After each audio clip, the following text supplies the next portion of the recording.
will proceed for this hearing. I will make an opening statement, and then I will recognize the ranking member for an opening statement. After that, we will hear two sets of presentations.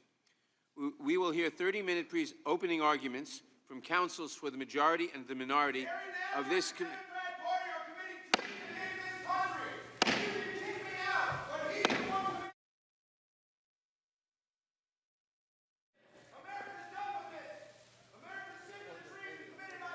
Order in the room. Order in the room. Order in the committee room. We voted for Donald Trump, and they're simply removing it because they don't like it. Americans are sick of your impeachment scandal. They're sick of the Democrat treason. We know who committed the crimes, and it wasn't Trump. Trump is innocent.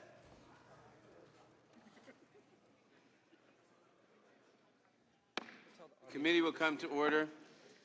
Obviously, I shouldn't have to remind everyone present that the audience is here to observe, but not to demonstrate, not to indicate agreement or disagreement with any witness or with any member of the committee. The audience is here to observe only, and we will maintain decorum in the hearing room. And again, I will say, here is how the committee will proceed for this hearing. I will make an opening statement, and then I will recognize the ranking member for an opening statement. After that, we will hear two sets of presentations. We will hear 30-minute opening arguments from counsels for the majority and the minority of this committee. Then we will hear 45-minute presentations of evidence from majority and minority counsel from the Permanent Select Committee on Intelligence, followed by 45 minutes of questioning by the chair and ranking member, who may yield to counsel for questioning during this period. Finally, all of our members will have the opportunity to question the presenters from the Intelligence Committee under the 5-minute rule. I would note that the President's counsel was given the opportunity to participate today, but the White House has declined the invitation. I will now recognize myself for an opening statement. No matter his party or his politics, if the President places his own interests above those of the country, he betrays his oath of office. The President of the United States, the Speaker of the House, the Majority Leader of the Senate, the Chief Justice of the Supreme Court, and the Chairman and ranking members of the House Committee on the Judiciary all have one important thing in common. We have each taken an oath to preserve, protect, and defend the Constitution of the United States. If the President puts himself before the country, he violates the President's most basic responsibility. He breaks his oath to the American people. If he puts himself before the country in a manner that threatens our democracy, then our oath, our promise to the American people, requires us to come to the defense of the nation. That oath stands even when it is politically inconvenient, even when it might bring us under criticism, even when it might cost us our jobs as members of Congress. And even if the President is unwilling to honor his oath, I am compelled to honor mine. As we heard in our last hearing, the framers of the Constitution were careful students of history and clear in their vision for the new nation. They knew that threats to democracy can take many forms, that we must protect against them. They warned us against the dangers of would-be monarchs, fake populists, and charismatic demagogues. They knew that the most dangerous threat to our country might come from within, in the form of a corrupt executive who put his private interests above the interests of the nation. They also knew that they could not anticipate every threat a president might someday pose, so they adopted the phrase treason, bribery, and other high crimes and misdemeanors to capture the full spectrum of possible presidential misconduct. George Mason, who proposed the standard, said that it was meant to capture all manner of great and dangerous offenses against the Constitution. The debates around the framing make clear that the most serious such offenses include abuse of power, betrayal of the nation through foreign entanglements, and corruption of public office. Any one of these violations of the public trust would compel the members of this committee to take action. When combined in a single course of action, they state the strongest possible case for impeachment and removal from office. President Trump put himself before country. Despite the political partisanship that seems to punctuate our hearings these days, I believe that there is common ground around some of these ideas. Common ground in this hearing room and common ground across the country at large. We agree, for example, that impeachment is a solemn, serious undertaking. We agree that it is meant to address serious threats to democratic institutions like our free and fair elections. We agree that when the elections themselves are threatened by enemies foreign or domestic, we cannot wait until the next election to address the threat. We surely agree that no public official, including and especially the President of the United States, should use his public office for private gain. And we agree that no president may put himself before the country.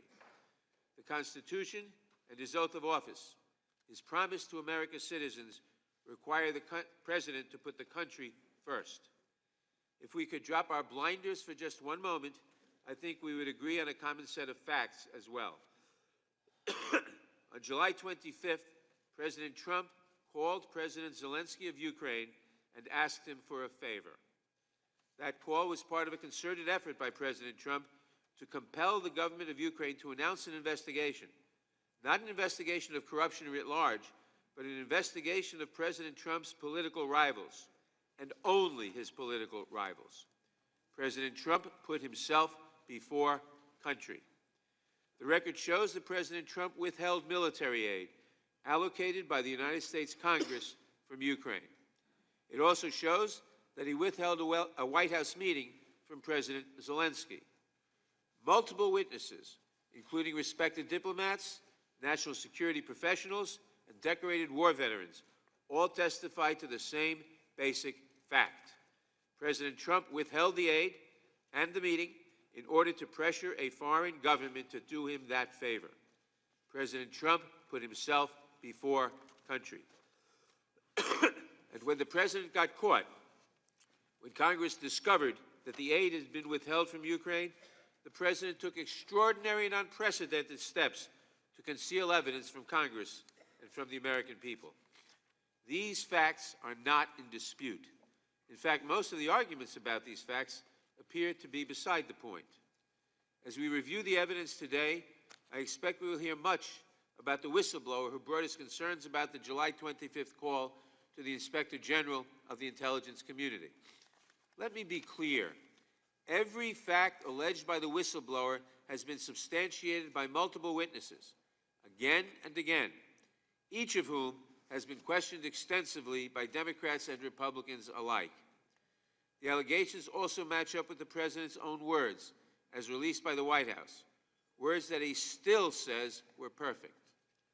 I also expect to hear complaints about the term quid pro quo, as if a person needs to verbally acknowledge the name of a crime while he is committing it for it to be a crime at all. The record on this point is also clear. Multiple officials testified that the president's demand for an investigation into his rivals was a part of his personal political agenda and not related to the foreign policy objectives of the United States. Multiple officials testified that the president intended to withhold the aid until Ukraine announced the investigations. And yes, multiple officials testified that they understood this arrangement to be a quid pro quo for the president's personal political benefit. President Trump put himself before country. The president's supporters are going to argue that this whole process is unfair. The record before us is clear on this point as well. We invited the president to participate in this hearing, to question witnesses, and to present evidence that might explain the charges against him. President Trump chose not to show. He may not have much to say in his own defense, but he cannot claim that he did not have an opportunity to be heard. Finally, as we proceed today, we will hear a great deal about the speed with which the House is addressing the president's actions. To the members of the committee, to the members of the House, and to my fellow citizens, I want to be absolutely clear. The integrity of our next election is at stake. Nothing could be more urgent. The president welcomed foreign interference in our elections in 2016. He demanded it for 2020. Then he got caught.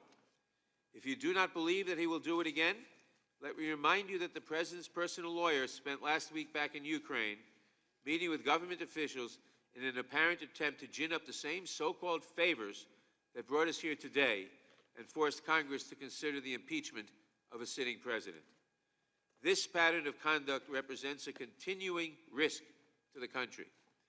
The evidence shows that Donald J. Trump, the President of the United States, has put himself before his country. He has violated his most basic responsibilities to the people. He has broken his oath. I will honor mine. If you would honor yours, then I would urge you to do your duty. Let us review the record here in full view of the American people, and then let us move swiftly to defend our country. We promised that we would.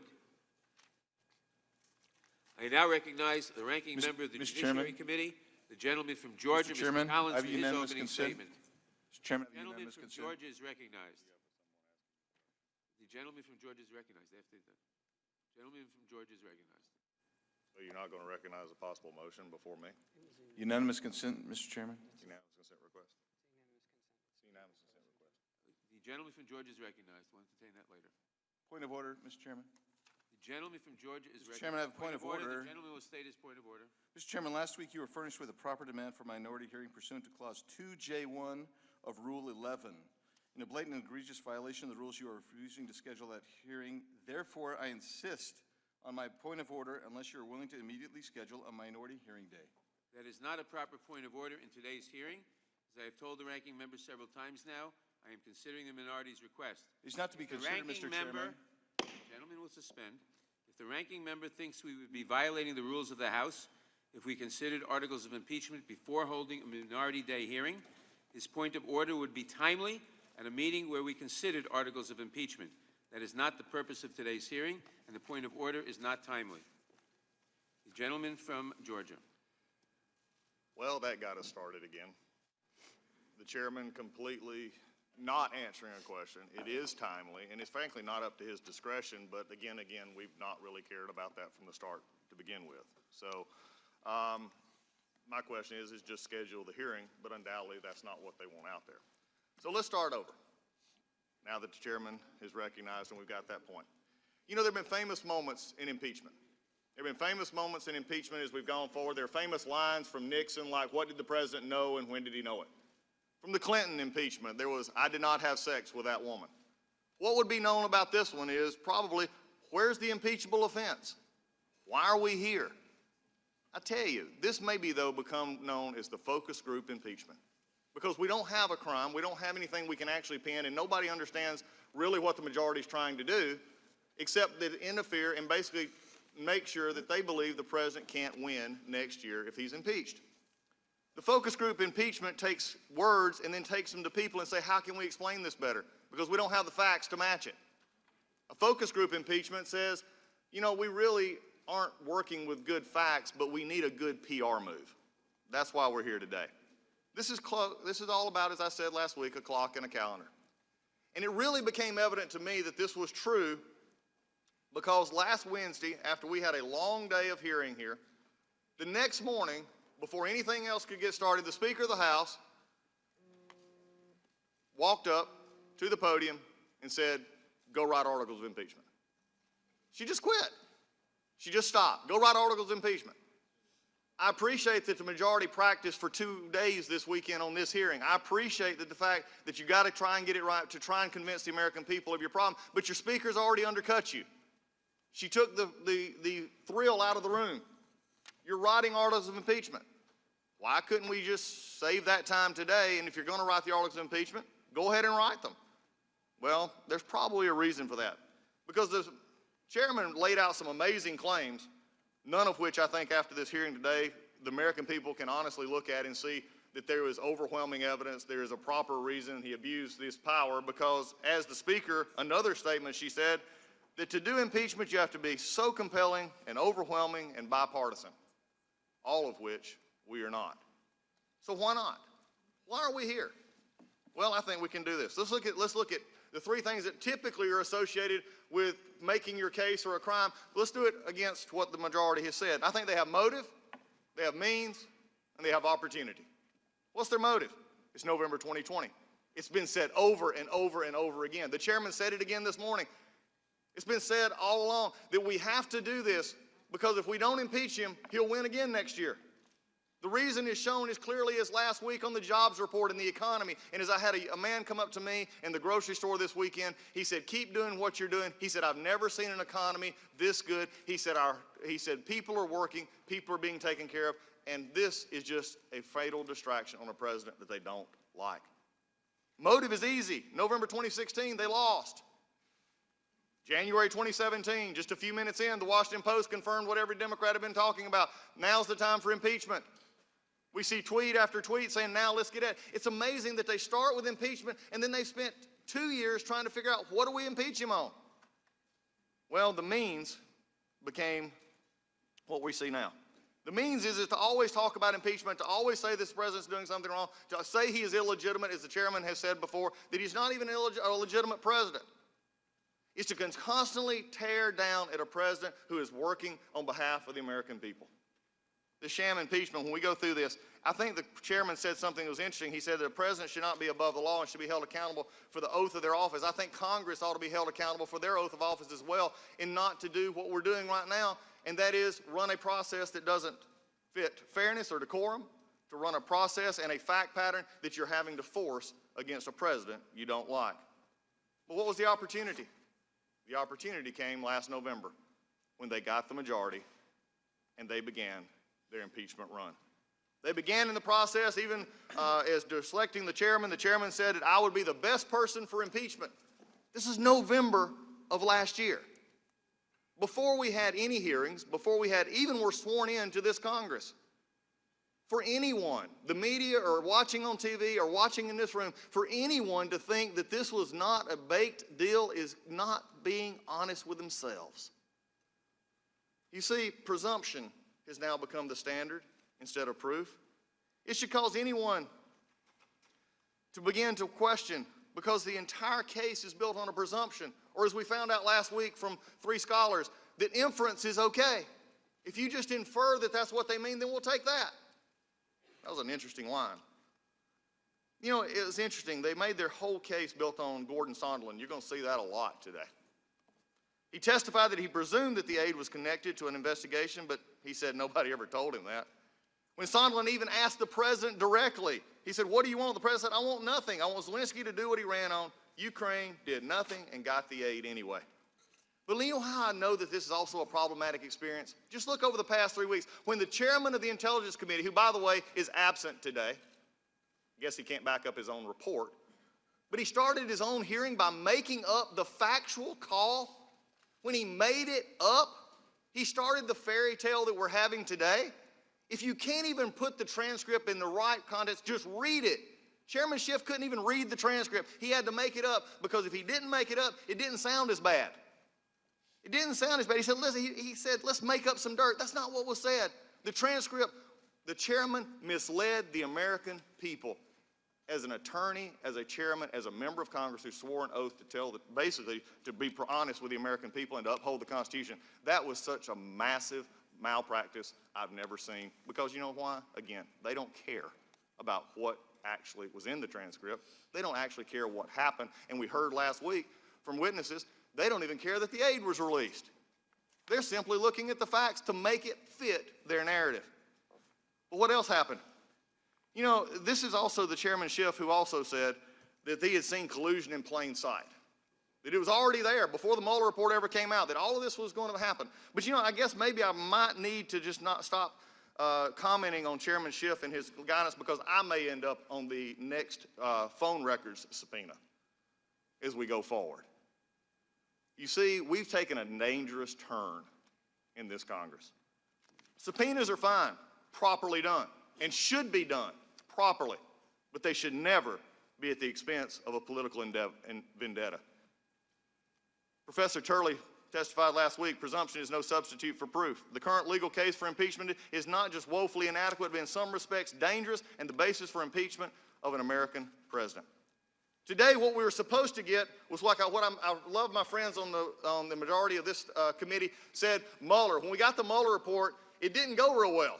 So we had a lot of hearings, didn't go real well. Then we finally got Bob Mueller, and they said, this is going to be the movie version. In fact, what happened, they did, my colleagues on the majority had live readings from Capitol Hill. They made dramatic podcasts. They even wrote a comic book rendition that breathed life into the Mueller report, and it didn't work.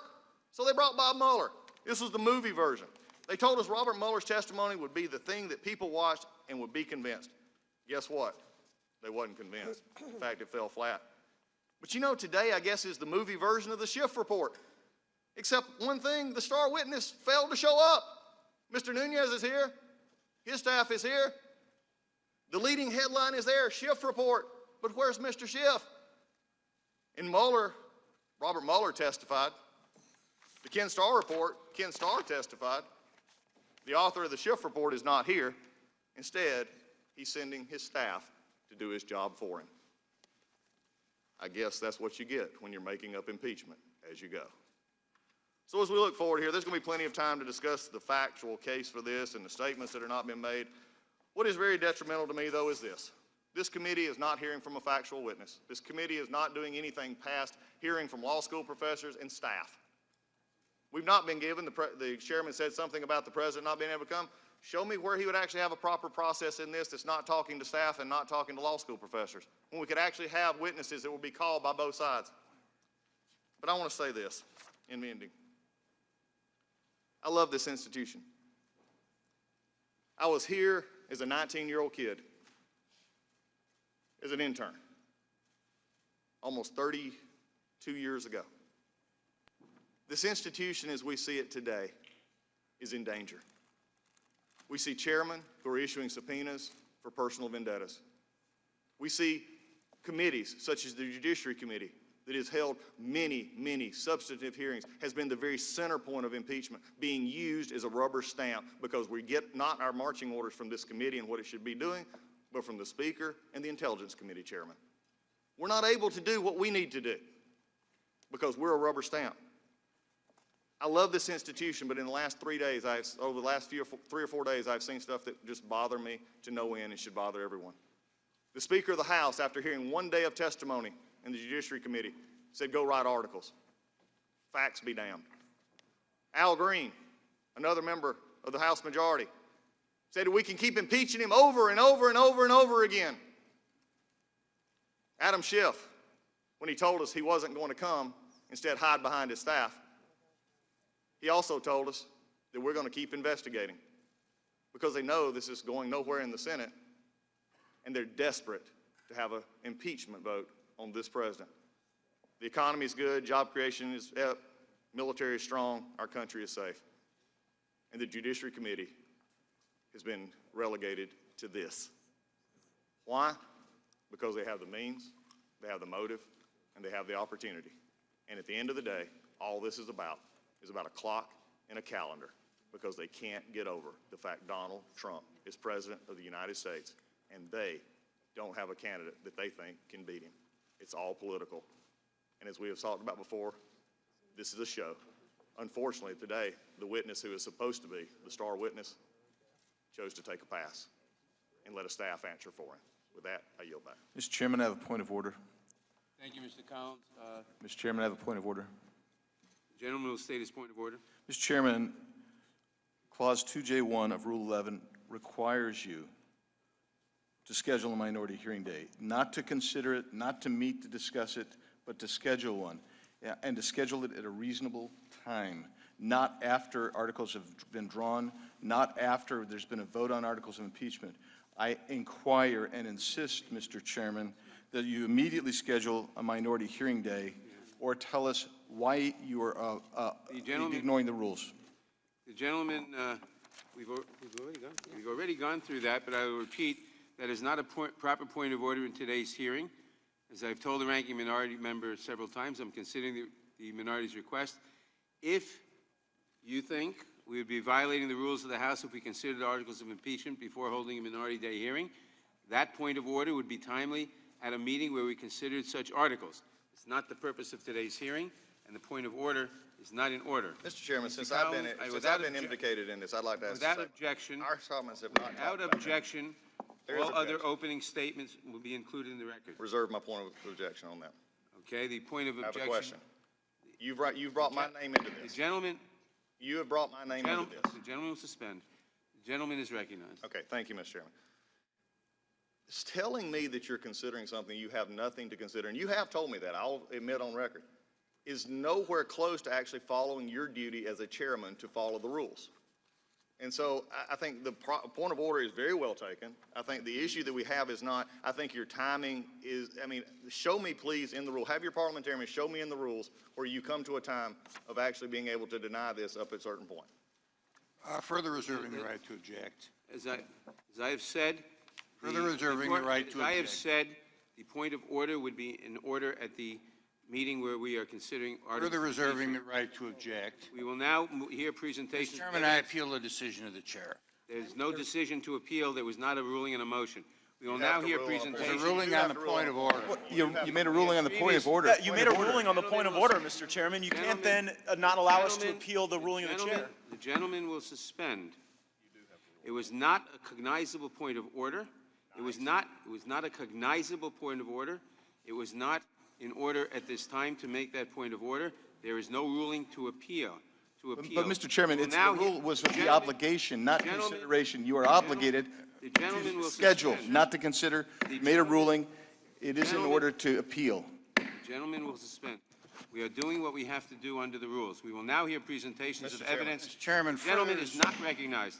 We will now hear presentations of evidence I have from a counsel. parliamentary inquiry. I haven't removed my objection yet. I will not recognize a parliamentary inquiry at this time. We will When will now you hear recognize them? presentations of evidence from counsels to the judiciary. Is this when we just hear staff ask questions of other staff and the members get dealt out of this whole hearing? And for the Gentlemen next will- 4 hours, you're going to try to overturn the result of an election with Gentlemen- unelected people giving Gentlemen testimony? will suspend. This hearing will be considered in an orderly fashion. The gentleman will not yell out, and he will not attempt to disrupt the proceedings. We will now hear presentations of evidence from counsels to the Judiciary Committee for up to 60 minutes, equally divided. I've not removed my objection yet. Barry Burke will present for the majority, and Stephen Castor will present for the minority. Each of you will have 30 minutes to present. To help you stay within that time, there is a timing light on your table. When the light switches from green to yellow, you have 1 minute to conclude your testimony. When the light turns red, it signals your time has expired. Mr. Burke, you may begin. Mr. Chairman, you do realize I've never withdrawn my Gentleman will objection. suspend I've not Mr. withdrawn my Burke's- objection. You've not asked my, talked to my objection. I want Gentleman everybody sus- to have an opening statement. Gentleman will, I'm Gentleman objecting will to your opening suspend. statement comment, nothing else. Mr. Burke is recognized. Steamroll continues. Mr. Burke has the floor. Thank you, Mr. Chairman, Ranking Member Collins, and all the members. Before I had the great honor of being a counsel for this committee, my young son asked me a question. He said, "Dad, does the president have to be a good person?" Like many questions by young children, it had a certain clarity, but it was hard to answer. I said, "Son, it is not a requirement that the president be a good person, but that is the hope. And it is not a requirement that the president be a good person. That is not why we are here today. That is not the issue. But the very document that created the awesome presidency and its powers that we have made clear it is a requirement that the president be a person who does not abuse his power. It is a requirement that the president be a person who does not risk national security of this nation and the integrity of our elections in order to further his own reelection prospects. It is a requirement that the president not be a person who acts as though he is above the law in putting his personal and political interests above the nation's interests. That is the lesson of the Constitution. That is the lesson of the founders. They were concerned that someone would be elected president who would use all the power of that office to serve his own personal interests at the expense of the people who elected him. They decided there needed to be a remedy because they had suffered the abuses of King George, where they had no remedy. The remedy they imposed was that if a president commits a grave offense, a high crime or misdemeanor, this body has the power to impeach that president. They wanted to ensure that a president could not serve his own interests over that of the nation. It flows from the very oath that all members of this body must take to support and defend the Constitution and bear true faith and allegiance to the same. That is why we are here today, and it is an unfortunate occasion that these proceedings are necessary. But the president's actions have left no choice. The founders were very clear in spelling out what they saw to be the greatest abuses that would raise the most concerns for our nation. They spelled them out as warning signals that if a president violated or committed one of these, that would be a reason to potentially impeach that president. They were abuse of power, betrayal of the national interest, corruption of elections. And what is so extraordinary is the conduct we're going to be talking about today of President Trump didn't violate one of these, but all three. First, the evidence is overwhelming that the president abused his power by pressuring Ukraine and its new president to investigate a political opponent.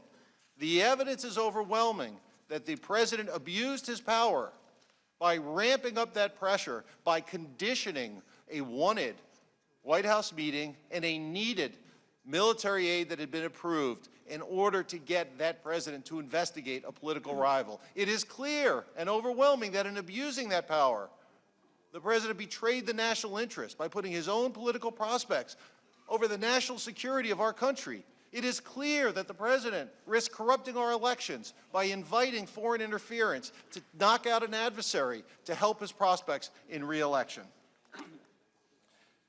It is why in debating the Constitution, James Madison warned that because the presidency was to be administered by a single man, his corruption might be fatal to the republic.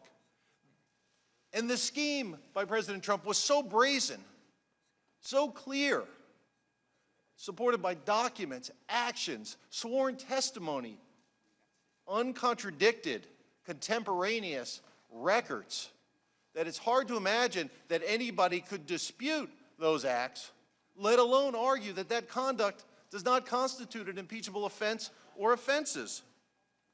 This is a big deal. President Trump did what a president of our nation is not allowed to do. It is why last week the constitutional scholar, Professor Michael Gerhardt, said, if what we're talking about is not impeachable, then nothing is impeachable. President Trump's actions are impeachable offenses. They threaten our rule of law. They threaten our institutions. And as James Madison warned us, they threaten our republic. Let me begin where we must, with the facts and evidence. First, it's important to understand why Ukraine was so important to our national security. Ukraine was under attack by its aggressive and hostile neighbor, Russia. They had already encroached on its territories. The Ukraine was at great risk that Russia would again take further territory or try. Europe had a stake in this, and so did we. I'm going to turn to an expert on this, Ambassador Taylor, who is one of the most highly decorated diplomats and recognized diplomats. For over 40 years, he served our country honorably, and he was appointed by President Trump himself to be in charge of the U.S. Embassy in Ukraine. The Russians are violating all of the rules, treaties, understandings that they committed to that actually kept the peace in Europe for nearly 70 years. That rule of law, that order that kept the peace in Europe and allowed for prosperity as well as peace in Europe was violated by the Russians. It affects the world that we live in, that our children will grow up in, and our grandchildren. This affects the kind of world that we want to see abroad. That is Ambassador Taylor explaining why Ukraine was so important and explaining why the president's actions so significantly risked hurting our national security, our national defense policy, and our national interest. Now, you've already heard there is significant proof that President Trump himself told the new president of Ukraine, President Zelensky, that he wanted him to investigate a political rival, former Vice President Joe Biden. And you'll hear a lot about that today. But that proof is only the tip of the iceberg. There are so many more events and meetings and contemporaneous text messages, emails, other documents that show this happened and happened exactly as it is alleged. And it is clear that in this scheme to pressure Ukraine to investigate a political rival, the person at the center of that scheme was President Donald Trump. The facts cannot be disputed. President Trump used the powers of government for a domestic political errand to put his political interests above that of the nation. I'm going to turn to another expert. I'm going to turn to Dr. Fiona Hill, the National Security Council Senior Director in the Trump administration, and she's going to explain what happened.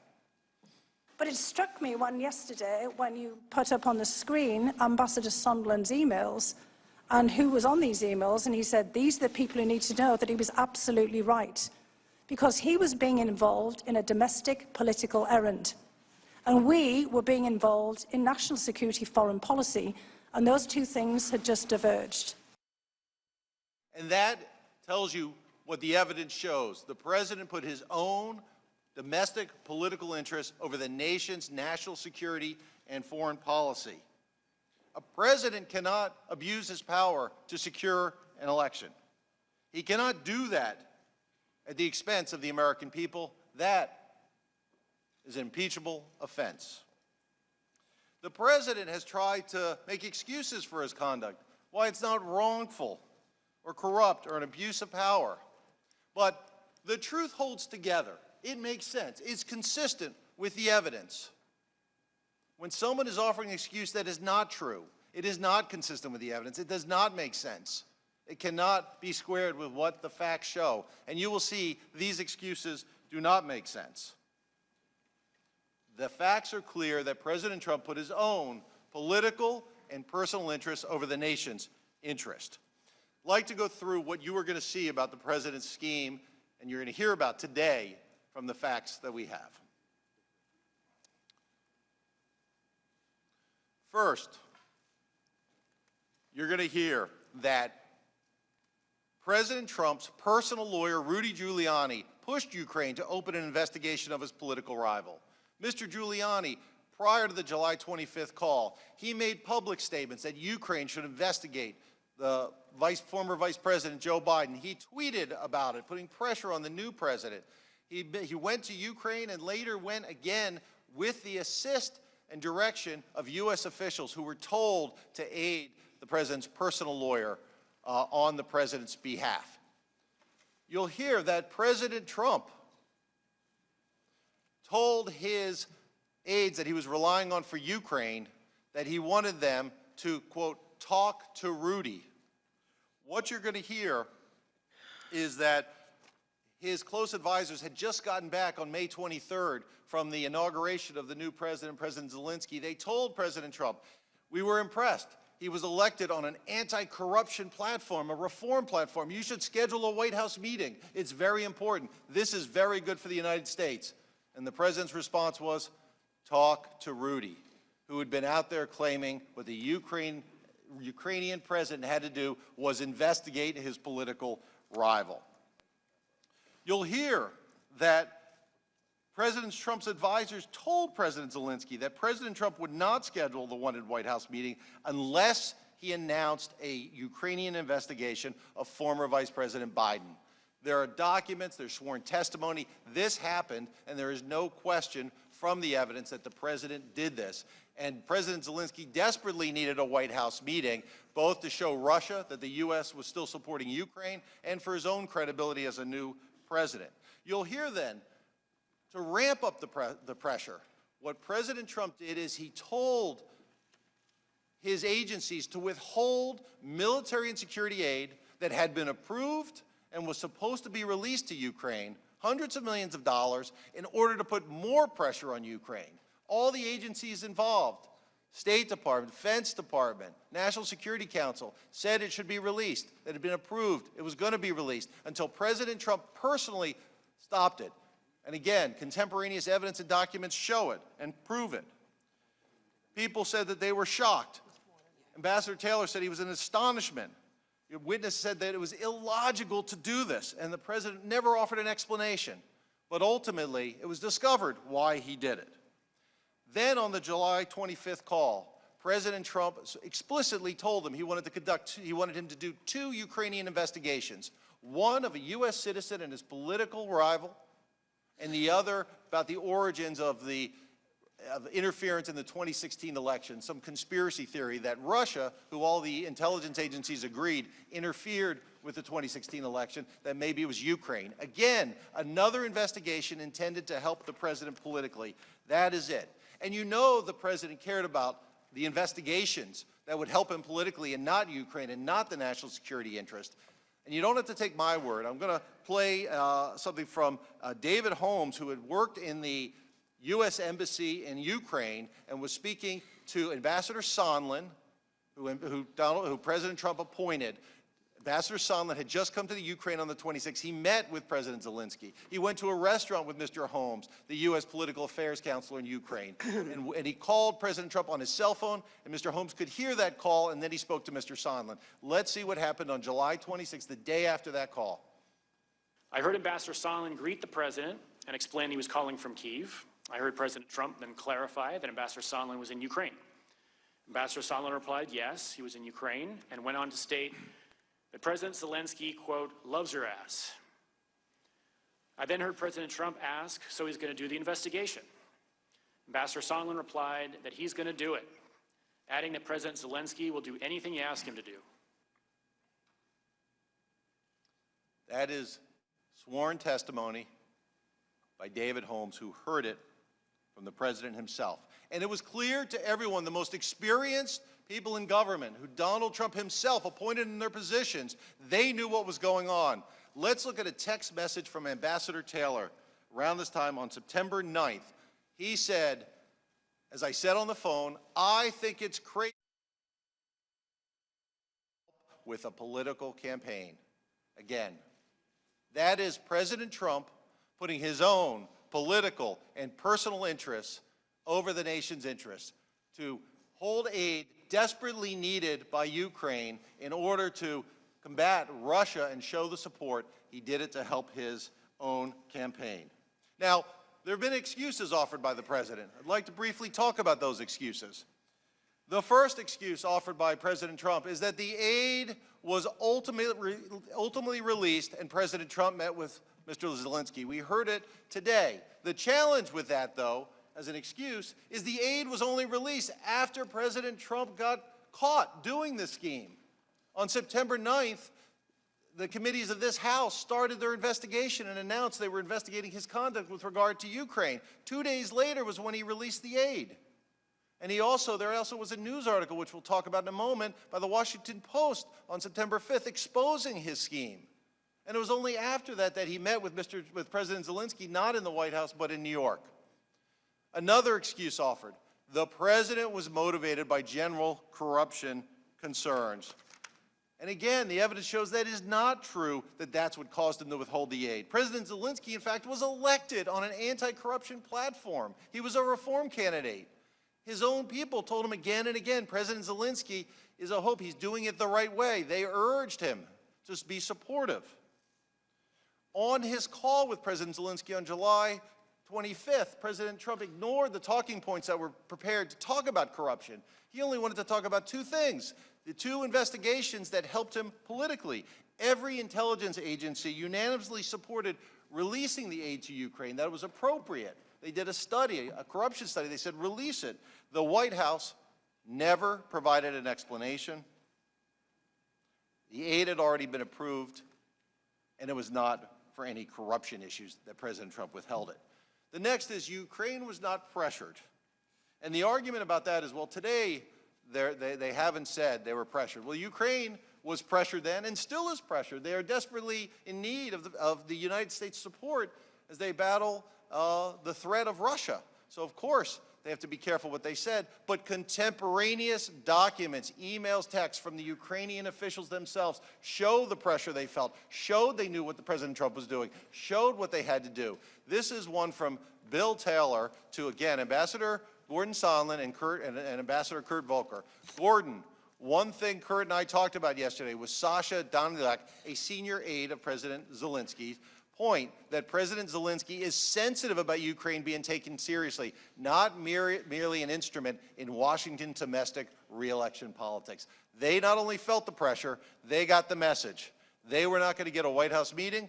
They were ultimately not going to get military aid unless they furthered President Trump's re-election efforts. That is a corrupt abuse of power. Another argument that's made is that Trump never said quid pro quo. And what you're going to hear is on a call with Ambassador Sondland after a Washington Post article came out on September 5th, which we will look at. After that, there was a Washington Post article that came out that, again, exposed the Ukrainian scheme. Days after that, President Trump was on a phone call with Ambassador Sondland and without prompting said there was no quid pro quo because he got caught. So he's offering his defense. But even Ambassador Sondland in his sworn testimony didn't buy it because ultimately then President Trump not only was not dissuaded, he again described what he wanted.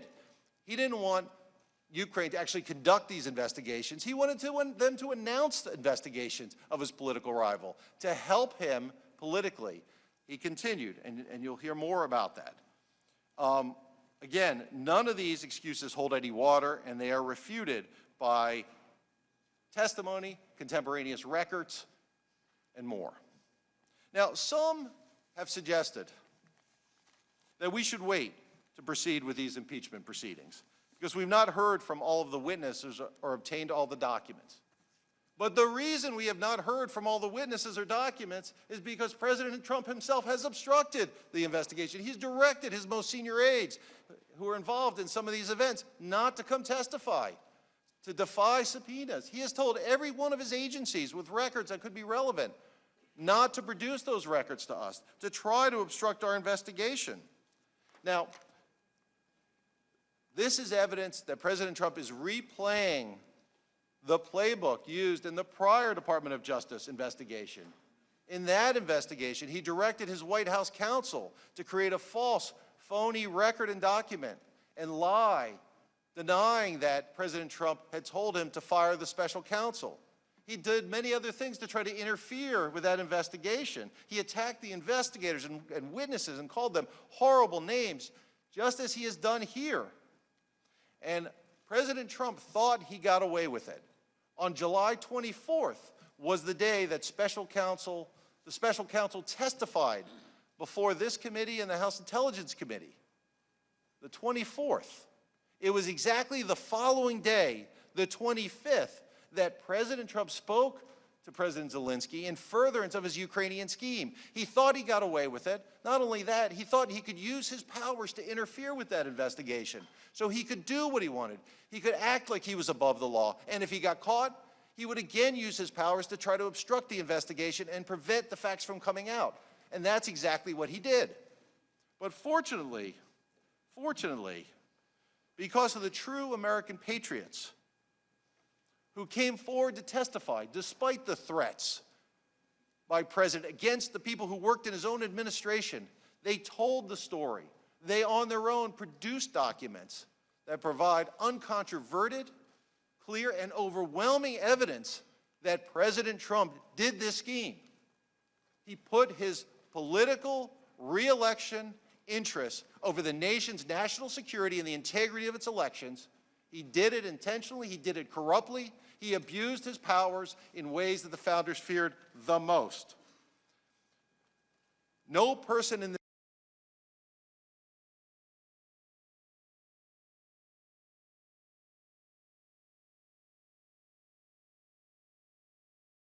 president. And one of the concerns and requirements of finding an impeachable offense, is there an urgency? Is there a sense that you have to move because it could be repeated? Well, again, first, all the constitutional experts who testified recognized that obstructing an investigation is an impeachable offense. But here, the offense we're talking about that's being interfered or obstructed with is interfering with this very election that's coming up. And I submit to you, given what happened with the Department of Justice investigation, given what's happening here, If, in fact, President Trump can get away with what he did again, our imagination is the only limit to what President Trump may do next or what a future president may do next to try to abuse his or her power to serve his own personal interest over the nation's interest. I'd like to turn back to what the founders most cared about when we talk about the ABCs of potential presidential abuses. It is extraordinary that the president's conduct was a trifecta, checking all three boxes. Let's begin with abuse of power. What that means, it's to use the power of the office to obtain an improper personal benefit while ignoring or injuring the national interest, or acts in ways that are grossly inconsistent with and undermine the separation of powers that is the foundation of our democratic system. Now, this question of whether a president engaged in abuse of power came up before, when this Congress considered the impeachment of President Nixon. And after action was taken, President Nixon famously said, if the president does it, it is not illegal. And this body rejected that, because that's not so. That goes directly contrary to what the founders said. But President Trump has said the same thing in responding to the prior investigation by Department of Justice and defending his conduct. Here's what he said. Then I have an Article 2 where I have the right to do whatever I want as president. That he has the right to do whatever he wants as president. That is as wrong as when President Nixon said a similar thing. That is not what the Constitution provides. That is not what the country demands. He does not have the right to do whatever he wants. Turning to the second abuse of power I'm most concerned, betrayal of the nation involving foreign powers. The American people have suffered that foreign influence when President Trump treated military aid that had been approved, taxpayers' dollars, and decided to treat it as his own checkbook to try to further his own re-election chances. That reflects what the founders were concerned about. And finally, corruption of our elections. The framers knew that corrupt leaders, or leaders acting corruptly, concentrate their powers to manipulate elections and undercut adversaries.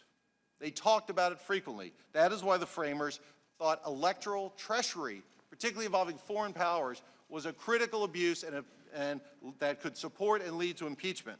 Now, the American people learned last election how dangerous foreign intervention in our elections can be.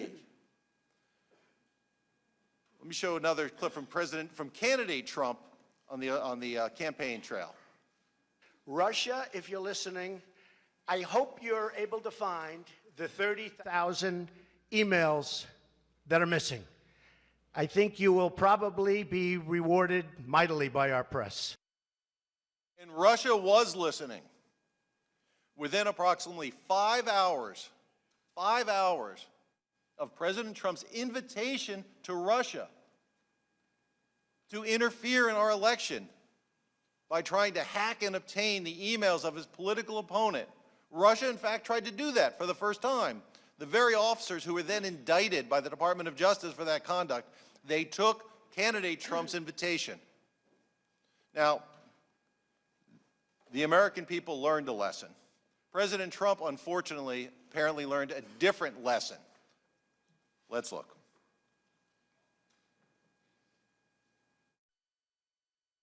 Well, I would think that if they were honest about it, they'd start a major investigation into the Bidens. It's a very simple answer. They should investigate the Bidens. This was President Trump answering a question about what did he want President Zelensky to do. So even after he got caught, he is saying, again, this vulnerable nation, dependent on U.S. support, militarily and otherwise, again, he's telling them what to do. And unlike in 2016, when he only had a campaign platform, which to extend the invitation to a foreign power, now he has the levers of government in his control to not only request it and invite it, but to pressure that country to do it. And that's exactly what he did, and you'll hear more about that in the presentation from the House Intelligence Committee. And what's most striking as we come back to this issue that the framers were concerned about, is there a continuing risk of wrongdoing? The fact that President Trump did this after he was caught shows the risk of what will happen if this body doesn't act. He really does believe he can act as though he were above the law. He really does believe, as evidenced by this conduct, that he can put his personal and political interests over the nation's interest, over the nation's national security interest, over the nation's integrity of its elections. So, of course, we do have an election coming up. That's not a reason to postpone this discussion. That's a reason we must have this discussion, to make sure it is not interfered with, to make sure this president doesn't do it, to make sure future presidents do not do it. It is the hope that in these discussions, you can put aside political rancor, disagreements, and have a fair discussion about the facts and this conduct, not just as it relates to President Trump, but as to the presidency itself and future presidents. My son, our children, our grandchildren, they will study this moment in history. They will read all of your remarks. They will learn about all of your actions. And that is not a reason to vote for or against impeachment. For that, of course, you must vote your conscience. But that is a reason for us to have a fair debate about what the undisputed facts show, to recognize that it is wrong, it is very wrong, and it cannot happen again with this president or any president. It is a reason to talk about whether we want our children and grandchildren to live in a country where the president elected by the people can put his own personal and political interests over the interests of the people who elected them. It is a reason for these debates to, again, fairly focus on the facts and to make sure the presentations we're going to hear will not distort the record, focus on process points, raise extraneous matters that really are intended to distract rather than focus on what the conduct was at issue here. It is a reason to focus on the facts and what is in the country's best interest. History, future generations will be the judge. Thank you, Mr. Burke. Thank you, Mr. Burke. Mr. Castor, you Mr. are Chairman, you are recognized for 30 minutes. Mr. Chairman, point of order. Mr. Castor is recognized for 30 minutes. Mr. Chairman, point of order. Mr. Castor is recognized for 30 minutes. Mr. Chairman, the witness has order. violated Rule 17, and my point of order should be heard. Point of order. The Gentleman witness will has take used point of order. language which impugns the motives of the president and suggests he's disloyal to his country, and those words should be stricken from the record and taken down. The point of order is not sustained. Witnesses are not subject to the rules of decorum. Appeal the ruling of the chair. In the same way members are. The topic of the hearing is the president's misconduct, so none of us should find it surprising that we are hearing testimony that is critical of the president. I do not find that the witness's comments are disorderly. I find they are pertinent to the subject matter of this hearing. The witness would be able to continue, except that his time has expired. Mr. Castor is recognized. Mr. Chairman, it's not. Gentleman will Mr. Chairman, suspend. my point of order is not that his words are disorderly. They are unparliamentary. They violate the rules of the House. They should be taken down. This is not about his conduct. He's talking about the motives Gentleman will and the suspend. character of the President of the United Gentleman States. will suspend. The rules of decorum apply to members of the House, not to witnesses. The gentleman may proceed. So I appeal the ruling of the chairman. That is not a ruling. There was no. It is a ruling on a point of order. It's appealable. That is a rule. Subject to a vote. And that's a rule. The point of order is not sustained. Appeals the ruling of the chair. Appeals the ruling of the I chair. move to table The motion is made to table the appeal of the ruling of the chair. The motion. Move the motion to table is made in writing. Motion to table. Move the motion is made Motion in table is writing. not in debate. Is not. All in favor of the motion to table? All in favor of the motion to table will say aye. Aye. Point. Opposed, no. No. The motion to table. She has to put it in writing first, then you can call the vote. The motion to table At least is. you're following the rules. The motion to table is sustained. Roll call. The clerk will call the roll.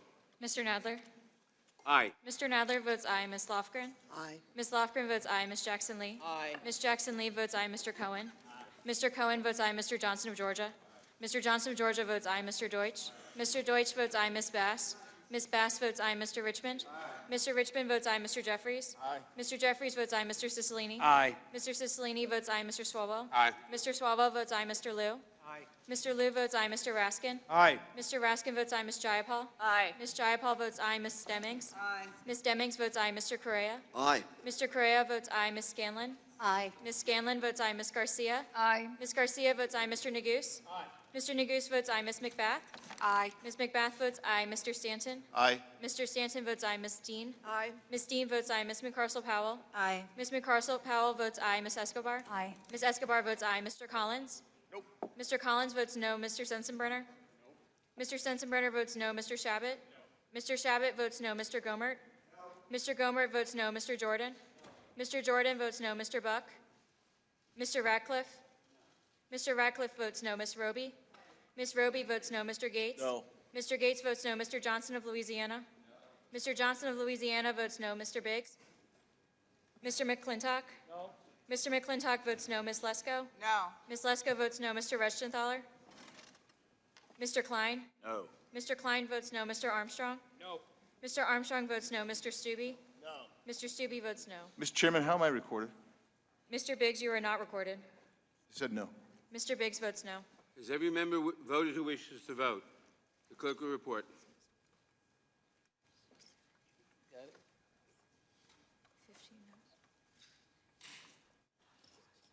Mr. Chairman, there are 24 ayes and 15 noes. Motion to table is carried. Mr. Chairman, Burke, parliamentary Mr. Castor, inquiry. and- May I make a parliamentary Mr. inquiry? Castor is recognized. I will not recognize a parliamentary inquiry at this time. Mr. Castor is recognized for 30 minutes. Morning, Chairman Nadler, Ranking Member Collins, members of the committee, and members of the staff. My name's Steve Castor. I'm a congressional staff member. I serve with the Oversight Committee on the Republican staff with Mr. Jordan. I'm also, for purposes of this investigation, I'm a shared staffer with the Judiciary Committee and Mr. Collins and the House Permanent Select Committee on Intelligence and Mr. Nunes. It sure is atypical for a staffer to be presenting, but again, thanks for having me. The purpose of this hearing, as we understand it, is to discuss whether President Donald J. Trump's conduct fits the definition of a high crime and misdemeanor. It does not, such that the committee should consider articles of impeachment to remove the president from office, and it should not. This case, in many respects, comes down to 8 lines in a call transcript. Let me say clearly and unequivocally that the answer to that question is no. The record in the Democrats' impeachment inquiry does not show that President Trump abused the power of his office or obstructed Congress. To impeach a president who 63 million people voted for over 8 lines in a call transcript is baloney. Democrats seek to impeach President Trump not because they have evidence of high crimes or misdemeanors, but because they disagree with his policies. This impeachment inquiry is not the organic outgrowth of serious misconduct. Democrats have been searching for a set of facts on which to impeach President Trump since his inauguration on January 20th, 2017. Just 27 minutes after the president's inauguration that day, the Washington Post ran a story that the campaign to impeach the president has already begun. The article reported Democrats and liberal activists are mounting broad opposition to stymieing Trump's agenda, and noted that impeachment strategists believed the Constitution's emoluments clause would be the vehicle. In the first 2 years of the administration, Democrats in the House introduced articles of impeachment to remove President Trump from office on several very different factual bases. On January 3rd, the very first day of the new Congress, Congressman Sherman introduced articles of impeachment against the president. The same day, Representative Tlaib said, we're going to go in there, we're going to impeach the president.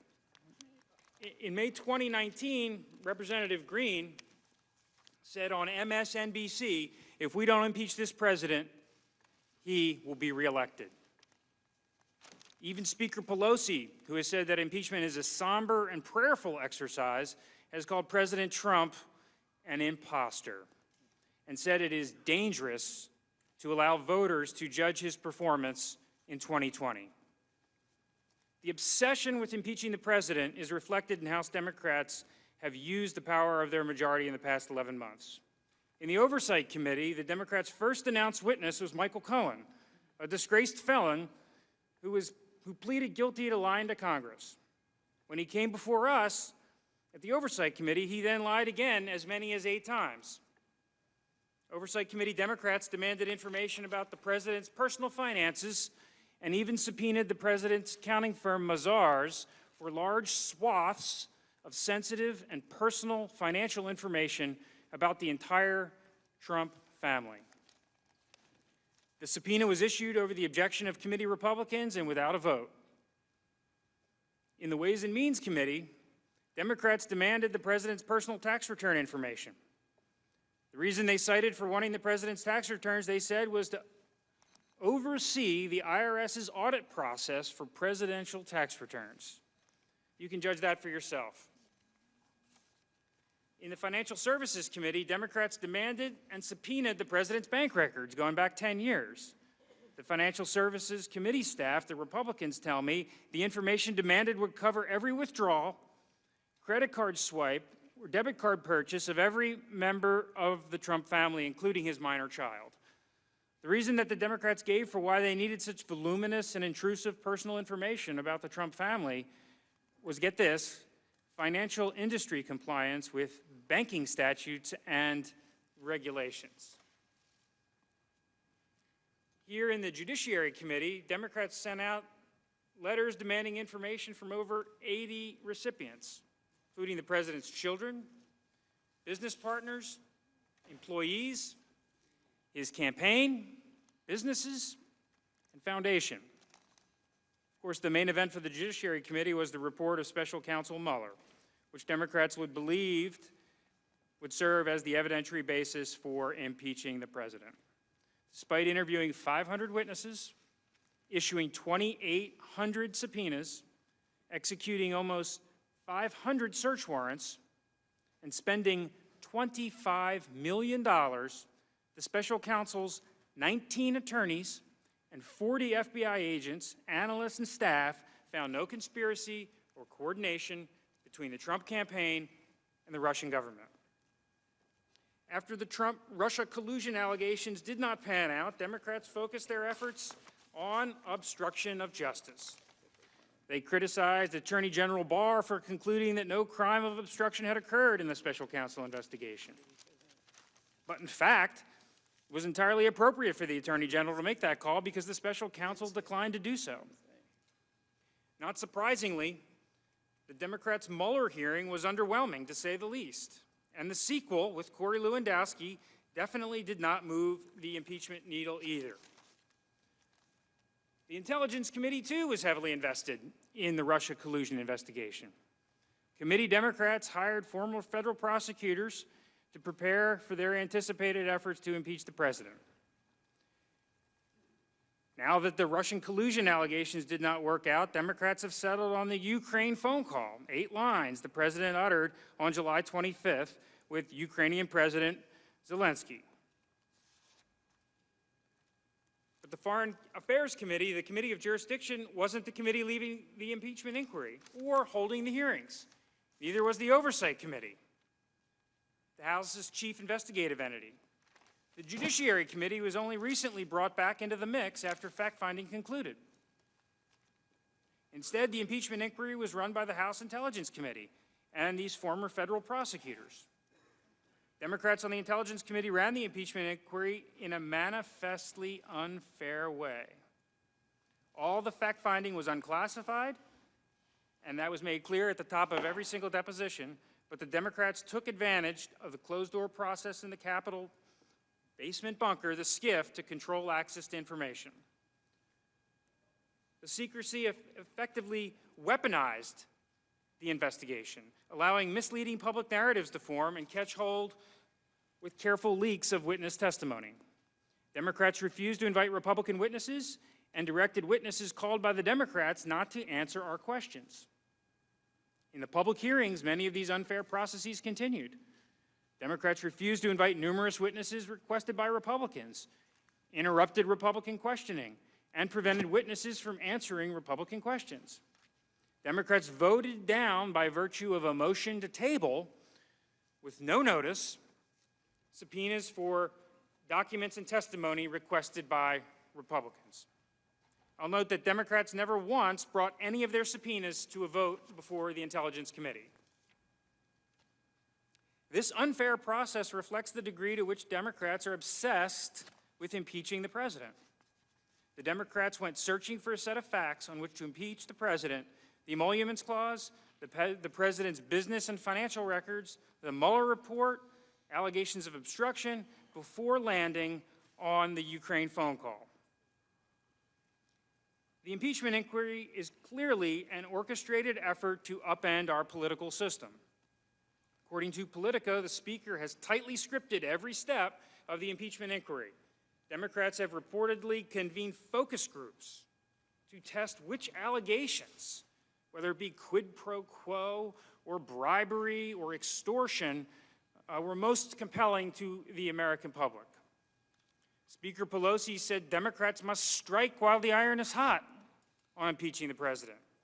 The entire duration of the impeachment inquiry, from the time Speaker Pelosi announced it on September 24th until today, has been 76 days. As Professor Turley testified last Wednesday, this impeachment would stand out among modern impeachments as the shortest proceeding with the thinnest evidentiary record and the narrowest grounds ever used to impeach a president. The artificial and arbitrary political deadline by which Democrats are determined to finish impeachment by Christmas leads to a rushed process and missed opportunities to obtain relevant information.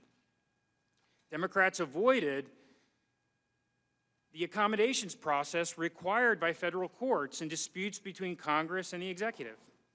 Democrats declined to attempt to negotiate with the administration for the production of documents and witnesses. Democrats did not exhaust all their options to entice witnesses or agencies to cooperate, such as allowing witnesses to appear with agency lawyers or initiating contempt proceedings. Sometimes the threat of a contempt proceeding gets you a different result. Sometimes the witnesses choose to appear when contempt is on the table. Democrats even withdrew a subpoena to one witness who asked a federal court to resolve conflicting orders from Congress and the executive, either because the Democrats did not want to wait for the court to rule or they didn't like the presiding judge, Judge Leon. Instead, Democrats made their demands and refused to budge. Democrats told witnesses at the outset that their refusal to cooperate in full would be used against them and the president. Democrats threatened federal employees that their salaries could be withheld for not meeting committee demands. These tactics are fundamentally unfair and counterproductive for gathering information in any serious inquiry. This rushed and take-it-or-leave-it approach to investigating is contrary to how successful congressional investigations typically work. Congressional investigations take time. There is no easy button. In this job, you must take the information that's offered, even if you don't like the terms. You should not say no to taking a witness's testimony because you would prefer the agency counsels not present. If that's the only means of obtaining the testimony, you should take it. Your priority must not be on blocking information out, it must be on seeking information. In all recent major congressional investigations, for example, Chairman Goodlatte and Gowdy's investigation into the Justice Department's decision during 2016, the IRS targeting investigation, the Benghazi investigation, and Fast and Furious, there have been give and take between Congress and the executive. In the Goodlatte-Gowdy investigation, for example, it took 2 months. 2 months of negotiations before the committees conducted the first witness interview with Deputy Director McCabe. The Justice Department only began producing documents to the committee after many more months of discussions. In none of these investigations did Congress get everything it wanted right at the beginning, certainly not within 76 days, but with persistence and patience, we eventually did receive enough information to do our work. And contrary to talking points, the Trump administration has in fact cooperated with and facilitated congressional oversight and investigations. For example, earlier this year, the Oversight Committee conducted an investigation into security clearances at the White House. The central allegation put forward was that the White House deviated from established procedures to grant clearances to certain White House staff. The Democrats sought to interview career staff who performed these security clearance reviews, but declined the witness initially to appear with agency counsel. The House and the White House were at an impasse. However, after a little bit of time, we, the Republican staff, with the help of Mr. Jordan, convinced the witness to appear with agency counsel for our own transcribed interview, and the Democrats came along. The subsequent interviews in the security clearance investigation were conducted with agency counsel. The testimony allowed the committee to obtain the evidence, to get to the bottom of what was going on, and it wasn't what was alleged. Nobody outside the security clearance office was handing out clearances. Certainly not to senior White House staffers. In this impeachment inquiry, however, Democrats have turned away information that could be valuable to the inquiry by disallowing agency counsel to accompany witnesses. Democrats have turned away information by declining to negotiate in good faith with the administration about the scope of document requests. As a result of these failures, the evidentiary record in the impeachment inquiry is incomplete and in many places incoherent. The failure to exhaust all avenues to obtain information severely risks undermining the legitimacy of any articles of impeachment. As Professor Turley said to the committee last week, I'm concerned about lowering impeachment standards to fit a paucity of evidence and an abundance of anger. I believe this impeachment not only fails the standard of past impeachments, but would create a dangerous precedent for future impeachments. Professor Turley elaborated that the current lack of proof is another reason why the abbreviated investigation into this matter is so damaging for the case of impeachment. The substantive case for impeaching President Trump as a result of an artificial, arbitrary, and political schedule relies heavily on ambiguous facts, presumptions, and speculation. President Turley warned here, too, that impeachments have been based on proof, not presumptions. The Democrats do not have the proof. Now, my Democrat counterparts on the Intelligence Committee are talented attorneys. I'm sure they will tell you a riveting story about a shadow or irregular foreign policy apparatus and a smear campaign designed to extort Ukraine for the president's political benefit. They'll tell you about President Trump and how he put his own political interests ahead of national security by mentioning former Vice President Joe Biden by name and raising the allegations of Ukrainian influence in the 2016 election on the July 25th call. They'll try to convince you that the Trump administration, the same administration Democrats regularly accuse of being incompetent, orchestrated an international conspiracy at the highest levels. None of this adds up. It may be a great screenplay, but it's not what the evidence shows. The Democrats' impeachment inquiry ignores all of the evidence that does not advance their story. The Democrats' impeachment narrative resolves all ambiguous facts and conflicting evidence in a way that is most unflattering to the president. The Democrats' impeachment narrative ignores public statements from senior Ukrainian officials that contradict the narrative. As you listen to the Democrat presentation later today, I urge you to keep these points in mind. What evidence that has been gathered in the impeachment inquiry paints a different picture. I won't provide a detailed presentation now, but allow me to highlight a few points. First, the summary of the July 25th phone call reflects no conditionality or pressure. President Zelensky never vocalized any discomfort or pressure on the call. Contrary to Democrat allegations, President Trump was not asking for a favor that would help his reelection. He was asking for assistance in helping our country move forward from the divisiveness of the Russia collusion investigation. Second, since President Trump has declassified and publicly released the call summary 75 days ago, President Zelensky has said publicly and repeatedly that he felt no pressure. He said it on September 25th at the United Nations General Assembly. He said it in an interview published on October 6th. He said it again on October 10th. And most recently, he said it just last week in Time magazine. Other senior Ukrainian officials have also said there was no linkage between a meeting, security assistance, and an investigation. If President Trump was truly orchestrating a pressure campaign to force Ukraine to investigate former Vice President Biden, one would think that Ukraine would have felt some pressure. Third, at the time of the July 25th call, senior officials in Kyiv did not know that the security assistance was paused. They did not learn it was paused until the pause was reported publicly in the U.S. media on August 28th. As Ambassador Volker testified, because the highest levels of the Ukrainian government did not know about the pause, there was no leverage implied.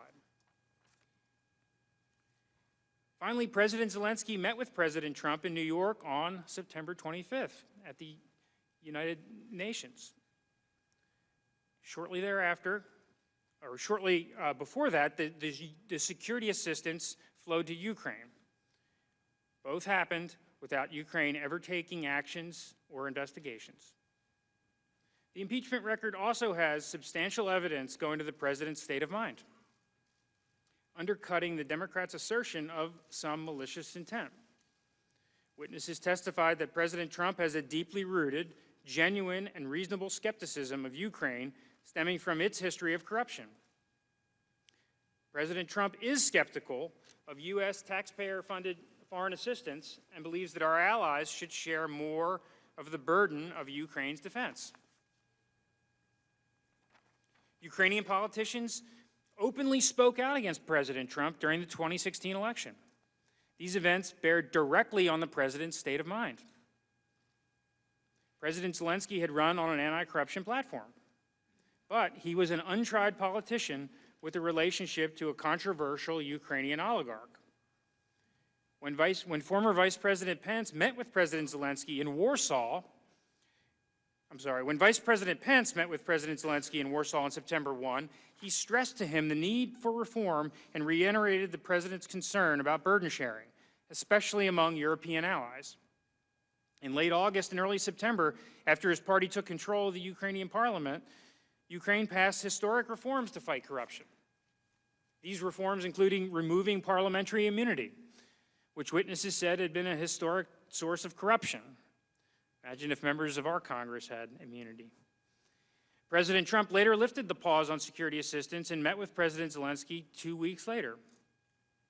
The aid was paused for 55 days. Very simply, the evidence in the Democrats' impeachment inquiry does not support the conclusion that President Trump abused his power for his own personal political benefit. There is simply no clear evidence that President Trump acted with malicious intent in withholding a meeting or security assistance. Indeed, there are, and the Republican report articulates them, legitimate explanations for these actions that are not nefarious, as the Democrats allege. The evidence shows that President Trump faithfully executed the duties of his office by delivering on what he promised the American voters he would do. Democrats may disagree with the president's policy decisions or the manner in which he governs, but those disagreements are not enough to justify the irrevocable action of removing him from office. The Democrats' hyperbole and histrionics are no good reason, 11 months out from an election, to prevent the American people from deciding on their own who is going to be their next president. This record also does not support a conclusion that President Trump obstructed Congress during the impeachment inquiry. for many of the procedural defects I touched on earlier. Additionally, as a factual matter, the only direct testimony the investigation has obtained about the President's reaction to the inquiry is from Ambassador Sondland, who testified President Trump told him to cooperate and tell the truth. President Trump has also declassified and released the summaries of his 2 phone calls with President Zelensky. President Trump has said that he would like witnesses to testify, but he's been forced to resist the unfair and abusive process.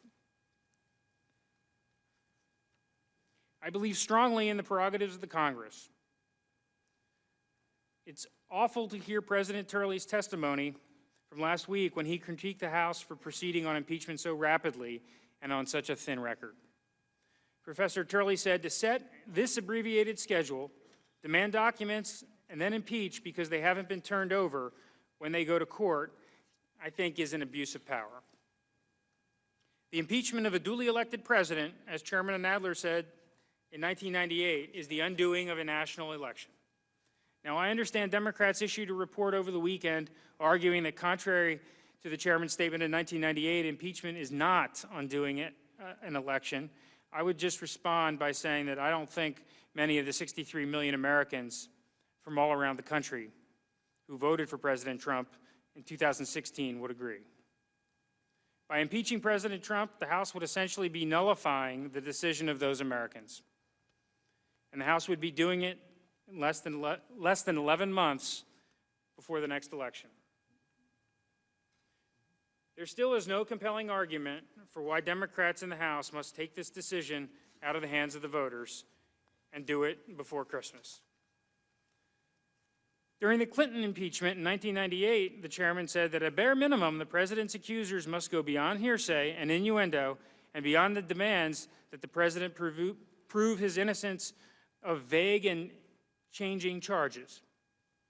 I would submit that those words ring as true today as the chairman believed them to be in 1998.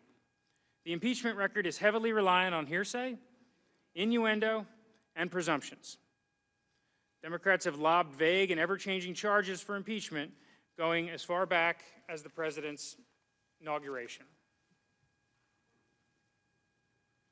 For all these reasons, the extraordinary exercise of the House's impeachment authority is not warranted on the evidentiary record presented. Thank you for allowing me to present this information this morning, and I yield back. The gentleman yields back. Thank you both for your presentations. Mr. Burke, you are now excused, and we will invite Mr. Goldman to take his place at the witness table. Thank you, Mr. Chairman. Mr. Chairman. Mr. Chairman. Who seeks what purpose does the gentleman seek recognition? I have a parliamentary inquiry. Gentleman will state his parliamentary inquiry. Thank you, Mr. Chairman. Pursuant to Rule 7B of the House rules, the chairman is allowed to administer an oath, not mandated to, but it has been the practice of this committee to administer oaths to witnesses. I'm wondering why we have not administered the oath in this situation. I'm going to administer the oath to the two witnesses who are now coming up before us to make presentation. The two gentlemen who just testified were not witnesses. They were staff. They were making opening statements for the committees. We will now administer an oath to Mr. Castor and Mr. Goldman, who are now testifying in the capacity of witnesses. But typically, we administer oaths before opening statements. Which we will, no, for witnesses. For witnesses. Mr. Castor, we will now administer the Mr. oath Chairman, to parliamentary inquiry. Gentlemen will suspend. Mr. Castor was here with Mr. Burke presenting the report of the committee. That is the opening statement for this committee. They were not witnesses before this committee. Mr. Castor now and Mr. Goldman are witnesses before this committee, and I will administer the oath. Mr. Chairman, if they were making presentations on behalf of members, the rules should apply. The gentleman is not recognized. Mr. Chairman, I have a point of order. We welcome both of our... Mr. Chairman, I have a point of order. Who is seeking recognition? Right here, Mr. Chair. Gentleman will state his point of order. Thanks, Mr. Chairman. Mr. Chairman, despite our repeated requests for access to the evidence, we received less than 48 hours ago over 8,000 pages of documentation. Mr. Chairman, if this were a court of law, you'd be facing sanctions right now by the Bar Association. The gentleman will state his point of order, not make a Mr. Chairman, speech. how are we supposed to process over 8,000 pages of documents that came from various committees. That is not a point of order. That is not a point of order. It Mr. is Chairman, not will you give us an cognizable. I will now explanation of proceed why with you the need oath. this document The done? gentleman will suspend and not make a speech. Mr. Goldman, Mr. Castillo, please rise and raise your right hand. Do you swear or affirm under penalty of perjury that the testimony you're about to give is true and correct to the best of your knowledge, information, and belief? So help you God. Let the record show the presenters answered in the affirmative. Thank you, and please be seated. Each of you will have 45 minutes to present. To help you stay within that time, there is a timing light on your table. When the light switches from green to yellow, you have 1 minute to conclude your testimony. When the light turns red, it signals your time has expired. Mr. Goldman, you may begin. Mr. Chairman, I have a point of order. Mr. Chairman, you have to recognize Gentleman will the state point. his point of order. Mr. Chairman, my point of order is this. In the previous point of order issued by Mr. Johnson of Louisiana, you ruled against his point of order because you said that Mr. Burke was a witness. You have just told us he was not a witness, but he was a staffer. As such, a staffer must avoid impugning motivations. And if you're The gentleman will Will you let him finish his point of order, please? made his point of order. No, Mr. Chairman, I haven't completed yet. The rule requires that members and staff not impugn the motivations of the president. What you ruled was that he was a witness. You've just told us he wasn't a witness. My point of order is that you were out of order in your ruling. The point of order is not sustained. I've already ruled on it. He was not a witness. These two I gentlemen appeal now the are decision of the witnesses. chair. That is not a It most certainly It is. is appealable, yes, it is. Ms. Lofgren knows it is. the ruling is not. The point of order is not sustained. I appeal the decision of the chair. I move to table The motion, the appeal of the ruling of the chair is tabled. The clerk. Get it. Save it for next time. All in favor of the motion table, say aye. Aye. Opposed, nay. No. No. Motion table is approved. I seek a roll call vote. Roll call vote. The clerk will call the roll. Mr. Nadler? Aye. Mr. Nadler votes aye. Ms. Lofgren? Aye. Ms. Lofgren votes aye. Ms. Jackson Lee? Aye. Ms. Jackson Lee votes aye. Mr. Cohen? Mr. Cohen votes aye. Mr. Johnson of Georgia? Mr. Johnson of Georgia votes aye. Mr. Deutsch? Mr. Deutsch votes aye. Ms. Bass?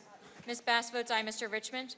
Mr. Richmond votes aye. Mr. Jeffries? Aye. Mr. Jeffries votes aye. Mr. Cicilline? Aye. Mr. Cicilline votes aye. Mr. Swalwell? Aye. Mr. Swalwell votes aye. Mr. Liu? Aye. Mr. Liu votes aye. Mr. Raskin? Aye. Mr. Raskin votes aye. Ms. Jayapal? Ms. Jayapal votes aye. Ms. Demings? Ms. Demings votes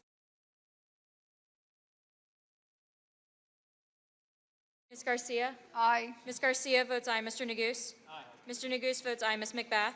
Aye. Ms. McBath votes aye. Mr. Stanton? Aye. Mr. Stanton votes aye. Ms. Steen? Aye. Ms. Steen votes aye. Ms. McCarcel-Powell? Aye. Ms. McCarcel-Powell votes aye. Ms. Escobar? Aye. Ms. Escobar votes aye. Mr. Collins? Mr. Collins votes no. Mr. Sensenbrenner? Mr. Sensenbrenner votes no. Mr. Shabbat? Mr. Shabbat votes no. Mr. Gomert? Mr. Jordan? Mr. Gomert votes no. Mr. Jordan? Mr. Jordan votes no. Mr. Buck? Mr. Buck votes no. Mr. Ratcliffe? Mr. Ratcliffe votes no. Ms. Roby? Ms. Roby votes no. Mr. Gates? Mr. Gates votes no. Mr. Johnson of Louisiana? Mr. Johnson of Louisiana votes no. Mr. Biggs? Mr. McClintock? Mr. McClintock votes no. Ms. Lesko? Ms. Lesko votes no. Mr. Reschenthaler? No. Mr. Reschenthaler votes no. Mr. Klein? Mr. Klein votes no. Mr. Armstrong? Mr. Armstrong votes no. Mr. Stubbe? Mr. Stubbe votes no. Mr. Chairman. Mr. Biggs, you are not recorded. Mr. Biggs votes no. Has everyone voted? No. Has everyone who voted who wishes to vote? How am I recorded? Ms. Scanlon, you are not recorded. Aye. Ms. Scanlon votes aye. Mr. Correa? Mr. Correa, you are not recorded. Mr. Correa votes aye. Does anyone else wish to vote who hasn't voted? The clerk will report. Mr. Chairman, there are 24 ayes and 17 noes. The ayes have it, and the motion to table is agreed to. Mr. Goldman, you may begin. Thank you, Mr. Chairman. Chairman Nadler, Ranking Member Collins, members of the committee. We are here today because Donald J. Trump, the 45th President of the United States, abused the power of his office, the American presidency, for his political and personal benefit. President Trump directed a months-long campaign to solicit foreign help in his 2020 re-election efforts, withholding official acts from the government of Ukraine in order to coerce and secure political assistance and interference in our domestic affairs. As part of this scheme, President Trump applied increasing pressure on the President of Ukraine to publicly announce 2 investigations helpful to his personal re-election efforts.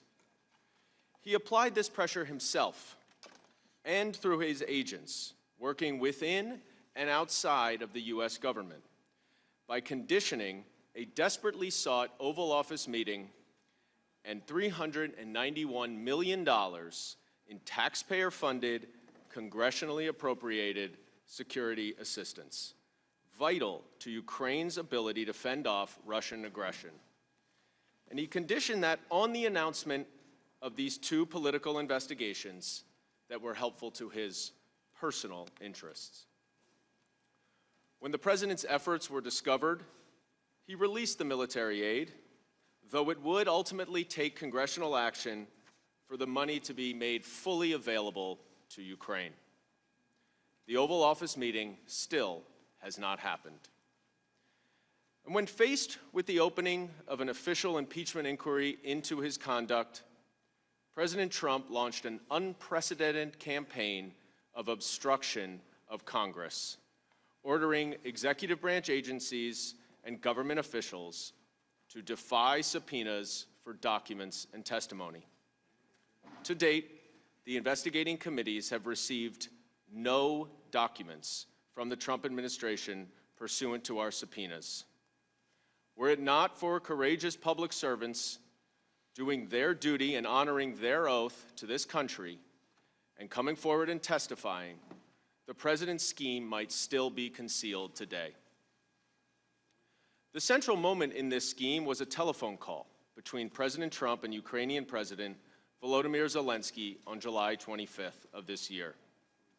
During that call, President Trump asked President Zelensky for a personal favor: to initiate the 2 investigations that President Trump hoped could ultimately help his re-election in 2020. The first investigation involved former Vice President Joe Biden and was an effort to smear his reputation as he seeks the Democratic nomination in next year's presidential election. The second investigation sought to elevate an entirely debunked conspiracy theory promoted by Russian President Vladimir Putin that Ukraine interfered in the last presidential election to support the Democratic nominee. In truth, as has been made clear by irrefutable evidence from throughout the government, Russia interfered in the last election in order to help then-candidate Trump. The allegations about Vice President Biden and the 2016 election are patently false. But that did not deter President Trump during his phone call with the Ukrainian president, and it does not appear to deter him today. Just 2 days ago, President Trump stated publicly that he hopes that his personal attorney, Rudy Giuliani, will report to the Department of Justice and to Congress the results of Mr. Giuliani's efforts in Ukraine last week to pursue these false allegations meant to tarnish Vice President Biden. President Trump's persistent and continuing effort to coerce a foreign country to help him cheat to win an election is a clear and present danger to our free and fair elections and to our national security. The overwhelming evidence of this scheme is described in detail in a nearly 300-page document entitled the Trump-Ukraine Impeachment Inquiry Report, formally transmitted from the House Permanent Selecting Committee on Intelligence to this committee a few days ago.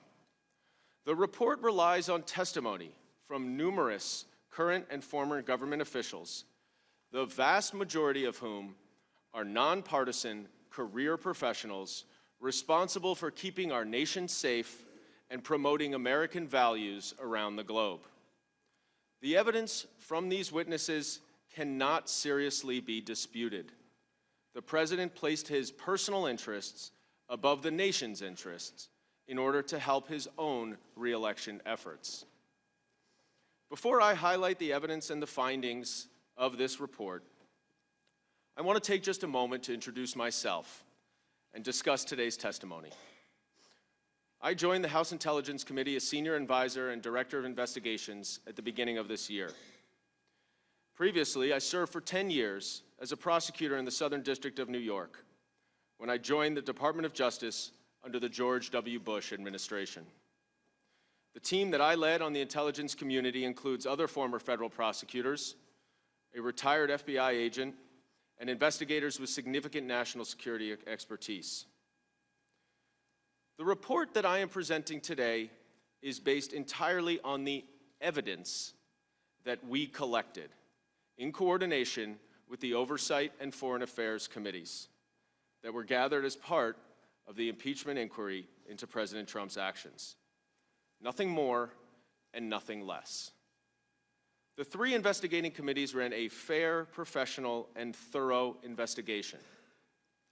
We followed the House rules for depositions and public hearings, including the rule against agency counsel being present for depositions, and members and staff from both parties had equal time to ask questions, and there were no substantive questions that were prevented from being asked and answered. This investigation moved swiftly and intensively, as all good investigations should. To the extent that other witnesses would be able to provide more context and detail about this scheme, their failure to testify is due solely to the fact that President Trump obstructed the inquiry and refused to make them available.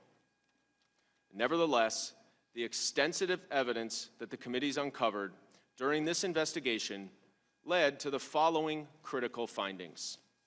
First, President Trump used the power of his office to pressure and induce the newly elected president of Ukraine to interfere in the 2020 presidential election for President Trump's personal and political benefit. Second, in order to increase the pressure on Ukraine to announce the politically motivated investigations that President Trump wanted, President Trump withheld a coveted Oval Office meeting and $391 of essential military assistance from Ukraine.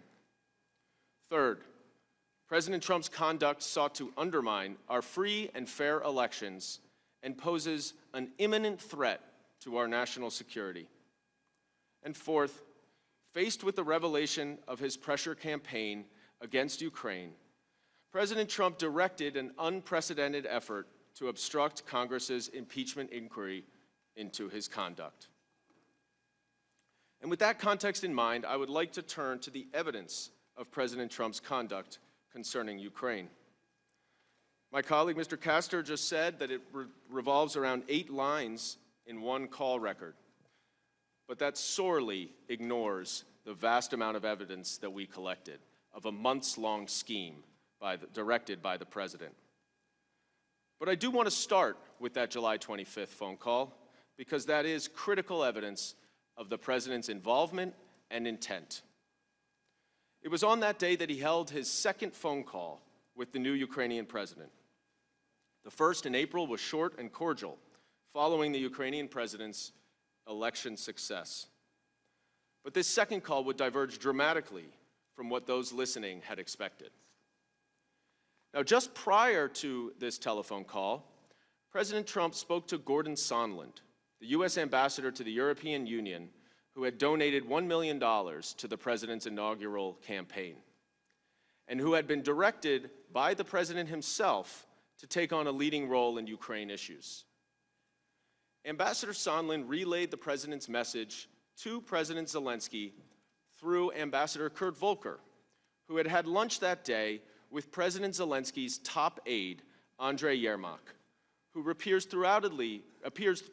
repeatedly through this scheme as President Zelensky's right-hand man. Ambassador Volker texted Mr. Yermak with President Trump's direction. Good lunch, thanks. Heard from White House. Assuming President Z convinces Trump he will investigate, get to the bottom of what happened in 2016, we will nail down visit for we will nail down for a visit to Washington. Good luck. See you tomorrow. Kurt. So even before the phone call with President Zelensky took place, President Trump had directed that Ukraine initiate the investigation into 2016, the debunked conspiracy theory that Ukraine had interfered in the election, in order for President Zelensky to get the White House visit that he desperately coveted. Ambassador Sondland was clear in his testimony about this quid pro quo.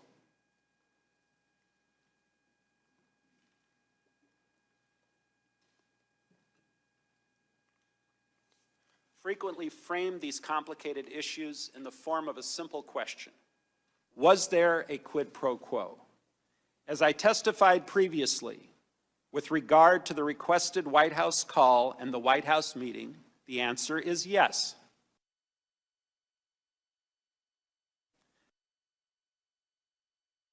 Discuss matters of importance to the United States, such as Ukraine's efforts to root out corruption. Instead, President Trump veered quickly into the personal favor that he wanted President Zelensky to do. 2 investigations that would help President Trump's re-election effort. Witnesses who listened to the call described it as unusual, improper, inappropriate, and concerning. 2 of them immediately reported their concerns to White House lawyers. Now let me just take a few minutes walking through that important call step by step, because it is evidence that is central to the president's scheme. Near the beginning of the call, President Zelensky said, "I would also like to thank you for your great support in the area of defense. We are ready to continue to cooperate for the next steps. Specifically, we are almost ready to buy more javelins from the United States for defense purposes." The great support in the area of defense included the nearly $400 million of U.S. military assistance to Ukraine, which one witness testified was nearly 10% of Ukraine's defense budget. And this support comes as a result of Russia's invasion of Ukraine in 2014, when Russia illegally annexed nearly 7% of Ukraine's territory. Since then, the United States and our allies have provided support for Ukraine, an emerging post-Soviet democracy, to fend off Russia in the east. Yet just a few weeks before this July 25th call, President Trump had inexplicably placed a hold on military assistance to Ukraine without providing any reason to his own cabinet members or national security officials. The evidence the committees collected showed that there was unanimous support for the aid from every relevant agency in the Trump administration. Nevertheless, during the call, President Trump complained that U.S. support for Ukraine was not reciprocal, that somehow Ukraine needed to give more to the United States. What did he mean? Well, it became clear, because immediately after President Zelensky brought up U.S. military support and purchasing Javelin anti-tank weapons, President Trump responded, "I would like you to do us a favor."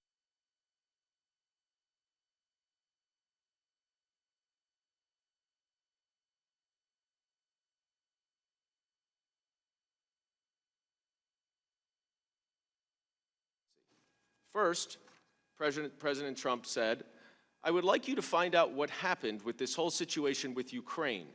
They say CrowdStrike.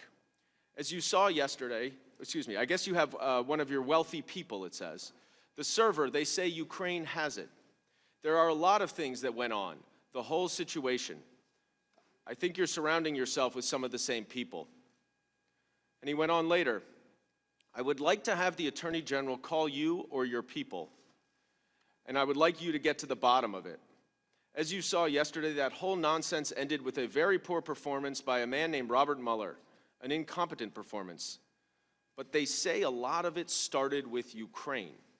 Whatever you can do, it's very important that you do it if that's possible."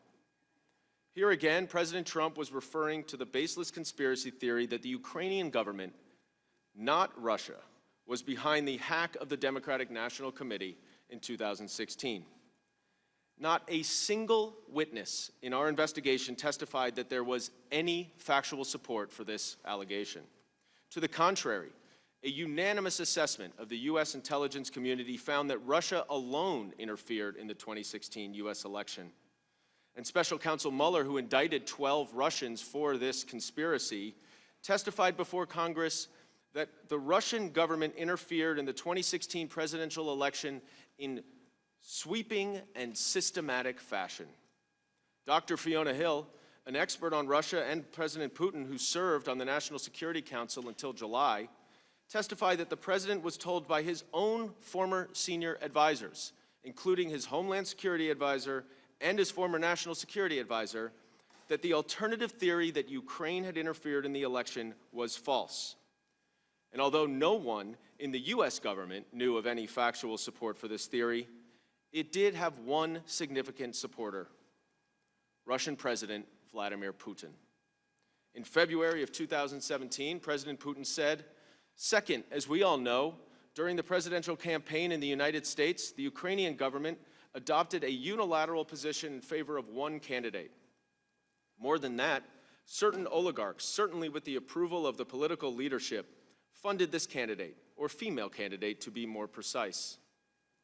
And if there was ever any doubt about who benefits from this unfounded theory put forward by President Trump and his associates, President Putin made it clear very recently when he said, 'Thank God no one is accusing us anymore of interfering in U.S. elections. Now they're accusing Ukraine.' In the face of clear evidence, not only from intelligence community experts, but from his own national security team, that Russia, not Ukraine, interfered in the 2016 election for the benefit of Donald Trump, President Trump still pressed the Ukrainian government to announce an investigation into this conspiracy theory. And why? Because it would help his own political standing. President Trump even sought to withhold an Oval Office meeting from the president of Ukraine until he fell in line with President Putin's lies, the leader who had actually invaded Ukraine.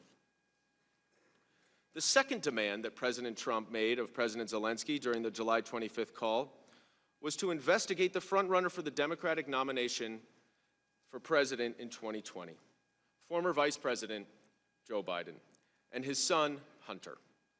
President Trump stated, "The other thing, there's a lot of talk about Biden's son, that Biden stopped the prosecution, and a lot of people want to find out about that. So whatever you can do with the Attorney General would be great. Biden went around bragging that he stopped the prosecution. So if you can look into it, it sounds horrible to me."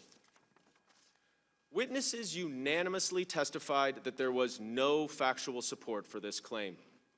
Rather, they noted that Vice President Biden was acting in support of an international consensus and official U.S. policy to clean up the Prosecutor General's office in Ukraine. Despite these facts, by the time of the July 25th call, Mr. Giuliani had been publicly advocating for these two investigations for months, while also using back channels to press Ukrainian officials to initiate them in support of his client, Donald Trump. Ambassador Sondland understood Mr. Giuliani's role very clearly. He testified, "Mr. Giuliani was expressing the desires of the President of the United States, and we knew these investigations were important to the President." To others, Mr. Giuliani was working at cross purposes with official policy channels toward Ukraine, even as he was working on behalf of President Trump. According to former National Security Advisor, Ambassador John Bolton, Mr. Giuliani was a, quote, hand grenade who's going to blow everybody up, unquote. Near the end of the July 25th call, President Zelensky circled back to the pre-cooked message that Ambassador Volker had relayed to President Zelensky's top aide before the call. President Zelensky said, "I also wanted to thank you for your invitation to visit the United States, specifically Washington, D.C. On the other hand, I also wanted to assure you that we will be very serious about the case and we will work on the investigation." In other words, on one hand is the White House visit, while on the other hand, he agreed to pursue the investigations. This statement shows that President Zelensky fully understood at the time of the July 25th call the quid pro quo between these investigations and the White House meeting that President Trump required and that Ambassador Sondland had testified so clearly about. Numerous witnesses testified about the importance of a White House meeting with the President of the United States, specifically a meeting in the Oval Office, an official act by President Trump. As David Holmes, senior official in the U.S. Embassy in Ukraine, said, "It is important to understand that a White House visit was critical to President Zelensky. President Zelensky needed to show U.S. support at the highest levels in order to demonstrate to Russian President Vladimir Putin that he had U.S. backing, as well as to advance his ambitious anti-corruption reform agenda at home." In other words, the White House visit would help Zelensky's anti-corruption reforms. And that support remains critical as President Zelensky meets today with President Putin to try to resolve the conflict in the East. Now, the day after this phone call, President Trump sought to ensure that President Zelensky got the message. On July 26, U.S. officials met with President Zelensky and other Ukrainian officials in Kyiv. And President Zelensky mentioned that President Trump had brought up some, quote, very sensitive issues, unquote. After that meeting, Ambassador Sondland had a private one-on-one meeting with Andrei Yermak, President Zelensky's top aide, during which Ambassador Sondland said that they probably discussed the issue of investigations. At lunch right after that with Mr. Holmes and two other State Department officers, Ambassador Sondland pulled out his cell phone and called President Trump. Somewhat shocked, Mr. Holmes recounted the conversation that followed. "I heard Ambassador Sondland greet the president and explain he was calling from Kyiv. I heard President Trump then clarify that Ambassador Sondland was in Ukraine. Ambassador Sondland replied, yes, he was in Ukraine, and went on to state that President Zelensky, quote, loves your ass, unquote. I then heard President Trump ask, so he's going to do the investigation? Ambassador Sondland replied that he is going to do it, adding that President Zelensky will do anything you ask him to do." After the call, Ambassador Sondland told Mr. Holmes that President Trump did not give a bleep about Ukraine and only cares about the big stuff that benefits the president himself, like the Biden investigation that Mr. Giuliani was pushing. To repeat, and this is very important, Ambassador Sondland spoke to President Trump before the July 25th call with President Zelensky and relayed to Ukrainian officials President Trump's requirement of political investigations in exchange for a White House meeting.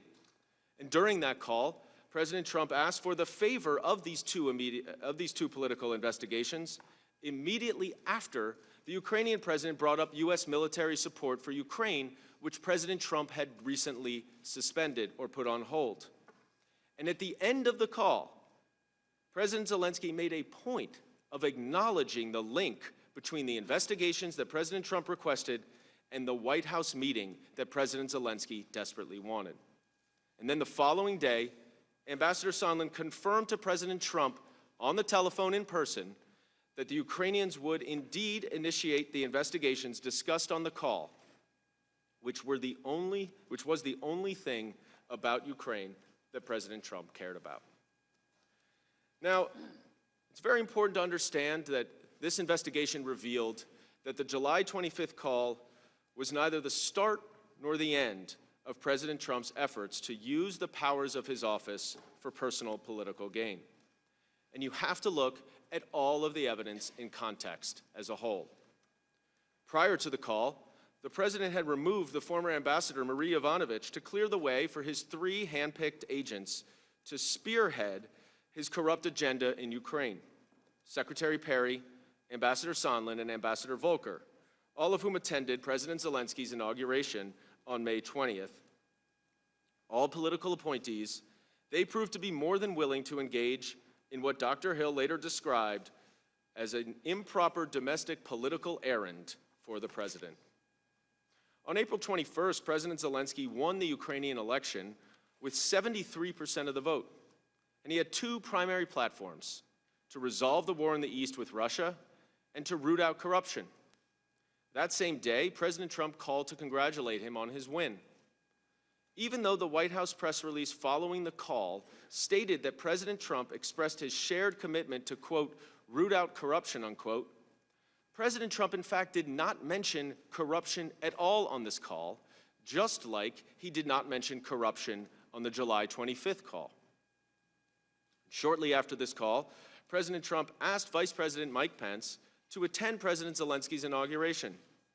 But on May 13th, President Trump did an about-face and directed Vice President Pence not to attend. An advisor to Vice President Pence testified that the inauguration had not yet been scheduled, and therefore the reason for the abrupt change of plans was not related to any scheduling issues.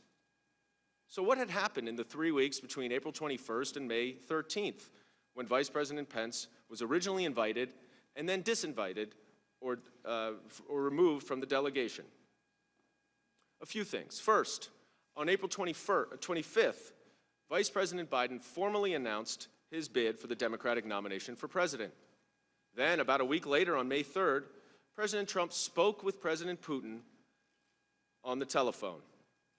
One senior State Department official testified that the conversation between President Trump and President Putin included a discussion of Ukraine. Third, on May 9th, Mr. Giuliani told the New York Times that he intended to travel to Ukraine on behalf of his client, President Trump, in order to, quote, meddle in an investigation, unquote. But after public backlash and apparent pushback from the Ukrainians, Mr. Giuliani canceled his trip the next day, claiming that President Zelensky was surrounded by enemies of President Trump. At a critical May 23rd meeting in the Oval Office, President Trump said that Ukraine was corrupt and tried to take him down in 2016, the same false narrative pushed by President Putin and Mr. Giuliani. And in order for the White House meeting to occur, President Trump told the delegation that they must talk to Rudy to get the visit scheduled. These comments from President Trump were the first of many subsequent indications that in his mind, corruption equals investigations. In the weeks and months following, Mr. Giuliani relayed to both Ukrainian officials and the government officials that President Trump had designated at the May 23rd meeting to take a lead on Ukraine policy, the directive from President Trump that a White House meeting would not occur until Ukraine announced the two political investigations that President Trump required. And well before the July 25th call, Ambassadors Sondland and Volker also relayed this quid pro quo to the Ukrainians, including to President Zelensky himself. Ambassador Volker conveyed the message directly to President Zelensky at the beginning of July, urging him to reference investigations associated with the Giuliani factor with President Trump. And in meetings at the White House on July 10th, Ambassador Sondland told other U.S. officials and two of President Zelensky's advisors, including Mr. Yermak, that he had an agreement with Acting Chief of Staff Mick Mulvaney that the White House visit would be scheduled if Ukraine announced the investigations. One witness testified that during the second of the meetings, Ambassador Sondland began to review what the deliverable would be in order to get the meeting, referring to an investigation of the Bidens. The witness told the committee that the request was explicit, there was no ambiguity, and that Ambassador Sondland also mentioned Burisma, a major Ukrainian energy company that Hunter Biden sat on the board of. To the witnesses that testified before the committee, the references to Burisma was shorthand for an investigation into the Bidens. Ambassador Bolton, as well as his staff members, objected to this meeting for investigations trade, and Ambassador Bolton told Dr. Hill, "You go and tell Eisenberg," John Eisenberg, the legal advisor for the National Security Council, "that I am not part of whatever drug deal Sondland and Mulvaney are cooking up on this. And you go ahead and tell him what you've heard and what I've said." Yet this was not a rogue operation by Mr. Giuliani and Ambassador Sondland and Volker. As Ambassador Sondland testified, everyone was in the loop, including Mr. Mulvaney, Secretary Pompeo, Secretary Perry, and their top advisors. On July 19th, Ambassador Sondland emailed Mr. Mulvaney, Secretary Perry, Secretary Pompeo, and others after speaking with President Zelensky. The subject was, I talked to Zelensky just now. And Ambassador Sondland wrote, he is prepared to receive POTUS's call. POTUS is the President of the United States. Will assure him that he intends to run a fully transparent investigation and will, quote, turn over every stone, unquote. Both Secretary Perry and Chief of Staff Mulvaney quickly responded to the email, noting that given that conversation, a date would soon be set to schedule the White House telephone call. The evidence also unambiguously shows that the Ukrainians understood this quid pro quo and had serious reservations, particularly because President Zelensky had won the election on an anti-corruption platform. In fact, a few days before the July 25th call, Ambassador William Taylor, the acting U.S. ambassador to Ukraine and the former permanent ambassador to Ukraine, texted Ambassador Sondland and Volker, or rather he stated in his testimony, on July 20th, I had a phone conversation with Mr. Daniliuk, during which he conveyed to me that President Zelensky did not want to be used as a pawn in a U.S. re-election campaign. But President Trump's pressure campaign on President Zelensky did not relent. And just 4 days later, President Zelensky received that message via Kurt Volker that he needed to convince President Trump that he would do the investigations in order to get that White House meeting. And as I have described, President Zelensky tried to do exactly that on the July 25th call with President Trump. In the weeks following the July 25th call, President Zelensky heeded President Trump's request, sending his top aide, Mr. Yermak, to Madrid to meet with Mr. Giuliani. In coordination with Mr. Giuliani, President Trump's handpicked representatives, they continued this pressure campaign to secure a public announcement of the investigations.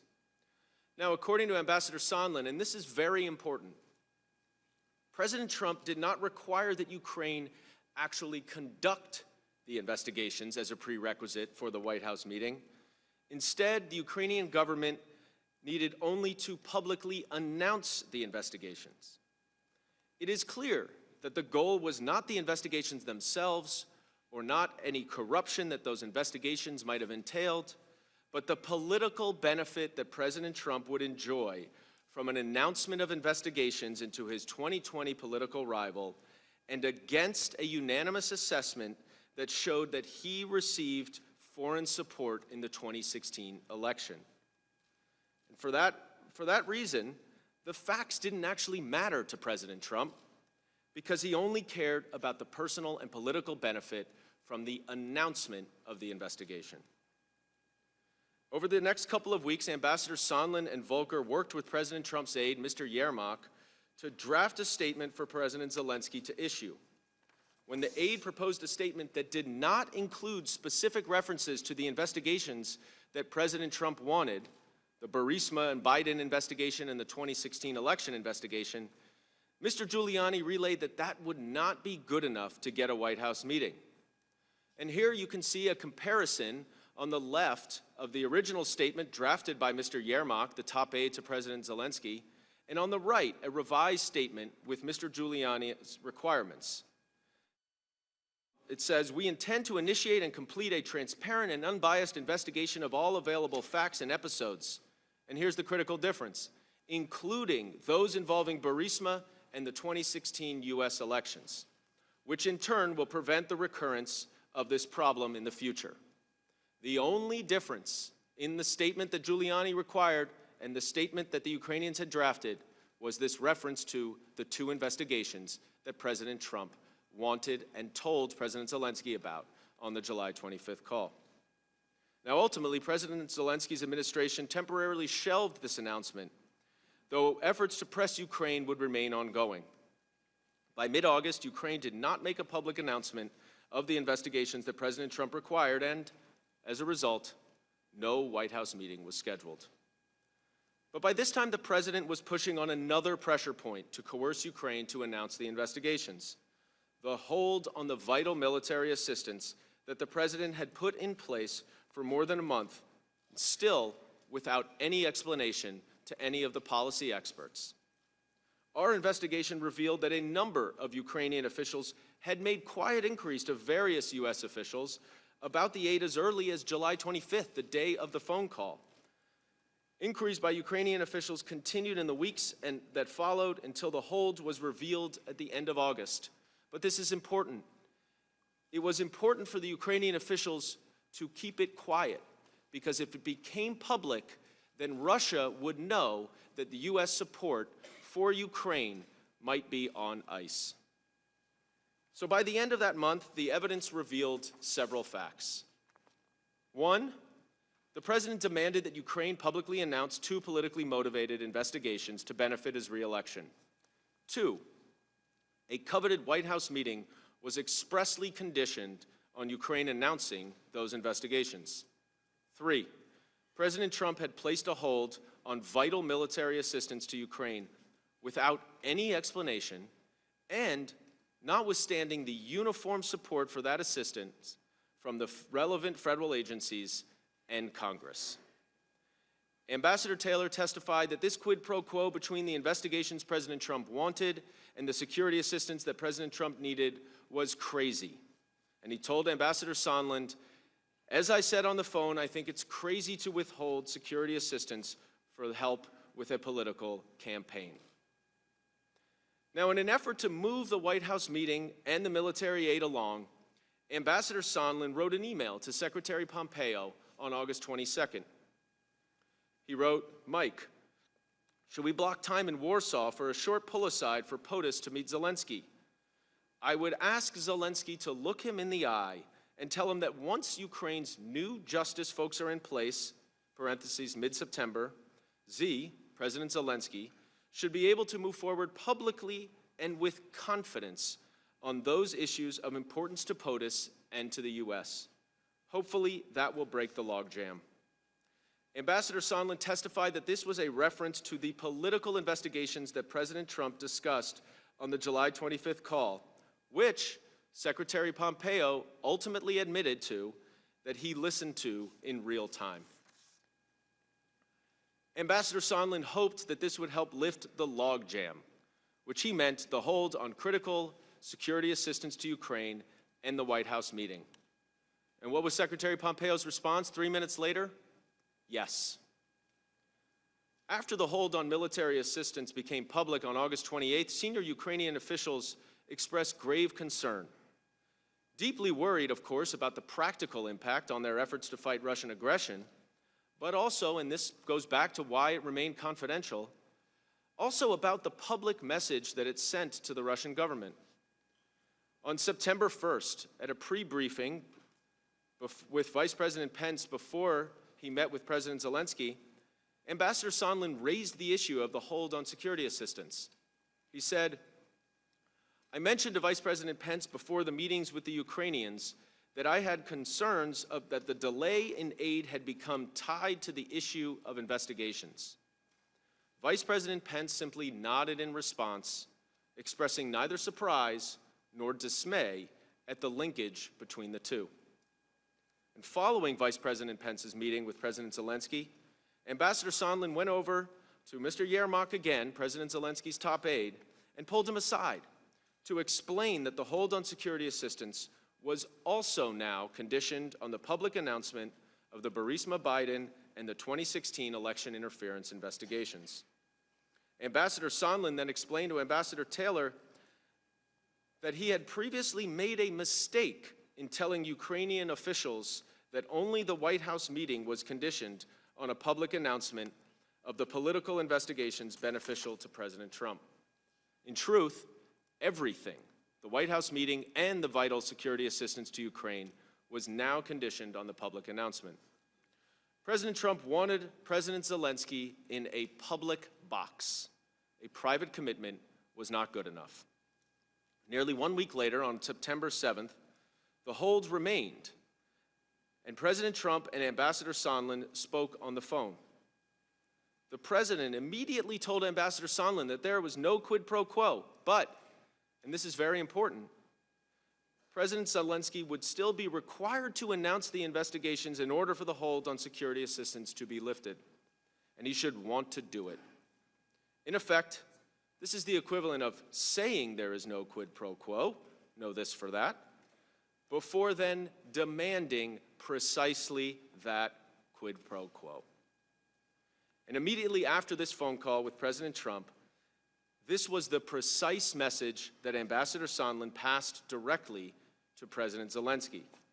According to Ambassador Taylor, Ambassador Sondland also said that he had talked to President Zelensky and Mr. Yermak and had told them that although this was not a quid pro quo, if President Zelensky did not clear things up in public, we would be at a stalemate. And I understood a stalemate to mean that Ukraine would not receive the much-needed military assistance. Needing the military assistance and hoping for the White House meeting, President Zelensky finally relented to President Trump's pressure campaign, and arrangements were soon made for the Ukrainian president to make a statement during an interview on CNN where he would make a public announcement of the two investigations that President Trump wanted, in order for President Zelensky to secure the White House meeting and for Ukraine to get that much-needed military assistance. And although there is no doubt that President Trump had ordered the military aid held up until the Ukrainians committed to the investigations, on October 17th, Acting Chief of Staff Mick Mulvaney confirmed in public that there was such a quid pro quo. Let's watch what he said.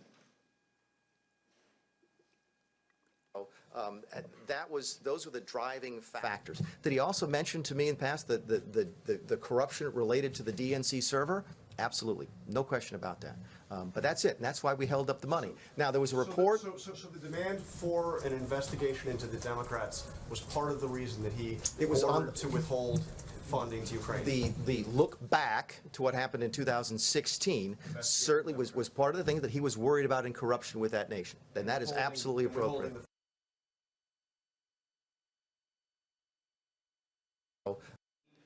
Was unraveling. On September 9th, the Intelligence Oversight and Foreign Affairs Committees announced an investigation into President Trump and Mr. Giuliani's efforts in Ukraine. And later that same day, the Intelligence Committee learned that a whistleblower had filed a complaint nearly a month earlier related to some unknown issue, but which the President and the White House knew was related to Ukraine and had been circulating among them for some time. And then 2 days later, on September 11th, in the face of growing public and congressional scrutiny, President Trump lifted the hold on security assistance to Ukraine. As with the implementation of the hold, no reason was provided. Put simply, President Trump got caught, so he released the aid. But even since this investigation began, the President has demonstrated no contrition or acknowledgement that his demand for a foreign country to interfere in our election is wrong. In fact, he has repeatedly called on Ukraine to investigate Vice President Biden, his rival. These and other actions by the President and his associates demonstrate that his determination to solicit foreign interference in our election continues today. It did not end with Russia's support for Trump in 2016, which President Trump invited by asking for his opponent to be hacked by Russia, and it did not end when his Ukrainian scheme was exposed in September of this year.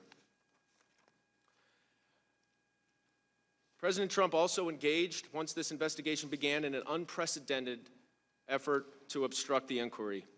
And I look forward to answering your questions about that unprecedented obstruction. But in conclusion, I want to say that the Intelligence Committee has produced to you a nearly 300-page report. And I am grateful that you have offered me the opportunity today to walk you through some of the evidence underlying it. Admittedly, it is a lot to digest. But let me just say this. The President's scheme is actually quite simple, and the facts are not seriously in dispute. It can be boiled down to 4 key takeaways. First, that President Trump directed a scheme to pressure Ukraine into opening 2 investigations that would benefit his 2020 re-election campaign and not the U.S. national interest.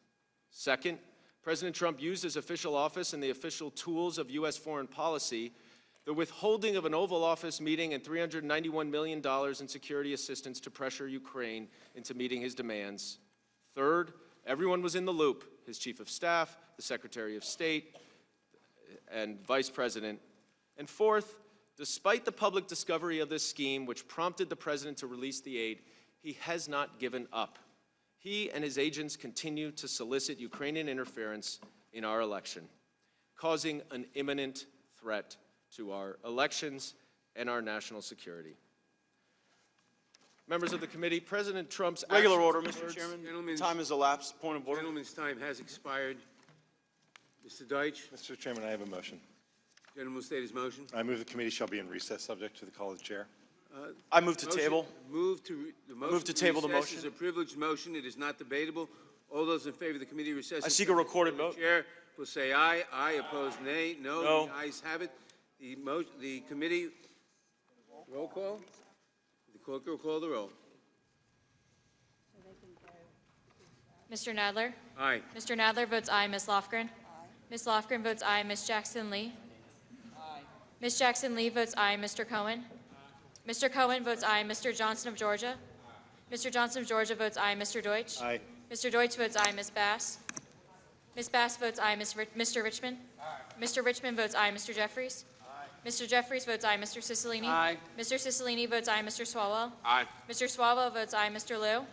Aye. Mr. Liu votes aye. Mr. Raskin? Aye. Mr. Raskin votes aye. Ms. Jayapal? Ms. Jayapal votes aye. Ms. Demings? Ms. Demings votes aye. Mr. Correa? Aye. Mr. Correa votes aye. Ms. Scanlon? Aye. Ms. Scanlon votes aye. Ms. Garcia? Aye. Ms. Garcia votes aye. Mr. Neguse? Mr. Neguse votes aye. Ms. McBath? Ms. McBath votes aye. Mr. Stanton? Aye. Mr. Stanton votes aye. Ms. Dean? Aye. Ms. Dean votes aye. Ms. McCarcel-Powell? Aye. Ms. McCarcel-Powell votes aye. Ms. Escobar? Aye. Ms. Escobar votes aye. Mr. Collins? Mr. Collins votes no. Mr. Sensenbrenner? Mr. Shabbat? Oh, Mr. Sensenbrenner votes no. Mr. Shabbat? Mr. Shabbat votes no. Mr. Gomert? Mr. Gomert votes no. Mr. Jordan? Mr. Jordan votes no. Mr. Buck? Mr. Ratcliffe? No. Mr. Ratcliffe votes no. Ms. Roby? No.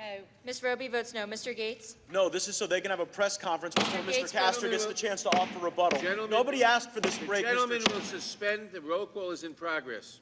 Mr. Johnson of Louisiana? No. Mr. Johnson of Louisiana votes no. Mr. Biggs? No. Mr. Biggs votes no. Mr. McClintock? Mr. McClintock votes no. Ms. Lesko? Ms. Lesko votes no. Mr. Reschenthaler? No. Mr. Reschenthaler votes no. Mr. Klein? Mr. Klein votes no. Mr. Armstrong? Mr. Armstrong votes no. Mr. Stubbe? Mr. Stubbe votes no. Has everyone voted that wishes to vote? The clerk will report. Mr. Chairman, there are 24 ayes and 16 noes. The motion to recess at the call of the chair is How long do we adopted. anticipate the recess? How long is the Well, recess? the gentleman will suspend. I'd just like to know how The long. gentleman will suspend. It's until they're done with their press The conference. gentleman will suspend. The committee will stand in recess for 15 minutes. I will announce also that we've been in session about 2.5 hours.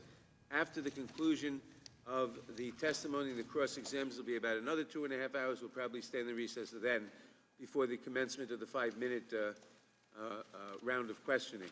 I would ask that people remain in their seats while the two witnesses are given an opportunity to leave. I would remind people in the audience that if they leave, they may not have their seats back when we reconvene. The committee will stand in recess and will reconvene in 15 minutes.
before we get home, because I know it's hard to write about and I know it's hard to talk about.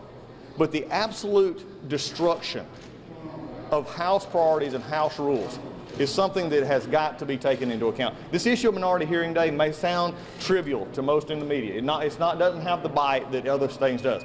But this minority hearing day goes to the very heart. And if you don't believe me, go ask senior Democrats. Get them offline, get them off record. They will tell you that the very destruction of not giving us a minority hearing day is a destruction of this House. Nancy Pelosi, Speaker Pelosi, the leader, Hoyer, and Chairman Nadler and Chairman Schiff are actually undermining the very integrity of the House when they don't do this. It may not change the vote, it may not change an opinion, but there's reasons minorities have rights in this body. And to do this is tragic and should be reported on, but that's not important as we're racing to impeach a president. I'll take a couple of questions. Mr. Collins, I know that you've been on the dais all morning, but we're getting, dribs and drabs about this Fisa report. Yes. Have you heard anything yet, and can you illuminate any of us on what's in that report? No, I have not yet. I'm going back to my staff now to see what it's coming out of. But again, highlights again today.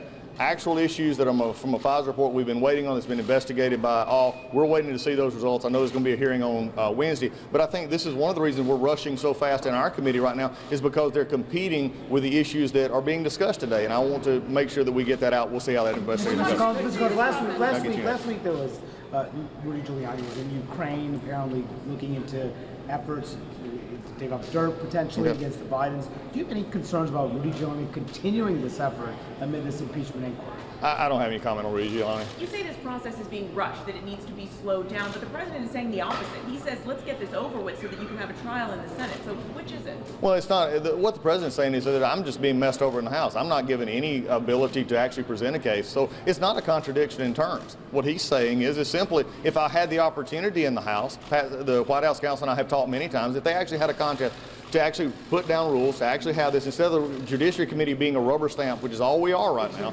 from active shifts, then at this point, I'll stop on this one and come back. But to have this issue, it's not being rushed. We had the opportunity to have this, but when you simply come and present us somebody else's report, remember, Chairman Nadler's own words, that you should not accept a report from another entity without having a full investigation. That's what we're doing. White House counsel's not here, but you keep saying that the president doesn't have an opinion. No, it's not now. It's not going to come. It's the other. I just arrived. Other Dems, yeah. Well, thank you. I can hang here. Is Nadler?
I think what we have heard so far is a very clear story of how the president put his own personal interest in front of the nation's interest, how this president abused his power and coerced a foreign government into digging up dirt on his political rival and interfering in our elections. That story was very clearly told today by the Counsel for the Intelligence Committee.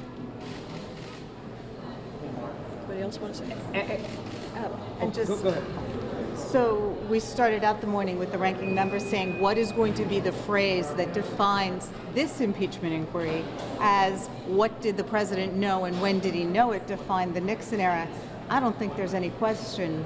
It's, I want you to do us a favor, though. The president solicited foreign interference into our national elections using a foreign country That's exactly what our founders feared, and that's why they put impeachment in our Constitution.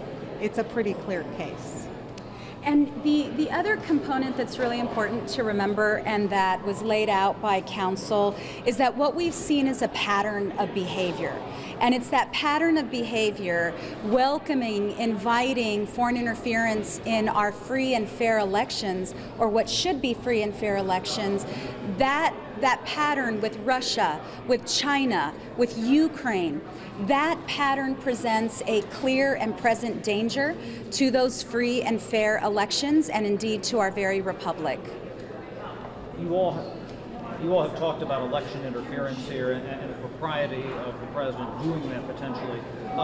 It mentions in Article 2, Section 4, treason as a potential article of impeachment. Is that something that you would consider seriously as you go to write these articles later, something specific? We are not in a discussion of articles of impeachment. We are in a discussion of the facts, and the facts are undisputed. I would just note that the Republican counsel spent only 7 of his 30 minutes on any kind of a discussion of facts, and even those were pretty thin. If you have a real defense, this is the time to present it, because we are looking at uncontested facts by numerous witnesses, including, by the way, the #1 witness, the smoking gun of this investigation. That is the President of the United States, who himself early on came out and said, this is what I want President Zelensky to do. He said this on the White House lawn, and we need to stay very focused on the facts. When Barry Burke presented his opening argument, he made a reference to the Mueller investigation, but only really one clear reference, which is the president asking for the special counsel to be fired and then asking Don McGahn to later lie about it. Should we interpret that as that the articles of impeachment will mostly only be focused on Ukraine? Are there any reference to the Mueller investigation? I think it goes to the fact that we have a pattern of conduct from this president where he obstructs investigations and then tries to undermine investigators, no matter who they are, and threaten witnesses. We've seen that before. We've seen it in connection with Ukraine. Would you favor that being included in articles of impeachment? I think the pattern of the president's behavior is what gives urgency to us moving forward. Anybody else? Are there Spanish language outlets here? No? Okay. All right. Thanks, everybody. Thank you.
not the two officers reached. A couple of quotes from this morning, lawmakers and lawyers using phrases like the president is an imminent threat, or he's a clear and present danger to the democracy, that he's putting his own interests ahead of the public, and he's going to do it in the 2020 election. They argue that the reason that they need to act now is because the president sought interference in 2016.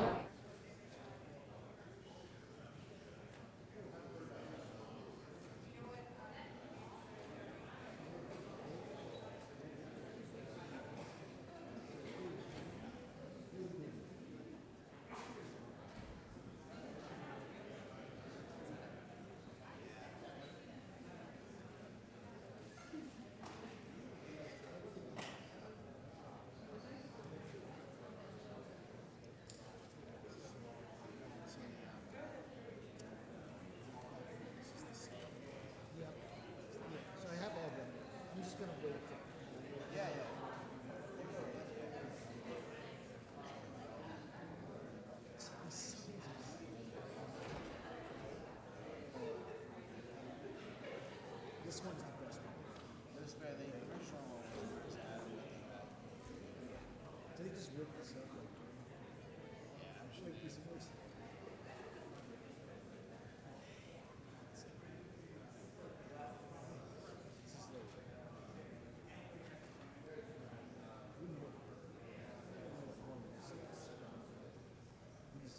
These guys.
Committee will reconvene.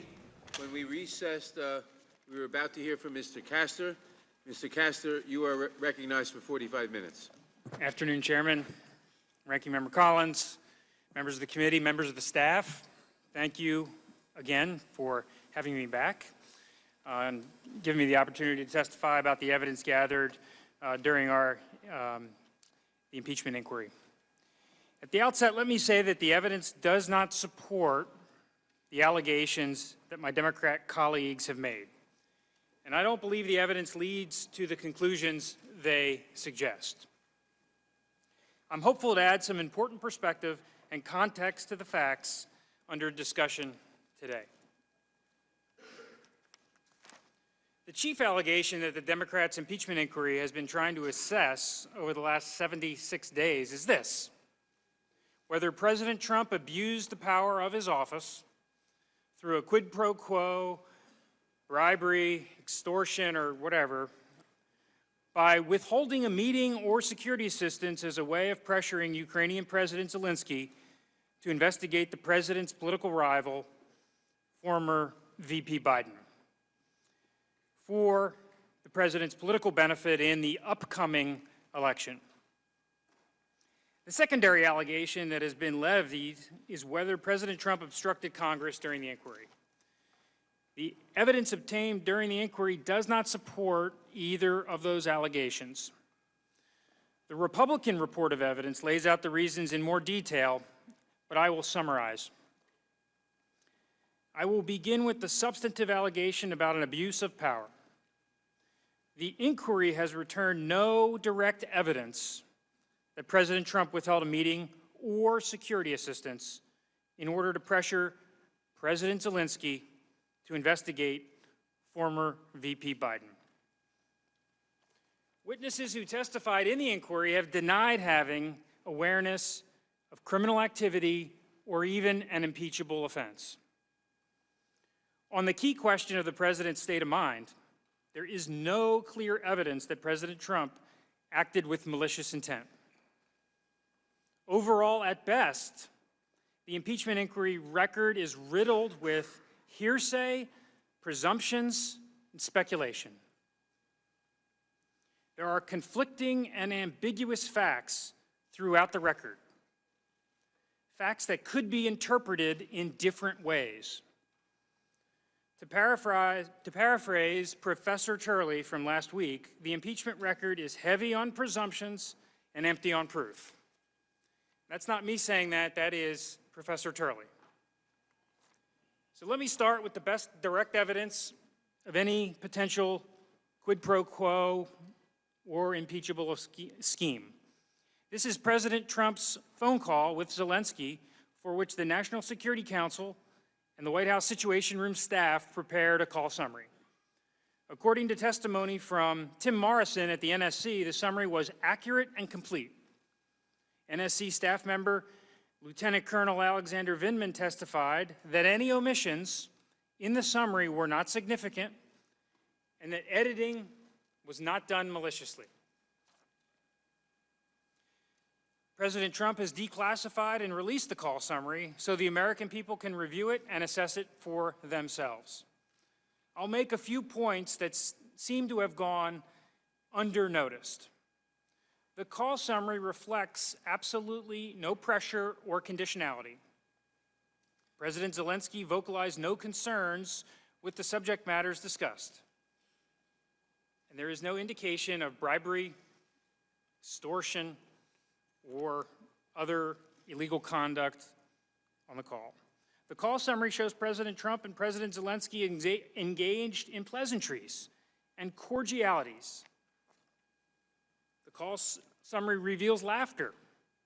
Simply put, the call is not the sinister mob shakedown that some Democrats have described.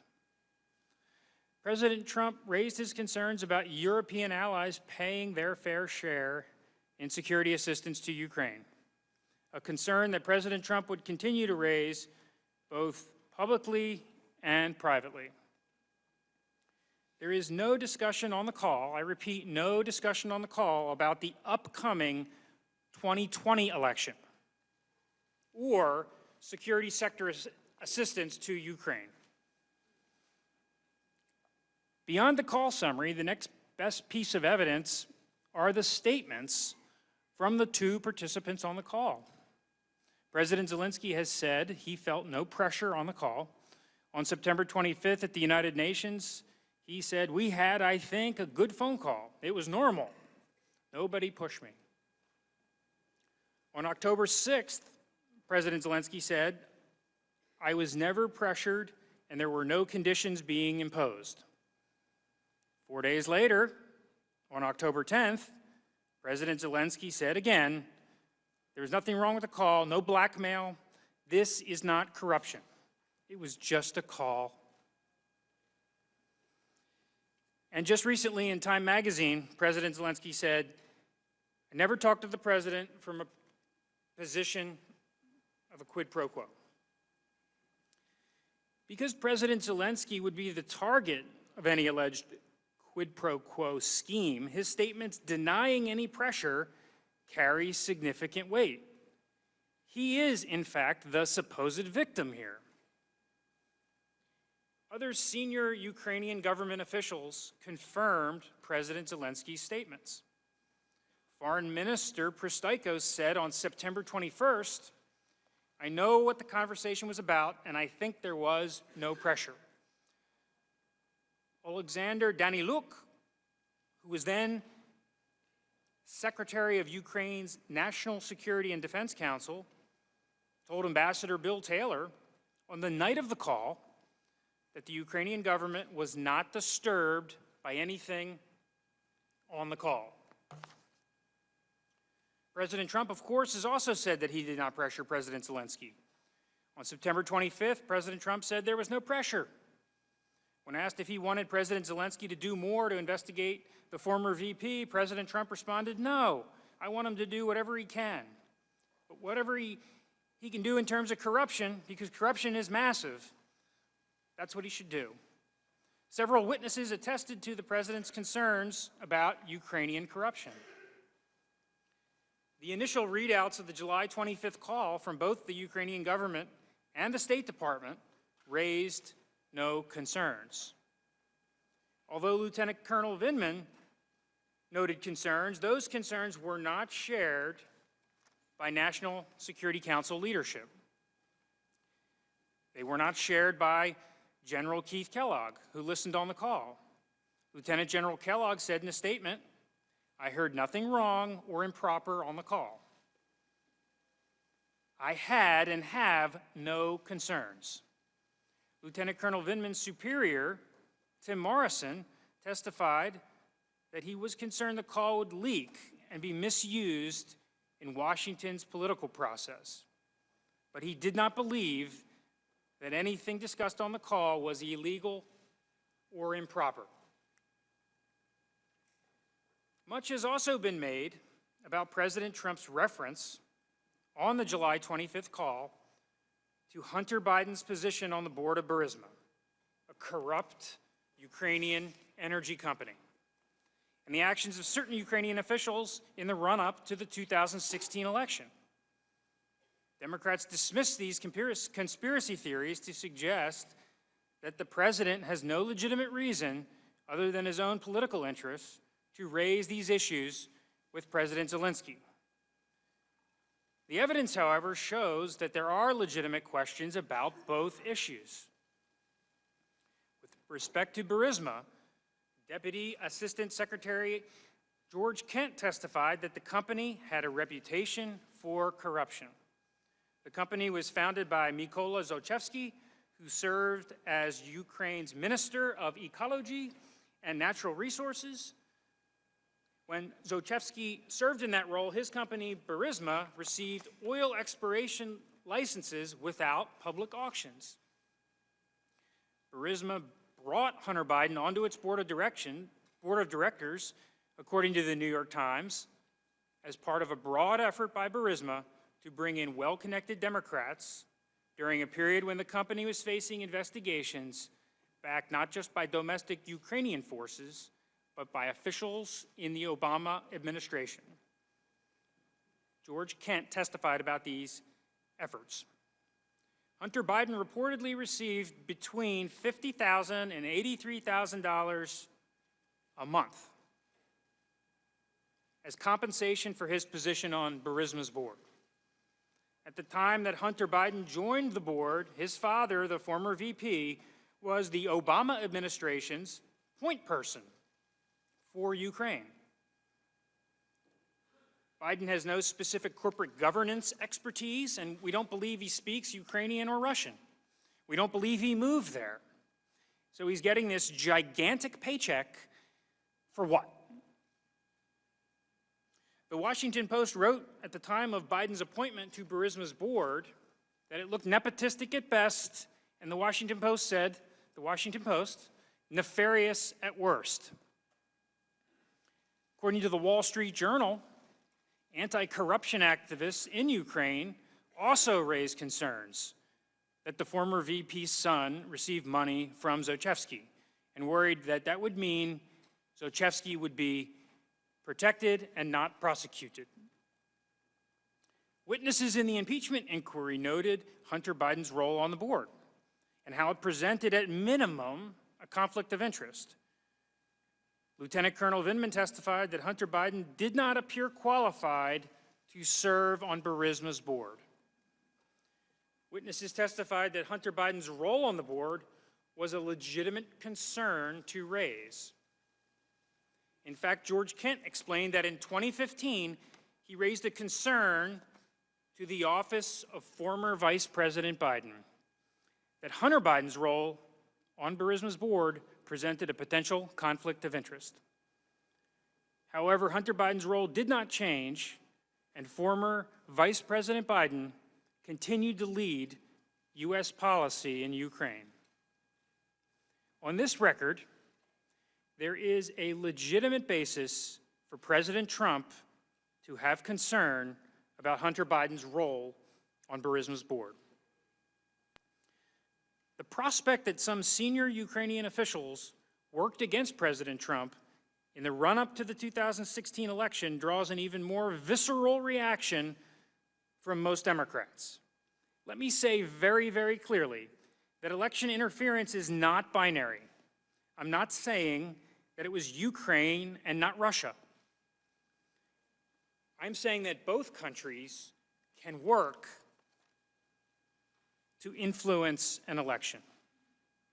A systemic, coordinated Russian interference effort does not mean that some Ukrainian officials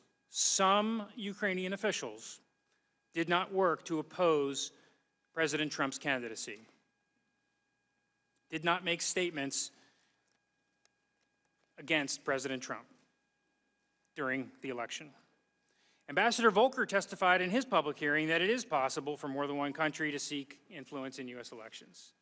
Dr. Hill testified likewise at her public hearing.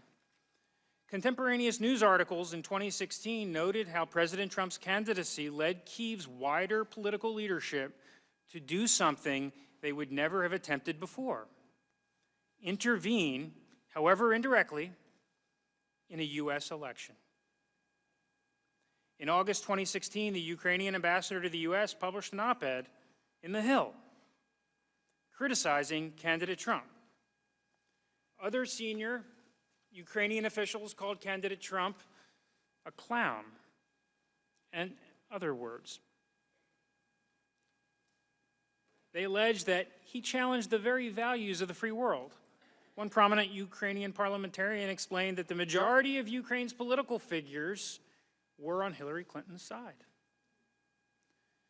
A January 2017 Politico article lays out in more detail efforts by the Ukrainian government officials to oppose President Trump's candidacy. The article notes how Ukraine worked to sabotage the Trump campaign by publicly questioning his fitness for office. The article detailed how a woman named Alexandra Chalupa, a Ukrainian-American contractor, paid by the DNC and working with the DNC and the Clinton campaign, traded information and leads about the Trump campaign with the staff at the Ukrainian embassy in Washington. Chalupa explained how the Ukrainian embassy worked directly with reporters to point them in the right direction. Witnesses in the impeachment inquiry testified that the allegation of Ukrainian influence in the 2016 election was appropriate to examine. Ambassador Volker testified that he thought it was fine to investigate allegations about 2016 influence. Ambassador Taylor said, for example, that the allegations surprised and disappointed him. On this record, I do not believe that one could conclude that President Trump had no legitimate basis to raise a concern about efforts by Ukrainians to influence the 2016 election. Let me now turn to the first assertion that President Trump withheld a meeting with President Zelensky as a way of pressuring him to investigate the former VP. Here, it is important to note Ukraine's long, profound history of endemic corruption. Several witnesses in the inquiry have testified about these problems. Ambassador Marie Yovanovitch, for example, said Ukraine's corruption is not just prevalent, but frankly is the system. Witnesses testified to having firsthand knowledge that President Trump is deeply skeptical of Ukraine due to its corruption, dating back years, and that this skepticism contributed to President Trump's initial hesitancy to meet with President Zelensky. Ambassador Volker testified, so I know he had a very deep-rooted skeptical view, and my understanding at the time was that even though he agreed in the meeting that we had with him, say, okay, I'll invite him, he didn't really want to do it, Volker said. And that's why the meeting kept getting delayed. Another relevant set of facts here is the effort of some Ukrainian officials to oppose President Trump's candidacy in the 2016 election. Some of these Ukrainian politicians initially remained in government when President Zelensky took over. Witnesses testified that these Ukrainian efforts in 2016 colored how President Trump viewed Ukraine. It's also important to note that President Zelensky was a relatively unknown quantity for U.S. policymakers. Ambassador Yovanovitch called him an untried politician. Dr. Hill testified that there were concerns within the National Security Council about Zelensky's relationship with Igor Kolomoisky, a controversial oligarch in Ukraine. Although President Zelensky ran on a reform platform, President Zelensky appointed Kolomoisky's lawyer, Mr. Bodon, as his chief of staff. Both Ambassador Volker and Senator Ron Johnson noted that this appointment raised concerns. These facts are important in assessing the president's state of mind in understanding whether President Zelensky was truly committed to fighting corruption in Ukraine. The evidence shows that President Trump invited President Zelensky to meet at the White House on 3 separate occasions, all without any conditions. The first was on April 21st during the initial congratulatory phone call. The second was via letter on May 29th. This letter followed an Oval Office meeting on May 23rd with the U.S. delegation to the inauguration. During this meeting, President Trump again expressed his skepticism about Ukraine.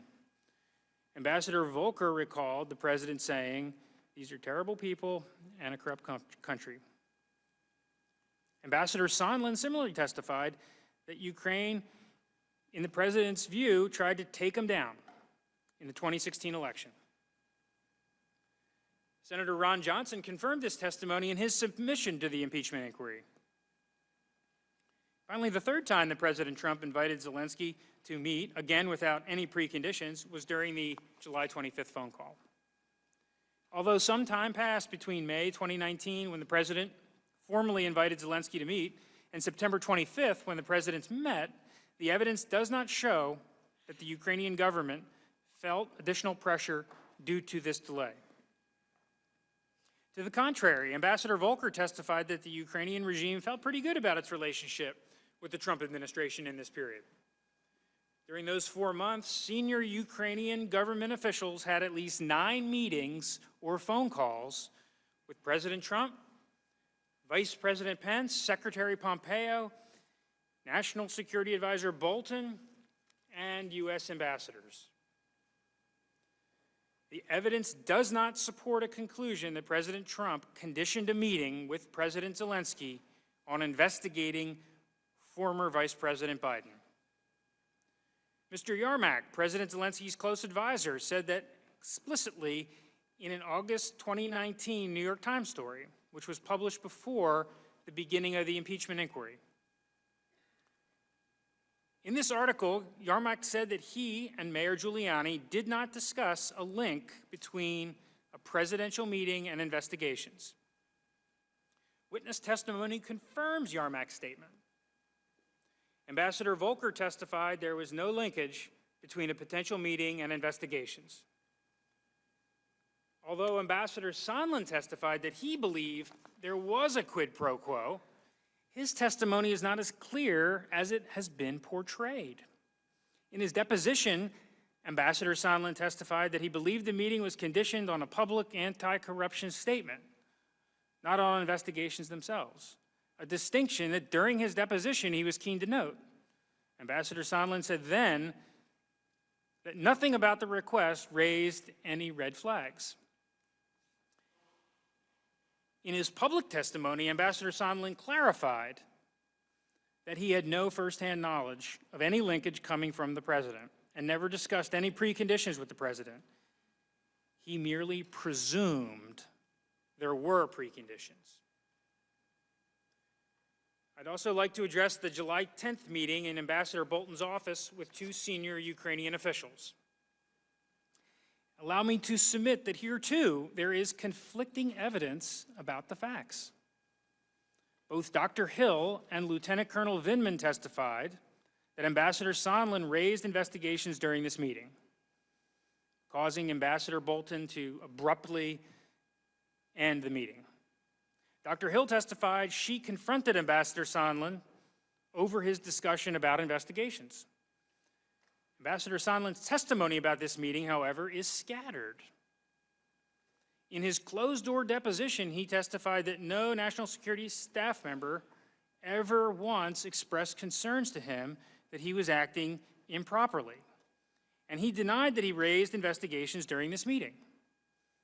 But when he came here to testify in public, he acknowledged for the first time that he raised investigations, but he denied that the meeting ended abruptly. He maintained that Dr. Hill never raised concerns to him and that any discussion of investigations did not mention anything specific, such as Biden or 2016. Let me lastly address the allegation that President Trump directed Vice President Pence not to attend President Zelensky's inauguration as another way of pressuring Ukraine to investigate former Vice President Biden. Jennifer Williams, a senior advisor in the Office of the Vice President, testified that a colleague, she said it was the Chief of Staff's assistant, told her, the Chief of Staff's assistant, that President Trump had directed Vice President Pence not to attend the inauguration. However, Williams had no firsthand knowledge of any such direction or the reasons given for any such direction. If indeed such a direction was given, it's not clear from the evidence why it was done, because the Vice President's office was juggling other potential trips during that time, and the Ukrainian parliament scheduled the election on an extremely short time frame. It was just 4 days' notice. Williams explained that there was a window. There was a window of dates, May 30th through June 1st, during which the Vice President could attend the inauguration, and that was communicated. And that if it wasn't one of those dates, it would be difficult or impossible to attend the inauguration. Separately, the Office of the Vice President was also planning an unrelated trip to Canada to promote the USMCA during the same window. The USMCA was and still is a significant priority for the administration. Vice President Pence has done a number of public events in support of it. President Trump was also planning foreign travel during this time period. And as Dr. Hill testified, both President Trump and Vice President Pence cannot both be out of the country at At the same time, Williams explained that these factors created a narrow window for the Vice President's participation in the inauguration. Dr. Hill testified that she had no knowledge that the Vice President was directed not to attend. On May 16th, the outgoing Ukrainian parliament scheduled the inauguration for May 20th, only 4 days later. May 20th was not one of the 3 dates that Vice President Pence's office had provided for his availability. Williams testified that this early date surprised the Vice President's office because we weren't expecting the Ukrainians to look at that time frame. George Kent at the State Department said that this short notice from the Ukrainians forced the State Department to scramble to find a U.S. official to lead the delegation, finally settling on Secretary of Energy Rick Perry. On May 20th, the date of President Zelensky's inauguration, Vice President Pence was in Jacksonville, Florida, for an event promoting USMCA. Finally, on September 25th, President Trump and President Zelensky met during the United Nations General Assembly. The two met without Ukraine ever taking action on investigations, and according to Ambassador Taylor, there was no discussion of investigations during this meeting. I will now turn to the second assertion that President Trump withheld taxpayer-funded security assistance to Ukraine as a way of pressuring Zelensky to conduct these investigations. Here, too, context is critically important. President Trump has been skeptical of foreign assistance in general and believes quite strongly that our European allies should share more of the burden for regional defense. That's an assertion he made on the campaign trail, something he's raised consistently since. It's also important to note that U.S. security assistance is conditioned to countries around the world, and that U.S. aid, including aid to Ukraine, has been temporarily paused in the past for various reasons, and even for no reason at all. Ambassador Volker testified the 55-day pause on security assistance did not strike him as uncommon, and that the pause was not significant. Dr. Hill and State Department official Catherine Croft both testified that security assistance to Ukraine specifically had been temporarily paused in the past. In fact, Ambassador David Hale, the Undersecretary of State for Political Affairs, the third most senior person at the State Department, testified that the National Security Council had launched a review of U.S. foreign assistance across the world to make sure taxpayer dollars were spent in the national interest and to advance the principle of burden sharing by our allies. Dr. Hill testified that as she was leaving the NSC in July, there had been a directive for a whole-scale review of our foreign policy assistance. She said there had been more scrutiny on security assistance as a result. Another important data point is President Trump's willingness to take a stronger stance in supporting Ukraine against Russian aggression. And compared to the previous administration, several witnesses testified that President Trump's willingness to provide Ukraine with lethal defensive assistance, Javelin anti-tank missiles, was a substantial improvement, a stronger policy, and a significant decision. When we discuss Democrat allegations that President Trump withheld vital security assistance dollars from Ukraine, we should also remember that it was President Trump and not President Obama who provided Ukraine with lethal defensive weapons. I make all of these points here because there are relevant pieces of information that bear on how the House should view the evidence in question. Although the security assistance was paused in July, the evidence is virtually silent on the definitive reason for the pause. In fact, the only direct evidence of the reason for the pause comes from OMB official Mark Sandy, who testified that he learned in September that the pause was related to the president's concern about other countries contributing more to Ukraine. He explained how OMB received requests for information on what other countries were contributing to Ukraine, which OMB provided in the first week of September. The aid, of course, was released September 11th. Several witnesses have testified that security assistance was not linked to Ukraine's investigations. Ambassador Volker's testimony is particularly relevant on this point because he was a key intermediary with Ukrainian government and someone who they trusted and sought for advice. Ambassador Volker testified that he was aware of no quid pro quo, and the Ukrainians never raised such concerns to him. When Ambassador Taylor raised the possibility of a quid pro quo to Ambassador Volker, Volker said he replied, "There's no linkage here." During his deposition, Chairman Schiff tried to pin him down on this point, but Ambassador Volker was clear there was no connection. In his public testimony, Ambassador Volker reiterated there was no linkage. Similarly, George Kent at the State Department said he did not associate aid to investigations, and he relayed how Ambassador Taylor told him that Tim Morrison and Ambassador Sondland also believed the two were not linked. Ambassador Sondland's testimony, as we have seen already, is a bit more scattered. In his deposition, he said that he was never aware of preconditions on security assistance, or that the security assistance was tied to investigations.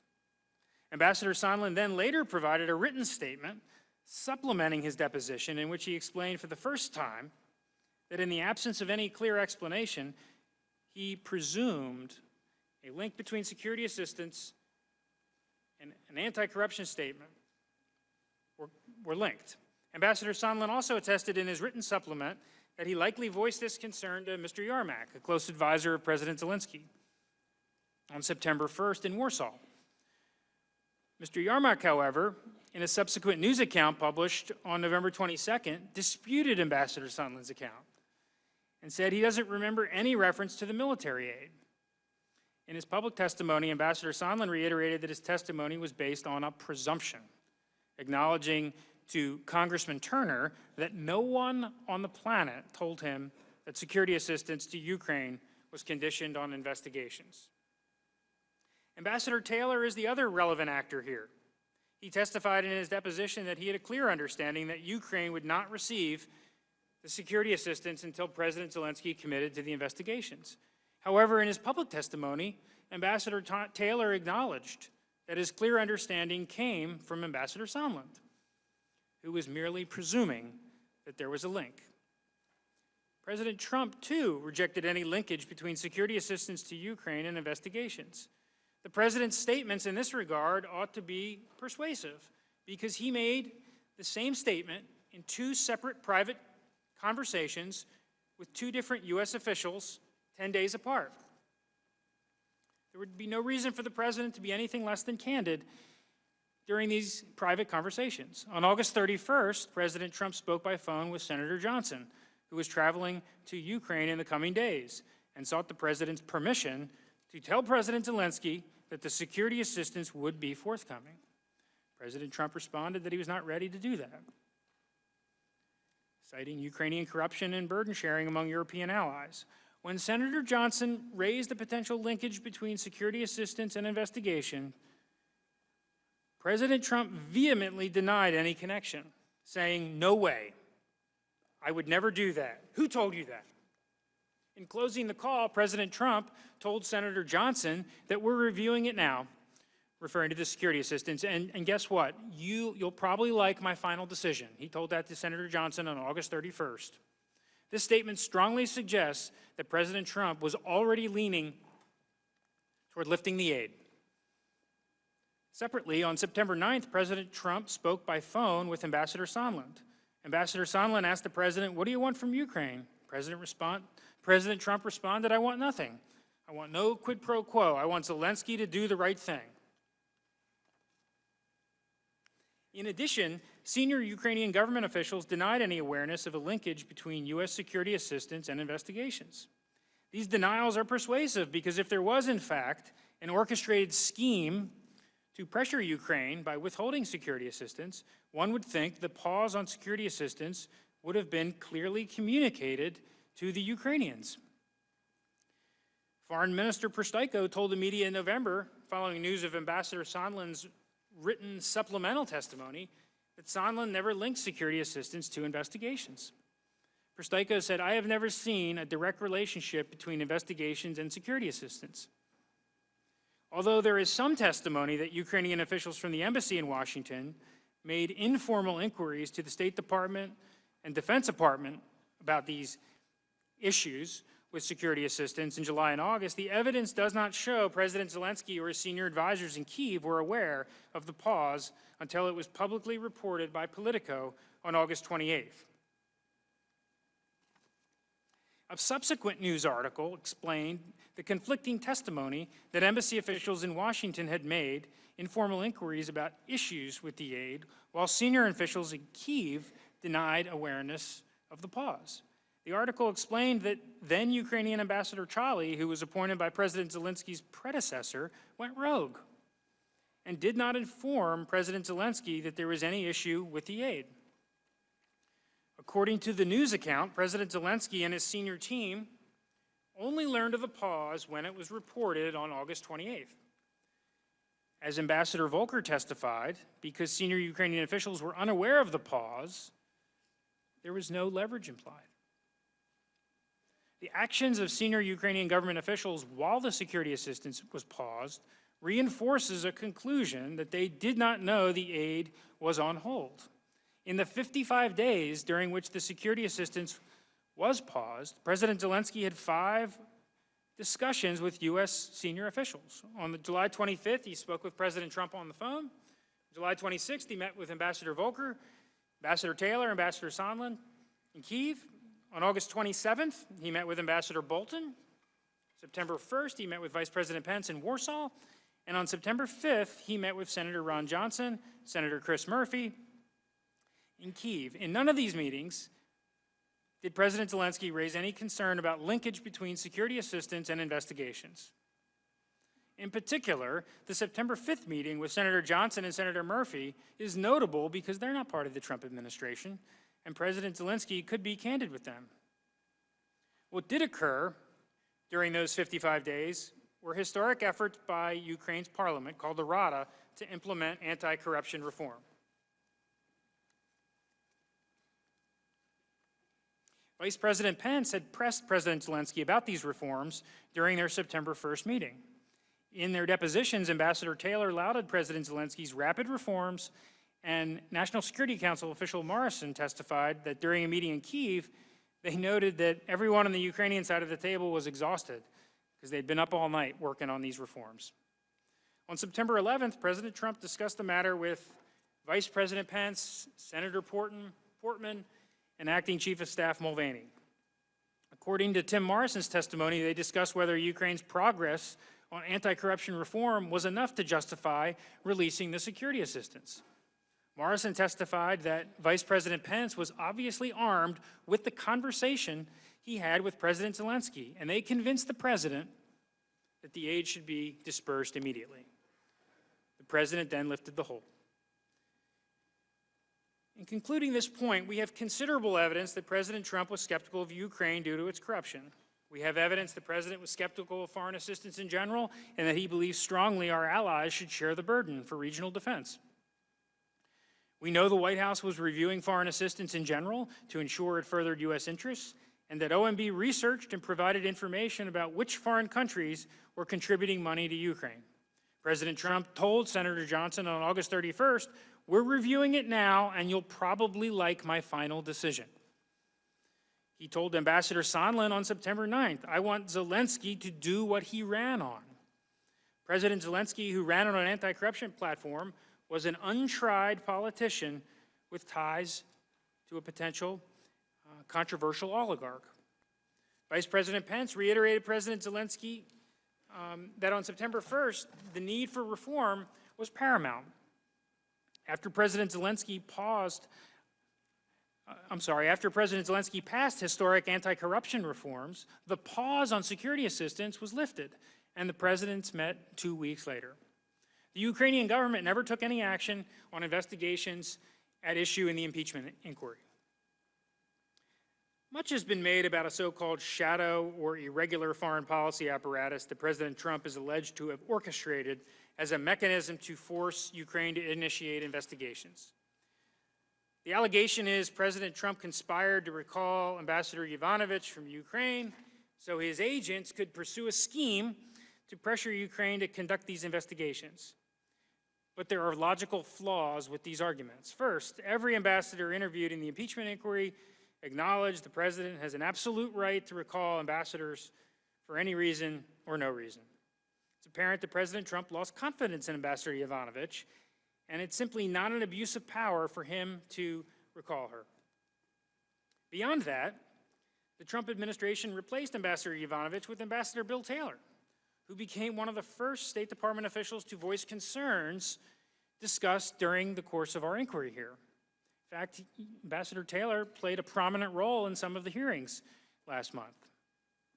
If President Trump truly sought to remove Ambassador Yovanovitch as part of a nefarious plan, he certainly would not have replaced her with someone of the likes of Ambassador Bill Taylor. Second, the three U.S. officials who comprise the so-called shadow foreign policy apparatus, Ambassador Volker, Sondland, and Secretary Perry, can hardly be called irregular, and certainly not outlandish. All were senior U.S. officials with official interests in Ukraine policy. The three kept the State Department and the NSC informed of their activities. Finally, there is evidence that Mayor Giuliani did not speak on behalf of the president. According to a news story on November 22nd, Mr. Yarmak asked Ambassador Volker to connect him with Mayor Giuliani because the Zelensky team was surprised by the mayor's negative comments about Ukraine. They wanted to change his mind. Both Ambassador Volker in his deposition and Yarmak in an August New York Times article denied that Mayor Giuliani was speaking on behalf of President Trump as his agent. Instead, as Ambassador Volker explained, the Ukrainian government saw Giuliani as a conduit through which they could change the president's mind.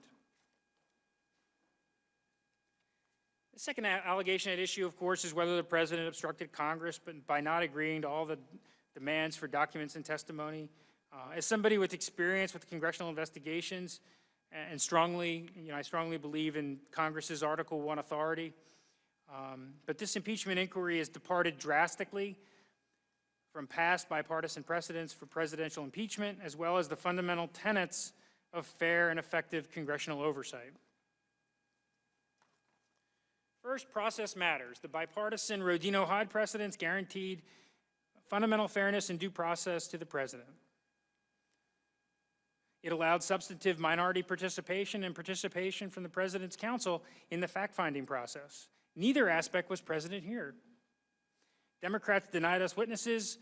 Democrats voted down subpoenas we sought to issue for both documents and testimony.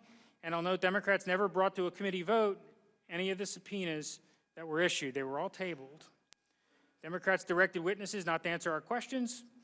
And these sorts of actions delegitimize the inquiry and do not give the witnesses or the president confidence that the inquiry is fair.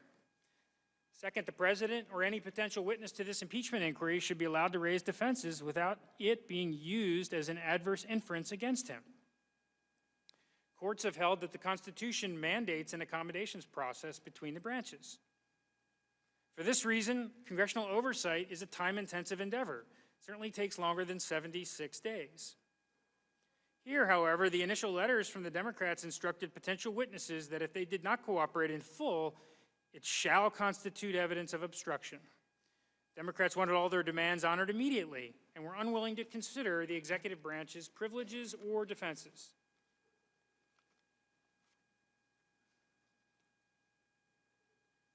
Finally, there is no basis for obstruction. The one witness who said he spoke to President Trump about his appearance as a witness, Ambassador Sondland, testified the president told him to cooperate and tell the truth.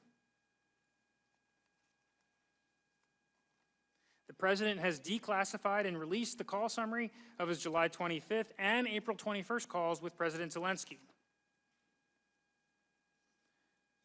The White House wrote to Speaker Pelosi to say that it was willing to cooperate further if the House returned to a well-established, bipartisan, constitutional-based impeachment process. As we know, these protections were never afforded. In closing, I'd like to briefly address the Democrats' narrative as articulated in their report. The Democrat narrative virtually ignores any evidence that's not helpful for their case. It ignores, for instance, that Ambassador Sondland's testimony that he presented, that there was a quid pro quo, and it ignores the many public statements made by Ukrainian officials. The report presents a story as if the evidence is clear, when in reality it's anything but. Democrats have gone to great lengths to gather information to build their case, and they've even obtained and released phone records relating to the communications of the president's personal attorney, a reporter, and a member of Congress. There are additional phone records that have not yet been released, and our members remain concerned about the prospect of more phone records being released. There have been a lot of hyperbole, a lot of hysteria over the last 3 months about this inquiry and the underlying facts. I believe a lot of this can be traced back to the anonymous whistleblower complaint. I believe the whistleblower reframed a lot of the facts at issue and caused witnesses in the inquiry to recast their views. And it's unfortunate that we haven't been able to interview the whistleblower.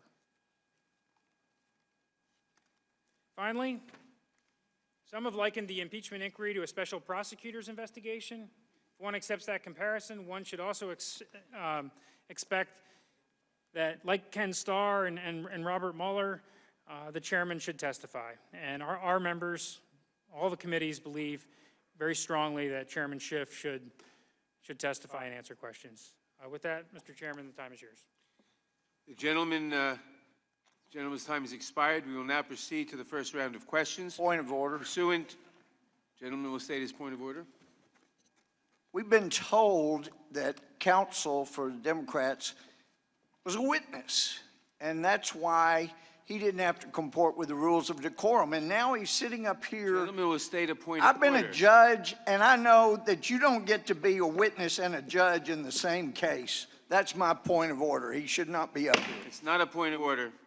We will, pursuant to House Resolution 660 and its accompanying Judiciary Committee procedures, there will be 45 minutes of questions conducted by the chairman or majority counsel, followed by 45 minutes by the ranking member or minority counsel. Only the chair and ranking member and their respective counsels may question witnesses during this period. Following that, unless I specify additional equal time for extended questioning, we will proceed under the 5-minute rule, and every member will have the chance to ask questions.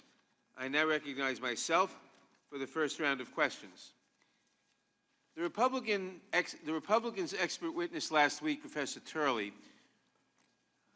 wrote in an article that, quote, "There is no question that the use of public office for personal gain is an impeachable offense, including the withholding of military aid in exchange for the investigation of a political opponent. You just have to prove it happened," close quote. That was Mr. Turley's comment. Now, Mr. Goldman, did the investigative committees conclude that the evidence proved that the President used his public office for personal gain? Yes, Mr. Chairman. And in fact, finding of fact 5 said President Trump used the power of the office of the President to apply increasing pressure on the President of Ukraine and the Ukrainian government to announce the politically motivated investigations desired by President Trump. And did the evidence also prove that President Trump withheld military aid in exchange for an announcement of an investigation of his political opponent? Yes, it did. And in fact, finding of fact 5B said, quote, President Trump, acting through his agents and subordinates, conditioned release of the vital military assistance he had suspended to Ukraine on the President of Ukraine's public announcement of the investigations that President Trump sought. And did the evidence demonstrate that President Trump undermined the national security interests of the United States? Yes, in several ways. And finding of fact 6 said, in directing and orchestrating this scheme to advance his personal political interests, President Trump did not implement, promote, or advance U.S. anti-corruption policies. In fact, the President sought to pressure and induce the government of Ukraine to announce politically motivated investigations, lacking legitimate predication that the U.S. government otherwise discourages and opposes as a matter of policy in that country and around the world. In so doing, the President undermined U.S. policy supporting anti-corruption reform and the rule of law in Ukraine and undermined U.S. national security. And did the evidence also show that President Trump compromised the national security of the United States? Yes. In fact, finding of fact 7 said, by withholding vital military assistance and diplomatic support from a strategic foreign partner government engaged in an ongoing military conflict illegally instigated by Russia, President Trump compromised national security to advance his personal political interests. And did the evidence prove that President Trump engaged in a scheme to cover up his conduct and obstruct congressional investigators? Yes, right from the outset. And in fact, finding of fact 9 says, using the power of the office of the President and exercising his authority over the executive branch, President Trump ordered and implemented a campaign to conceal his conduct from the public and frustrate and obstruct the House of Representatives impeachment inquiry. Finally, the constitutional scholars from our hearing last week testified that the President's conduct toward Ukraine and pattern of inviting foreign election interference was a continuing risk to our free and fair elections. Did the evidence prove that President Trump was a threat to our elections? Yes, it did, Mr. Chairman. And in fact, finding of fact 8 says, faced with the revelation of his actions, President Trump publicly and repeatedly persisted in urging foreign governments, including Ukraine and China, to investigate his political opponent. This continued solicitation of foreign interference in a U.S. election presents a clear and present danger that the President will continue to use the power of his office for his personal political gain, close quote, I would add, in the next election. I now yield to my counsel, Mr. Burke, for additional questioning. Thank you, Mr. Chairman. Mr. Castor, as an experienced investigator, would you agree that it's relevant to look at evidence bearing on the President's state of mind that may help explain the President's actions? I think the evidence that we talked about show. Microphone. Use your mic, please. Sir, my only Sorry, question to you is that a relevant thing to consider? Right, like the call he had with Senator Johnson. It's relevant to consider. Sir, would you agree that Joe Biden was a leading Democratic contender to face President Trump in 2020? I wouldn't agree with that. You disagree with it. So, sir, it's your testimony It's too early. that President Trump did not view President Biden to be a legitimate contender. I don't Is that know what correct? President Trump believed or didn't believe, but it's too early. Sir, as part of your inquiry, did you determine whether President Trump tweeted at all about former Vice President Joe Biden between January and July 25th, and how many times? I didn't look at Twitter. I try to stay off Twitter lately. Did you know President Trump tweeted about former Vice President Joe Biden over 25 times between January and July 25th? No, I didn't look at those tweets. Did you look at how many times President Trump mentioned Vice President Biden in a speech or rally leading up to the July 25th call? Hey, President Trump goes to a lot of rallies. He does a lot of tweeting. I think it's pretty difficult to draw too many conclusions from his tweets or his statements at rallies. Mr. Chairman. Well, sir, Mr. Chairman, parliamentary inquiry. The gentleman is not recognized for parliamentary inquiry. Mr. Chairman, what is The gentleman is not recognized. The gentleman, Mr. Burke, has the time. We're going to ignore the rules We are and not- allow witnesses to ask the questions, then Gentlemen will how many suspend. other rules are you just going to disregard? Gentlemen will suspend.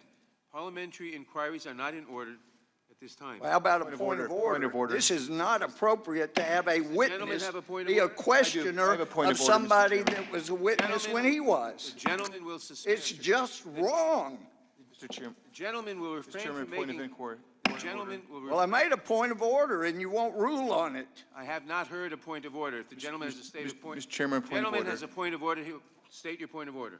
Yes, Mr. There Chairman. is no rule nor precedent for anybody being a witness and then getting is to not a come up point of and order. question. And so I have ruled we this- would, that the is point of not- order is he's inappropriate to be up here asking questions. That is not a point of order. He's here in accordance with Rule 66 with How Resolution much 6. money do you have to give to get to do that? The gentleman will not cast aspersions on members of staff of the committee.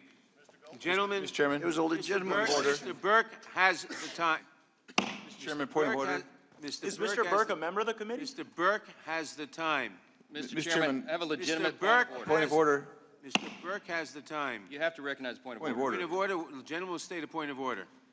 This gentleman is presenting his opinions as a witness. He's supposed to present the material Gentleman will facts in state the a point of report, order. not to appear for his opinions. Is that right or not? The gentleman, that is not a point of order. It is Mr. Burke's time pursuant to It's Rule 66. inappropriate testimony pursuant to the committee. It is, I have ruled, the gentleman has the time pursuant to Rule 660. Point of order, Mr. The Chairman. gentleman will state a point of Just to order. help Yes, you, yes, that's not in my Rule point- 660. The gentleman will state a point of order if he has one. Yes, the point of order is this. We operate by rules. If there's nothing specifically in the rule permitting this, we go by precedent. It is unprecedented for a person to come and sit who you've described as a witness to then return to the bench and begin The questioning. gentleman has That stated- is a point of order. The gentleman has stated, that it is not a point of order, but I will point out, it is not a cognizable point of order. I will point out that the gentleman has been designated by me to do this questioning pursuant to Rule 660, House Resolution 660, which is part of the rules of the House. Why didn't you do a soliloquy then? It is in accordance with the rules of the House, and the gentleman's time will resume. Mr. Burke. Thank you, Mr. Chairman. Mr. Castro, you were aware that President Trump announced his candidacy for re-election in 2020, and he announced it the month before the July 25th call on June 21st? Okay. Did you find that? Did you look at that in your investigation as part of looking at President Trump's intent and what he intended on the July 25th call? I mean, the date he announced his, I mean, he's obviously running for re-election. What is the date he announced his intent to run for re-election matter? And, sir, you knew that President Biden had already announced his intent to run in April of that year, too, correct? It's been related to me. I don't know when Vice President Biden indicated he was going to run as I sit here today. Sir, you would agree with me that if the Ukraine announced a corruption investigation of former Vice President Joe Biden, that would hurt his credibility as a candidate. Would you agree with that basic principle, sir? Well, nobody. Yes or no, sir? Would you agree with that principle? Well, I slightly disagree with the predicate, with the premise of your question, because Chairman, we're talking about I Hunter object to Biden. the question that requests opinion evidence. The gentleman rather is than not fact. recognized. The gentleman has the floor. Well, I object to the question. Gentleman- Rule on whether the question's in order or not. The question is in order. The gentleman will continue. Why? The gentleman will continue. It's his time. Let's get back to the fact that we're talking about 8 ambiguous lines in a call transcript. The president was not asking for a personal favor. He was speaking on behalf of the American people. He said, and I'll read it, I'd like you to find out what happened with the whole situation in Ukraine. They say crowd strike. I guess you have one of your wealthy people. Sir, I'm not asking you to read that. Let me. If you want to talk about the transcript, I want to talk to you about some of it. You said it's 8 lines. Let's look at slide 3, if we may. The reference to Biden.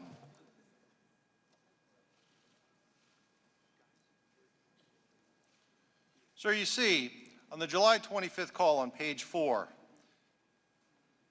isn't it the fact that President Trump, in his call with President Zelensky, said that he heard that former Vice President Joe Biden had stopped the prosecution of his son?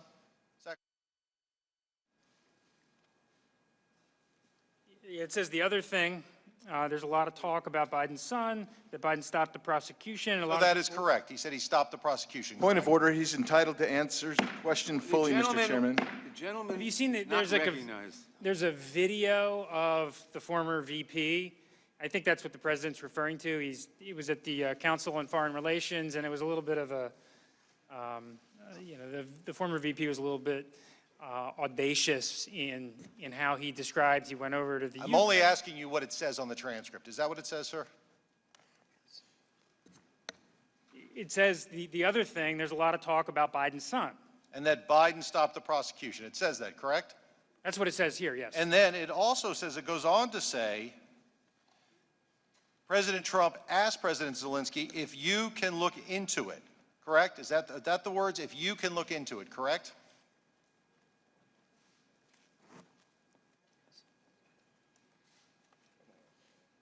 That's what it says. And then he says, it So sounds horrible President to me. Trump, am I right? President Trump was asking Ukrainian President Zelensky to have the Ukrainian officials look into Vice President Joe Biden, correct? Is that correct, yes or no? I don't think the record supports that. It doesn't say, can you look into it? President Trump is not asking him to say I that? don't think it supports that. I think it's ambiguous. Mr. Goldman, you're an experienced federal prosecutor. I know that firsthand. Is this President Trump asking President Zelensky to investigate his political rival, Joe Biden? I don't think there's any other way to read the words on the page than to conclude that. And Mr. Castro, you made a point. Well, let me ask you a question. As an experienced investigator, is it your experience that when someone has done something wrongful or corrupt, and they're dealing with somebody who's not in the scheme, that they state their intentions to do something wrongful and corrupt? Is that your experience as an investigator? Well, I mean, are you talking about the call I'm transcript? just asking you in general. General? In general. You're saying that the schemer Yes. would talk about his scheme? Would he generally admit that he was doing something wrongful and corrupt to someone not in the scheme? No. In fact, you made a big point, sir, in your presentation, that on that call, President Trump did not go further and tell President Zelensky that he wanted the investigation announced to help his 2020 election. He definitely did not talk about 2020. Yeah. And Mr. Goldman, would you agree that if President Trump was acting corruptly, wrongfully, abusing his power, that it was unlikely he was going to confess to President Zelensky that he was asking for the investigation explicitly to help his 2020 election prospects? Yeah, in my experience as 10 years as a prosecutor, you almost never have a defendant or someone who's engaging in misconduct who would ever explicitly say, in this case, President Zelensky, I'm going to bribe you now, or I'm going to ask for a bribe, or I am now going to extort you. That's not the way these things work. Thank you, Mr. Goldman. And Mr. Kester, getting back to you, you said that you said about Hunter Biden and talked about it. Hunter Biden had been on the board of Burisma going back to 2014, correct? Yes. President Trump supported Ukraine with aid and otherwise in both 2017 and 2018, correct? Yeah, President Trump has done a lot for Ukraine. That's not, yes. And, sir, but isn't it correct that President Trump did not raise anything about Hunter Biden and his father, Vice President Joe Biden, in 2017 or 2018? He only did it the year before his election in 2020 when both he and Vice President Joe Biden were leading candidates. Isn't that true, sir? I think what happened is the president saw this video of the former VP, and I think it coalesced in his mind. Sir, please answer my question. He didn't raise any of these issues in 2017 or 2018. I don't know that he did or he didn't. I mean, that is not something that we've looked at. You have no evidence that he did, are you? Did you? No, but I have no evidence he did not. I mean, this video is pretty All right, sir, let me ask you this. You talked about Lieutenant Colonel Vindman, who was a highly decorated Purple Heart recipient and worked in the Trump administration, correct?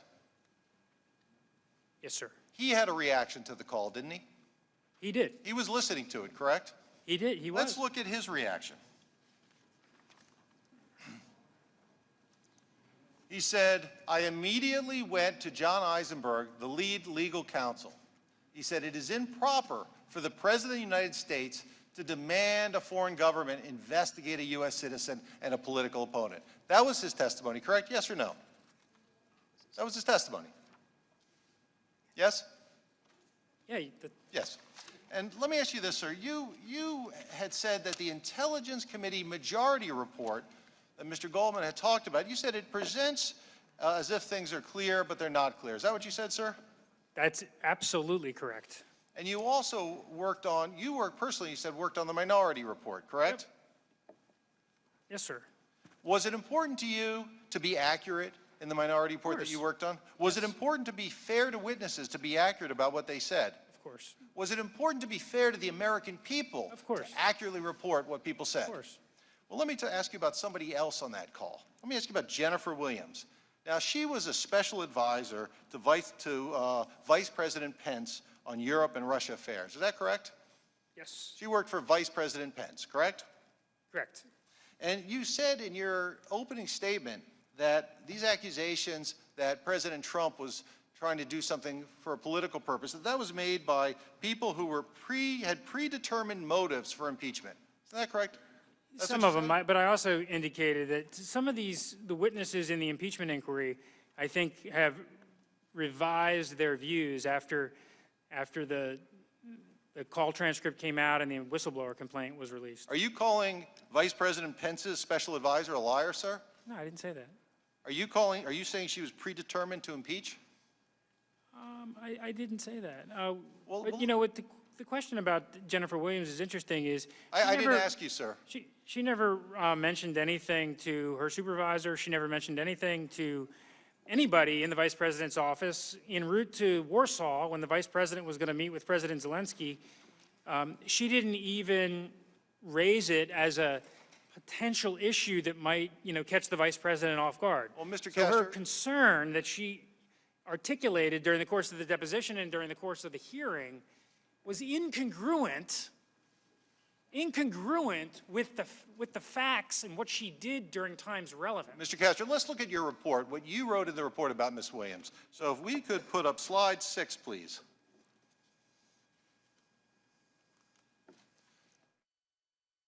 Same point that you tried to make to discount her testimony.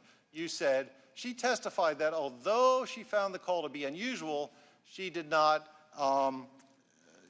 raise concerns to her supervisor. Right. Nobody in America knew about Jennifer Williams' concerns until she walked in the door for her deposition. Sir, when you said that although she found the call to be unusual, that wasn't accurate. That's not what she said about the call. She didn't say it was just unusual, did she? She said it was unusual. That's not all she said about it, was it? Okay, I mean, she was here for 9 hours in the bunker, so she said a lot about the call. Sir, that was you in the Mr. Chairman, can we get a copy of the slide deck? We can't see. I just want to see. The gentleman will suspend. The gentleman has the time. But we can't see the stuff. Can we just get a copy? The gentleman has the time. I'm happy to read it. Jennifer Williams testified that, quote, although she found the call to be unusual, quote, she did not, end of quote, she did not raise concerns to her supervisor. Isn't it a fact, sir, that Ms. Williams said a lot more than that? Mr. Chairman, I have a point of order.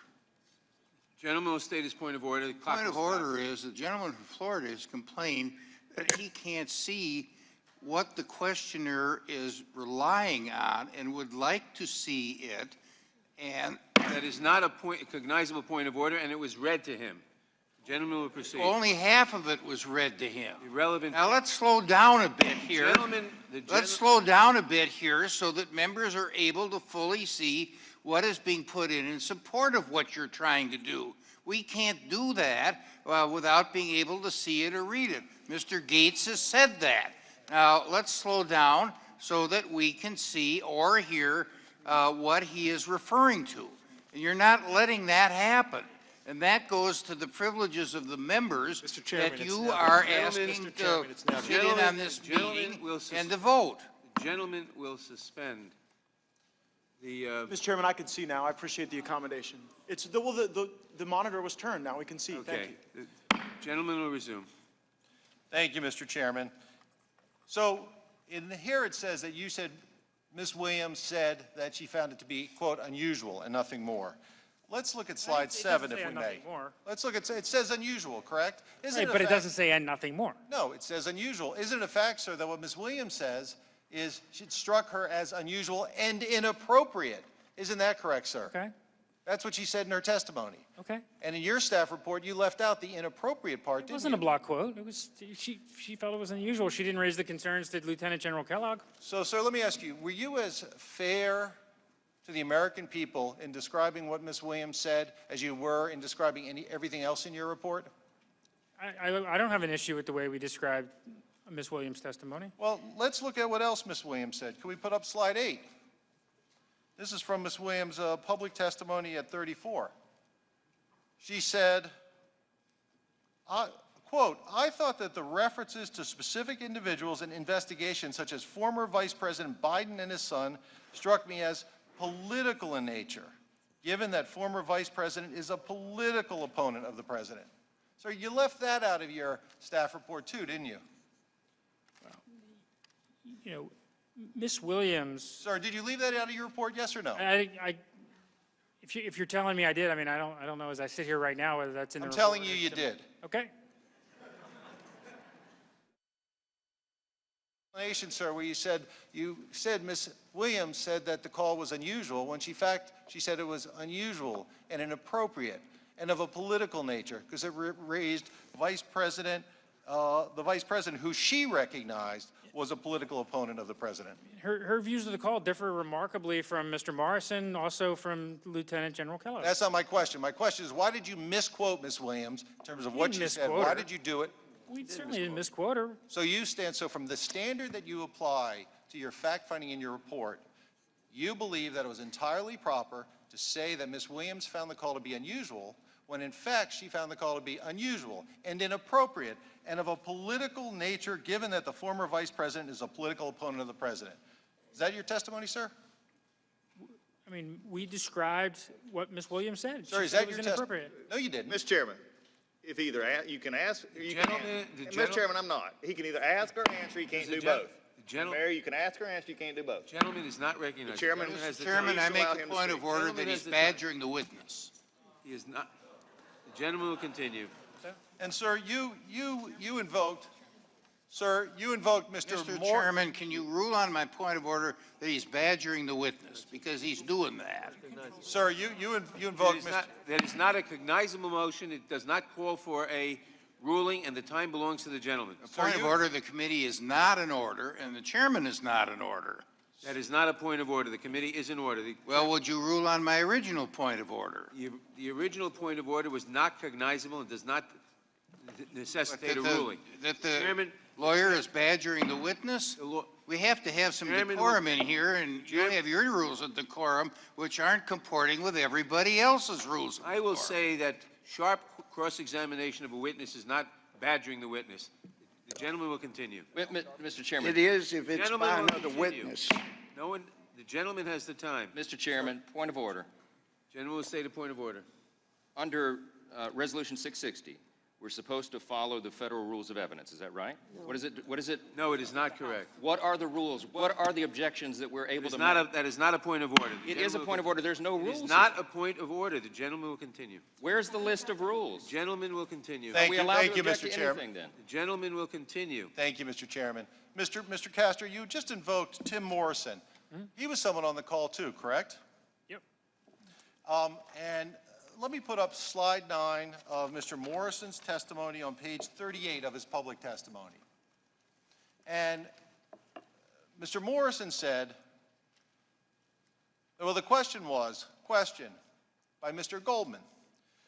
You heard the call. You recognized that President Trump was not discussing the talking points that the NSC had prepared based on official U.S. policy, and was instead talking about the investigations that Fiona Hill had warned you about. And then you reported it immediately to the NSC legal advisor. Is that the correct claim of events here? And Mr. Morrison said, that's correct. Before I ask you, Mr. Castor, let me ask you, Mr. Goldman. Earlier, before your presentation, we showed a testimony of Ms. Hill where she referred to what President Trump was trying to do as running a domestic political errand. Is that what you understand? Is that what you intended to ask Mr. Morrison about in your question to him?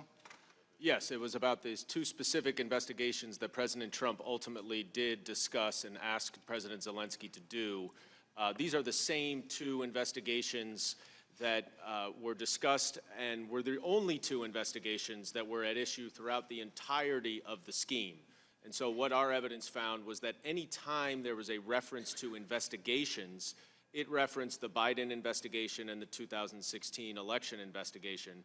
And in fact, Ambassador Volker actually said that whenever he was using the term corruption, what he meant was those specific two investigations. And what was the significance to you that Mr. Morrison, who Mr. Castor himself has relied on and invoked twice today, where he said that he understood these were the investigations that Fiona Hill had warned him about?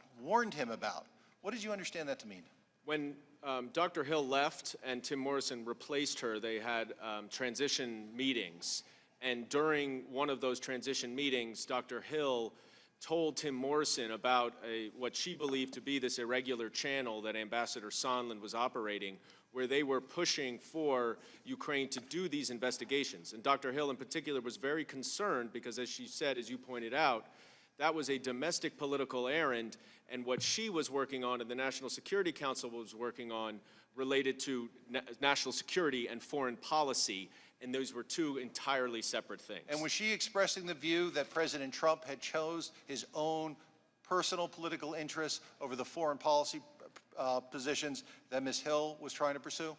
At the time that she said that to Tim Morrison, she was not aware of whether President Trump had actually endorsed these investigations, but she did testify that after she read the call transcript, which she only read after it was released like the rest of us, she said that she put 2 and 2 together and realized that that is exactly what he was talking about. And what was 2 and 2 again?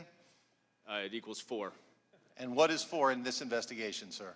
Well, it was used by 2 witnesses, Ambassador Sondland and David Holmes, as the only logical conclusion to explain why the security assistance had been withheld, was being withheld from Ukraine.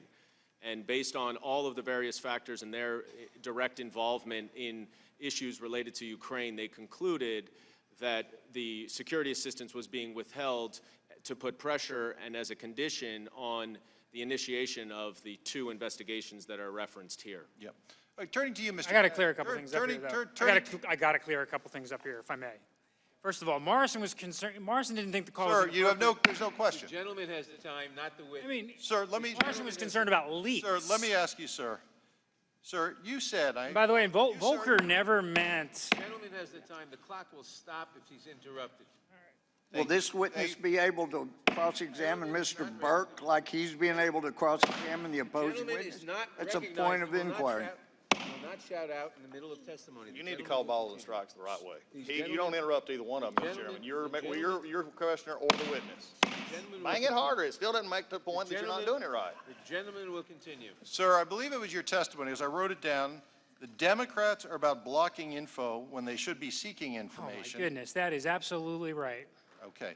And then you said that the Trump administration has in fact cooperated and facilitated congressional oversight investigations. Is that correct, sir? Am I just, yes or no? Is that correct? Absolutely. The Trump administration has participated in oversight during the entire Congress until it got to this impeachment inquiry.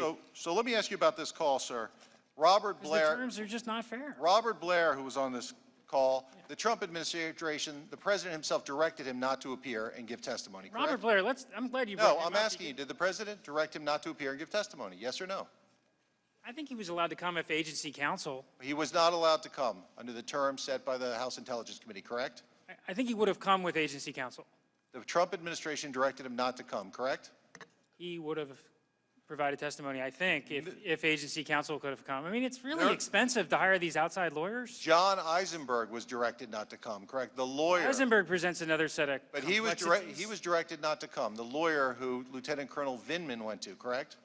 Okay, Eisenberg is he may have been able to come with agency counsel, but he presents some complexities. I mean, he's the chief legal advisor for Ambassador Bolton. So he was directed not to come, correct?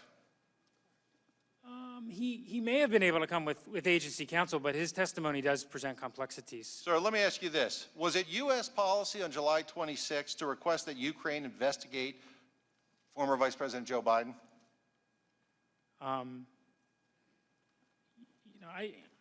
I think you're reading a little too much into, some of the 8 lines. I don't think the president was requesting an investigation into Joe Biden. He just mentions an offhand comment. Sir, is that a no? It was not U.S. policy to look into Joe Biden? Yeah, but you're presuming that it then at some point became U.S. policy to investigate Joe Biden, and I don't think that's the case. Sir, let me show you what slide 10, testimony of, again, Lieutenant Colonel Vindman.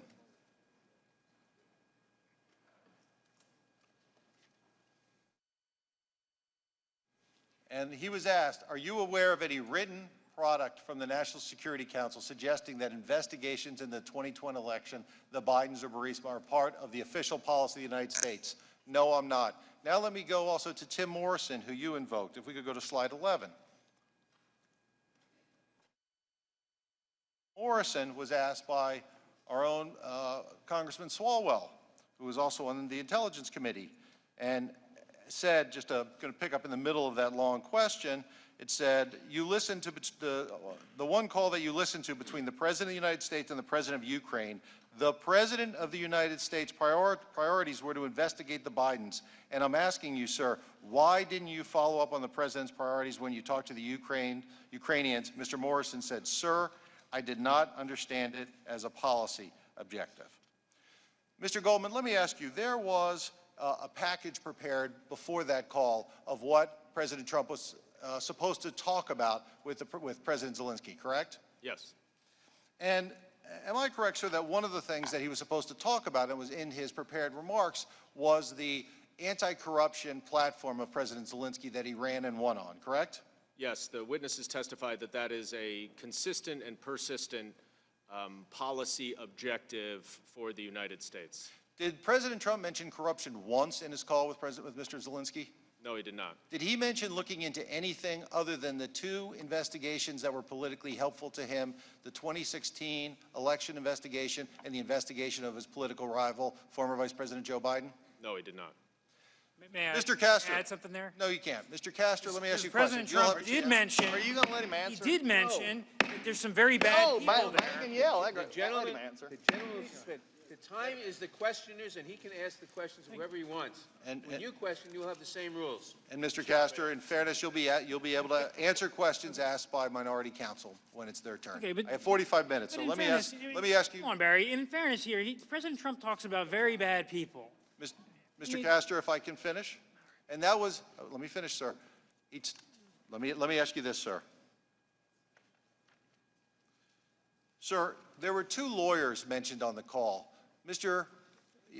We've heard testimony already. Mr. Trump said to President Trump said to President Zelensky that he should speak to two people, his personal lawyer, Rudy Giuliani, and the Attorney General Barr, correct? Yep. Okay. Immediately after this call memorandum was released, isn't it the case that Attorney General Barr and the Department of Justice issued a statement about his role in all this? He did. Let's put up the statement. Slide 13, please.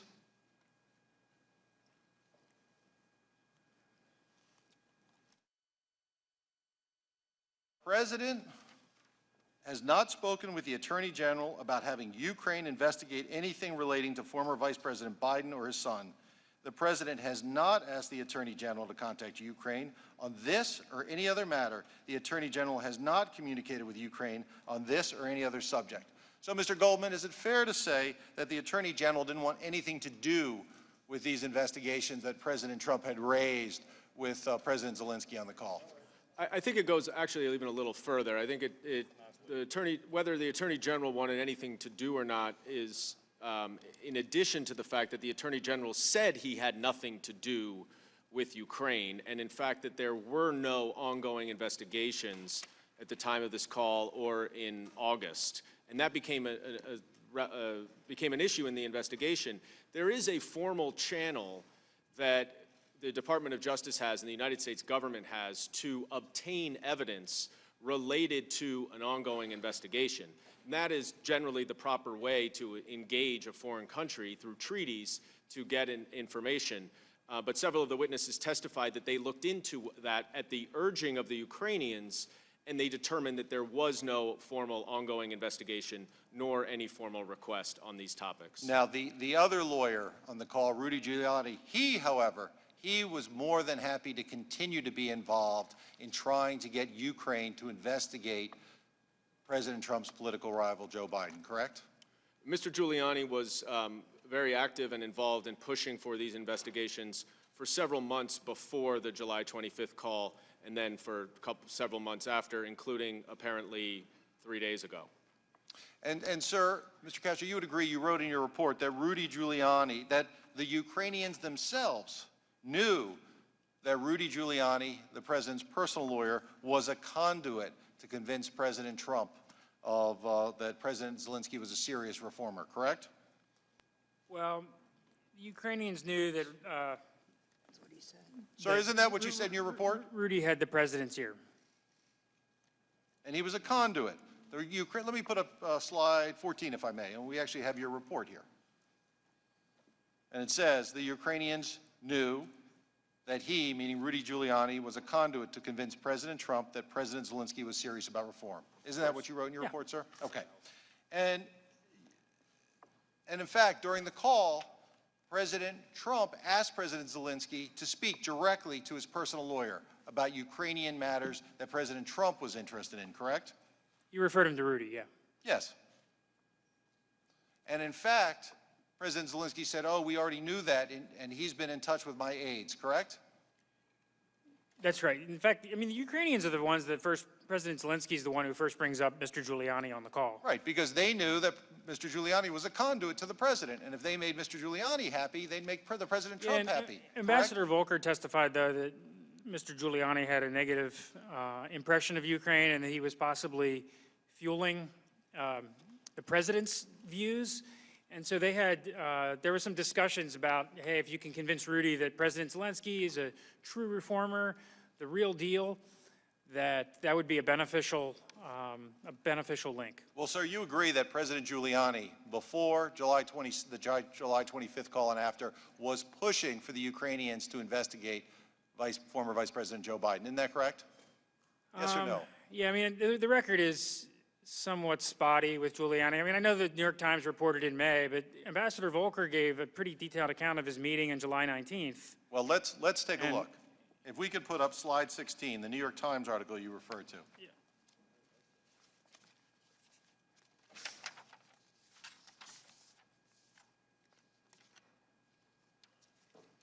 Right, and the article says, I'll read it. Mr. Giuliani, and this is dated May 9th, 2019, before the call, Mr. Giuliani said he plans to travel to Kiev, the Ukrainian capital, in the coming days and wants to meet with the nation's president-elect to urge him to pursue inquiries that, and then it continues, that allies of the White House contend could yield new information about two matters of intense interest to Mr. Trump. One is the origin of the special counsel's investigation, goes on to describe it. New sentence. The other is the involvement of former Vice President Joe Biden's son. Okay, and now that was in the New York Times article.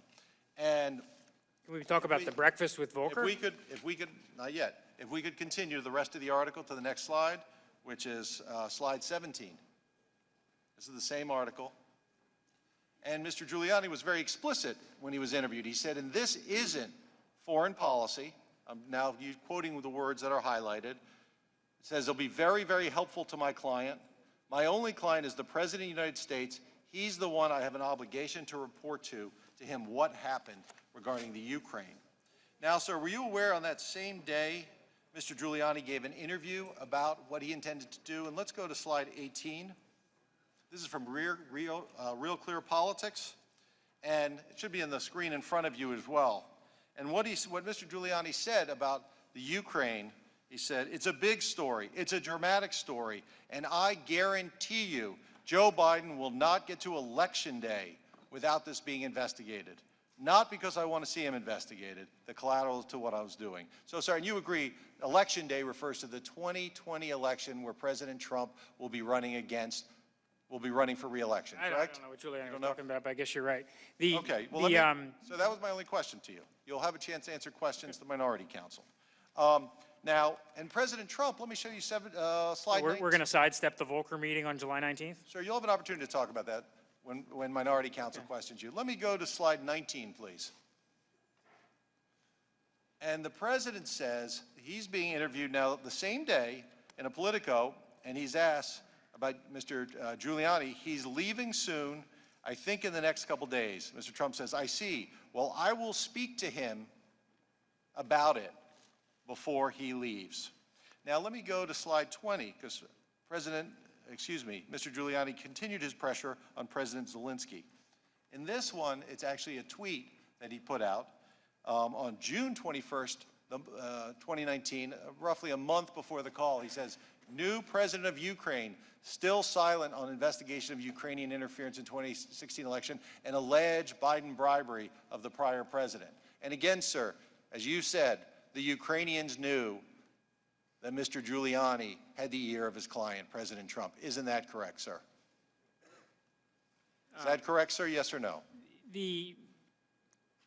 Giuliani was doing some things out here, and then he became involved with the official channel, with Volker, with Sondland, and at that meeting on July 19th, Volker, counseled against the perspective Giuliani was taking. So my question to you, sir, is this tweet, what they're talking about, well, let me ask you, Mr. Goldman, you hadn't had a chance, well, this tweet, is that referring to a personal political issue of President Trump or official U.S. policy? That's a personal political issue, and if you don't mind, I'll just take a moment to respond to Mr. Castor, because please do. On that July 19th meeting between Ambassador Volker and Rudy Giuliani, Ambassador Volker told Mr. Giuliani that the allegations about Joe Biden were completely bogus and wrong. And Mr. Giuliani actually told, according to Ambassador Volker's testimony, Mr. Giuliani said that he knew that. And yet, for the next 2 months, he continued to push for that same investigation at the direction of President Trump, who had also directed President Zelensky to contact Mr. Giuliani. So that July 19th meeting that Mr. Castor brought up is actually quite important to this investigation. And sir, you already explained that on May 23rd, when the official folks who went to the inauguration of President Zelensky came back to tell the president how impressed they were, the only thing he had to say to them was, talk to Rudy. He was taking his official government people responsible for Ukraine and handing them over to Rudy Giuliani so that they could work with him for the issues that he was focused on for the president, as evidenced in the tweet. Is that fair? I agree with Mr. Castor. I think that's what the evidence shows, that at that May 23rd meeting, President Trump directed and delegated authority over Ukraine matters to Ambassadors Sondland, Volker, and Secretary Perry, and told them to work with Rudy. And then over the next 3 months, that's exactly what happened at the president's direction. Okay, and in fact, let me show you what is slide 22, if I may, that you understood the Ukrainians recognized how important Rudy Giuliani was and satisfying him in order to stay on good terms with President Trump? Yes, they quickly realized it, I think, from their own internal conversations, because Mr. Giuliani had back channels to getting to the Ukrainian officials, and Ambassador Volker told the Ukrainians as well that there was this, quote, Giuliani factor that President Zelensky, he actually told it to President Zelensky, that there was this Giuliani factor that they needed to deal with the president. And in fact, this is the senior aide to President Zelensky saying to Ambassador Volker on August 13th, which is obviously after the July 25th call, thank you for meeting in your clear and very logical position. It will be great meet with you before my departure and discuss. I feel that the key for many things is Rudy, and I'm ready to talk to him with him at any point. Please let me know when you can meet. Audrey. And again, that's Rudy, am I right, that's the Ukrainians recognize that Rudy Giuliani, who's demanding the investigation of Mr. Trump's political rival, was key to getting anything done. I don't mean to be a stickler, but I believe this text was actually July 10th. And this was a critical text because what it is saying is Mr. Yermak, after having spoken to Mr. Volker a week before and learning about the importance of Giuliani, requested to Ambassador Volker to set up a meeting with Mr. Giuliani. That then proceeded to this July 19th breakfast that Mr. Castor said, and then a July 22nd phone call, and then ultimately they met in Madrid on August 2nd. Thank you, Mr. Goldman. Further evidence of the meticulous investigation that Chairman Schiff and his staff with you directed. We will stand corrected. Thank you. And I will take that and ask that the record reflect that is the correct date. In either case, Rudy was key whenever it was said, correct? Certainly. And now let me ask, sir, let me put up slide 24. And Mr. Goldman, am I correct that there came a point in time when President Trump, through his chief of staff, Mr. Mulvaney, ordered that the approved military aid to Ukraine be withheld, as you previously indicated, correct? Yes. And this is the testimony of the people who were involved. Mr. Kent said, when this happened, there was great confusion among the rest of us because we didn't understand why that had happened. Since there was unanimity that this aid was in our national interest, it just surprised us all. Mr. Holmes, and then you had the additional hold of the security assistance with no explanation whatsoever, and we still have an explanation, and we still don't have an explanation for why that happened or in the way that happened. Ms. Croft, the only reason given was that the order came at the direction of the president. So, sir, let me ask you a question. Did all the agencies involved believe that the aid should be given? Yes, it was the unanimous view of all of the agencies, Secretary of State, Department of State, Department of Defense, National Security Council, literally every one of the interagency agencies that believed that the aid was vital and had already been approved and should be released immediately. And in the minority staff report and in Mr. Castor's testimony earlier, he said the U.S. government did not convey the pause to the Ukrainians. Well, that wasn't correct, was it? Didn't Mr. Sondland convey that, according to Mr. Sondland's affidavit and testimony? Mr. Sondland ultimately conveyed that the release of the aid was conditioned on the public announcement of the investigations. And if we could put up slide 26 from the affidavit. Presume that, though, is what he said. Well, if I may, just in response We'll to put up the slide. Sure. We could put up the actual affidavit that Mr. Ambassador Sondland, the President Trump's ambassador to the European Union, that he swore to under penalties of perjury. And he says, if we could read the highlighted, which is also in front of you, I now recall speaking individually with Mr. Yermak, where I said to Mr. Yermak, the Ukrainian aide, that, going back to the quote, that resumption of U.S. aid would likely not occur until Ukraine provided the public anti-corruption statement that we have been discussing for many weeks. Is that correct, sir? Yes, he said that at a meeting on September 1st with Mr. Yermak in Warsaw.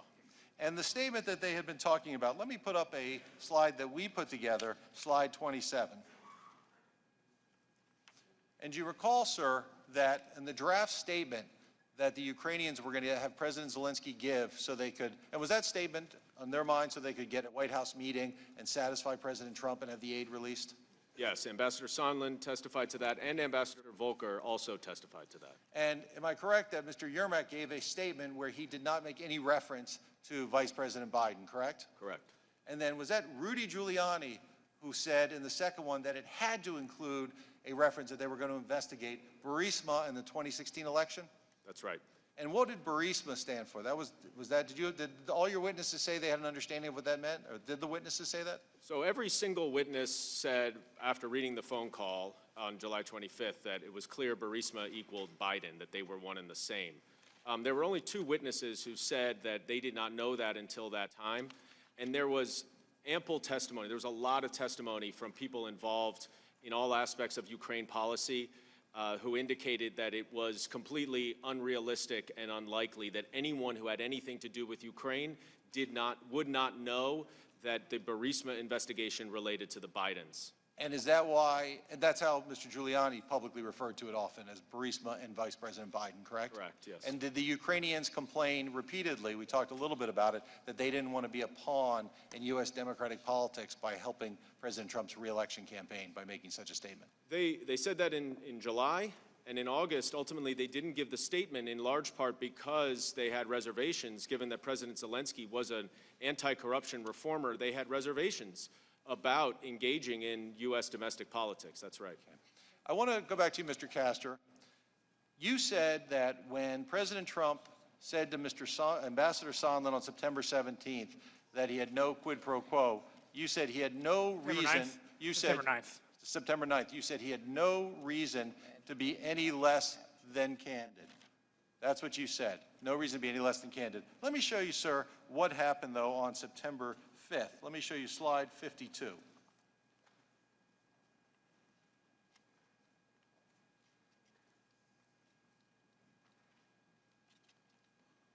Days before he made that statement, the Washington Post printed an article that says Trump tries to force Ukraine to meddle in the 2020 elections, and goes on to describe some of those efforts.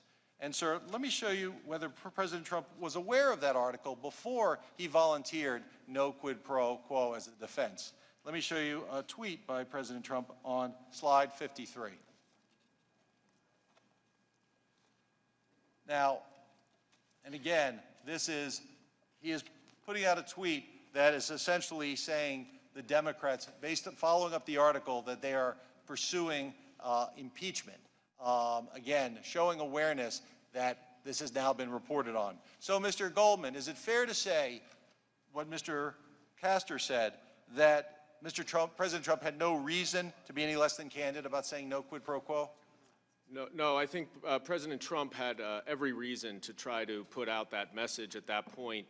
As Ambassador Sondland said, even if you credit Ambassador Sondland's version of the testimony, which is contradicted by other witnesses who took contemporaneous notes and were far more credible than Mr. Sondland, who had to amend his testimony a couple times, he said even in that comment, he said no quid pro quo out of the blue, without any question about whether or not there was a quid pro quo. Gentleman's time has expired. The chair now recognizes the ranking member for his first round of questions. Pursuant to House Resolution 660, the ranking member or his counsel have 45 minutes to question the witnesses. Thank you, Mr. Chairman. Well, it's become very evident why this hearing is here and why the craziness of this hearing, especially not having Mr. Schiff here. But please put back up the last slide. I have no idea what number it is. not as good a counsel as Harper. 53. Yep. Did we cut it off after they got through? It was 11 seconds. 11 seconds. Okay, well, while we're doing this, I mean, I think it's just that the most amazing statement came out there. We're proofing the tweet that said that he thought that the Democrats were concerned about impeachment. There's nothing the Democrats have not been concerned about for 2.5 years. Since November 2016. The president's saying nothing new in that tweet. There's now back up. He's known that they have been after impeachment. That's why Mr. Goldman is here. That's why Mr. Burke is here. That's why we're going through this charade of staff having to answer staff questions. And basically, when we don't like how it's going, we start asking staff on staff and getting into a staff argument. Where's Adam? Where's Adam?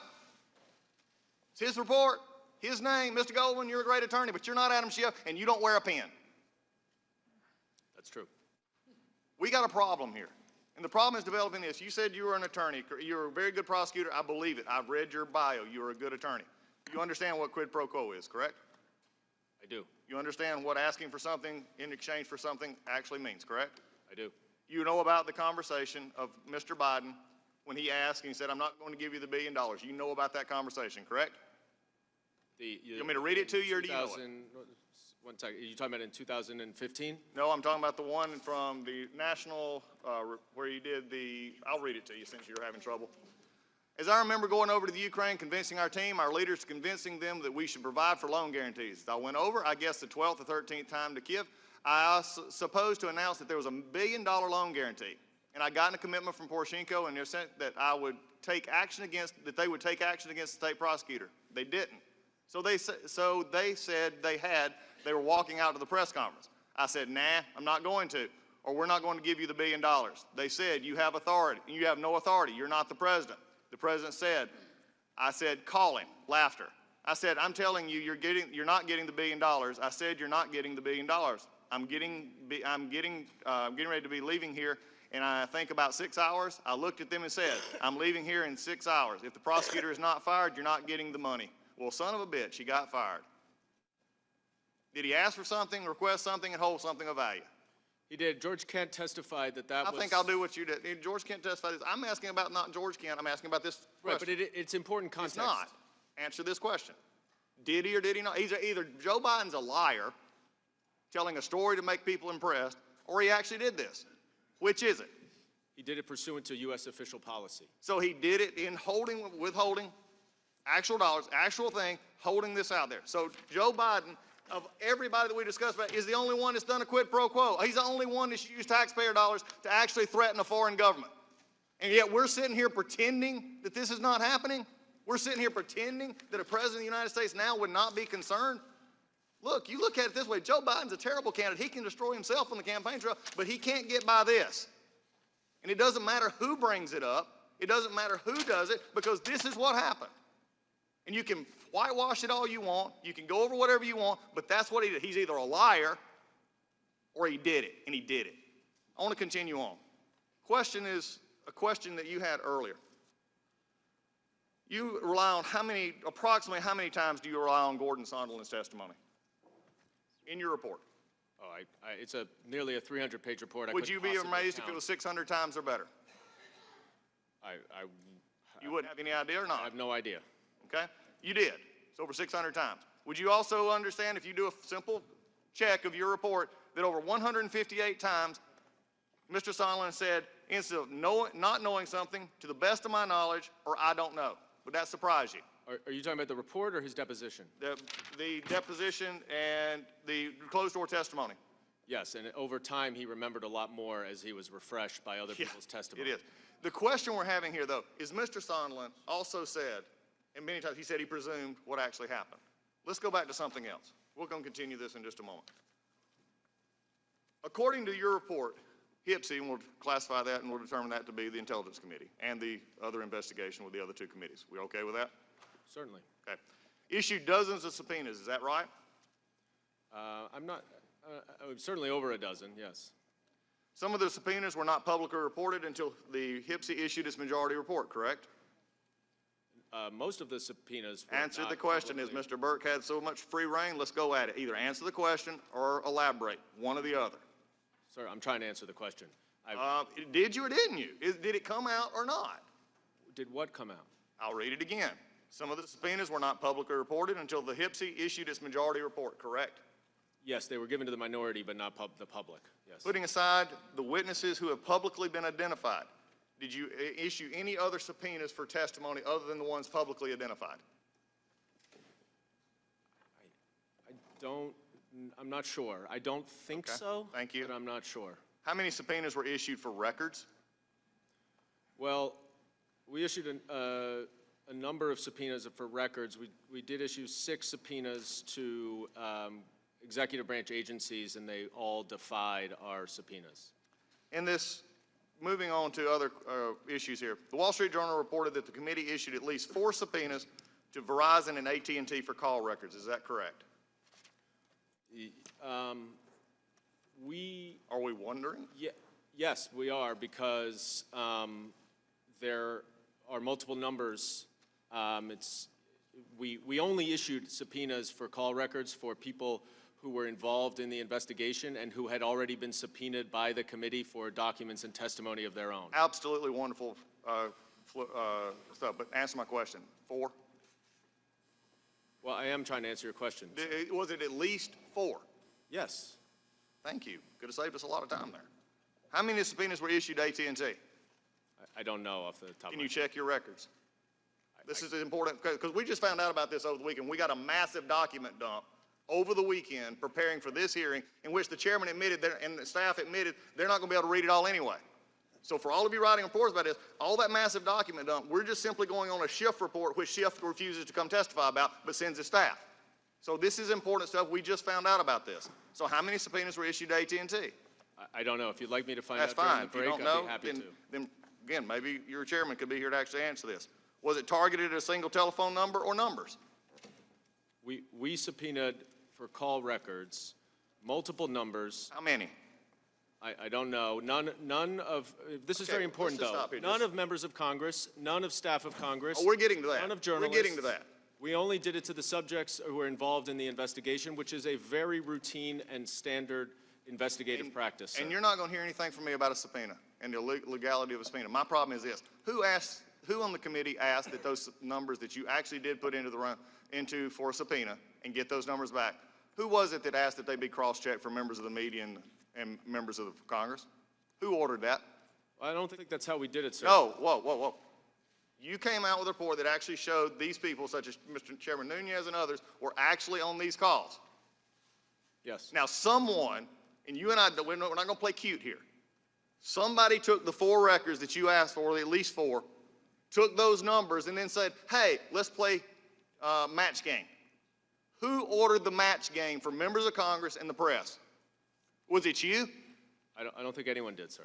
Then how did you get, okay, come on, that's the most ridiculous item I've ever heard. You don't just all of a sudden pick up numbers in which you have to match those numbers to actually show where they are, and you don't come up with them. Who ordered them to actually match for members of Congress and the press? That's actually what you just described is exactly how it happens. Who ordered to find out if Nunez's number was on those calls? If I could just explain, sir. You pick an event of significance in the investigation, and you look for sequencing and patterns surrounding that event. You look then at the numbers, and you try to identify what those numbers are, and then you start to build the circumstantial case. At this point, that's a wonderful explanation, but not an answer to my question. Those are you looking for the 4 numbers you asked for and to see how they're connected. I understand the subpoena that you issued. My question directly, was it you or was it Chairman Schiff that said, while we're doing this, let's see if this matches Chairman Nunez's number. Let's see if this matches a member of the press's number. Somebody along the way just didn't all of a sudden have an epiphany, unless you're getting ready to throw a low-level staffer under the bus, that these numbers might match. So who did it? Was it Chairman Schiff or was it you? Be careful, you're under oath. I know I'm under oath, sir. Then answer the question. Matter. And I will answer the question, if you give me a second here. It's not a simple answer. The same second that was not afforded to my witness, by the way. Well, I think he was allowed to answer the question. Who decided to leak it, by the way? If you're not going to tell me the other story, while you're thinking about how you're going to answer that question, who decided to leak it? The information. Why did you include it in the report? That's not a leak, sir. Why did you include it in the report? After not saying anything else about this, not publicly known. So 2 questions are hanging out that everybody's looking for an answer for, including me. Who ordered it? Was it you or was it Chairman Schiff? And then why was it decided, except for nothing but smear purposes, to be included in the Schiff report? Well, I'm not going to get into the deliberations of our investigation with you, and I will tell you the reason it was included in the report is because the calls were surrounding important evidence to our investigation. And I think that your question is frankly not better directed not at me, but at the people who were having conversations. Oh, no, we're not going to play that game. No, we're not going to play that game. game. You're as good as Mr. Burke. You're not going to play that game. You're not answering the question. And every member of the media, everybody here, when you start going into the decorum of this House, when you start looking at members' telephone numbers, you start looking at reporters' telephone numbers, which they ought to be scared about, you took a subpoena for 4. And then you decided to play match game. You found numbers that you thought were like, some of them actually didn't exist because they claimed that they were for the White House Budget Office, and they were not. So we're throwing stories out there because nobody was out there acting. So I go back to my question. Are you going to go on record in front of everybody here today and say that you will not tell who ordered this, you or Mr. Goldman? Mr. Goldman, you or Mr. Schiff? I am going to go on record and tell you that I'm not going to reveal how we conducted this investigation. And that's the problem we have with this entire thing. Mr. Schiff said behind closed doors. I can tell you what the importance is. I'm done with you for right now. We're done. You're not answering the question. You're not being honest about this answer because you know who it is. You're just not answering.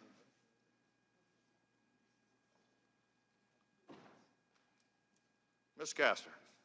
I have some information on the subpoenas. Let's go. We did receive copies of the subpoenas, and we tracked this. There were 6, as I understand it. And let me just say at the outset, our members have concerns about this exercise for 3 reasons. The subpoenas yielded information about members of Congress. Whether they're subpoenaed the members' phone records or not, it's a concern when the information yields member of Congress's phone records, and then the information is publicized. Second is with journalists. It's just generally a very tricky area to start investigating journalists' call records. And the third is with regard to Mr. Giuliani, who was serving as the president's personal attorney. But there's 6 subpoenas, as we understand it. The first went to AT&T for the Giuliani numbers. The second was in regard to Igor Fruman, to a company, CSC Holdings. The third related to Mr. Sondland. That was off to Verizon. The fourth was back to AT&T, seeking information on a certain number. The fifth was back to AT&T, and the sixth was seeking subscriber information, which impacted the veteran journalist John Solomon. And also involved with these are some, some of the attorneys involved, such as Mr. Castor, can I ask you a question? Ms. Tunsing and Geneva. Mr. Castor, you've been a veteran of the Hill investigation for 15 years, and this is crazy. I've never seen anything like this. You never have either. Would it be interesting to note, because Mr. Goldman chooses not to answer because he doesn't want to incriminate, I believe, either himself or the chairman or somebody else. Would it be interesting to you to find, as you've dealt with committee staff for a long time, somebody to just have an epiphany just to do those match records on their own, or were they under direction by somebody to do that? Well, it's obviously they were trying to figure something out. That's it. All right, one last, well, I'm getting ready to try, wait, I have one thing for Mr. Goldman. Mr. Goldman, we're used to committees and people and witnesses taking gratuitous shots at people they don't like. And earlier today, in your testimony, you made a comment that really goes to an interesting thing, and I'll even go back to the chairman questioning motive. When your testimony, you said, as you were discussing Mr. Sondland, you made a very snide comment, your facial expression showed that he was $1 million donor to the president. The implication being he either got his job because he bought it, or his implication was he was loyal to the president and say anything about it. Be very careful about how you throw around dollars in giving, because you and Mr. Burke are real heavy donors to the Democratic Party, and I'm not going to say it questions your motive or your position here today, but we need to make sure that this thing is already blown out of proportion. We're already not answering questions, and you are here without a pen because your chairman will not testify. That says all we need to hear. He don't even stand behind his own report, and he sends you. I hope it works out for you. I'm done. At this point, I turn it over to Ashley. Could I respond? Are you trying to say that what are you trying to say? What is the implication here? But by the way, I didn't give anything close to $1 million remotely, so I don't No, it's know. not what- The implication is we want Schiff in that chair, not you. The implication is the person that wrote the report is the person that should come and present it, and you weren't elected by anybody, and you're here giving this testimony in place of the chairman. Gentleman does not I have- hope that clears up the implication. The gentleman does not have the time, and the gentleman has been warned before. He cannot simply yell out and disrupt the committee. The gentleman, Mr. Collins, has the time. I think you understand exactly what you did. And I called it out for just the way you did. You thought you were going to get by with it, and you didn't. That's all I'm saying. Ms. Cowan. Well, I would like to just say one other thing. since Yeah, now- I am done. Point of order, there's I am no done. question before the gentleman. I mean, you're To- casting to- casting aspersions. No, about as you me did, personally. Mr. Goldman. Point of order. As you did, Mr. Sunderland. Now, according to the chairman's own ruling just a few minutes ago, I'm done asking questions, and I'm not asking you to elaborate, because I'm not asking you any more questions. I've asked all. You won't answer the question on who told the committee to actually check these numbers. You won't say if it's you or if it's Mr. Schiff. You won't answer my questions, so we're done. We're going to Ms. Cowan. You have, as was Mr. Burke said, you'll have plenty of time with helpful majority counsel to answer the Does the question. gentleman yield his time to Ms. Cowan? Yes. The gentlelady is recognized. Thank you, Mr. Ms. Cowan, if I Collins. may. I'm Yes, so sorry. certainly. I have Mr. Castor? I have a number of things I think I need to clear up, if I may. Yes, certainly. And you have to bear with me because I have a number of them here. First of all, on the call, Tim Morrison, General Kellogg have a totally different view of the call than Lieutenant Colonel Vindman and Jennifer Williams, going to the point that the call is ambiguous. So that's the first thing. Tim Morrison testified that he went to the National Security Council lawyers for a very different reason. He did not say he went to the NSC lawyers because he was concerned about the call. He went to the National Security Council lawyers for two reasons. Number one, they weren't on the call, so he wanted to update them about it. But number two, he was concerned about leaks. And he was concerned that if this call leaked out, how it would play in Washington's polarized environment, which is exactly what we have here. He was also concerned that if the call leaked, that it might affect bipartisan support in Congress. You know, issues of Ukraine have traditionally been one of the few issues where Republicans and Democrats share interests. And the third reason was that he didn't want the Ukrainians to get a distorted perception of what actually happened on the call, because on the call, we're talking about 8 lines of concern and a lot of ambiguity.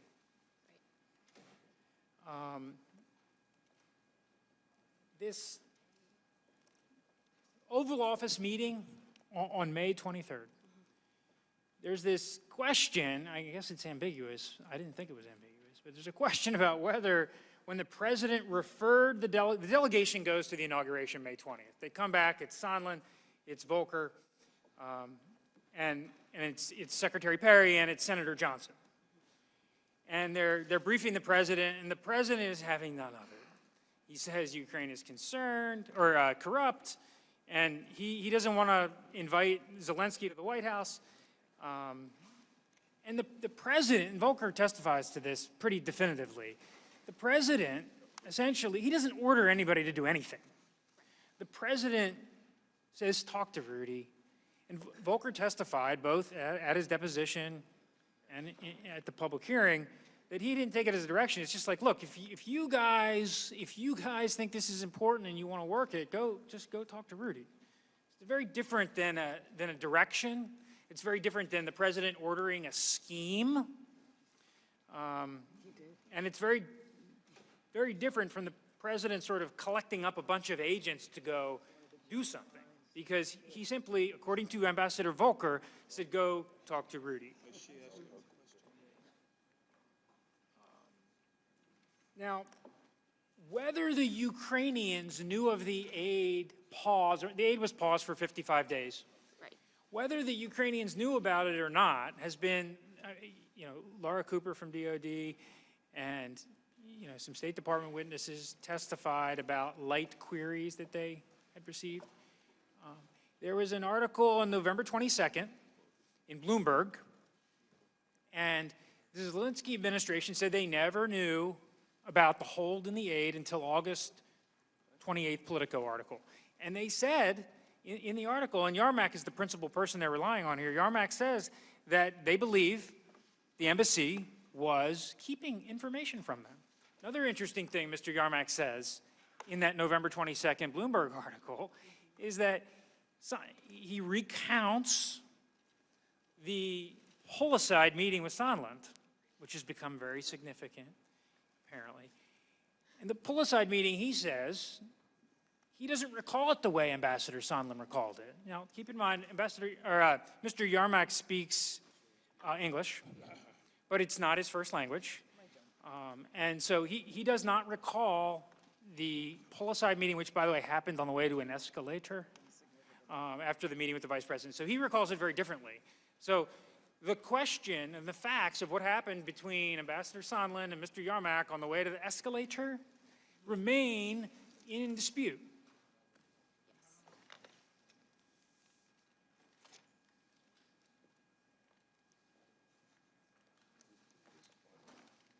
Now, turning attention to the Ron Johnson letter, if I may. Yes. On August 31st, Senator Johnson's getting ready to travel to Ukraine on September 5th with Murphy. And Johnson wanted the aid release, so he calls the president. He actually sought permission to be the bearer of good news. Right. The president said, I'm not ready to lift the aid. And they had this, Senator Johnson, I mean, he writes a 10-page letter, very detailed. And he gives some remarkable detail. And I'd like to read it. It's on page 6. This is Senator Johnson speaking. He said, I asked him whether there was some kind of arrangement where Ukraine would take some action and the hold would be lifted. Without hesitation, Senator Johnson says, President Trump immediately denied such an arrangement existed, and he started cursing. And he said, no way. President Trump said, no way, I would never do that. Who told you that?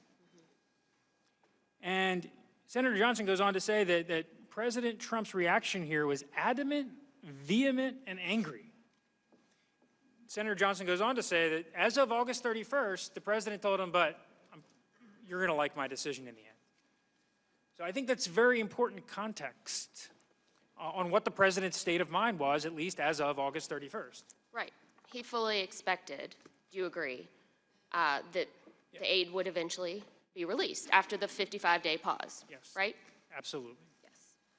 I want to thank y'all for your presentations. Mr. Castor, I believe you've been talking for approximately 75 minutes today, and I want to thank you for that. My wife thanks you as well. She likes it when I do the talking when she's not around. Time permitting today, I'd like to cover 4 or 5 areas, distinct areas. There's a lot of facts that the American people have not heard. And there's a lot of contradictions in certain people's testimony. Is that fair to say, Mr. Castor? And I'd like to talk about some of the people in this story that have firsthand knowledge of the facts. We have Ambassador Volker, Ambassador Sondland, and Secretary Perry. You had the opportunity to talk to 2 of those 3 people, is that correct? Yes. And the Democrats' report would like us to believe that these 3 individuals were engaged in some sort of cabal or some sort of nefarious venture. But that's not true, is it? No. In fact, these 3 people were at all relevant times, and even today, acting in the best interest of the American people. Is that true? That's right, and with the highest integrity. That's right. I think everyone testified that Ambassador Volker is one of the most experienced diplomats in our foreign service. Across the board, all the witnesses, including Ambassador Yovanovitch, talked about the integrity that Ambassador Volker brings to the table. But there's a lot of people with firsthand knowledge that we didn't talk to. Is that correct? Yes. Now I want to talk about the president's skepticism of foreign aid. The president is very skeptical of foreign aid. Is that correct? He is deeply skeptical of sending U.S. taxpayer dollars into an environment that is corrupt, because it's as good as kissing it goodbye. And is that something new that he believes, or is that something he ran on? This is something that he has ran on. It's something that he has implemented policies as soon as he became president. Ambassador Hale, the third-ranking State Department official, told us about the overall review of all foreign aid programs, and he described it as almost a zero-based evaluation. Right. And you had the opportunity to take the deposition of Mark Sandy, who is a career official at OMB. Is that right? Correct. And he had some information about the reason for the pause. Is that true? I think that he had a conversation with an individual named Rob Blair, and Mr. Blair provided some insight into the reason for the pause. Sandy was one of the few witnesses that we had that was able to give us a firsthand account inside of OMB. The reason for the pause related to the president's concern about European burden sharing in the region.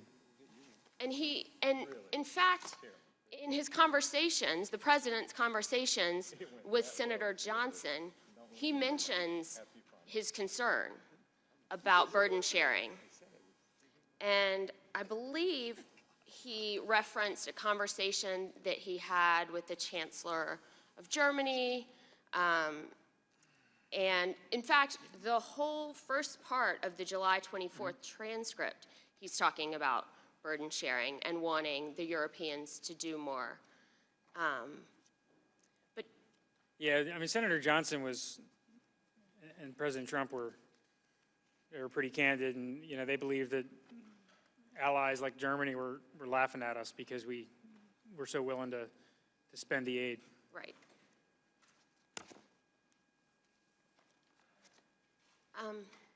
Now I'd like, there's been a lot of allegations that President Zelensky is not being candid about feeling pressure from President Trump. And isn't it true that he's stated over and over publicly that he felt no pressure from President Trump? Is that true? Yeah, he said it consistently. He said it in the United Nations September 25th. He said it, in 3 more news availabilities over the course of the period, including last week. I want to change subjects and talk about something that Professor Turley raised last week, and that is the partisan nature of this investigation. And you're an experienced congressional investigator. And Professor Turley, by the way, I mean, he's no Trump supporter. That's right. He is a Democrat. That's right.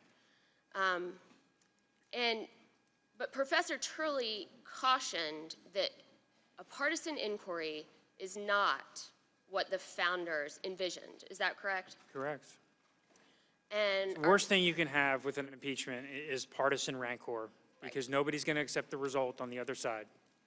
And our Democrat friends have all of a sudden become originalists and are citing the founders and their intent routinely as part of this impeachment process.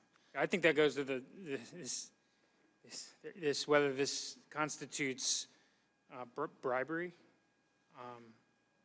There's case law on bribery, and I'm no Supreme Court scholar or lawyer or advocate, but there's new case law with the McDonald case about what constitutes an official act, and that certainly hasn't been addressed in this space, and I think Professor Turley mentioned that. Right, and I think Professor Turley said that a meeting certainly does not constitute an official act. I think it's the McDonald case. Right. Goes to and that. Professor Turley pointed that out for us last week. Yes. Since this inquiry unofficial and unsanctioned start in September, the process has been partisan, biased, unfair. Republicans' questioning has been curtailed routinely. I think we saw that in Lieutenant Colonel Vindman's deposition. There were some, Yeah, we were barred from asking him questions about who he communicated his concerns to. right, very basic things like who, what, when, where. And instead, And I would say, too, this rapid, we're in day 76, and it's almost impossible to do a sophisticated congressional investigation that quickly, especially when the stakes are this high, because any congressional investigation of any consequence, it does take a little bit of time for the two sides to stake out their interests and how they're going to respond to them. Right. We learned with the Goodlatte Gowdy probe, the first letter I think went in October of 2017, and in December we finally got a witness, and it was the following spring in the Goodlatte Gowdy probe, after a lot of pushing and pulling and a lot of tug of war, we reached a deal with DOJ where we went down to DOJ. And they gave us access to documents, and they gave us access to, I think, north of 800,000 pages. But they made us come down there. They made us go into a skiff, and these documents weren't classified. And it wasn't until May and June of that year that we started this process, when the investigation had been ongoing. And that is disappointing. Obviously, we all wish there was an easy button. But congressional investigations of consequence take time. right. And it took, I think, 6 months before the first document was even produced. And like you said, you had to go down there and review it in camera.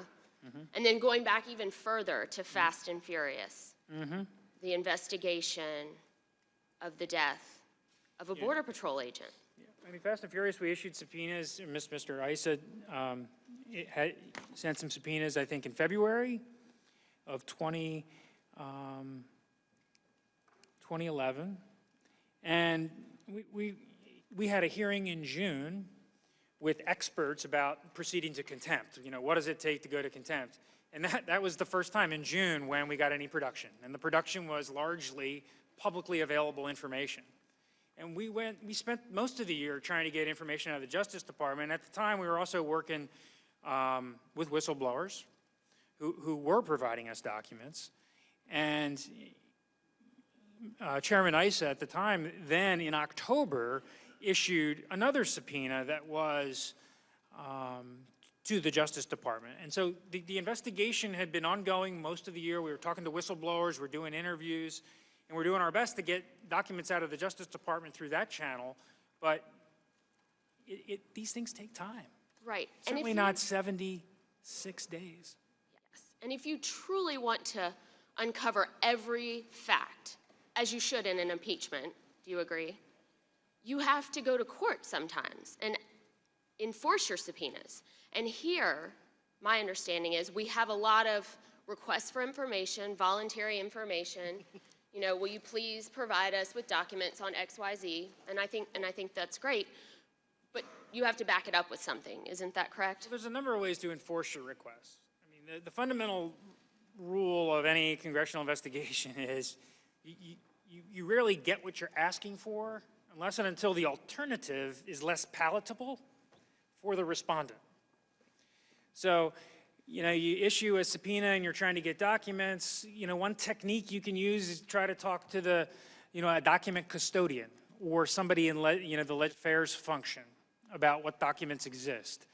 Chairman Chaffetz, during his era, he used to have these document production status hearings where you'd bring in Legislative Affairs officials and try to get the lay of the land, because Legislative Affairs officials, at least nominally, are supposed to be directly responsible serving the interests.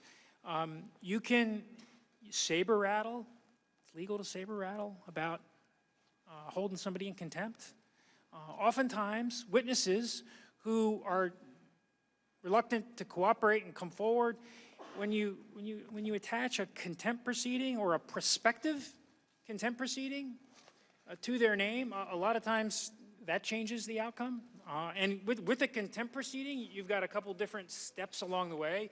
You could raise the prospect of a contempt proceeding. You could schedule a contempt proceeding. After you schedule a contempt proceeding, you could, hold the door open for documents or interviews, and then you could push it off. You could go through at the committee level. And these are all sort of milestone events which historically are unpalatable or less palatable for the administration that sometimes starts to move the needle. And with these types of disputes, once you get the ball rolling, with the Good Luck Gowdy probe, we didn't get a witness, and it was Deputy Director Andrew McCabe in for, it was a couple months. But once we got Deputy Director McCabe in, a couple weeks later, we got Director Comey's Chief of Staff. A couple weeks later, the witnesses start. Once you get the ball rolling, again, you don't always like 100% of the terms. Sometimes you got to deal with agency counsel. Sometimes you got to go look in camera. But once you get the ball rolling, usually it leads to positive results and historically has allowed the Congress to do its work. And were any of those things done here? No. In fact, they decided we're not going to subpoena certain people that are important. Is that fair to say? And we're not going to go to court and enforce them. So these people have, these folks that are caught in an interbranch struggle. And that's an unfortunate position for any employee of the Well, one of the concerning things is Dr. Kupperman, who has been described by Dr. Fiona Hill and a number of witnesses as a solid citizen, a good witness. He filed a lawsuit in the face of a subpoena, and a judge was assigned to it, Judge Leon. And the issues the Kupperman raised were slightly different than the Don McGahn issues, because Don McGahn is the the White House counsel. Kupperman, of course, is a national security official. Kupperman, filed the lawsuit seeking guidance. Kupperman wasn't asking the court to tell him not to come testify. To the contrary, Kupperman was seeking the court's guidance to facilitate his cooperation. And ultimately, the committee withdrew the subpoena, which raises questions about whether the committee is really interested in getting to the bottom of some of these issues. Right. Instead, the committee's chosen, the Intelligence Committee has chosen to rely on Ambassador Sondland and his testimony. I think they rely 600 times in their report. I'll tell you what I did. On this point, yesterday, I opened the Democrat report and I did a Control F, Yes. Control F. Yes. And Sondland's name shows up, I think, 611 times. In fairness, it's going to be double counted because, if it's in a sentence and then it's in a footnote, that's two. But in relative comparison to the other witnesses, Sondland's relied on big time. Yes. And I think Dr. Hill testified that she, at some point, confronted him about his actions. And The record is mixed on this front. Dr. Hill talks about raising concerns with Sondland, and Sondland in his deposition at least doesn't, he didn't share the same view. And there's a lot of instances of that, where Ambassador Sondland recalls one thing and other witnesses recall another. Is that correct? Sondland as a witness and he's a bit of an enigma. Let's just say it that way. He was pretty certain in his deposition that the security assistance wasn't linked to anything. And then he submitted an addendum. Yes, I call that the pretzel sentence. And even in that addendum or supplement or whatever it's called, it's talked to him and her, and anyway, Sondland ends with, I presumed. Right. So it wasn't really any firsthand information. Right. We don't have a lot of firsthand information here, is that correct? On certain facts, we don't. I mean, we have firsthand information on the May 23rd meeting in the Oval Office. We've got a lot of firsthand information, although all conflicting, on the July 10th meeting. There are, episodes, I think, during the course of this investigation that we have been able to at least get everyone's account. But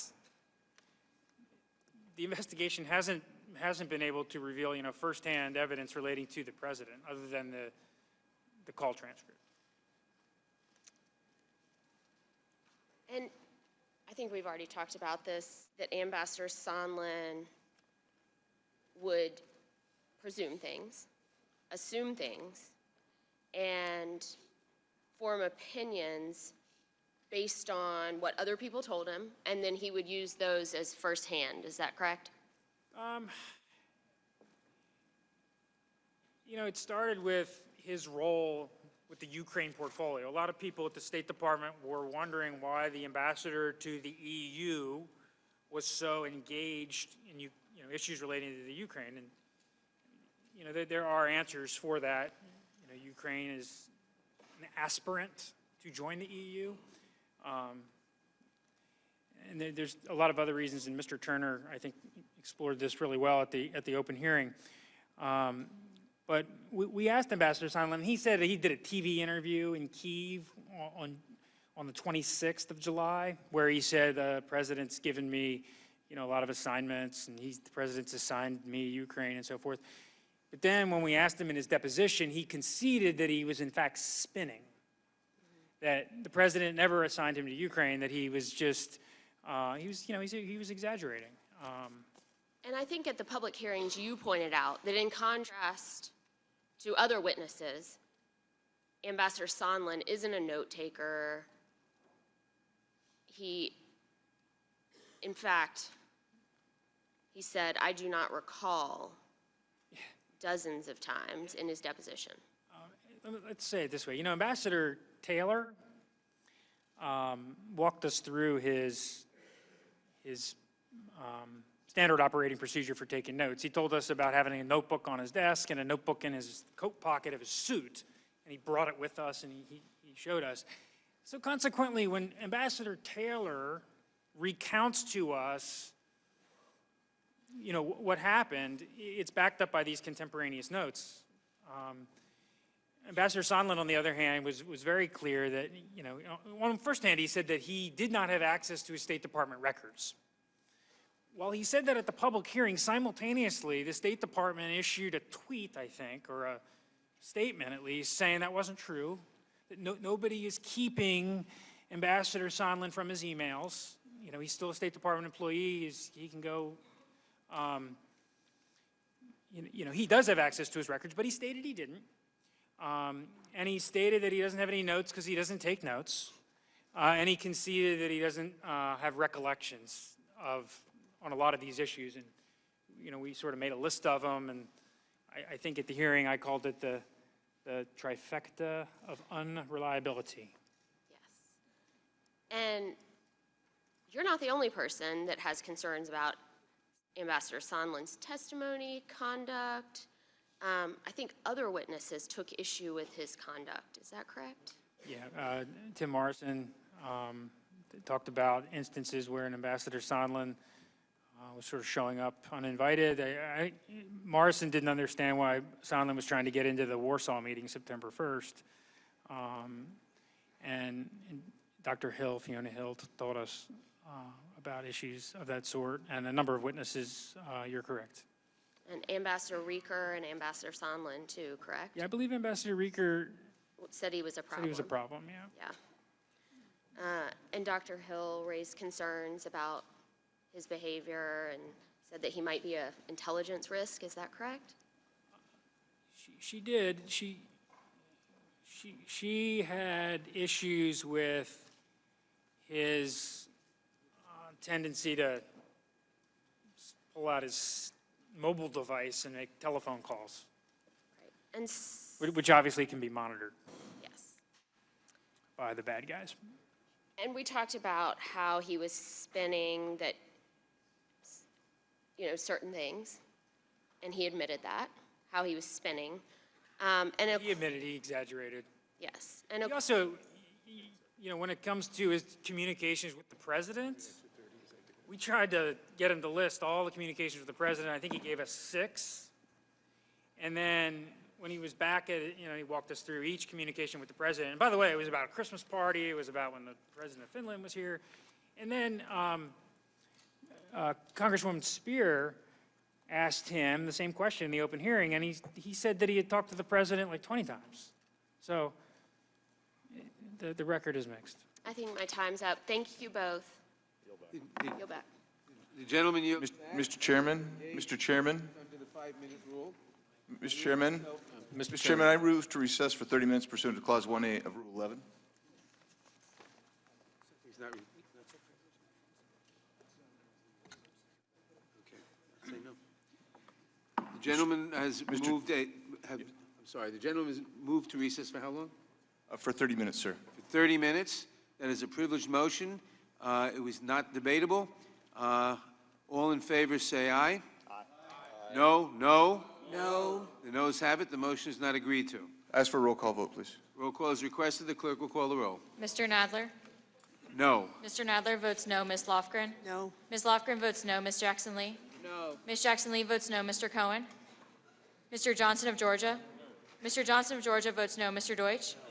Mr. Deutsch votes no. Ms. Bass? Ms. Bass votes no. Mr. Richmond? No. Mr. Richmond votes no. Mr. Jeffries? No. Mr. Jeffries votes no. Mr. Cicilline? No. Mr. Cicilline votes no. Mr. Swalwell? No. Mr. Swalwell votes no. Mr. Liu? Mr. Liu votes no. Mr. Raskin? No. Mr. Raskin votes no. Ms. Jayapal? Ms. Jayapal votes no. Ms. Demings? Ms. Demings votes no. Mr. Correa? Mr. Correa votes no. Ms. Scanlon? No. Ms. Scanlon votes no. Ms. Garcia? No. Ms. Garcia votes no. Mr. Neguse? No. Mr. Neguse votes no. Ms. McBath? No. Ms. McBath votes no. Mr. Stanton? No. Mr. Stanton votes no. Ms. Steen? No. Ms. Steen votes no. Ms. McCarcel-Powell? No. Ms. McCarcel-Powell votes no. Ms. Escobar? No. Ms. Escobar votes no. Mr. Collins? Aye. Mr. Collins votes aye. Mr. Sensenbrenner? Aye. Mr. Sensenbrenner votes aye. Mr. Shabbat? Mr. Shabbat votes aye. Mr. Gomert? Mr. Gomert votes aye. Mr. Jordan? Mr. Jordan votes yes. Mr. Buck? Mr. Ratcliffe? Mr. Ratcliffe votes yes. Ms. Roby? Ms. Roby votes aye. Mr. Gates? Mr. Gates votes aye. Mr. Johnson of Louisiana? Mr. Johnson of Louisiana votes aye. Mr. Biggs? Mr. Biggs votes aye. Mr. McClintock? Mr. McClintock votes aye. Ms. Lesko? Ms. Lesko votes aye. Mr. Reschenthaler? Aye. Mr. Reschenthaler votes aye. Mr. Klein? Mr. Armstrong? Mr. Armstrong votes yes. Mr. Stubbe? Mr. Stubbe votes yes. Mr. Chairman, how am I recorded? Mr. Cohen, you are not recorded. I'd like to be recorded as no. Mr. Cohen votes no. Are there any other members who wish to vote who have not voted? The clerk will report. Mr. Chairman, there are 15 ayes and 24 noes. The motion is not agreed to. Now we will engage in questions under the 5-minute rule. I yield myself 5 minutes for the purpose of questioning the witnesses. Mr. Goldman, can you please explain the difference between Vice President Biden's request to Ukraine a few years ago and President Trump's request to Ukraine earlier this year? Yes, when Vice President Biden pressured the Ukrainian president to remove the corrupt prosecutor general, he was doing so with an international consensus as part of U.S. policy. The entire European Union supported that. The IMF supported that. The IMF, which also gave the loans that he was referring to. And so he did that as part of the entire international community's consensus. And when President Trump is asking for this investigation of Joe Biden, all of the witnesses, every single one, testified that that had nothing to do with official U.S. policy. And Vice President Biden's request had no personal political benefit, whereas President Trump's request did? Yes, in fact, if the witnesses testified that if that corrupt prosecutor general were actually removed, it would be because he was not prosecuting corruption. So the witnesses said that by removing that prosecutor general and adding a new one, that there was an increased chance that corruption in Ukraine would be prosecuted, including as it related to the Burisma company, which his son was on the board of. Thank you. Now, Mr. Goldman, can you please explain exactly what happened with the phone records obtained by the Intelligence Committee? Yeah, thank you. I would like to set the record straight on that. This is a very basic and usual investigative practice where people involved in a scheme or suspected to be involved in a scheme, investigators routinely seek their records. And just to be very clear, this is metadata. It is only call to, call from, and length. It is not the content of the calls or the text messages. So there's no content, there's no risk of invading any communications with lawyers or journalists or attorney-client, that none of that exists, and there are no risks to that. And so what we did is for the people that, several of the people that we had investigated and subpoenaed and who were alleged to be part of the scheme, we got call records so that we could corroborate some of their testimony or figure out maybe there's additional communications that we were unaware of. What we then did is we took the call records and we match it up with important events that occurred during the scheme. And we start to see if there are patterns, because call records can be quite powerful circumstantial evidence. In this case, it just so happened that people who were involved in the President Trump scheme were communicating with the president's lawyer, who was also involved in the scheme, a journalist, a staff member of Congress, and another member of Congress. We, of course, did not at all seek in any way, shape, or form to do any investigation on anyone, a member of Congress or a staff member of Congress. It just happened to be that they were in communication with people involved in the president's scheme. And everything you did was basically standard operating procedure for a well-run investigation? Every investigation in 10 years that I did, probably we got call records. Thank you. Mr. Goldman, did White House counsel make his view clear about witnesses and evidence requested by the investigating committees, and what was that view? We never heard from the White House counsel, other than the letter, which basically just said, we will not at all cooperate with this investigation in any way, shape, or form. They never reached out to engage in this accommodation process. It was a complete stonewall. Not only will the White House not participate and not cooperate and not respond to the duly authorized subpoenas of Congress, but the White House says we are also going to direct every other executive branch agency to defy this. Thank you. Now I have a series of questions, and please keep your answers brief if you can. During last week's hearing, my Republican colleague said that Congress has not built a sufficient record to impeach the president at this stage. As a former prosecutor, you have spent years building substantial case records. What is the strength of the record here? I think we have moved fast, and I think that the evidence is really overwhelming. We have 17 witnesses with overlapping and consistent statements. And the committee managed to collect such a compelling record in the face of unprecedented obstruction by the president, correct? Yes. And was the obstruction so pervasive that the evidence pointed to a course of conduct or a plan to cover up any presidential misconduct? We did find that there was an effort to conceal the president's conduct, yes. And I understand that on October 8th, the White House wrote a letter explaining that President Trump had directed his administration not to cooperate with the White House's impeachment inquiry. In the letter, the White House counsel wrote, quote, President Trump cannot permit his administration to participate in this partisan inquiry under the circumstances. Now, the investigative committees tried to interview dozens of witnesses, including current and former Trump administration officials, and was stymied with respect to most of them. Is that correct? There were 12 witnesses who were directed not to appear, and ultimately they did not appear. Thank you very much. My time has expired. I yield to the ranking member, Mr. Collins. Thank you, Mr. Chairman. Mr. Goldman, it's an interesting thing now. So now we can commit basically extortion or put pressure on others as long as we have the international community behind us. As long as we get enough people to think we're okay, I can then go extort anybody I want to. As long as enough people think it's okay. That was in essence what you just said. Whether you believe it or not, that's what, as I copied the notes. But I want to go to the phone records. It's a novel approach. The phone records issue, and and hear me clearly. I have no problem with the subpoena as far as the subpoena power from Congress. Not a problem. My problem, as you did not answer in the previous, though, is taking the metadata, the numbers. I did not say anything. It's interesting you had to go and say, well, there's no content, anything else. We've had that debate in Congress now for the last few years on the Fisa program and other things, which, by the way, this committee should be hearing Fisa this week. The IG report just came out, and we're doing this. It's interesting to see to me that the calls in the metadata and not the content. What the problem I have here is this, is if Rudy Nunez Giuliani, Nunez, and Harvey were the only phone records returned from the subpoena. Why are these released? Here's the problem. You took the committee, and this is why I want to know who ordered it. The committee made a choice. Chairman Schiff, who I'm assuming because he's not here, or you, who did get to come, at least thank you for showing up, made a conscious choice to put these records into the report. It was a drive-by. It was a gratuitous drive-by that you wanted to smear the ranking member or smear these others because they were in those numbers that were connected to that. I'm not saying you knew the content, I'm not saying anything else. In fact, you just admitted just a second ago that it was simply they were contacting these people.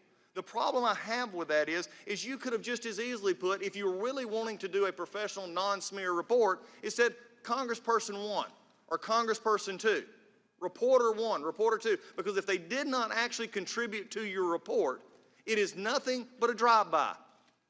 That's the problem I have here. I have no problem with you working here. I have no problem with the report. I have no problem with the subpoena. And you can pretty it up all you want. That was nothing but showed the American people that at least for a moment, the Schiff report became a partisan smear against other members we don't like because there's other alternatives for you to do. I have no problem, as I said, with you doing proper oversight. I've had a lot of issues with how this oversight's done. But don't make it up and don't not tell me or the rest of this committee who ordered that. That was nothing more than a smear campaign. And to say it's not is being disingenuous with this committee. The chairman gave you a chance to actually rehabilitate, and you made it worse. Because at the end of the day, those got put out. And by the way, it also, a fuller record got leaked from executive session, got leaked to the Washington Post. And I don't understand, except how we can say this is okay. How do we say this is fine? This is how we have devolved. And the members on the majority now may be members of the minority at some point. And if we're setting the standard for this is where we're going with these kind of investigations, then we're in trouble. We're in deep trouble because this is another thing that the founders, you and others today, Mr. Burke has said earlier, the founders were deeply concerned about a lot of things. One of the biggest things they were concerned about, as opposed to now I'm glad that everybody on the dais is now an originalist, except this, they also were concerned about a partisan impeachment. A partisan impeachment because you don't like his policies. You don't like what he said and you don't like how he said it. I don't like the way Joe Biden said it, but you blew that off as everybody has the backing of the international community. What we have become is a perpetual state of impeachment. And that is the problem that everyone on this dais should have. But don't come here and be a person who is a witness, sworn witness, and not answer the questions. Adam Schiff's doing that fine without you. But don't come here and say, I'm not going to say, because you know good and well, sometime at some conference, at some committee room, in some little room, somebody said, hey, this is interesting because I have Devin Nunez's phone number. That number matches.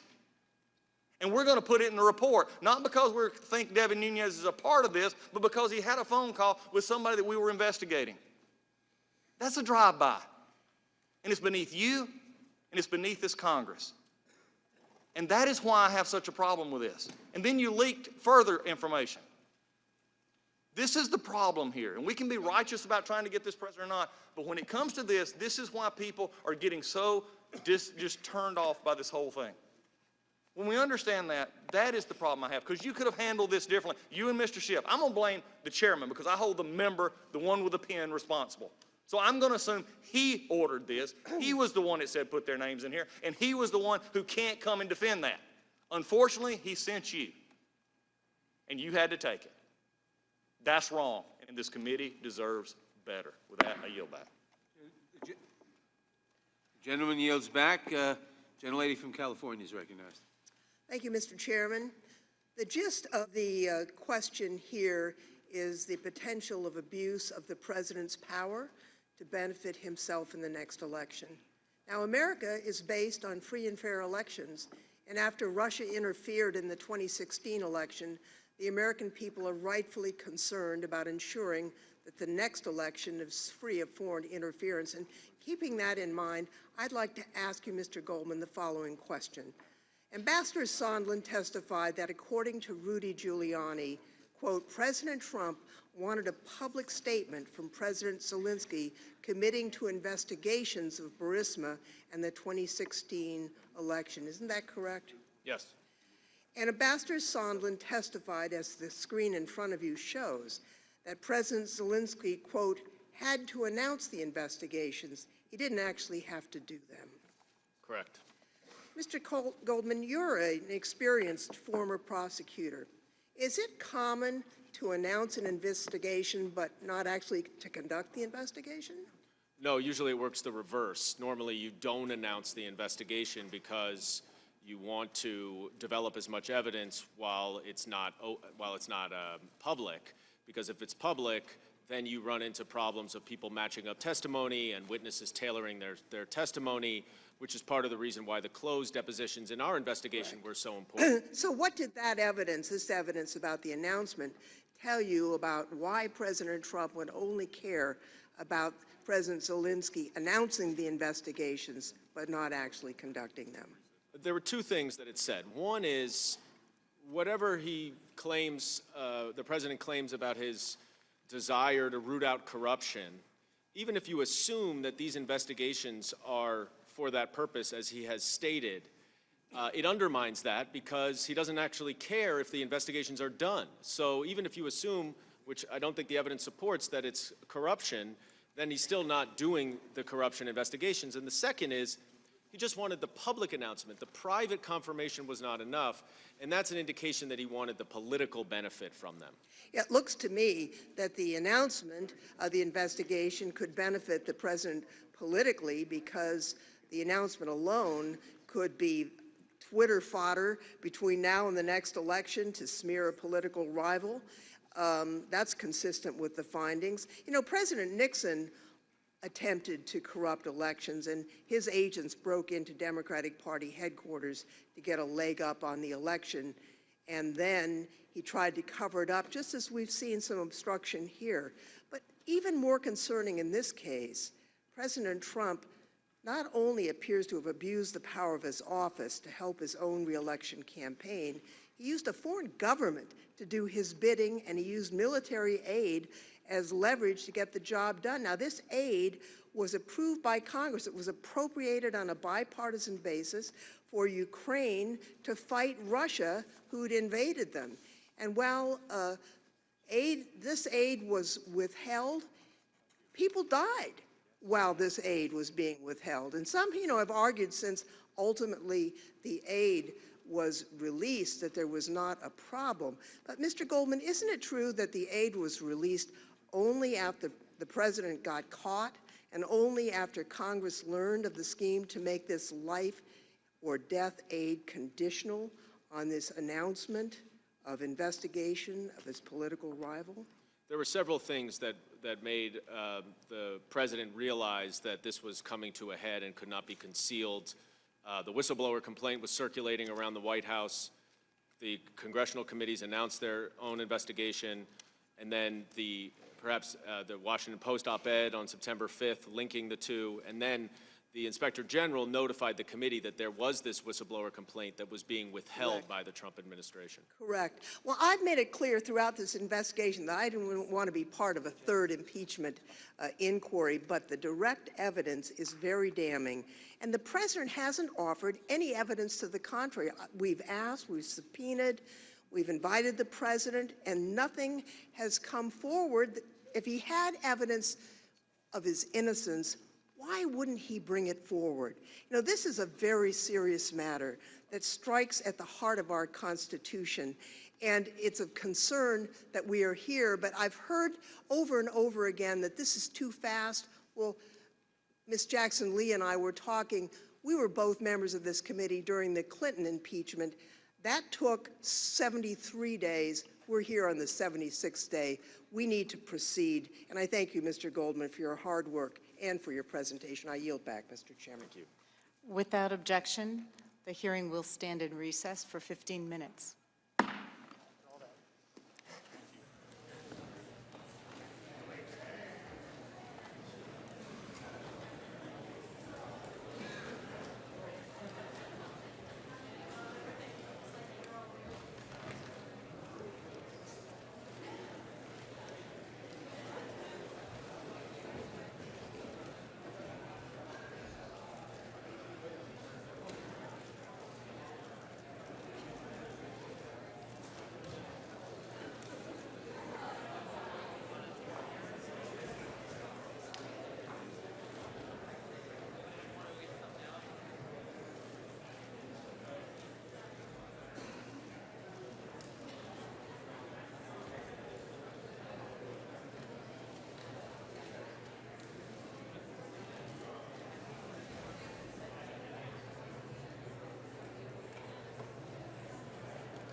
copy. I got you.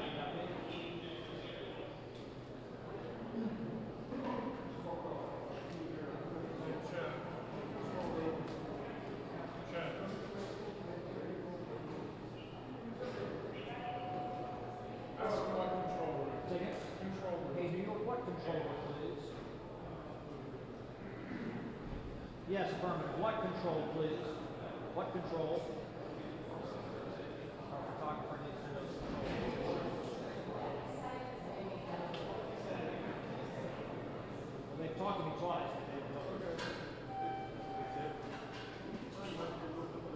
Control 9, copy.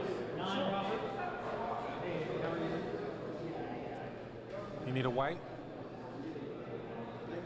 All right, you need a white? Okay.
Dems are coming out. What are you? Dems are coming out. Oh, you're who? Dems. Jeff Dems.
And that too.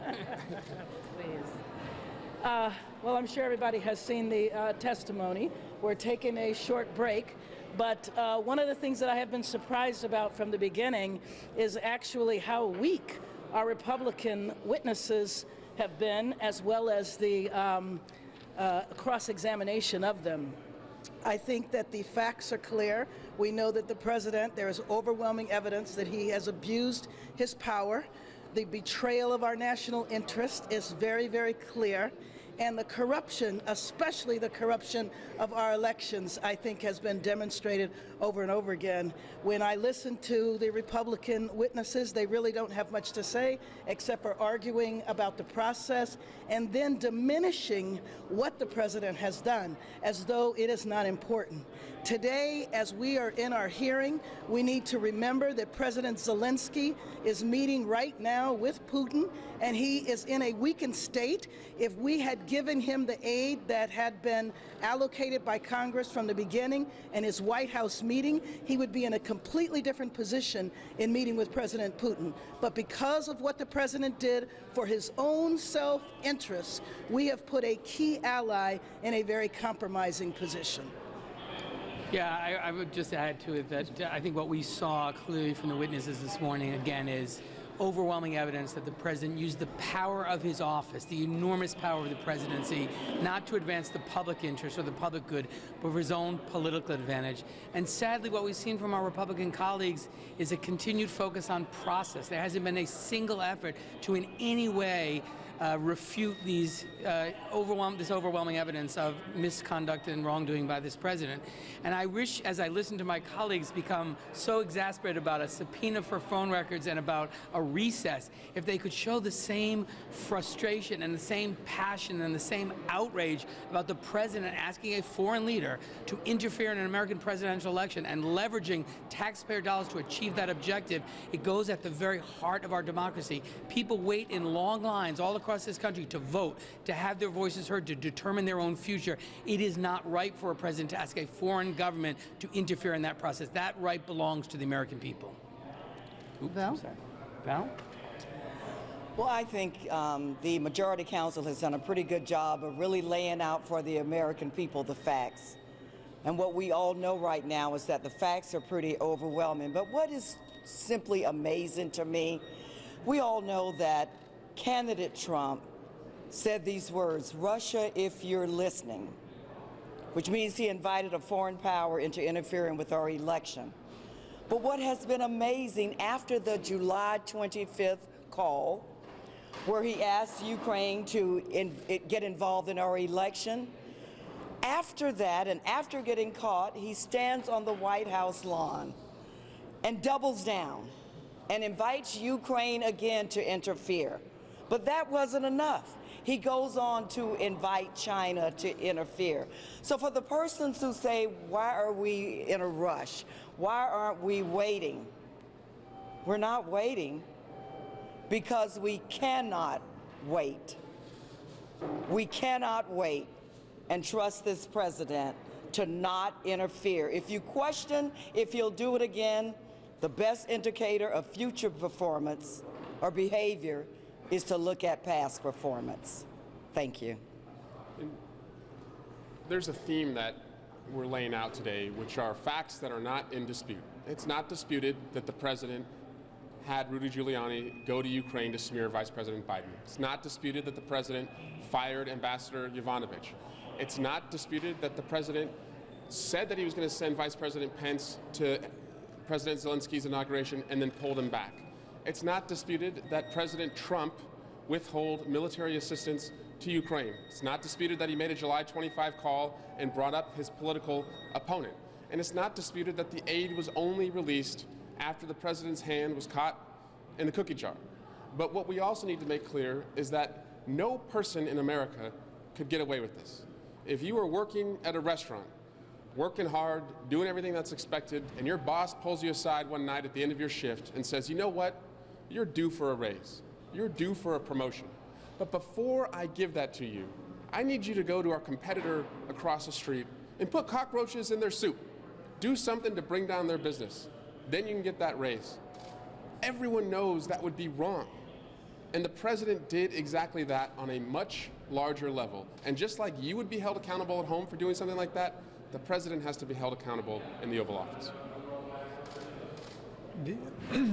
The evidence of the Ukraine shakedown is not only overwhelming, but it is uncontradicted and unrefuted. There's simply no other viable factual hypothesis out there about what happened. And the president has no factual alibi, and his defenders have no legal theory, which is why our colleagues have been pounding the table a lot today. Their chief complaint seems to be that the process is going fast, although some of them have been saying that the process has been going on for years. But in any event, this process is moving at the speed of constitutional democracy because there's a clear and present danger to this presidential election posed by the misconduct of President Trump. Any questions? Are you all concerned that the meter has never really moved on impeachment here? The idea that when we look at some of the polls, there have not really been more members of the public influence one way or the other, that's not a key here, and that could influence how some of your Democratic colleagues in swing districts vote? Well, I don't, speaking for myself, I am not, because what the polls have shown is that 50% of the American people feel that not only should this president be impeached, but he should be removed. That is huge. If you look at the height of the polls during the Clinton impeachment, I believe it didn't get above 29%. So I think the fact that 50% of the American people feel that way is extremely significant. And I would say in addition to that, this is a determination that must be governed by the facts, the evidence that has been developed, the constitutional provisions that apply. This is not a question about a political calculation. This is about honoring our oath of office that we take on the first day of our service to protect and defend the Constitution. That is our responsibility, and so I am not at all concerned about kind of where polls are. This is a fundamental question about protecting our democracy, ensuring that the American people decide who will be leaders in this country and decide their own future free from foreign interference. If you guys have any concerns at all about, if you do not include in the articles of impeachment obstruction of justice allegations, if the president sought to undercut the Mueller investigation, does this have any ramifications if you do not go that route and you essentially say that the president doesn't deserve to get impeached over? I think one of the most important things is that this president has a pattern. He has a pattern of abuse. He has a pattern of obstruction. We have not identified specifically what the articles are going to be, but when we do, I think you will see that it encompasses his pattern of behavior, which is unacceptable. The pattern would include what he did with the Mueller investigation? Well, I don't know whether it does, but the point is that the pattern of obstruction, whether he's obstructing Congress, not allowing people to come forward, everything that he asked for, we have done. And then he refuses to participate and says that the process is not fair. Congressman Ambassador Demings, I wonder if you could respond to the talking point that we heard from Republicans today. They tried to use Speaker Pelosi's pre-whistleblower complaint words against her. They made the point that because impeachment seems to be a partisan process, that it doesn't seem to be a legitimate one. What's your reaction? Well, let me just say that this is speak at the microphone. This is a serious matter for our country. And let's go back to the patterns.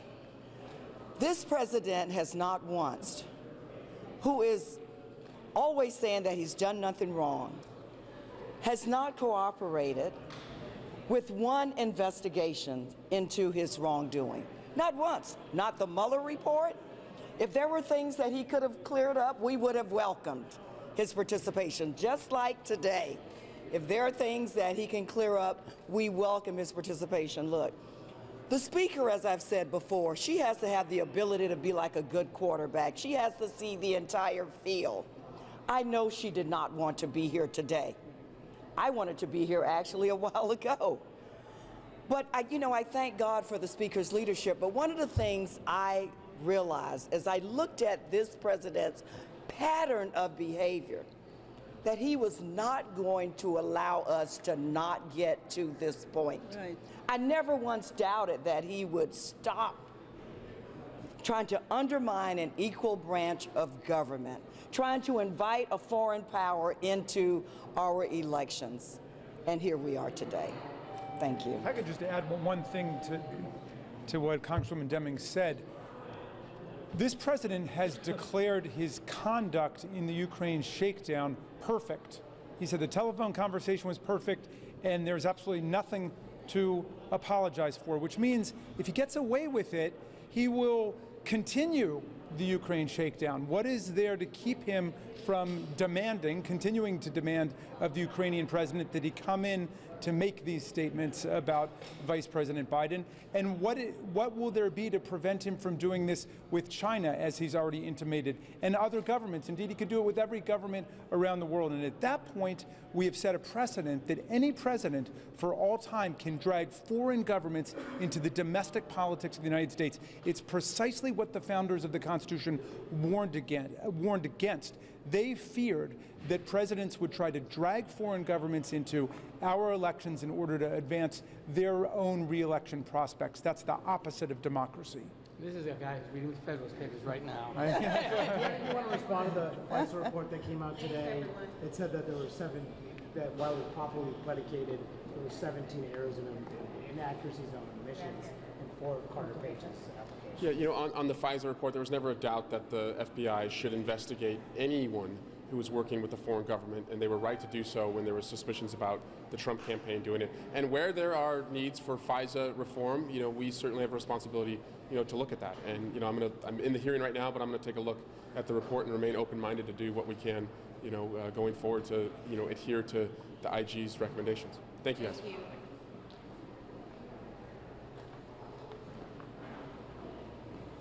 Hey, Robert, I wonder if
Committee will come back to order. When we recessed, we were engaging in questioning of the witnesses under the 5-minute rule. We will continue doing that. I recognize Mr. Chairman, I have a Sensenbrenner. unanimous consent request before we start. The gentleman will state his unanimous consent request. I would request that we enter into the record the FISA applications and other aspects of the FBI's Crossfire Hurricane Reserve a investigation. point of order. I think if we're going to This is the reserving, what are you entering again? the FISA report that just came up. Oh, we need, The Inspector General's report We'll- is the we'll- genesis of this whole thing. we'll take that under advisement until we can review it, and we'll rule on it later. I mean, we'll hopefully grant it later. I withdraw my reservation. Mr. Sensenbrenner. Thank you very much, Mr. Chairman. I would like to follow up on the two series of questions that the ranking member, Mr. Collins, directed at Mr. Goldman relative to the telephone company subpoenas and the inclusion of certain information in the majority report from the Intelligence Committee. Let me say that there are two issues involved. One that is not involved is the legality of the subpoena. I believe that that was a subpoena that is fully authorized under the law and under congressional procedures. Where I do have a problem, and a really big problem, however, is the fact that somebody made a decision to match certain data, metadata that had been collected through the subpoena with phone numbers of journalists and members of Congress. And that is the beginning of a surveillance state, which I think is outrageous, particularly since with the Freedom Act in 2013, we curtailed the NSA's ability about that. Now, had Chairman Schiff decided to man up and come here and talk, rather than hiding behind Mr. Goldman as chief investigator, as his surrogate or legate, if you will, I think we could have gotten to the bottom of this, and we could have taken action to make sure that this never happens again.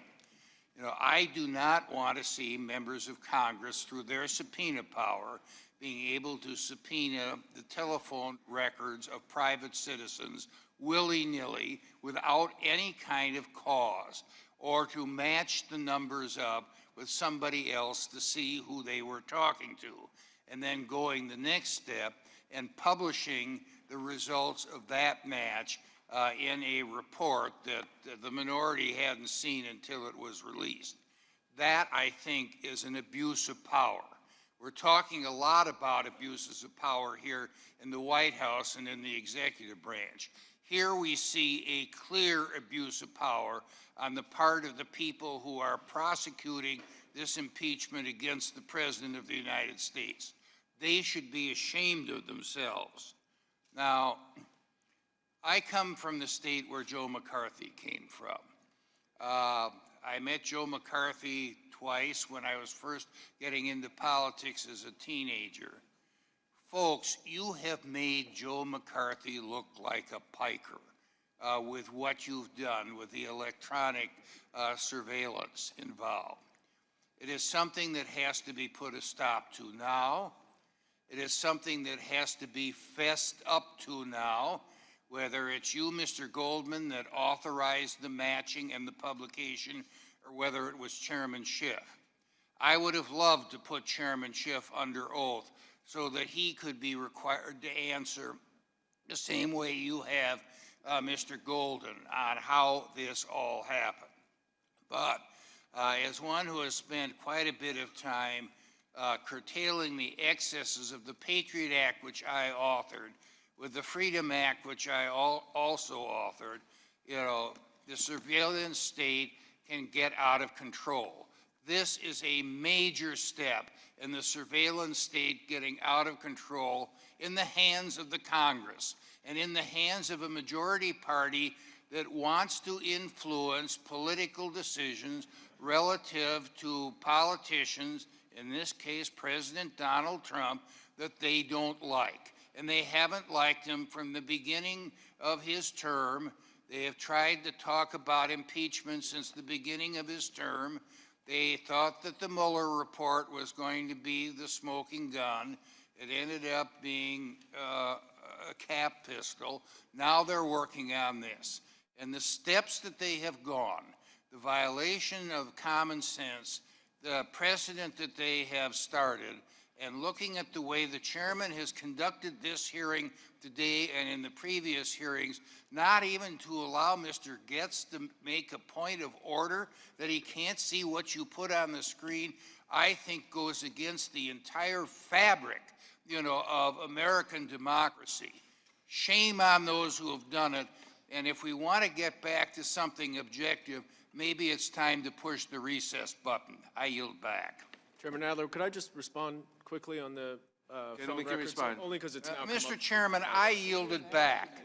No. I didn't ask him a question. I made a statement. The gentleman yielded back.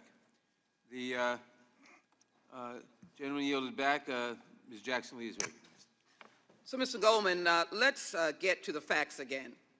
During the phone conversation on July 25th with President Zelensky, President Trump was narrowly focusing on his own political survival, using his public office for private and political gain. The truth matters.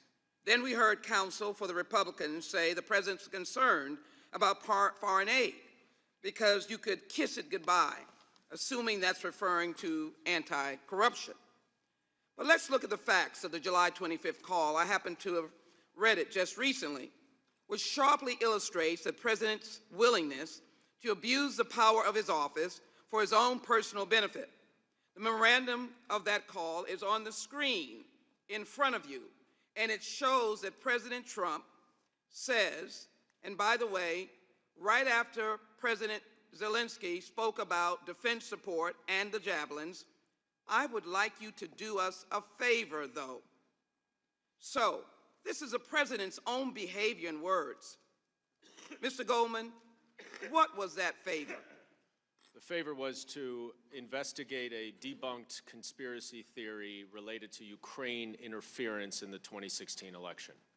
And Mr. Goldman, the investigative committees received evidence from multiple witnesses who testified that President Trump was provided specific talking points in preparation for the July 25th call, geared toward protecting the American people's national security. Is that correct?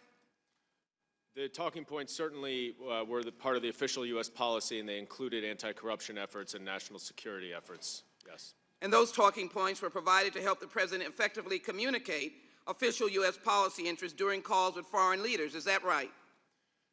That is correct. It's a routine process that the National Security Council does, but the president generally is able to use them or not use them. Witnesses said the president's not required to use them.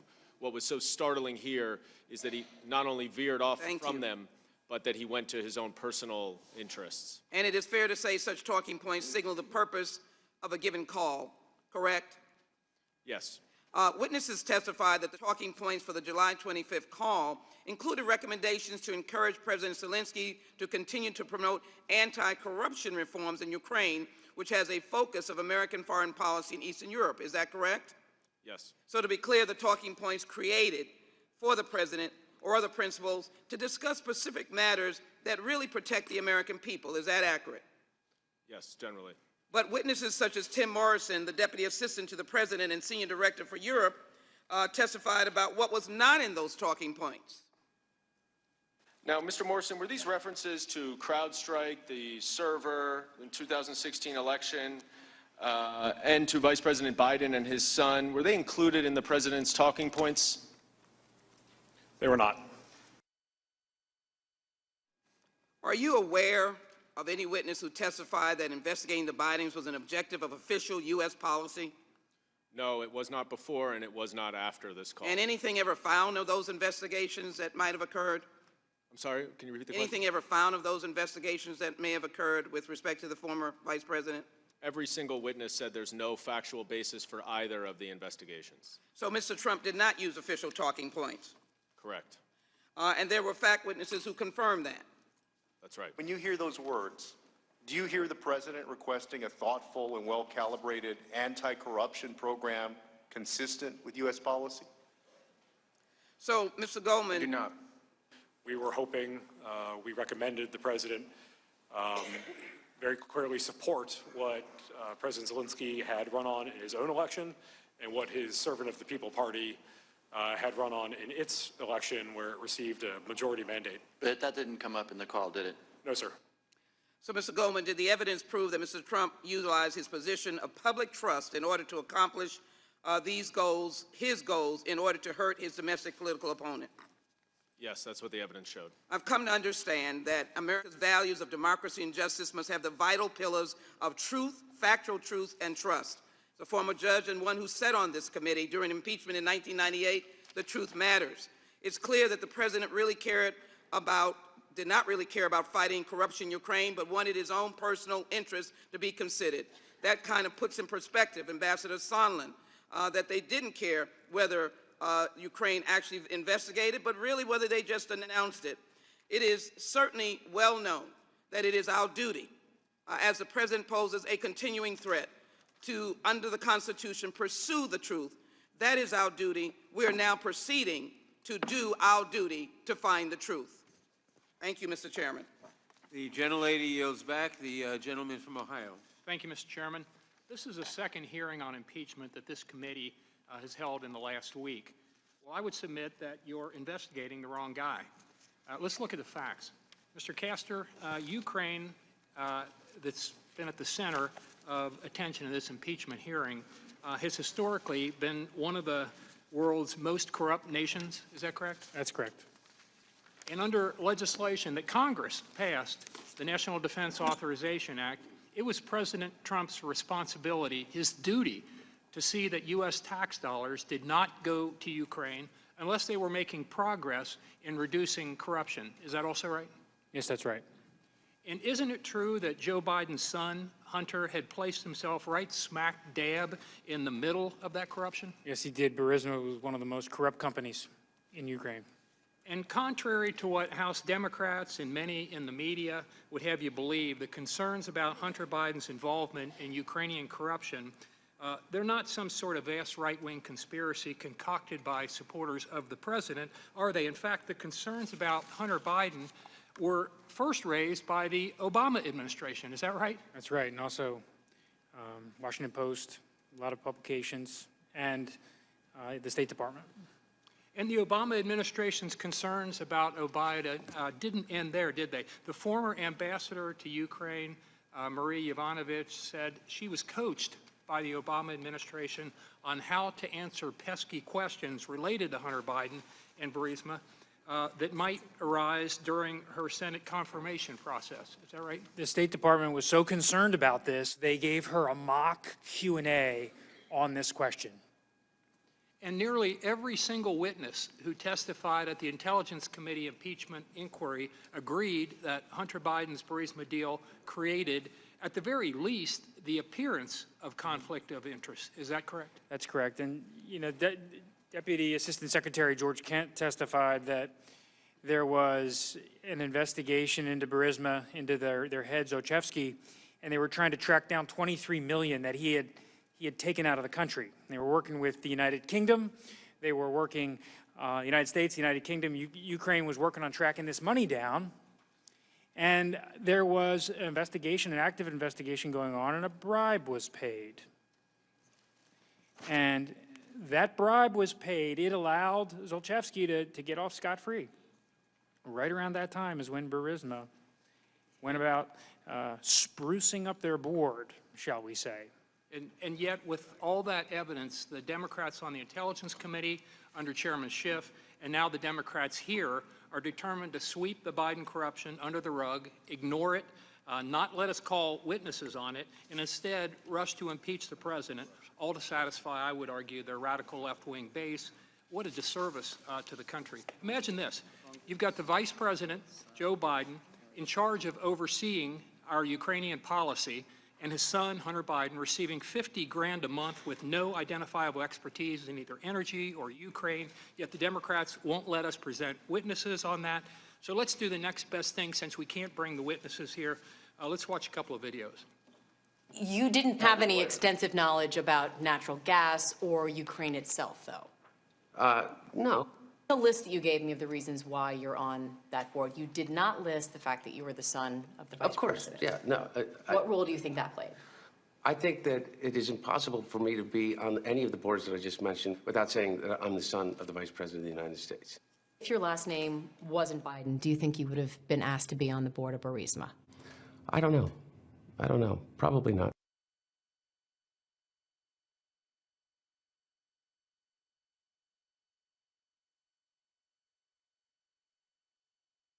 Push-up contest, among other things, and falsely stating once again that nobody said there was anything wrong with his son's deal in Ukraine. Well, you know what?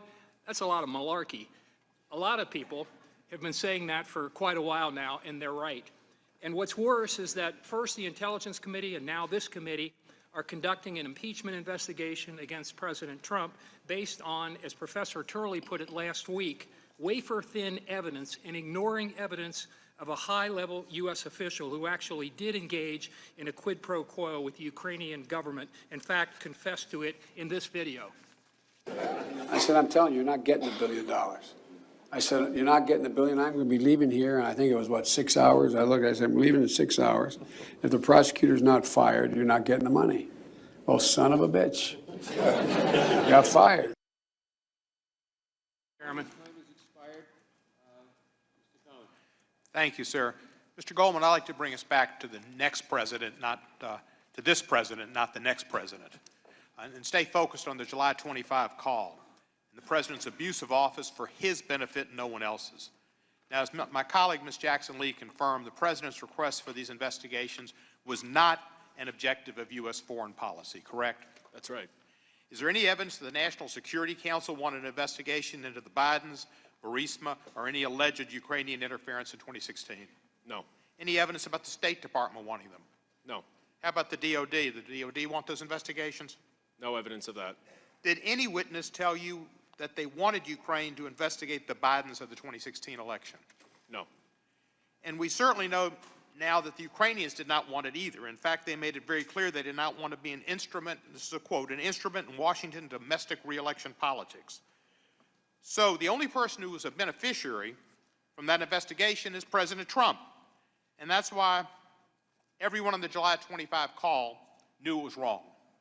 They knew it was wrong. The investigative committee heard testimony from 3 witnesses who participated in that call. Is that correct? Yes. Well, listen to that call. Right. Mr. Goldman, even in real time, the witnesses who listened on that call testified they were concerned by the call. Is that correct? Yes. And in fact, both Lieutenant Colonel Vindman and Mr. Morrison immediately reported the call to legal counsel. Is that right? That's right. And why did they do so? They did it for separate reasons. Lieutenant Colonel Vindman was concerned about the substance of the call, that it was improper.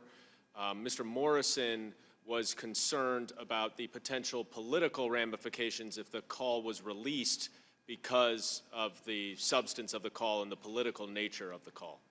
And they reported the call, that they actually reported that to the internal legal channels. Mr. Goldman, I've placed Lieutenant Colonel Vindman's testimony about why he reported the call on the screen. Am I correct his concern was based on the fact that the president was asking a foreign power to investigate a U.S. citizen? Yes, and he was not the only witness to express that concern. Am I also correct that he reported this concern because he thought it was a sense of duty, a duty that he felt something was wrong? Yes, as you probably know, Lieutenant Colonel Vindman is a Purple Heart Award winner from, or medal winner from Iraq, and he has been in the Department of Defense for 20 years and has a great sense of duty and a great patriotism to this country, and felt that he compelled to follow that sense of duty and report it. And Ms. Williams, Vice President Pence's aide, was present for the call, and she testified, as you brought out, or was brought out earlier, that it was unusual and inappropriate. Is that correct? That's right. Now, when Mr. Vice President Biden got involved with the European Union and the IMF and Germany and France and said, you've got to do something about corruption, that was okay because they were doing something for the common good of a bunch of people, as distinguished from what's going on here, where somebody's doing it for their personal good. Is that not correct? Right. There's a distinction between doing an official act for an official purpose and doing an official act for a personal purpose. And if I could just respond to something Mr. Castor said, when he said that the there were problems because Zlochevsky paid a bribe, the head of Burisma, in order to get out from under the prosecution. That was exactly the type of conduct that Vice President Biden wanted to shut down in Ukraine.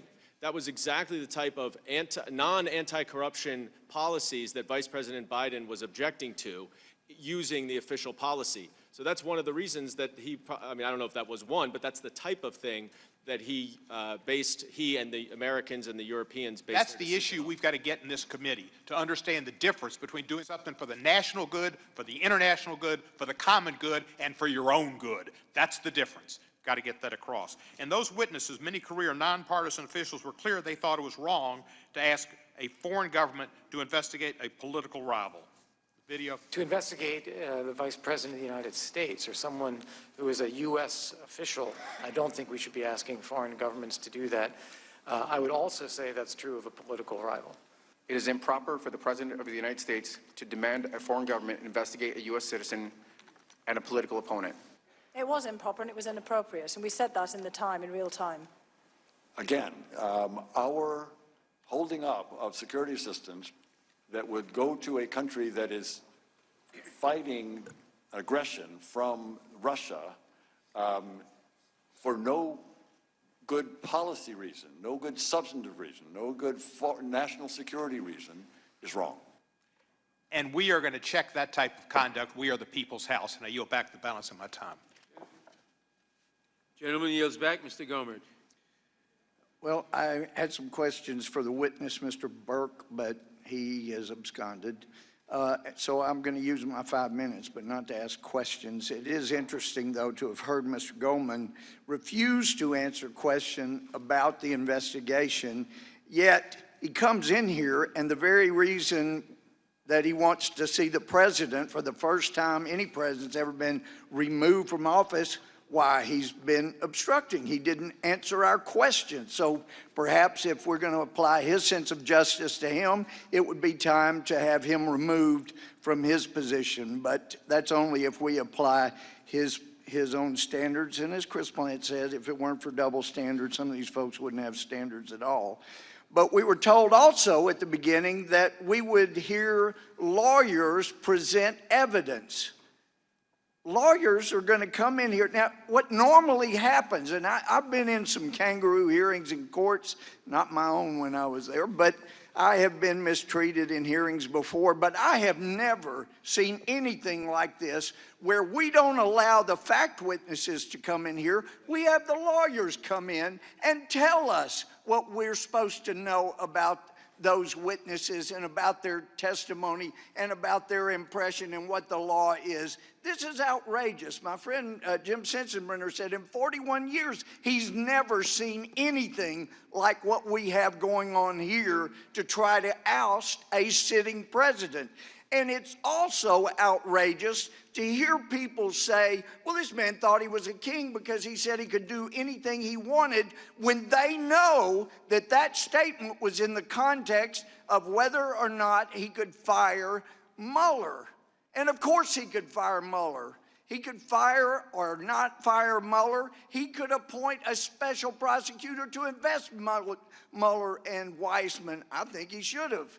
But that's his prerogative, and he could have done anything about that he wanted. To take that out of context, he thinks he's a king. Let me tell you what a king is. A king is someone who says over 20 times, I can't do that. Congress has to change the law on immigration.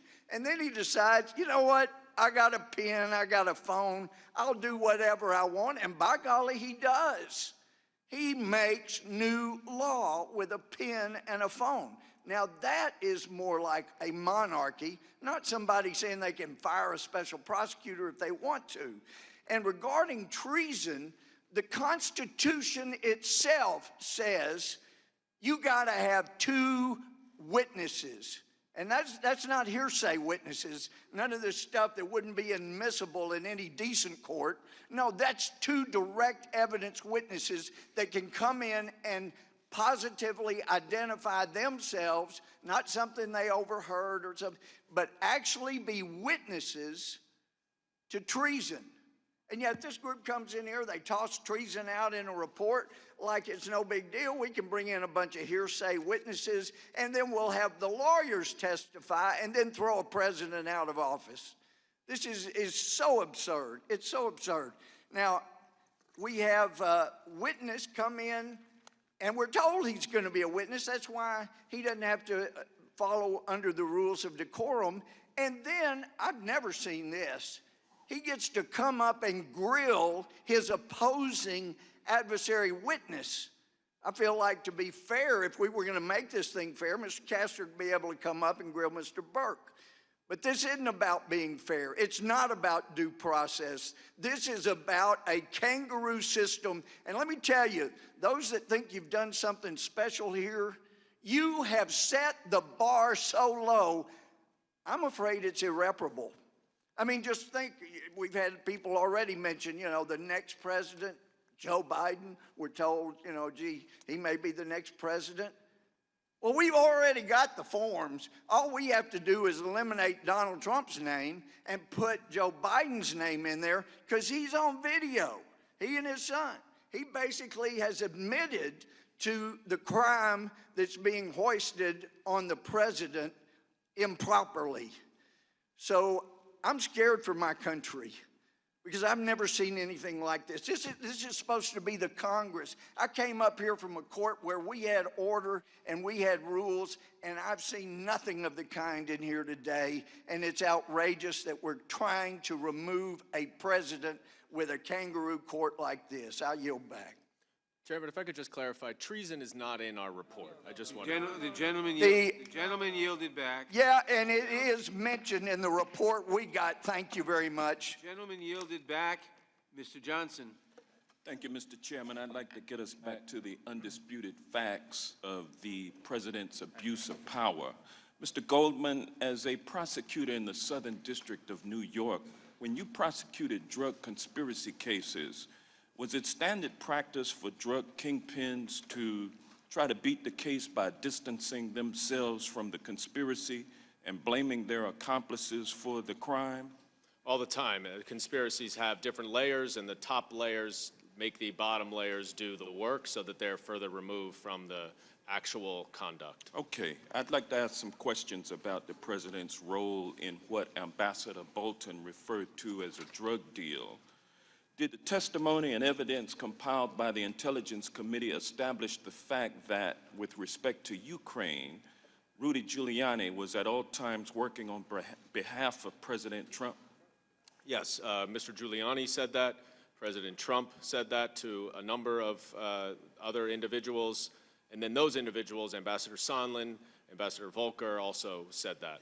Thank you. And on May 9th, 2019, Rudy Giuliani, on behalf of his client, President Trump, spoke with a New York Times reporter about his planned trip to Ukraine. And on that trip, he planned to meet with President Zelensky, he said, and urged him to pursue investigations relating to the Bidens and to the debunked theory that Ukraine and not Russia interfered in the 2016 election. Isn't that correct? That's right. And Mr. Giuliani told the reporter that his trip was not about official U.S. foreign policy and that the information he sought would be very, very helpful to his client, meaning it would be helpful to President Trump. Is that correct? Yes, and if it's not official foreign policy, it would be helpful to President Trump's personal interests. That's correct. And there is no doubt, Mr. Goldman, that investigations of the Bidens and the 2016 election meddling were, in fact, not about U.S. policy, but were about benefiting Trump's reelection, correct? Yes, and even the Ukrainians realized that. And on July 25th, President Trump placed that fateful phone call to President Zelensky, and he asked President Zelensky to investigate the Bidens, correct? Yes. And on that call, President Trump told Zelensky, quote, "I will have Mr. Giuliani to give you a call," correct? That's right. And on October 2nd and October 3rd, President Trump once again made explicit that he and Mr. Giuliani were intent on making these investigations happen, correct? Yes. And just so you know, And we've been investigating on a personal basis through Rudy and others, lawyers, corruption in the 2016 election. Well, I would think that if they were honest about it, they'd start a major investigation into the Bidens. It's a very simple answer.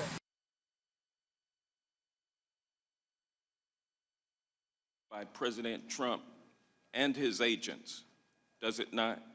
It does, and clearly it continued long after our investigation began. It shows a common plan, correct? That's right, yes. It shows a common goal. Correct. And the goal was to get foreign help for the 2020 election, correct? That's what all the witnesses said. And Mr. Goldman, who was the kingpin of that plan? President Trump. Thank you, Mr. Goldman. Ambassador Bolton called it a drug deal. As a kingpin, President Trump tried to force a foreign government to interfere in the upcoming presidential election. The evidence is undisputed and overwhelming that Rudy Giuliani acted as part of a conspiracy with President Trump to obtain Ukrainian help for President Trump in the 2020 election. This was not just a hurtful drug deal. This was an attempt to undermine the very fabric of our democracy. The framers feared most how foreign influence could turn a president into a despot. So they adopted impeachment as a backstop to protect our democracy. The facts, ladies and gentlemen, demand that we use that remedy today. And with that, I yield back. The gentleman yields back. Mr. Jordan. Thank you, Mr. Chairman. Mr. Castor, I want to go to the document that started it all, the August 12th whistleblower complaint. Bullet point 1 on page 1 of the whistleblower's complaint, he says this: over the past 4 months, more than half a dozen U.S. officials have informed me of the various facts related to this effort. Mr. Castor, who are these half a dozen U.S. officials? We don't know. We don't know, do we? We had no chance to know for sure who these people were because we never got to talk to the whistleblower. Is that right, Mr. Castor? That's right. We needed to talk to the guy who started it all. We needed to talk to him to figure out who these more than half a dozen people were who formed the basis of his complaint, and we never got to. Adam Schiff's staff got to. Adam Schiff knows who he is, but we don't get to know, and therefore we don't get to know the original people, the 6 people who formed the basis of this entire thing we've been going through now for 3 months. But we did talk to 17 people, right, Mr. Castor? That's right. 17 depositions, and you were in every single one. You were the lawyer doing the work for the Republicans in every single one. Is that right? Yes, sir. And there's one witness who they relied on and built their report around. One witness. Who would that witness be? As I read their report, it's obviously one witness. Who's that witness, Mr. Ambassador Castor? Sondland. Ambassador Sondland. I think you said earlier his name was mentioned, I don't know, what did you say? 611 times. 611 times. More than Lieutenant Colonel Vindman, the guy who was on the call. More than Ambassador Taylor, their first witness, their star witness, the very first hearing in the Intelligence Committee. They relied on Sondland, not the whistleblower, not the more than half a dozen people who informed the whistleblower. They relied on Ambassador Sondland. Why'd they pick Sondland, Mr. Castor? That's probably the best they got. Because that's the best they got. The guy who had to file an addendum to his testimony, the guy that had to file the clarification, the guy who said 2 weeks ago, sitting in the same chair you're sitting in, Mr. Castor, in his 23-page opening statement, he said this: unless President Zelensky announces an investigation into Burisma and the Bidens, there would be no call with President Trump, there would be no meeting with President Trump, there would be no security assistance money going to Ukraine. That's what Ambassador Sondland said. Mr. Castor, was there an announcement by President Zelensky about investigating the Bidens or Burisma? No. No announcement. No. Did President Zelensky get a call from President Trump? Yes. Did President Zelensky get a meeting with President Trump? Yes. Did President Zelensky get the money from the United States? Yes. They got the call on July 25th. They got the money on September 11th. They got the meeting on September 25th. Is that right? Yes. But the guy who said none of that was going to happen is the guy they build their case around. Yes. Is that right, Mr. Sondland? Yep. Let me go to one other thing they built their case around. They built their case around a lot of hearsay, didn't they? And the best example of the hearsay, surprisingly enough, is Ambassador Sondland. It's amazing. They built their case around this ambassador, and they built their case around hearsay, and the best example of both is Mr. Sondland, Ambassador Sondland, because he filed his addendum, his clarification, where he says this. We read this a couple weeks ago. We pointed this out a couple weeks ago. He says this in bullet point number 2. In his clarification, he says, Ambassador Taylor recalls that Mr. Morrison told Ambassador Taylor that I told Mr. Morrison that I conveyed this message to Mr. Yarmouk on a September 1st, 2019, in connection with Vice President Pence's visit to Warsaw and a meeting with President Zelensky. That's his clarification.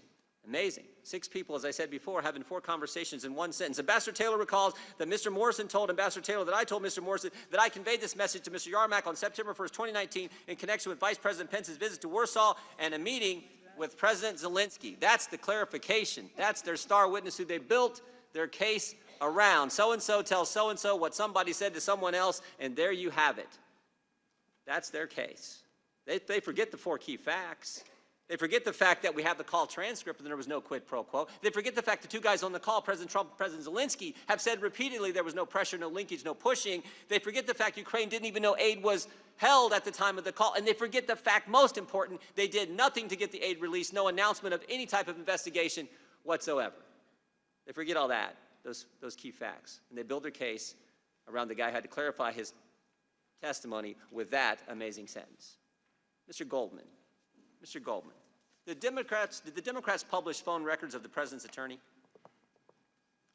Mr. Giuliani, yes. Did the Democrats publish phone records of a member of the press? Yes, who was also involved in this. Did the Democrats publish phone records of a member of Congress? Yes, who was talking to people involved. Did the Democrats, does that member of Congress also happens to be your boss's political opponent that those phone records were published of? So the Democrats, they run this kind of investigation, ignoring the facts, not letting the whistleblower come in, and therefore not letting us know if we've talked to the more than half a dozen original sources for the whistleblower's complaint in the first place.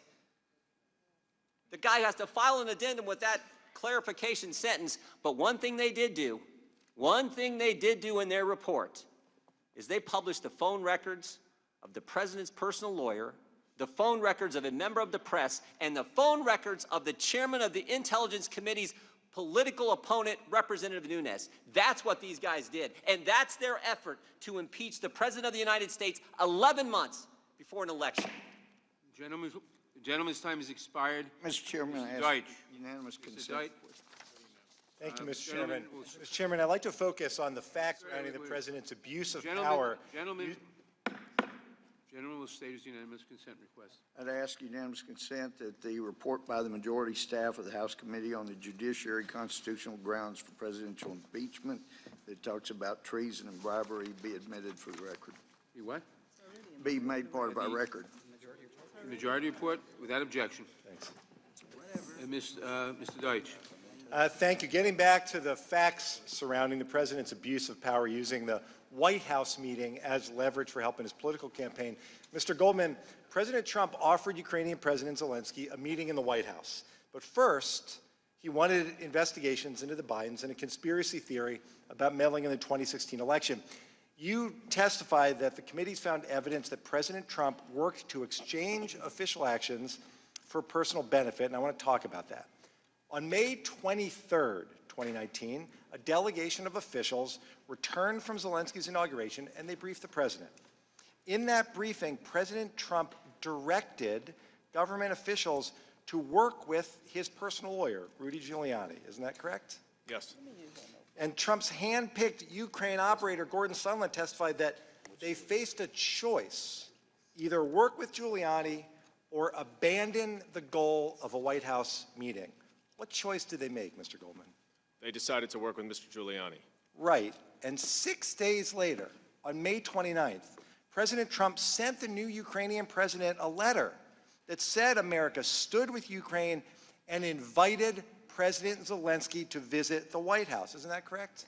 Yes, that was the second time that he invited him to the White House. So at this point, the Ukrainian president expected that meeting. Correct. But then they learned that they've got to do something more for the president. Sondland testified that there was a prerequisite of investigations. Isn't that right? Yes. And NSC staffer Lieutenant Colonel Vindman testified that Sondland told the Ukrainians in a July 10th meeting that investigation of the Bidens was a deliverable necessary to get that meeting. Isn't that right? Yes, and if I could just take a second to correct what Mr. Castor said about that meeting, there really is no inconsistent statements about whether or not Ambassador Sondland raised the issue of investigations in connection to the White House. Even Ambassador Volker, in his public testimony, was forced to admit that he did hear that and he said it was inappropriate. And in fact, on July 19th, Sondland told President Zelensky directly that President Trump wanted to hear a commitment to the investigations on the July 25th call, correct? That's right. That same day, Sondland updated multiple Trump administration officials that Zelensky was, quote, prepared to receive POTUS's call and would offer assurances about the investigations. Isn't that right? Yes. And on that same day, State Department official Volker had breakfast with Rudy Giuliani, and he reported to Sondland by text message, most important is for Zelensky to say he will help investigation, right? Yes, and address any specific personnel issues. Right. And later that day, after Giuliani spoke with Yermak, evidence suggested Giuliani gave a green light to that July 25th call. Then on the morning of the call, Volker texted Zelensky aide Yermak, and that text to his aide said, and I quote, heard from White House, assuming President Z convinces Trump he will investigate, get to the bottom of what happened in 2016, we will nail down a date for visit to Washington. And the transcript released by President Trump shows Trump requests investigations and Zelensky agrees. Isn't that correct? Yes, and that text message was actually a direction, a message relayed from President Trump himself. And then after the July 25th call, members of the administration continued to follow up with the Ukrainian counterparts to prepare for the announcement of investigations. Sondland texted Volker about efforts to schedule a White House visit, noting that POTUS really wants the deliverable. And that was just one of many messages during a flurry of follow-up activity. There were meetings and calls and texts on July 26th and July 27th and August 2nd, 4th, 5th, 7th, 8th, and 9th, August 10th, 11th, 12th, 13th, 15th. Mr. Goldman, August 16th, 17th, and August 19th. Isn't that correct? Yes, including to Secretary Pompeo as well. Here's the point. These are our government officials who work for us. Instead, they were working hard to help the president advance his personal political interests. Isn't that what you found, Mr. Goldman? That's right. This isn't a close call. We had a Ukrainian president at war with Russia, desperate for a White House meeting. The president promised a White House meeting, but then he blocked the Oval Office. He blocked it and said, I need a favor. Not a favor to help America, a favor to help me get reelected. Our framers feared one day we would face a moment like this. They gave us an impeachment, and they gave us impeachment as a safety valve, not to punish the president, but to defend our elections and our Constitution, and that's what we must do. I yield. The gentleman yields back. Mr. Buck. Thank you, Mr. Chairman. Mr. Castor, I want to direct your attention to page 3 of the telephone call dated July 25th between President Trump and President Zelensky.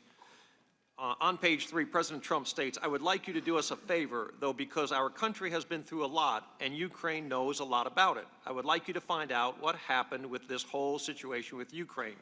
Later, he says, I would like to have the Attorney General call you or your people, and I would like you to get to the bottom of it. The majority report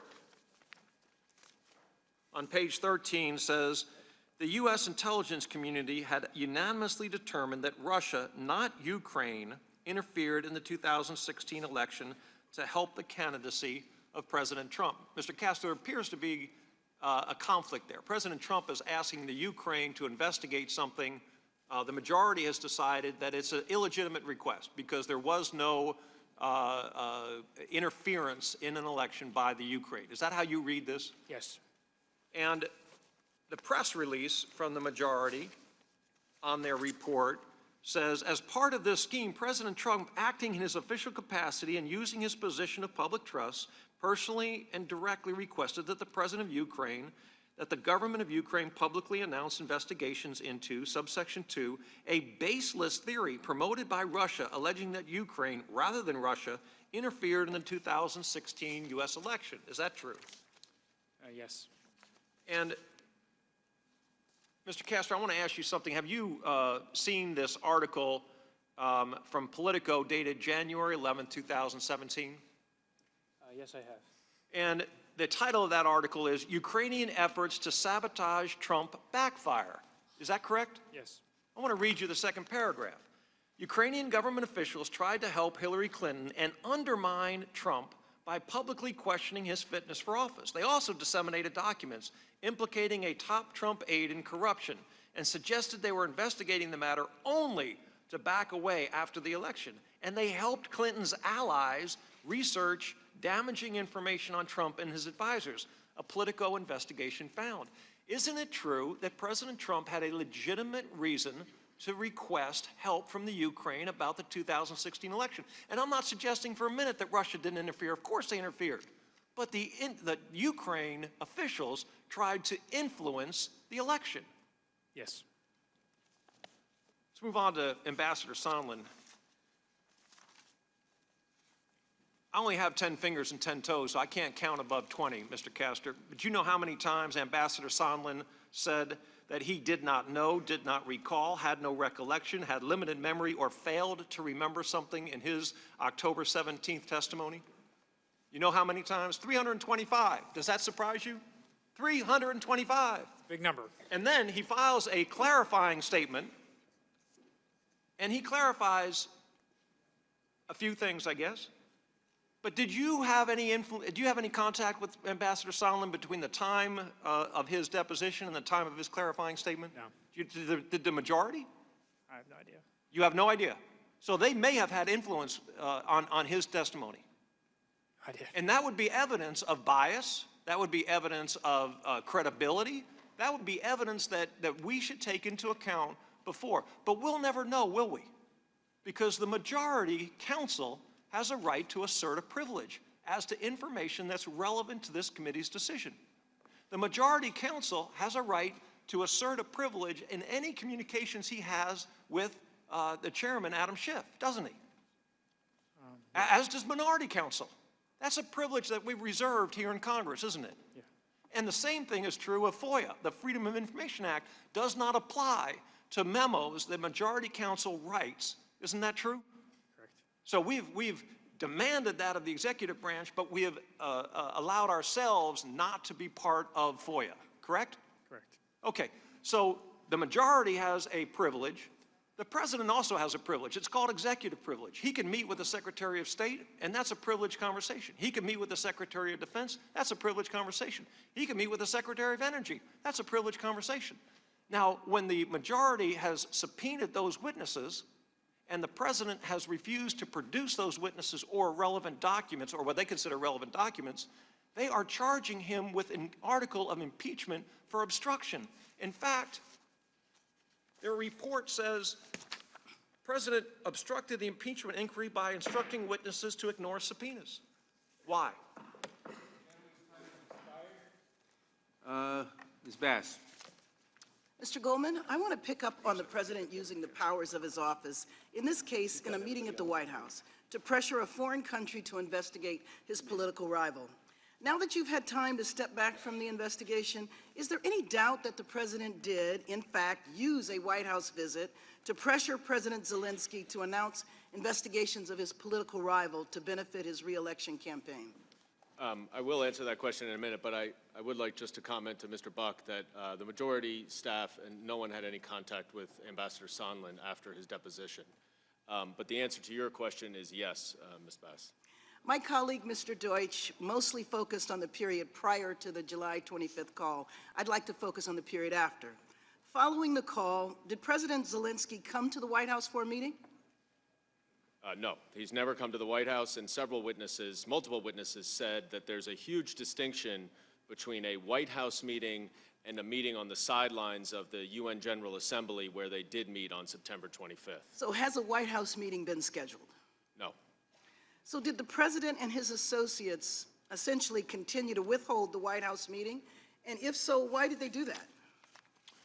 Well, the evidence found that the White House meeting was conditioned on the announcement of these investigations. And so once in mid-August, when the Ukrainians, Mr. Yermak and President Zelensky, decided that they were not going to issue that statement that Rudy Giuliani wanted to include Burisma in the 2016 elections, there was no White House meeting. It soon became clear to them that the security assistance was also at risk, and that took on a renewed importance for them. Well, following the 25th call, the July 25th call, Ambassadors Sondland and Volker worked closely with Mr. Giuliani and the Ukrainians to help draft a statement that the president could make, President Zelensky. Wasn't that right?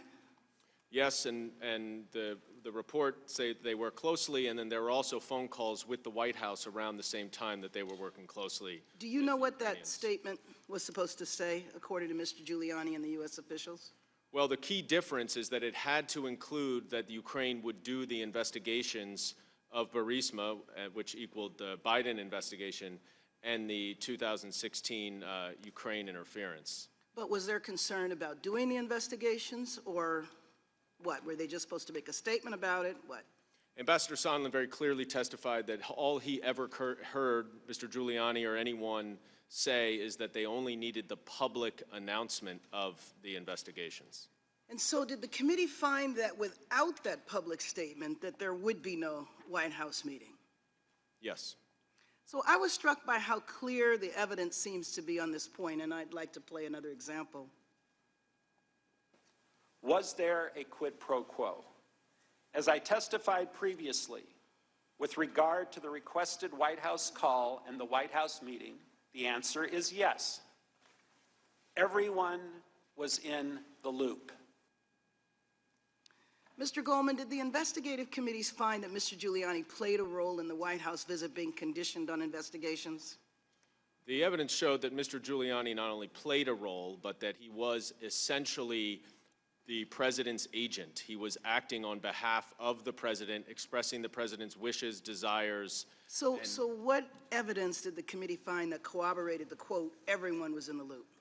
Well, Ambassador Sondland produced for his public testimony, and I think it's very important in light of the testimony from Mr. Castor a minute ago with Mr. Buck as to how many times that Mr. Sondland did not remember in his deposition, because we agree it was egregious. But the advantage of doing closed depositions is that Mr. Sondland could not match up his testimony. So as other witnesses came in, then he realized that he had to actually admit to more and more stuff. So he did admit to an email that included Secretary Pompeo, Mulvaney. I do want to make a point before my time goes out. We have to think about what is going on today. So President Zelensky is meeting with Putin today. And because of President Trump's actions, Zelensky is in a weakened position to negotiate with the leader of the nation that invaded his country. If our military assistance had been provided as Congress ordered it and the White House meeting, President Zelensky would be meeting with Putin from a position of strength.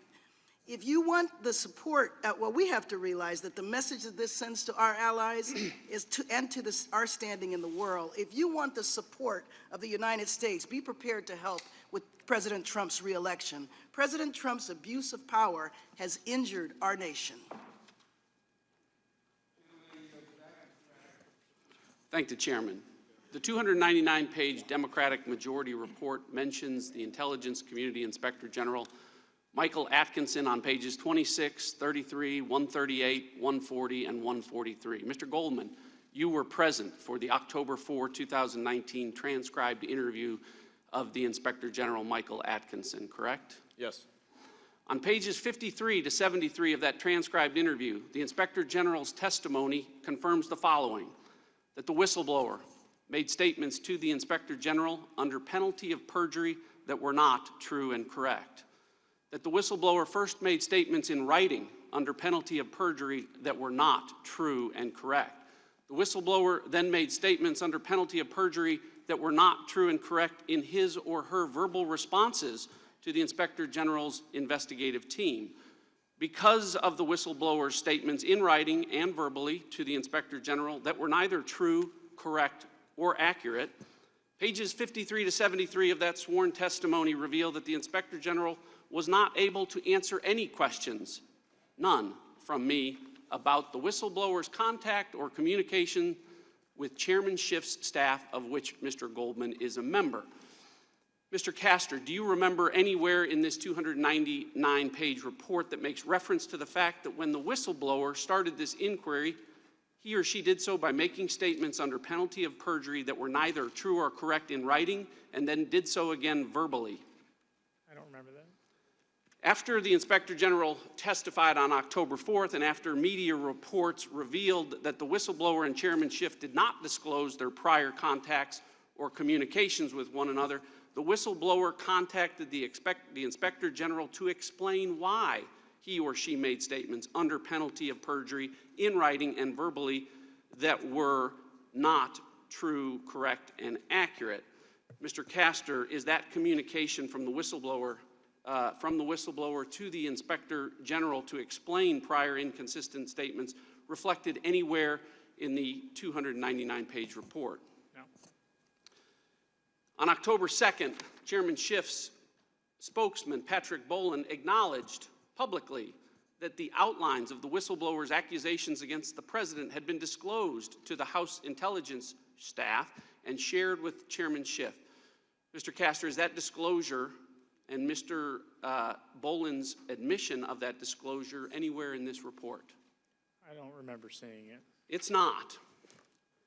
I think all members of Congress should be held accountable during this impeachment process. And to that end, if I have made any false statements about the whistleblower or the Inspector General's testimony today, then I should be held accountable. The way to do that would be to release the Inspector General's testimony, or even just pages 53 to 73. I would add that there's nothing in those pages that would in any way identify or place at risk the whistleblower's identity, nor would it reveal any information that in any way relates to, much less jeopardizes national security.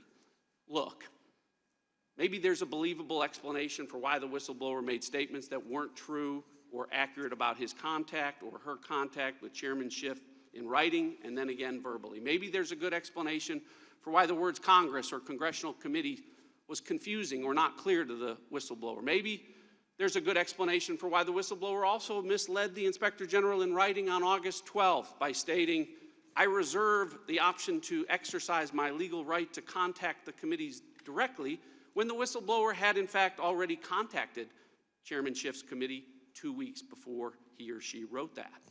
Maybe there's a believable reason why Chairman Schiff was not initially truthful about his staff's communications with the whistleblower. Maybe there's a good reason that explains all of these statements in writing and verbally that just weren't true and correct. Maybe there is, but there is no good reason for voting to impeach and remove from office an American president without allowing a single question to be asked of a single witness to get an explanation for why the Inspector General was not told the truth about contacts between the whistleblower and Chairman Schiff. The bottom line is we should all be held accountable, and next November, every member of the House will be asked this question: did you vote to impeach the president without allowing any investigation into why the whistleblower that started it all did so by making statements in writing and verbally under penalty of perjury that were not true?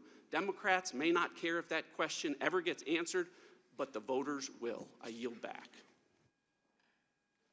The gentleman yields back. Mr. Richmond. Thank you, Mr. Chairman. Mr. Goldman, I want to start off with facts and that you all uncovered through the course of your investigation. And I want to pick up where my colleagues, Mr. Deutsch and Ms. Bass, left off. They walked us through how the president used the White House visit to apply pressure on Ukraine to do his personal bidding. I want to talk about how the president did the same thing with almost $400 million taxpayer dollars to pressure Ukraine to do his personal bidding. So I'd like to start with turning back to the July 25th call. It's a fact that in the president's own words in the transcript submitted by him, reveals that after Ukraine asked for military aid, Trump says, I would like you to do us a favor, though. Right after President Zelensky thanks President Trump for the military assistance, then President Trump asked for a favor. And of course, by this point, President Trump had already placed the hold on the security assistance. Now, my Republican colleagues have suggested that the Ukrainians did not even know about the military aid being withheld. Is that true? No, there was significant evidence that even as early as July 25th, at the time of this call, that Ukrainian officials had suspected that the aid was being withheld. And there was a New York Times article actually last week that wasn't included in our report but from the former deputy foreign minister who said that Ukraine, President Zelensky's office received a diplomatic cable from the embassy here the week of July 25th saying that the aid had been held. Correct. And what I also show you on the screen is that it was on July 25th also, the same day of the call, that the State Department emailed the Department of Defense noting that the Ukrainian embassy was asking about the withheld military aid. Yes, that's what I was referring to. I'd like to let's go back. There was also discussion earlier during the minority questioning that Mr. Sandy from OMB said that the reason for the security assistance hold was related to the president's concerns about burden sharing with Europe. Is that consistent with the evidence that you all uncovered? So it's a good question because Mr. Sandy did say that, but notably, Mr. Sandy said that he only heard that in early September, that reason was never provided to him or anybody else before early September for the first 2 months of the hold. And of course, it was given at that point as the gig was up, so to speak. So that was after everything came out to light? He wasn't sure of the timing, but he was ultimately told that the reason for the hold after it was lifted was for that reason. But that's, I think an after-the-fact excuse based on our evidence because no other witnesses were ever told of that reason during the entire time that it was held. Mr. Chairman, I'd like to enter into the record evidence uncovered by the committee from the House Budget and Appropriations Committees that documents OMB placing a hold on the Ukrainian security assistance on July 25th. Without objection. So let's review. On July 18th, OMB announced to all relevant agencies that the military aid would be withheld from Ukraine. On a call with Ukraine on July 25th, President Trump says, "Do us a favor, though, and ask Ukraine to investigate his political rival." Also on July 25th, in the hours following that call, both the Ukrainians and the Americans took action specifically related to that military aid. The Ukrainians began asking about the status of their military aid, and OMB took its first official action to withhold that aid. Mr. Goldman, I'm placing on the screen in front of you an email from Ambassador Sondland to members of the White House administration in which Ambassador Sondland says, "I would ask Zelensky to look him in the eye and tell him that once Ukraine's new justice folks are in place, Zelensky should be able to move forward publicly and with confidence on those issues of importance to the President and the United States. Hopefully, that will break the logjam." Did the investigative committees uncover any evidence on what Ambassador Sondland meant when he suggested that President Zelensky would have to move forward publicly on, quote, issues of importance to the President to receive military aid? Ambassador Sondland said those were the two investigations that President Trump mentioned on the July 25th call, which Secretary Pompeo, who received that email, listened into. So the President was concerned about the two investigations, and though that was the predicate for releasing military aid to our ally. At the time of that email, yes. Thank you, and I yield back. A little earlier, Mr. Armstrong had asked a unanimous consent request to insert into the record the IG report released today about Fisa, and I had said we would take it under advisement. We have reviewed it, and without objection, it will be entered into the record. Ms. Roby. I'm actually stunned by the process or lack thereof that is taking place in this institution. I have many Democratic friends that I know to be thoughtful, deliberative members of Congress, even though we may disagree vehemently on policy. But these proceedings being led by the majority, like I said, it's stunning.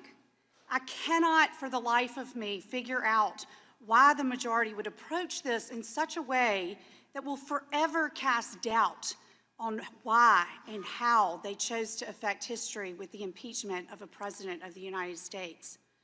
And now to what has taken place here today. This is just bizarre. As a member of Congress serving on the House Judiciary Committee, I'm asking questions to staff as witnesses before us in an impeachment evidentiary hearing. I mean, no disrespect to staff, We have the most dedicated, hardworking staff, and without these individuals, we most certainly couldn't do our jobs effectively. But we have not and we will not hear from any fact witnesses. Whether you identify as a Republican, a Democrat, or an independent, whether you agree or disagree with the president, whether you like or dislike a president, the American people should feel cheated by the way this is all taking place. This process is more than incomplete, and the American people deserve better. Today, history is being made, and I too believe it is a dangerous precedent for the future of our republic. It is worth a deeper explanation of the issue of a minority hearing. The minority members of this committee have frequently asked the chairman for a minority day hearing, and all members on this side have signed onto a letter to the chairman asking for a minority day hearing. I'd like to quote House Rule 11, Clause 2, "Whenever a hearing is conducted by a committee on a measure or a matter, the minority members of the committee shall be entitled, upon the request to the chair by a majority of them before the completion of the hearing, to call witnesses selected by the minority to testify with respect to that measure or matter during at least one day of hearing thereon." The wording here is that the minority shall be entitled, not if the chairman deems the minority worthy, but shall be entitled. Mr. Castor, with all of your experience in investigations here in the Congress, is it your belief, based on that experience, that ignoring the minority's stated rights for a hearing under the rules of the House severely undermines the future of this institution? Yes. I'd like to quote what we heard from the Democratic staff, Mr. Burke, in his opening comments. "It is the hope that in these discussions, we can put aside political rancor, disagreements, and have a fair discussion." That is far from what has happened here today or the days leading up to this. The American people deserve better than this. And I yield the remainder of my time to Mr. Collins. Thank you. Mr. Castor, we've heard a lot. This is always a good time, I think, to go back and remind people that there are 4 things that really haven't changed. Would you like to at least remind us about everything that's been discussed? Well, there's 4 things that will never change, and that is the transcript is complete and accurate. It shows no quid pro quo, no conditionality. That's number 1. Number 2, there was no pressure. Both Zelensky and Trump have said that repeatedly. President Zelensky said that at the United Nations on September 25th. He said it in subsequent news articles on October 6th, and October 10th, and December 1st. Number 3, the Ukrainians and Zelensky did not know about the pause in aid, at the very least, at the time of the call. And number 4, no investigations were announced, the aid was released, and the White House, afforded a meeting, and then President Trump met with Zelensky in New York. Do you find it amazing that the majority, one of their key prongs of this whole thing is that they're making the elected leader of the Ukraine out to be a liar? Because if he says that there's no pressure, he's done it on many, many occasions since then, that undoubtedly they believe him not to be truthful. So doesn't that strike you as a little strange, especially in this circumstance? It's unfortunate. It is. It's sad that we're calling an elected leader who is actually working on corruption and other things like that, we're calling him a liar simply because they don't agree with the Democrats' theory of a partisan impeachment. With that, I yield back. The gentleman yields back. Mr. Jeffries. Let's focus on the aid to Ukraine. Mr. Goldman, Congress allocated on a bipartisan basis $391 million in military aid to the Ukraine. Is that correct? Yes, and it was signed by President Trump into law. Does the record establish that the military aid to Ukraine is in the national security interests of the United States? Absolutely. The investigation concluded that President Trump compromised U.S. national security by withholding vital military assistance and diplomatic support. Is that true? Yes. President Trump and his defenders claim that he withheld military aid out of alleged concern with corruption in Ukraine. Let's explore this phony justification. Donald Trump first spoke to the president of Ukraine on an April 21st call, correct? That's right. President Trump never used the word corruption on that April 21st call. True? That is true, and the readout from the White House after the call did say that President Trump talked about corruption. That readout was inaccurate. In a May 23rd letter, Trump's Department of Defense concluded that Ukraine met the anti-corruption benchmarks required to receive military aid from the United States. True? Yes, and if I could just take a second to talk about that, because that's very important, and this goes back to what Mr. Collins was talking about with Vice President Biden. There is absolutely conditionality on aid routinely in all sorts of different ways, but it's done through official policy. And these anti-corruption benchmarks that you're referencing here was a condition of Ukraine getting the aid. But in May, the Department of Defense, in conjunction with the other interagencies, certified that Ukraine was making the necessary progress on anti-corruption efforts to merit the aid. And yet the aid was not released, correct? The aid was subsequently held. It was supposed to be released. DOD announced the release, and then President Trump held the aid without explanation. Mr. Goldman, based on the evidence and testimony that you have reviewed, is there any reason to believe that the president cared about corruption in Ukraine? No, the evidence really supports the fact that President Trump views corruption in Ukraine to be synonymous with the two investigations that he wants. But what the president did care about was a political favor from the Ukrainian government, and that is why he withheld the military aid. True? That he told Ambassador Sondland himself that that is the only thing that he cares about. Now, several witnesses testified as to the real motivation connected to the withheld military aid, including Ambassador Bill Taylor. Here is what he said in his testimony. To withhold that assistance for no good reason other than help with the political campaign made no sense. It was counterproductive to all of what we had been trying to do. It was illogical. It could not be explained. It was crazy. Illogical, unexplainable, crazy. Mr. Goldman, according to the testimony from Ambassador Taylor, the only explanation for the withheld aid that made sense is that the president was seeking help with a political campaign, correct? That is the only logical explanation, as multiple witnesses said. Ambassador Sondland is a Trump appointee who gave $1 million to the president's inauguration, and he testified that he came to believe that the resumption of security aid would not occur until there was a public statement from Ukraine committing to the investigations, correct? Yes, and that was subsequently confirmed in a conversation with President Trump himself. Lieutenant Colonel Vindman is a decorated Iraq War veteran, Purple Heart recipient, and member of the White House National Security Council, and he testified that it is improper for the President of the United States to demand a foreign government investigate a U.S. citizen and a political opponent, correct?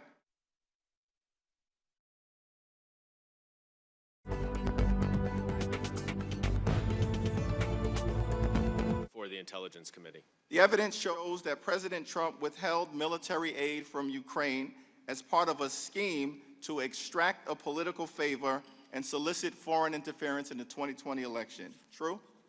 Yes, and that the scheme part is very important because the minority wants to focus on these four very narrow facts that ignore the vast majority of the evidence. And so the fact that you use scheme is actually critical to the whole case here. The president abused his power. The president must be held accountable. No one is above the law. I yield back. Gentleman yields back. Mr. Gates. The last public opinion poll I saw showed Congress had an approval rating at about 9%. By contrast, Muammar Gaddafi had an approval rating at 13%, and his own people dragged him in the streets and killed him. This impeachment process demonstrates the worst in us, and it is depriving us the opportunity to raise our gaze and meet the needs of the American people. Unless you have bipartisan consensus, impeachment is a divisive issue in the country. Many people would think it's being done for political reasons. Nancy Pelosi, May 2018.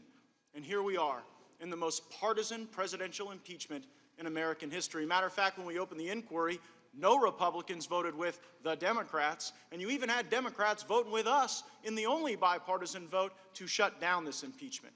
And that brings us to your role, Mr. Goldman. Are you here as a partisan advocate for the Democrat position, or are you here as a nonpartisan investigator of the facts?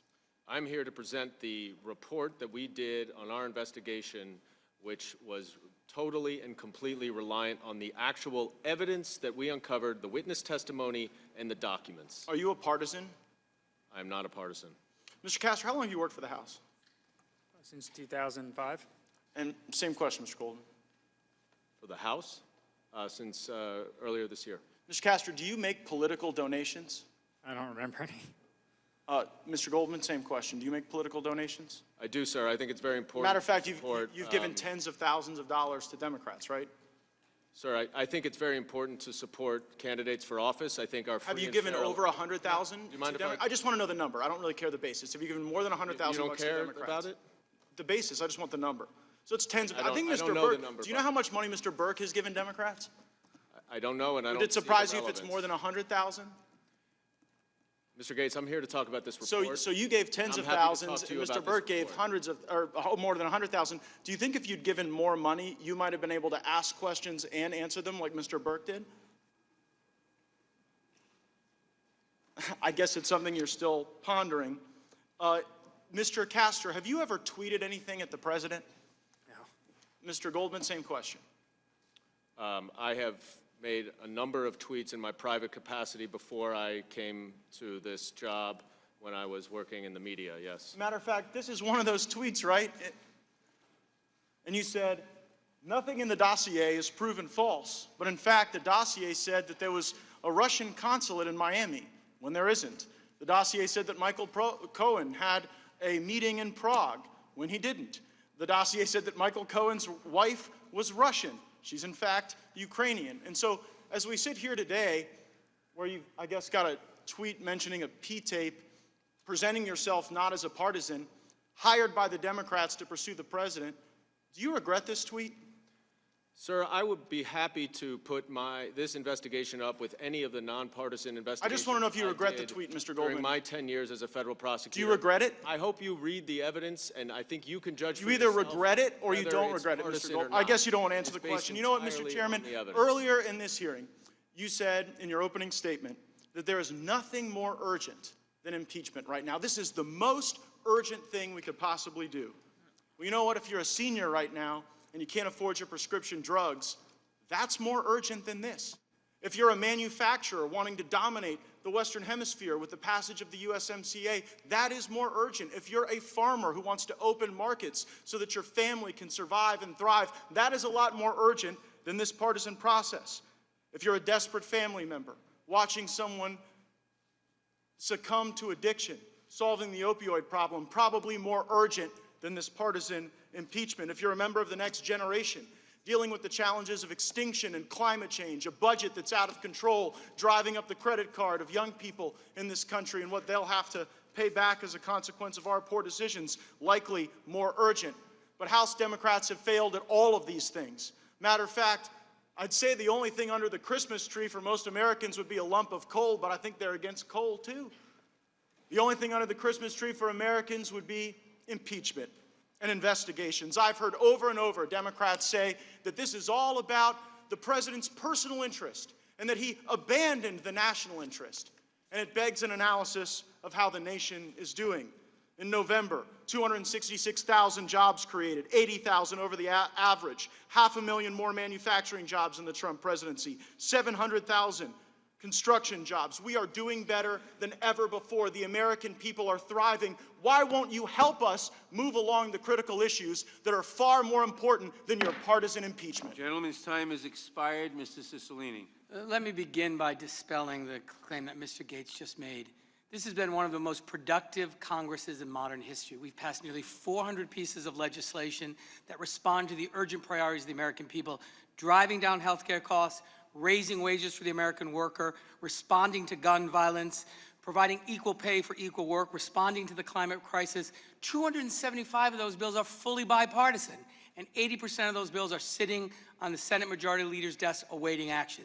So we will continue to deliver on the important priorities of the American people, but we were also elected to hold this president accountable. And we took an oath of office that said to protect and defend the Constitution, and that's what we're engaged in today. And so I want to return, Mr. Goldman, to the military aid. Did the investigating committees receive evidence about why the United States military aid to Ukraine was necessary? What was it advancing? Because a lot of Americans who are watching don't know a lot about Ukraine, don't know about the geopolitical significance. Like, why does it matter? The witnesses were quite clear about this, and they say it mattered for multiple reasons. The first is that Russia invaded Ukraine to take over part of their country, and that this was the first military incursion in Europe since World War II.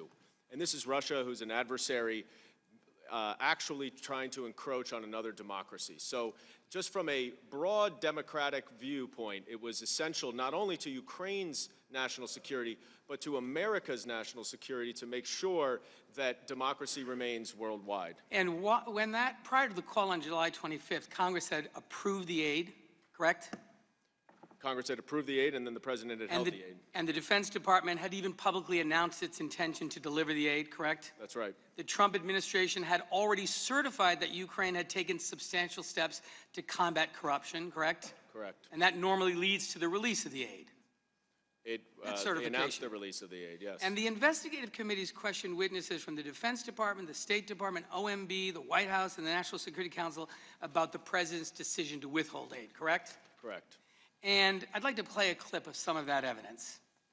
From what you witnessed, did anybody in the national security community support withholding the assistance? No. I never heard anyone advocate for holding the aid. And the entire interagency supported the continuation of the security assistance, isn't that right? That is correct. I and others sat in astonishment. The Ukrainians were fighting Russians and counted on not only the training and weapons, but also the assurance of U.S. support. Am I correct that the witnesses that appeared before your committee confirmed that there was no credible explanation for withholding the military aid and that it was in fact against our national security interest to do so? Everyone agreed it was against our national security interest to do so. The only explanation that any witness provided was Mr. Sandy, who said that he had heard from Rob Blair, I believe, the assistant to Mick Mulvaney, that the reason was because of other countries' donations or contributions to Ukraine. But that was only in September, and of course there were no further commitments from any other country. And as we heard from Bill Taylor, who's a graduate of West Point and a decorated combat veteran who served in Vietnam, Ukraine then and now is in an active war with the Russians. Russia stole part of their country in Crimea and has killed more than 10,000 Ukrainians, and weakening Ukraine would only benefit Russia. Here's what Ambassador Taylor said. After our meeting with President Zelensky, Ambassador Volker and I traveled to the front line in northern Donbass to receive a briefing from the commander of the forces on the line of contact. Arriving for the briefing in the military headquarters, the commander thanked us for the security assistance. But I was aware that this assistance was on hold, which made me uncomfortable. Ambassador Volker and I could see the armed and hostile Russian-led forces on the other side of the damaged bridge across the line of contact. Russian-led forces continue to kill Ukrainians in the war, 1 or 2 a week. More Ukrainians would undoubtedly die without the U.S. assistance. Against the consensus of his own agencies and national security experts, the president used congressionally appropriated funds to advance his own political interests at the expense of our national security. This action is a threat to the integrity of our elections and the sanctity of our democracy. President Trump must not get away with this. No one in this country, no one, including the President of the United States, is above the law. And with that, I yield back. The gentleman yields back. Mr. Johnson. Thank you, Mr. Chairman. This has been a truly extraordinary and historically unprecedented hearing. It has frankly been an outrageous violation of due process, a series of violations of due process. In fact, let me review the past 7.5 hours. In the beginning of our proceedings today, I asked Chairman Nadler if Mr. Burke was appearing here as a staff member or as a witness, but the chairman gave strangely conflicting answers to that important question. When I objected under House Rule 17 that Mr. Burke was repeatedly and brazenly steamrolling over House decorum rules and using language that impugned the motives of the President of the United States and suggested he is disloyal to his country, Chairman Nadler insisted that those words could not be taken down and stricken from the record, saying, quote, "The rules don't apply here because Mr. Burke is merely appearing as a staffer." But later, Chairman Nadler stated the opposite and declared that Mr. Burke was appearing to present the Democrat member's report as their representative, which would of course mean that the member rules should apply. Then Mr. Burke was allowed to switch places and turn from witness to questioner. That's extraordinarily bizarre, of course, but it's entirely consistent with this whole impeachment circus. As everybody knows, Intel Chairman Adam Schiff was allowed in the opening act of this circus to serve as the judge, jury, prosecutor, witness coach, and case strategy chief all in one. So much for due process. Under the Democrats' haphazardly drawn special parameters for these special hearings, House Resolution 660, Mr. Burke was then allowed to join the elected members of Congress on this dais and ask 45 minutes of questions of his fellow witness, Mr. Castor.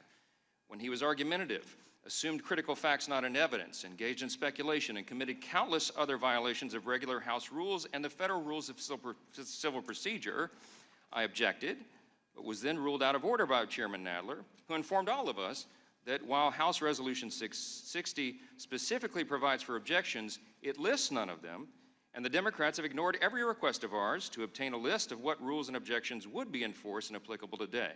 Again, so much for due process and fairness. A month ago, listen, a month ago, the Republican members of this committee formally requested all documents related to the impeachment investigation, but Chairman Nadler and Schiff withheld everything until, you know when? Saturday afternoon.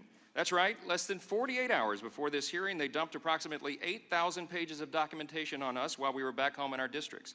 They intentionally made it literally impossible for us to review all material in any meaningful way, mere hours before this fateful hearing.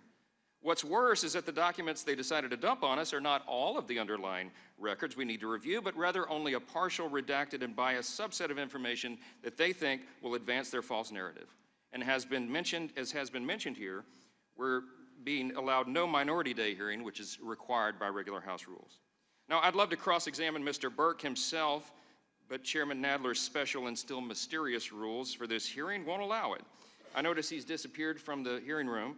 I would love to ask him under oath about his own biases. Because, you know, he hammered here over and over today the importance of fairness and objectivity and accuracy, and he insisted that everything here has to be unbiased.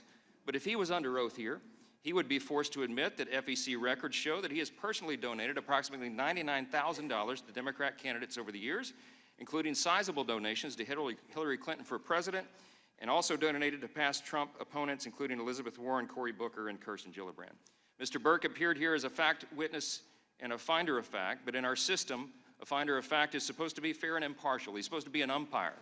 The problem with all this, and the problem that everybody at home can see with their own eyes, is that the umpires in this high-stakes game are parading around the field in the majority team's jerseys. The report of evidence released by Republican committee staff on December 2nd carefully documents that in the hearings that led us to this point today, Chairman Schiff directed witnesses called by the Democrats not to answer Republican questions. He rejected witnesses identified Republicans who would have injected some semblance of fairness and objectivity. And he denied Republican subpoenas for testimony and documents, violating the Democrats' own rules to vote down those subpoenas with no notice to Republicans. Chairman Schiff also publicly fabricated evidence about President Trump's July 25th phone call, and he misled the American public about his interactions with the anonymous whistleblower to selectively seek information to paint misleading public narratives. The anonymous whistleblower reportedly acknowledged having a professional relationship with Vice President Biden, and obviously his motives, biases, and credibility are essential to this case, but we can't question it. This is not due process. This is not the rule of law, and this is not how to impeach an American president, and this is not how we're supposed to run a country. It can't be. 17 out of 24 of our colleagues over there already voted to proceed with impeachments before we started all this. They've already made up their minds. They were prejudiced before we walked in, but the American people are not. Fairness still matters, truth matters, and the people can see clearly that this is a sham. I yield back. The gentleman yields back. Mr. Swalwell. Mr. Goldman, would you welcome the problem of having 8,000 documents given to you from the White House? It would be a wonderful problem to have. How many have they given you? 0. Mr. Castor, you said earlier that they got the aid. They got the aid. No harm, no foul, they got the aid. But you would agree that although Mr. Sandy said that the presidential concern was European contributions, nothing changed from when that concern was expressed to when they actually got the aid, right? You agree on that? Europe didn't kick in a bunch of new money Oh, but they did a study. I mean, they. Oh, a study, okay, Yeah. but they didn't kick in new money. You agree on that? Ambassador Taylor discussed that they, Okay. they So researched. you talked a lot about the anti-corruption president that we have in Donald Trump, the person who had a fraud settlement relating to Trump University, the person who just recently, with his own charity, had a settlement related to fraud. Let's talk about that anti-corruption president of ours. Take a wild guess, Mr. Castor. How many times has President Trump met with Vladimir Putin or talked to him? I don't know the number. It's 16. Okay. How many times has President Trump met at the White House with President Zelensky? It's 0. And who is President Trump meeting with at the White House tomorrow? Do you know? I'm not. It's Russian Foreign Minister Lavrov. Okay. Now, Mr. Goldman, withholding aid from Ukraine obviously hurts Ukraine. It hurts the United States. Does it help any country? The witnesses said that that would help Russia. Did you also hear testimony that these acts by the president, while being wrong and an abuse of power, also harmed U.S. national security? Yes. Did you hear anything about how it would harm our credibility? And I would turn you to a conversation Ambassador Volker had on September 14 of this year with a senior Ukrainian official, where Ambassador Volker is impressing upon that official that President Zelensky should not investigate his own political opponents. What was thrown back in the face of Ambassador Volker? After Ambassador Volker suggested to Mr. Yermak again, who's here, that they should not investigate the prior president of Ukraine, Mr. Yermak said back to him, you're encouraging us to investigate Biden's and Clinton's. During Watergate, the famous phrase from Senator Howard Baker was asked, "What did the president know and when did he know it?" There's a reason that no one here has repeated those questions during these hearings. We know what the president did, and we know when he knew it. Mr. Goldman, who sent Rudy Giuliani to Ukraine to smear Joe Biden? President Trump. Who fired the anti-corruption ambassador in Ukraine, Marie Yovanovitch? President Trump. Who told Ambassador Sondland and Ambassador Volker to work with Rudy Giuliani on Ukraine? President Trump. Who told Vice President Pence to not go to President Zelensky's inauguration? President Trump. Who ordered his own chief of staff, Mick Mulvaney, to withhold critical military assistance for Ukraine? President Trump. Who refused to meet with President Zelensky in the Oval Office? President Trump. Who ignored on July 25 his own National Security Council's anti-corruption talking points? President Trump. Who asked President Zelensky for a favor? President Trump. Who personally asked President Zelensky to investigate his political rival, Joe Biden? President Trump. Who stood on the White House lawn and confirmed that he wanted Ukraine to investigate Vice President Biden? President Trump. Who stood on that same lawn and said that China should also investigate Vice President Biden? President Trump. As to anything that we do not know in this investigation, who has blocked us from knowing it? President Trump in the White House. So as it relates to President Trump, is he an incidental player or a central player in this scheme? President Trump is the central player in this scheme. There's a reason that no one has said, what did the president know and when did he know it?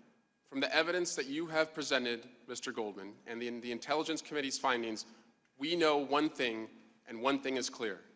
As it related to this scheme, the President of the United States, Donald J. Trump, knew everything. And I yield back. The gentleman yields back. Mr. Biggs. Mr. Castor, what's direct evidence? When a witness personally observes a fact and testifies to it. And what's hearsay evidence? Well, I think the out-of-court statement offered for the truth of the matter asserted is something that you learn in law school. Right? And under the federal rules of evidence adopted by most states, hearsay is inadmissible unless the testimony falls under defined exceptions. Is that right? That's right. There's about 23, plus the residual exception. And I believe you were present when every witness testified, including Mr. Sondland, right? Mm-hmm. And that's a yes? Yes. And much of the Democrats' report and impeachment narrative is based on the Sondland testimony. Is that a fair characterization? A lot of it is, yes. How many times Mr. Sondland mentioned in the Intel Committee's report? Like I said, I did a search, just to Control F, and the name Sondland shows up 611 times. Yeah, and just to refresh your mind, Sondland himself told the world that basically nobody else on the planet told him that Donald Trump was trying to tie aid to investigations. In fact, he also said everything that he'd been testifying to is simply his presumptions. Is that right? That is correct. And so when we consider what a presumption is, it's not direct, it's not circumstantial, it's not even hearsay. In fact, we typically, when we're trying the case, we consider it as speculation. Is that right? That's right. Do courts allow speculation in? No. Why not? Because it's not reliable. It's inherently unreliable. So, can you name any Democrat witness who asserted that he or she had direct evidence of those 17 that we've been hearing, that we heard from? We had some direct evidence on certain things. We had some direct evidence on the May 23rd meeting, and Sondland gave some direct evidence, but a lot of what we've obtained has been circumstantial. How about with regard to personal knowledge of the quid pro quo allegation? Well, we have not gotten to the bottom of that from a direct evidence standpoint. How about tying aid to investigations? That's correct, too. How about political motives in asking for investigations? The facts surrounding that are ambiguous. In the non-legalistic world, when we talk about speculation, we typically use words like gossip, rumor, innuendo. Is that right? Yep. And isn't it true that the only direct evidence that we have is that Ukraine received the aid without giving anything in return? President Zelensky has repeatedly stated no pressure, no problem with a phone call in the relationship with Mr. Trump, and that the president had a legitimate concern about Ukraine corruption. He did, and the burden sharing of European allies.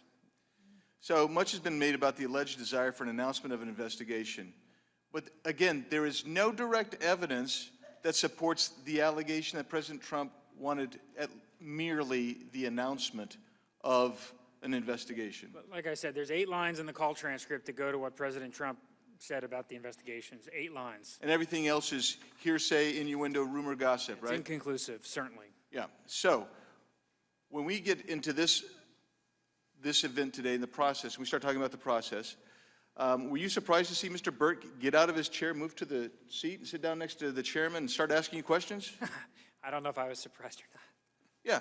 Well, I tell you, I was, and it looks like Mr. Burke has been disappeared. And so that's one of the outrageous things about this process, and it's been outrageous from start to finish. We've seen prejudice and bias against the president from start to finish. We have the lion's share, almost 2/3 of the members of the Democrats have already voted to impeach at least once, and that's before anything with regard to this July 25th telephone conversation ever took place. And we're left with a constant view that as on November 9th, 2016, Representative Green from Texas wanted to begin impeachment proceedings at that point. Is that correct? Yes. January 20th, 2017, Washington Post, headline, "Let the impeachment begin." Is that correct? Yes. 10 days later, Mr. Zaid, who is the attorney for the whistleblower, tweeted out, "Let the impeachment begin, let the coup begin, and victory to the lawyers." Is that right? Yes, I've seen that. Yeah. We had people who on this committee came out today and said that they went on TV and said, "We wanted to start impeachment earlier, but the speaker held us back." Did you see that? I haven't seen that, no. Yeah. You wouldn't be news reports today. Yeah, you wouldn't be surprised about that, though, would you? No. No, nobody should be surprised about that, because this is a sham hearing.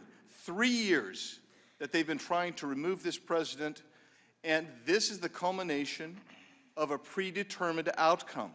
That's where we are today. And so with that, we bring it back to the same points. No pressure, no conditionality, and all of the aid meetings calls were received by the Ukrainians. With that, I yield back. Gentleman yields back. Mr. Liu. Thank you, Chairman Nadler. Let's just cut through all the Republican arguments today and make things very simple. No one else in America could do what Donald Trump did and get away with it. No American elected official can call up a foreign government official and ask for an investigation of a political opponent. No one sitting on this Judiciary Committee can call up a foreign government official and ask for help in a re-election campaign. If we did that and got caught, we would likely be indicted. Now let's focus on the president's abuse of power in this case, because it's actually worse than the examples I just gave. And I know that I first swore an oath to the Constitution when I joined the United States Air Force on active duty. And the three core values I learned were integrity first, service before self, excellence, and all we do. I'd like to focus on the first two, integrity first and service before self, because it's ingrained in all military members that we cannot mix official duties with personal private gain. So, Mr. Goldman, in this case, the $391 million at issue, that wasn't Donald Trump's money. That was U.S. taxpayer funds. Is that right? Yes. And certainly the president should not use our taxpayer money for his own personal benefit, and especially not to leverage it for his own reelection campaign. Isn't that right? That's correct. The president's abuse of power is even worse in this case than just using official duties for private gain. It's also just flat out illegal. You cannot solicit foreign assistance for a reelection campaign. That is a violation of Federal Election Campaign Act. Multiple people have gone to prison for violating various sections of that act. A reasonable person could also conclude that the president violated the Impeachment Control Act of 1974, which Congress passed as a response to President Nixon's abuse of power. So I'd like to explore that a little further with you, Mr. Goldman. In this case, Congress, with bipartisan support, had appropriated taxpayer funds for the specific purpose of aiding Ukraine in its war against Russia. Is that right? Yes. And not only had that money been appropriated, the money had actually been released to the Department of Defense. Is that right? They were about to release it, yes. Okay. And then, suddenly, without explanation, the president demanded that those taxpayer funds be withheld from an ally who desperately needed the aid. Mr. Goldman, did the president notify Congress about his decision to withhold the aid? No, he did not. So the Impeachment Control Act was designed to prevent the president from secretly taking congressionally appropriated funds and doing whatever he wants with them. So is it true that in your intelligence report, you found the following in your findings of fact? President Trump ordered the suspension of $391 million in vital military assistance urgently needed by Ukraine, and the president did so despite his obligations under the Impeachment Control Act. Did you find that? Yes. All right. So not only did the president abuse his powers for personal gain, and not only was it illegal, his actions also harmed U.S. national security. So it's a fundamental tenet of U.S. national security to push back against Russian aggression. Ukraine's at the tip of the spear, pushing back against Russian aggression. Is it true, Mr. Goldman, that harming the Ukrainian military also harms U.S. national security? That's what pretty much every witness said. Last week, Professor Carlin confirmed that it is an impeachable offense to sacrifice the national interest for his own private ends. A slide shows what she said. Mr. Goldman, based on the evidence that you found in your report, is it fair to conclude that the president's actions both leverage taxpayer funds for his own private gain and sacrifice the national interest for his own private ends? That is what we found. I was also personally struck by Mr. Holmes' testimony because it makes it clear that the president did not care about our foreign policy or U.S. national security. He only cared about investigating his political opponent. Here's what Mr. Holmes said. Ambassador Sondland stated that the president only cares about big stuff. I noted there was big stuff going on in Ukraine, like a war with Russia. And Ambassador Sondland replied that he meant big stuff that benefits the president, like the Biden investigation that Mr. Giuliani was pushing. Look, here's the thing. If any military member used official acts for personal gain, that member would no longer be part of the military. And in fact, last year, a Navy commander was convicted for taking things of value in exchange for official acts. The U.S. attorney who prosecuted the case said that the commander, quote, put his own selfish interests ahead of the Navy and of our nation, unquote. We should not hold the commander-in-chief to a lower standard than regular military members. We should not hold the president to a different standard than any other elected official. No one is above the law. I yield back. Gentleman yields back. Mr. McClintock. Thank you, Mr. Chairman. You know, in every election, one side wins and the other loses. Democracy only works because the losing side always respects the will of the voters. The moment that social compact breaks down, democracy collapses into chaos. Now, that's only happened twice in our nation's history. It happened in 1860 when the Democrats refused to accept the legitimate election of Abraham Lincoln, and it happened again in 2016 when the Democrats refused to accept the legitimate election of Donald Trump.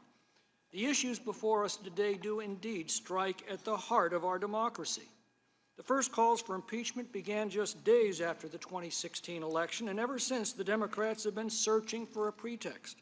When the Mueller investigation found no evidence to support the monstrous lie that the president acted in collusion with Russia, the Democrats realized they were running out of time, and suddenly the Ukrainian phone call replaced collusion, Stormy Daniels, tax returns, emoluments, and even tweets as the reason to nullify the election, just a year before the next one is to be held. Impeachment is one of the most serious powers with which Congress is entrusted. It requires an overwhelming case of high crime supported by clear evidence that a vast majority of the nation deems compelling. Our Constitution vests the executive authority, including the enforcement of our laws, with the President, and it gives him sole authority to conduct our foreign affairs. Clearly, this includes requesting a foreign government to cooperate in resolving potentially corrupt and illegal interactions between that government's officials and ours. Now, the sum total of the Democrats' case comes down to this. Not one of their hand-picked witnesses provided any first-hand knowledge of the president ordering a quid pro quo, and two witnesses, Sonderland by testimony and Senator Johnson by letter, provided first-hand testimony that the president specifically ordered no quid pro quo. No testimony was provided that the Ukrainian government believed that there was any quid pro quo, but there are ample public statements that its officials did not believe there was such a linkage. In fact, the testimony of their witnesses crumbled under questioning, and we were left with career bureaucrats who admitted that the only evidence they offered was presumption, speculation, and what they'd read in the New York Times. It's upon this flimsy evidence that the Democrats justify nullifying the 2016 presidential election. And it's so flimsy, the Democrats have had to turn our Bill of Rights on its head in order to make it. They've argued that hearsay evidence, better known as gossip, is better than direct testimony. They've argued that the burden of proof rests with the accused to prove his innocence, while at the same time denying the defense witnesses permission to testify. They've argued that the right to confront your accuser is an invasion of the accuser's privacy. They've argued that appealing to the courts to defend your constitutional rights, as the president has done, is ipso facto obstruction of justice and evidence of guilt. They've asserted the power to determine what witnesses the defense is allowed to call. And they've argued that a crime is not necessary to impeach, only impure motives in performing otherwise lawful acts, motives, of course, to be divined entirely by the accusers. These are the legal doctrines of despots, but they're the only ones that can accommodate the case before us today. This is a stunning abuse of power and a shameless travesty of justice that will stain the reputations of those responsible for generations to come.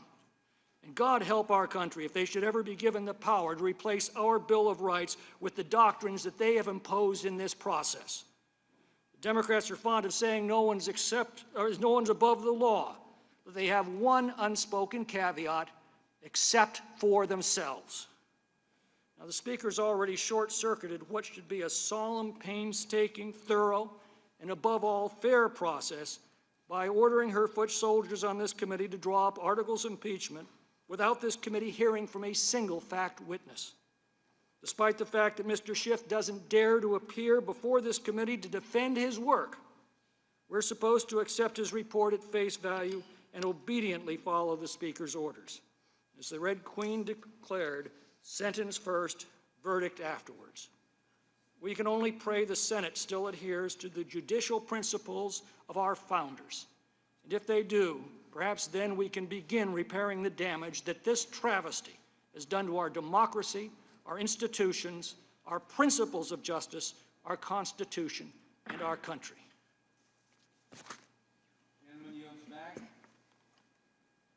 Gentleman yields back. Mr. Raskin. Thank you. Why is impeachment in the Constitution? Well, the framers feared a president might corrupt our elections by dragging foreign powers into our politics in order to promote the personal political ambitions of the president above the rule of law and above the national security. The framers set against a potential tyrant's boundless thirst for power the people's representatives here in Congress and the people's own democratic ambitions, our self-respect, our love of freedom and the rule of law, our fierce constitutional patriotism.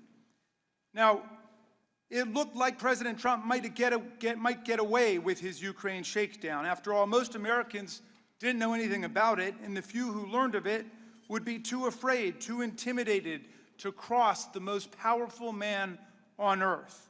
President Trump could rest easy. But if Donald Trump misjudged the American character, the framers of our Constitution did not.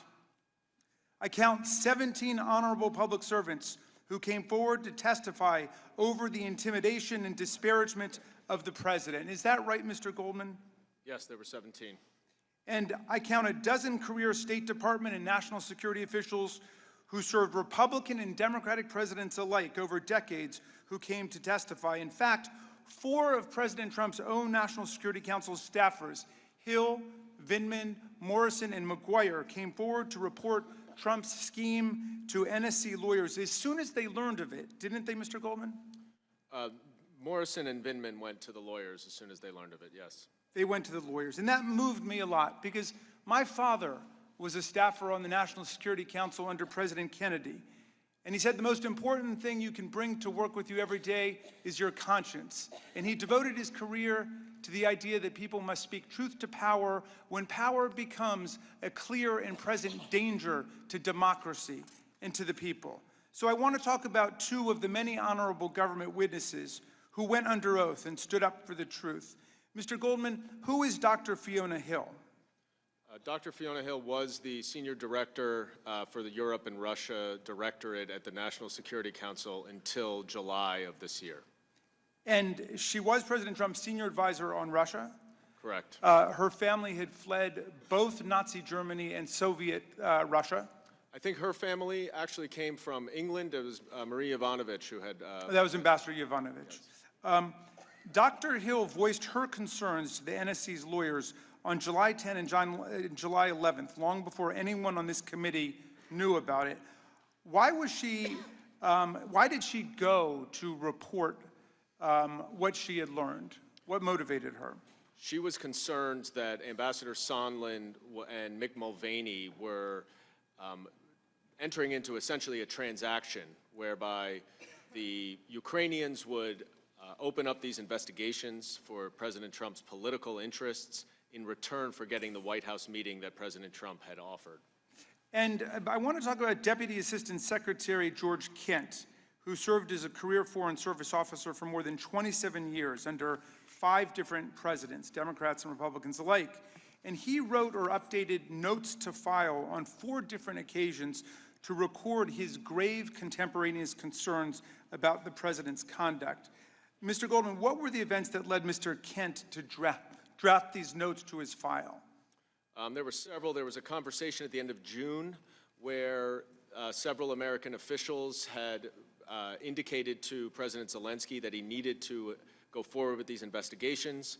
There was one on August 16th, I recall, that he talked about. But you bring up a very important point, which is all of these State Department witnesses in particular, and frankly almost all of the witnesses other than Ambassador Sondland, took unbelievable meticulous notes. I would have dreamed for a witness like that as a prosecutor. And it makes for a very clear and compelling record and clear and compelling evidence that's based on contemporaneous notes. So do we have Mr. Kent's notes in this process? We have no State Department records, including these memos to file, the notes, Ambassador Taylor's first-person cable, and emails. There's so many documents that the few that we have gotten have been so helpful to the investigation. Why do we not have them? The State Department refused to provide them, notwithstanding our subpoena, under the President's direction. You know, in authoritarian societies like Putin's Russia or the Kingdom of Saudi Arabia, people are terrified to speak out about the crimes of their political leaders. But in the United States, a lot of people are not afraid, even though President Trump has tried to intimidate or silence them. And he is trying to make our country more like Russia, and we can be thankful that you found a lot of heroes who stood up for the truth in our Constitution. I yield back. Gentleman yields back. Ms. Lesko. Thank you, Mr. Chairman. My first 2 questions are for the American people. America, Are you sick and tired yet of this impeachment sham? And America, would you like Congress to get back to work and actually get something done? Because I sure would. Mr. Castor, the rest of the questions are for you, and I would like yes or no answers if possible. Mr. Castor, my first question is important. Did any of the Democrats' fact witnesses establish that the president had committed bribery, extortion, or a high crime or misdemeanor? Good heavens, no. Mr. Castor, the deputy assistant to the president of the National Security, Mr. Morrison, listened in on the phone call. He testified that he was not concerned that anything discussed on the phone call was illegal or improper. Is that correct? Yeah, he was worried about leaks. Several Democrat witnesses testified that it is fairly common for foreign aid to be paused for various reasons, including concerns that the country is corrupt and taxpayer dollars may be misspent. Ambassador Volker testified that this hold on security assistance to Ukraine was not significant. Is that correct? Yes, a number of witnesses also said the same thing. Former U.S. Ambassador to Ukraine, Marie Yovanovitch, testified that in Ukraine, and I quote, corruption is not just prevalent, but frankly is the system. Is that correct? Yes, all the witnesses confirmed the environment is very corrupt. Mr. Castor, Ukraine energy company Burisma Holdings had a reputation in Ukraine as a corrupt company. Is that correct? Big time. According to New York Times, Hunter Biden was part of a broad effort by Burisma to bring in well-connected Democrats during a period when the company was facing investigations. Is that correct? Yeah, the New Yorker also had a pretty extensive report on that as well. Obama's Deputy Assistant Secretary of State, George Kent, testified that he raised concerns directly to Vice President Biden's office about Hunter Biden's services on Burisma's board. Is that correct, yes or no? Yes. Mr. Castor, in the July 25th call, President Trump referenced Joe Biden bragging about how he stopped the prosecution. We all saw that video earlier today, where Joe Biden bragged about how he told Ukraine, if the prosecutor is not fired, you're not getting the money. Mr. Castor, is this the same prosecutor that looked into Burisma? It is.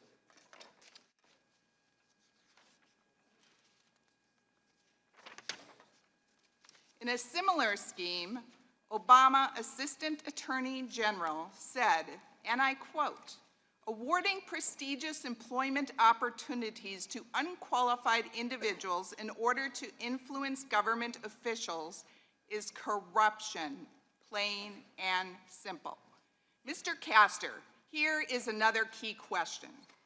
Given that, 1, Burisma had a reputation of being a corrupt company, 2, Obama's own State Department was concerned about Hunter Biden serving on Burisma's board at the same time that Vice President Biden was acting as the point person to Ukraine, and 3, Obama's Assistant Attorney General said in a similar scheme that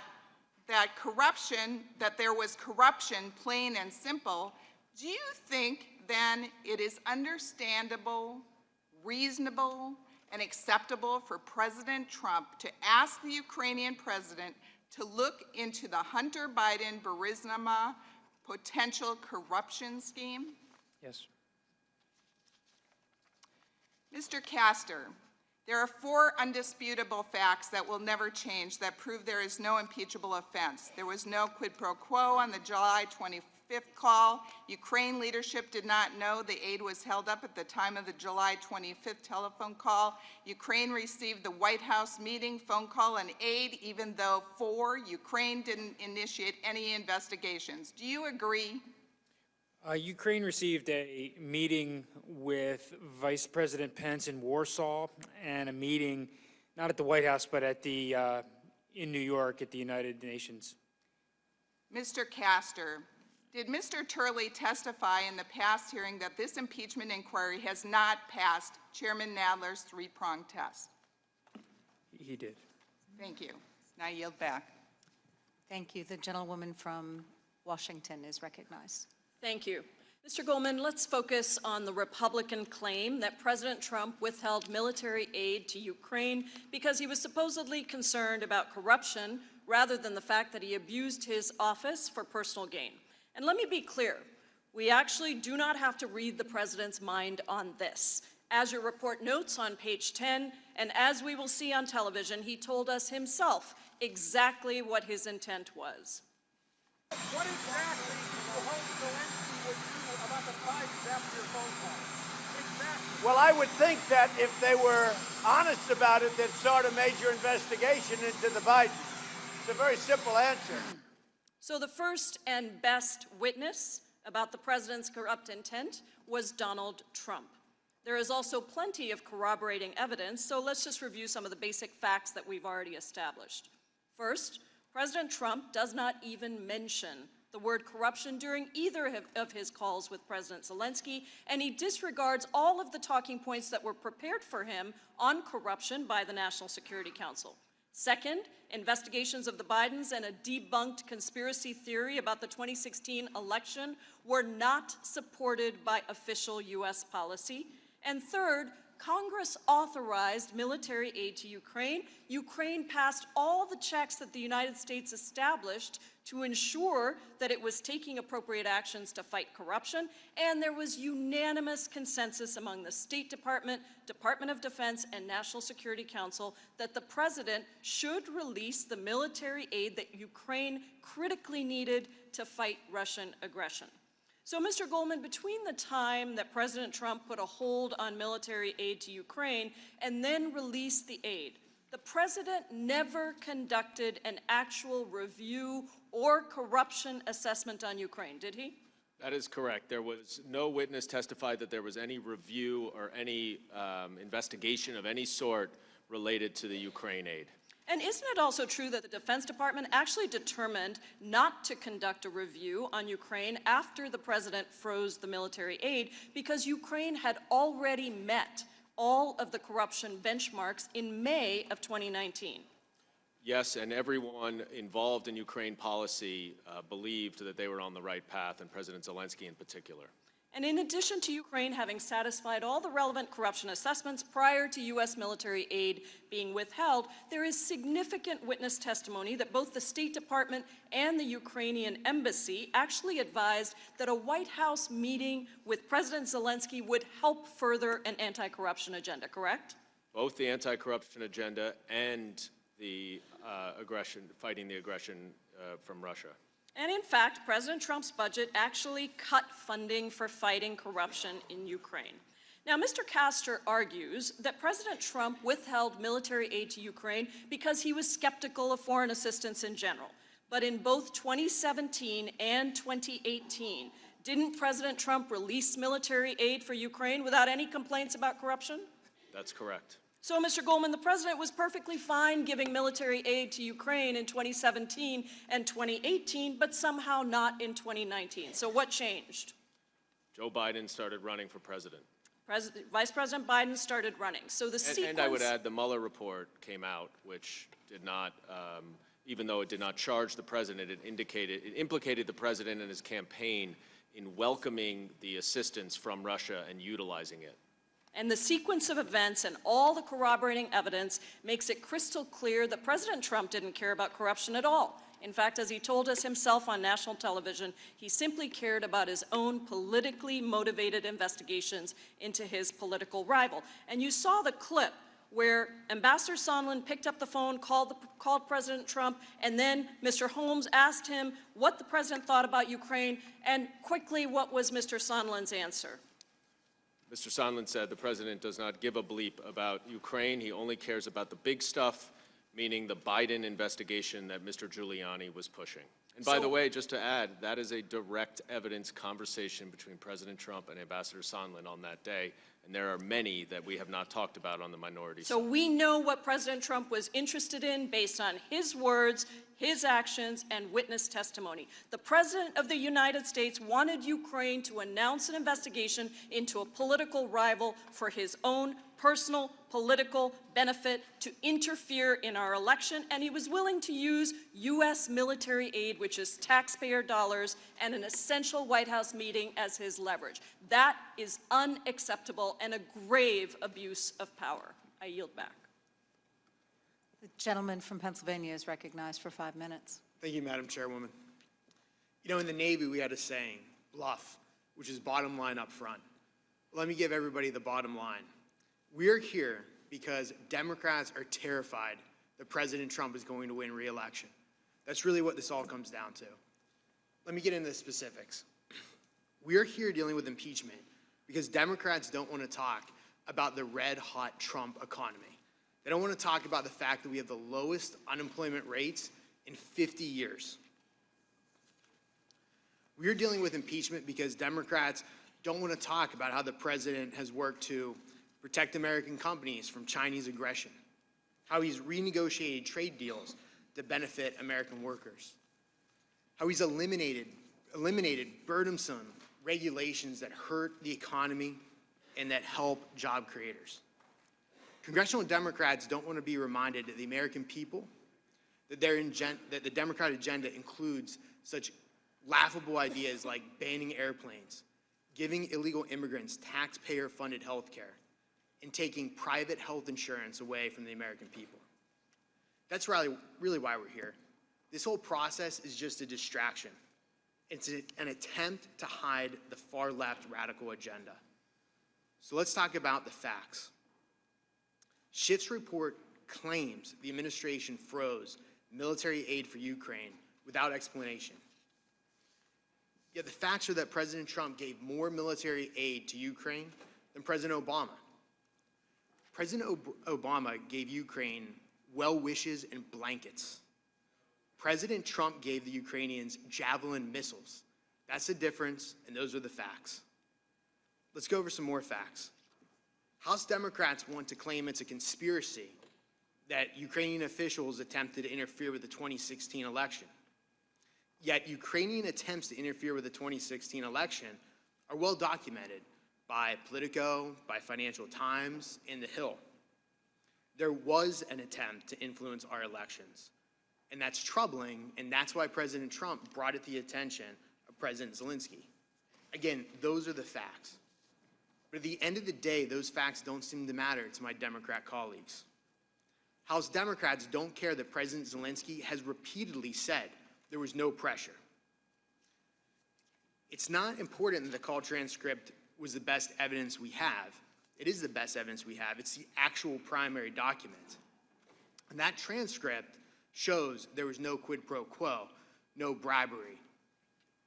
I got to remember we're calling it bribery after an old Latin phrase didn't pull well or test well in a Democrat focus group. My Democrat colleagues seem to really care about focus groups and polling. Unfortunately, again, they don't care about the facts. Because the fact is the Democrats were calling for impeachment before this investigation even began. Representative Tlaib said in January, I don't even think we were sworn in yet. She said in January, impeach the mother. Representative Green said in May, and I quote, I'm concerned that if we don't impeach this president, he will get reelected. These proceedings, this entire process, is nothing more than a political hit job. Well, unlike my Democrat colleagues, I actually do care about the facts, which is why I'm troubled that our committee did not hear from a single fact witness this entire time. We should be here hearing from Hunter Biden. We should be hearing from Schiff's staff. We know that Schiff's staff coordinated with a whistleblower. And again, we need to hear from the whistleblower. Last week, I offered a motion to subpoena the whistleblower to testify in executive session, meaning that he or she could testify behind closed doors. My Democrat colleagues voted my motion down in a partisan fashion. Mr. Castor, can you walk us through the inaccuracies in the whistleblower's complaint? Well, the first thing about the complaint that troubles us is that it's clearly from an outsider who received information secondhand. The information presented in the complaint is clearly distorted. And it's from a person who is, it seems to be making a case, like an advocate, about what happened on the call. the whistleblower references a number of individuals inside the White House and at the State Department that he or she has spoken to form the basis of the complaint. We have not been able to piece together all those people, and talking to all those people is important. And there's a lot of, I'm running out of time here, but there's a reference to Lutsenko in the whistleblower complaint where witnesses have told us it's likely Shokin. Vindman and Morrison's testimony about why they went to talk to the lawyers, very different reasons. Mr. Breckbuell. The gentleman's time is I expired. don't believe he was on the call. But I recognize the gentlewoman from Florida for 5 minutes. Mr. Goldman, as a member of the Intelligence Committee, I saw significant firsthand evidence that President Trump conditioned our military aid on Ukraine announcing investigations into the 2016 election and the Bidens, and betrayed our national security interests in the process. For example, Ambassador Sondland told us that once the Ukrainians found out about the aid being withheld, it was made, and I quote, abundantly clear to them that if they wanted the aid, and I quote, they were going to have to make these statements. Mr. Goldman, beginning on and around the 25th of July call through September, would you agree that, consistent with the testimony we just reviewed, Ukraine was made aware that to receive our military aid and the White House visit, that they were going to have to make a statement announcing the investigations?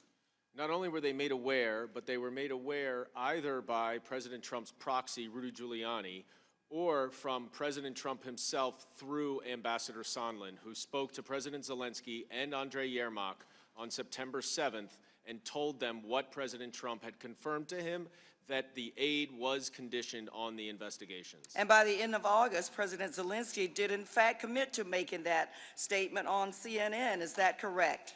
That's right. Finally, President Zelensky relented after months of trying to not get involved in what he called the domestic U.S. political process, and ultimately recognizing that he had no choice to break the stalemate, as Ambassador Sondland told them, that he ultimately agreed to go on television before before President Trump got caught and released the aid. I'd like to direct your attention to the screen in front of you, which displays, again, a Washington Post article from September 5th. The headline says, Trump tries to force Ukraine to meddle in the 2020 elections, and the article reports that President Trump is, and I quote, attempting to force Zelensky to intervene in the 2020 U.S. presidential election by launching an investigation of the leading Democratic candidate, Joe Biden.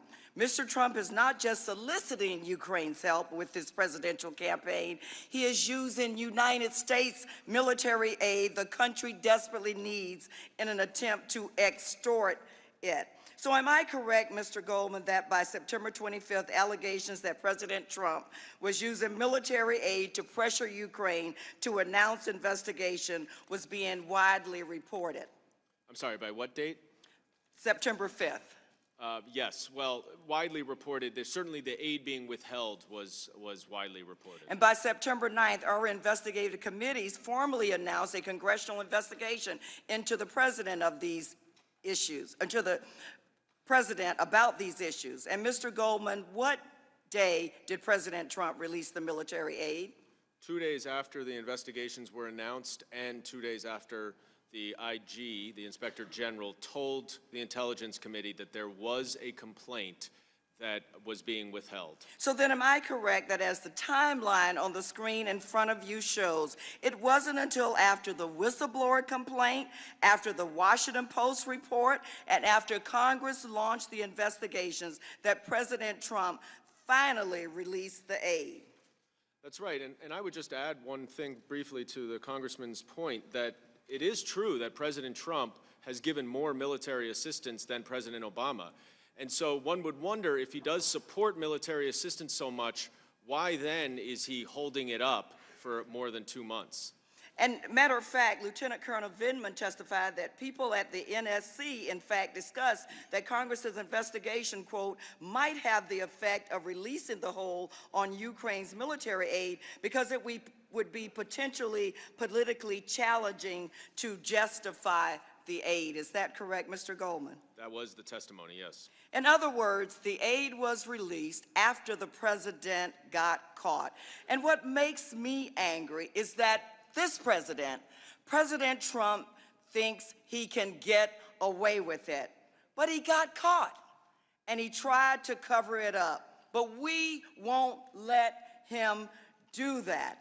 And we thank God, Mr. Goldman, for the true, courageous public servants who came forward in spite of intimidation and obstruction from the White House.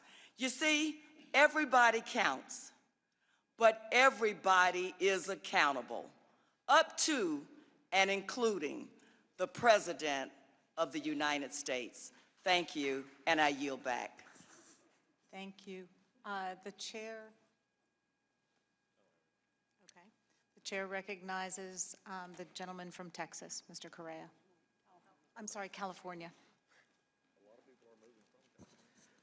Thank you, Madam Chair. Mr. Goldman, my colleagues keep talking about the fact that the president apparently said, and I quote, "no quid pro quo" on September 7th in a call with Ambassador Sondland.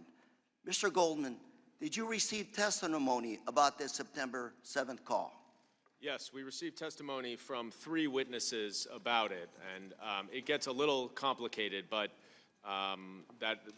that was a consistent refrain through all of the witnesses, is that the president did say no quid pro quo. Well, let's try to clarify it a little bit. Ambassador Sondland described that call to Mr. Morrison that same day, correct? That's right. And Mr. Morrison then reported it to Ambassador Taylor, correct? That's correct, yes. And both Mr. Morrison and Ambassador Taylor took notes of those discussions. They did. Were those notes produced to the committee? They were not produced to us, but the witnesses said that they relied on their notes to provide their testimony. That set of notes was blocked consistent with the president's direction? Correct. And in his recitation to Mr. Morrison, Ambassador Sondland said that President Trump himself brought up the words quid pro quo. That's right. Ambassador Sondland also said that too, yes. And Mr. Goldman, what did the committee make of this fact? Well, it was quite odd that the president would volunteer in response to nothing about a quid pro quo, that there was no quid pro quo. Go ahead. Well, I was just going to say what's even more important is that what he said immediately after that, which is effectively conduct that amounts to a quid pro quo. He said there's no quid pro quo, but you have to go to the microphone and make this announcement. Well, let's talk about that. What did the committee make of the fact that, according to Ambassador Taylor and Mr. Morrison, right after President Trump said no quid pro quo, President Trump then told Ambassador Sondland that Ukrainian President Zelensky would have to go to the microphone and announce the investigations of Biden and the 2016 election interference, and that President Zelensky should want to do that himself? That's right. We had a number of different accounts of this, and I think this is... They're up on the boards here. Right, I see that, yes. Ambassador Taylor said that, Mr. Morrison said something similar. Their understandings of that conversation is that there was a clear directive that there was a quid pro quo, factually, from the conduct, from the actions. And we've talked a lot today about the words, and that Zelensky said no pressure, and Trump said no pressure and no quid pro quo. But as an investigator, as a prosecutor, you need to look at the actions to understand what those words mean. And that's why this call in particular is so important. So let's go further. As we've discussed, multiple individuals reacted with concern to President Trump's call with Ambassador Sondland. Do you recall Mr. Morrison's reaction? Mr. Morrison said that he was shocked, I think, and that he... Sinking feeling? Sinking feeling, correct, and that he went and then talked to the lawyers at the direction of Ambassador Bolton. Correct. And Mr. Goldman, Ambassador Taylor also testified that he concluded that the military aid was conditioned on Zelensky announcing the investigations, and he testified that this was illogical, crazy, and wrong. Is that right? That was what Ambassador Taylor testified to, yes. Now, my colleagues have also pointed out that on September 9th, text message from Sondland reflecting that President has been crystal clear that there is no quid pro quo. Mr. Goldman, am I correct that Ambassador Sondland has now testified that prior to sending his text, he himself came to believe that the aid was conditioned on the announcement of investigations. Yes, Ambassador Sondland's subsequent public testimony revealed at least two things that were precisely false, that were not true in that text message, including that there was no quid pro quo of any kind when he testified, and we saw the video earlier, that there absolutely assuredly was as it related to the White House meeting. And this September 7th call and the September 9th text occurred after the press reports, that is, after the press reports that President Trump was conditioning military aid on investigations of his political rival. Is that correct? Yes, and it also, this text occurred after Ambassador Sondland relayed President Trump's message to President Zelensky. Mr. Goldman, did the investigative committee receive any other evidence relevant to the credibility of the president's assertion that there was no quid pro quo? We received a lot of evidence, and all of the evidence points to the fact that there was a quid pro quo. Thank you. I yield. Mr. Chairman, I have a unanimous consent request. Or Madam Chairman. Can you please hold it until Madam after Chairman. I do my questions? Thank you. It'll be very brief. It's just unanimous consent.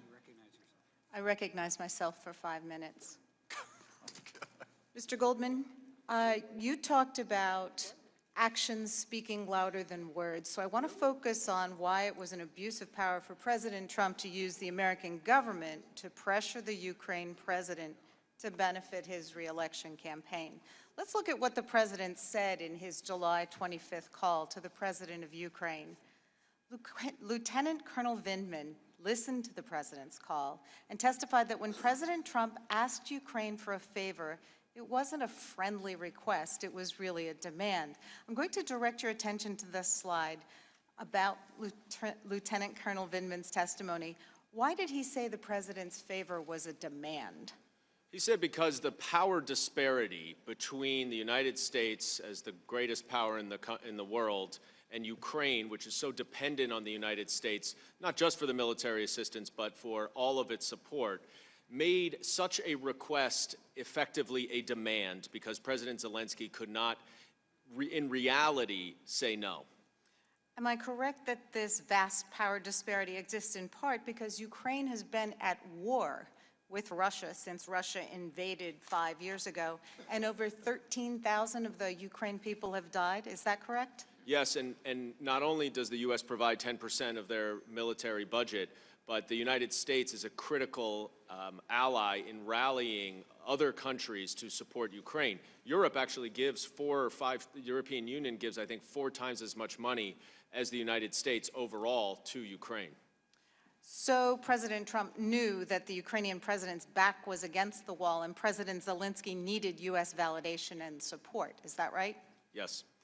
Now, according to the U.S. ambassador to the Ukraine, and we have Ambassador Taylor's testimony up there, it wasn't until after Ambassador Sondland told the Ukrainians that there would be a, quote, stalemate, end quote, on the aid, that Zelensky agreed to announce the investigations that President Trump was demanding, correct?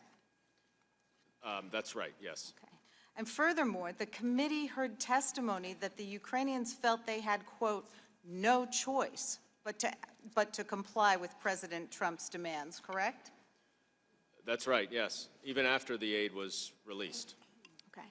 In fact, when asked in front of President Trump in September whether he felt pressured, President Zelensky said, quote, I'm sorry, but I don't want to be involved to democratic open elections of the USA, end quote. Is that right?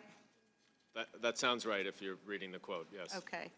Now, the president and some of his defenders here have tried to excuse his misconduct by pointing to statements from the Ukraine president that he was not under pressure to give in to President Trump's demand. Did your investigative committees consider those statements by President Zelensky?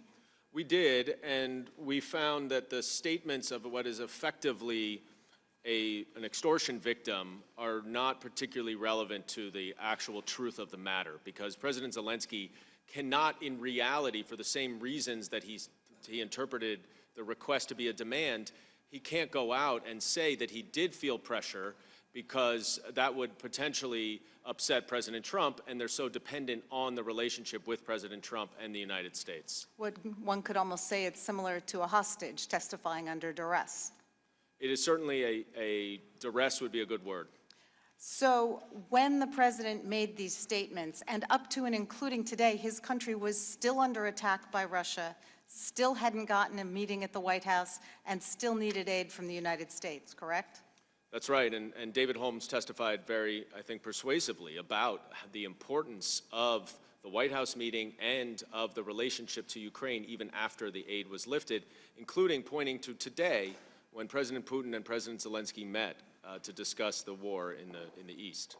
So the evidence is clear that President Trump knew he had the power to force Ukraine's hand and took advantage of that desperation and abused the powers of his office by using our taxpayer dollars, basically, to get what he wanted, right? Yes, and what's really important here, and I think it has to be clarified, is that the evidence showed that the president directly said to Ambassador Sondland that there was a quid pro quo with the security assistance. And there's been some debate and some discussion about that, but that is one thing that the evidence shows based on the Morrison testimony, the Taylor testimony, the Sondland testimony, and the texts. So that's very important to understand that whatever we want to say about hearsay or whatever, that is direct evidence. And that is precisely the kind of betrayal that our founders sought to prevent. I yield back to myself, and I'll recognize the gentleman from Virginia, Mr. Klein. Madam Chair, you indicated to me that you would allow me to make my uniform consent after you had asked your question. So I'd ask for uniform consent, or unanimous consent to introduce two letters. The gentleman will suspend. The gentleman, who is seeking unanimous consent? For what are you seeking unanimous consent? Mr. Chairman, I have two letters addressed to you, one December 4, 2019, and one December 5th, 2019. Without objection. Thank you. Mr. Chairman. The gentleman from Virginia, Mr. Klein. Mr. Chairman, I have a brief parliamentary inquiry regarding scheduling. The gentleman from Virginia is recognized. Thank you, Mr. Chairman. Last week, I expressed concern regarding the deeply flawed and partisan process the Democrat majority has been undertaking during this impeachment inquiry. Mr. Chairman, I'm particularly reminded of your quote: "There must never be a narrowly voted impeachment or an impeachment substantially supported by one of our major political parties and largely opposed by the other. Such an impeachment would lack legitimacy, would produce divisiveness and bitterness in our politics for years to come, and will call into question the very legitimacy of our political institutions." You made that statement back in 1998. Now, I'm glad we're moving on to presenting the quote-unquote evidence gathered in this report. Not to hear from direct fact witnesses, but a 300-page report that's built largely on hearsay, opinion, and speculation. And I'm especially outraged that the purported author of it, Chairman Schiff, is not here to answer our questions today. Now that we have the report and can discuss the facts within, or the lack thereof, there are 4 facts that will never change. Both President Trump and President Zelensky say there was no pressure. Second, the call transcript shows no conditionality between aid and an investigation. 3, Ukrainians were not aware that aid was withheld when the president spoke. And 4th, Ukraine didn't open an investigation but still received the aid and a meeting with President Trump. I want to move on to the idea of hearsay and the fact that this report contains so much of it and relies on so much of it. Mr. Castor, did the Democrats' impeachment report rely on hearsay to support their assertions? Yes, it did. How many times were you able to find assertions based on hearsay? We went through and counted over 50 instances of key facts. Can you give us some of the examples of the hearsay being relied on by the majority to make their case? You know, a lot of the information, for example, that Ambassador Taylor was communicating, you know, he very diligently recorded notes about what some of the various officials told him, but it was about, you know, it was 1 and 2 steps removed from the actual fact. And that's the problem with hearsay, is that it's a whisper down the lane situation. And if some of the people that are doing the whispering have are predisposed to not like President Trump, then what they're whispering down the lane becomes even more distorted. did you also find instances where the Democrats' report used witnesses, speculations, and presumptions? And the biggest one, of course, and this has sort of become the big daddy of the hearing, is Sondland presuming that the aide was tied to the investigations, because as he engaged in a back and forth with Mr. Turner, nobody on the planet told him that was the case. Mr. Castor, I want to move on to foreign policy and the idea that somehow the president was abusing foreign policy. Repeatedly, witnesses came before the Intelligence Committee and talked about how the president was operating outside the bounds of the process for using norms. The president sets foreign policy, correct? Absolutely. And from where does he derive that power? The Constitution. Article 2, Section 2, in fact. People, yeah. Can you give us examples of these members of the foreign policy establishment who took issue with the president's foreign policy direction and choices? Well, for example, Lieutenant Colonel Vindman testified that when he was listening to the call, he had prepared talking points and the call package, and he was visibly just completely deflated when he realized that his call notes weren't being referenced by the president. And a lot of the interagency officials, I think, became very sad that the president didn't revere their policymaking apparatus. Is it safe to say there's another reason the president's skeptical of relying on some of these individuals to carry out his foreign policy goals, like rooting out corruption in Ukraine? I think the president is skeptical of the interagency bureaucracy. Is that maybe why he instead relied on Secretary Perry, Ambassador Volker, Ambassador Sondland, and others? Correct. And by the way, all three of those officials are not that far outside of the chain of the U.S. government. Would it be appropriate in any investigation of corruption in Ukraine to exempt or remove, say, a political supporter? Certainly would be. Would it be inappropriate to remove a political opponent? That's correct, yeah. Would it be inappropriate to remove the son of a political opponent from any investigation involving Ukrainian corruption? Absolutely. I mean, this all goes to the heart of bias.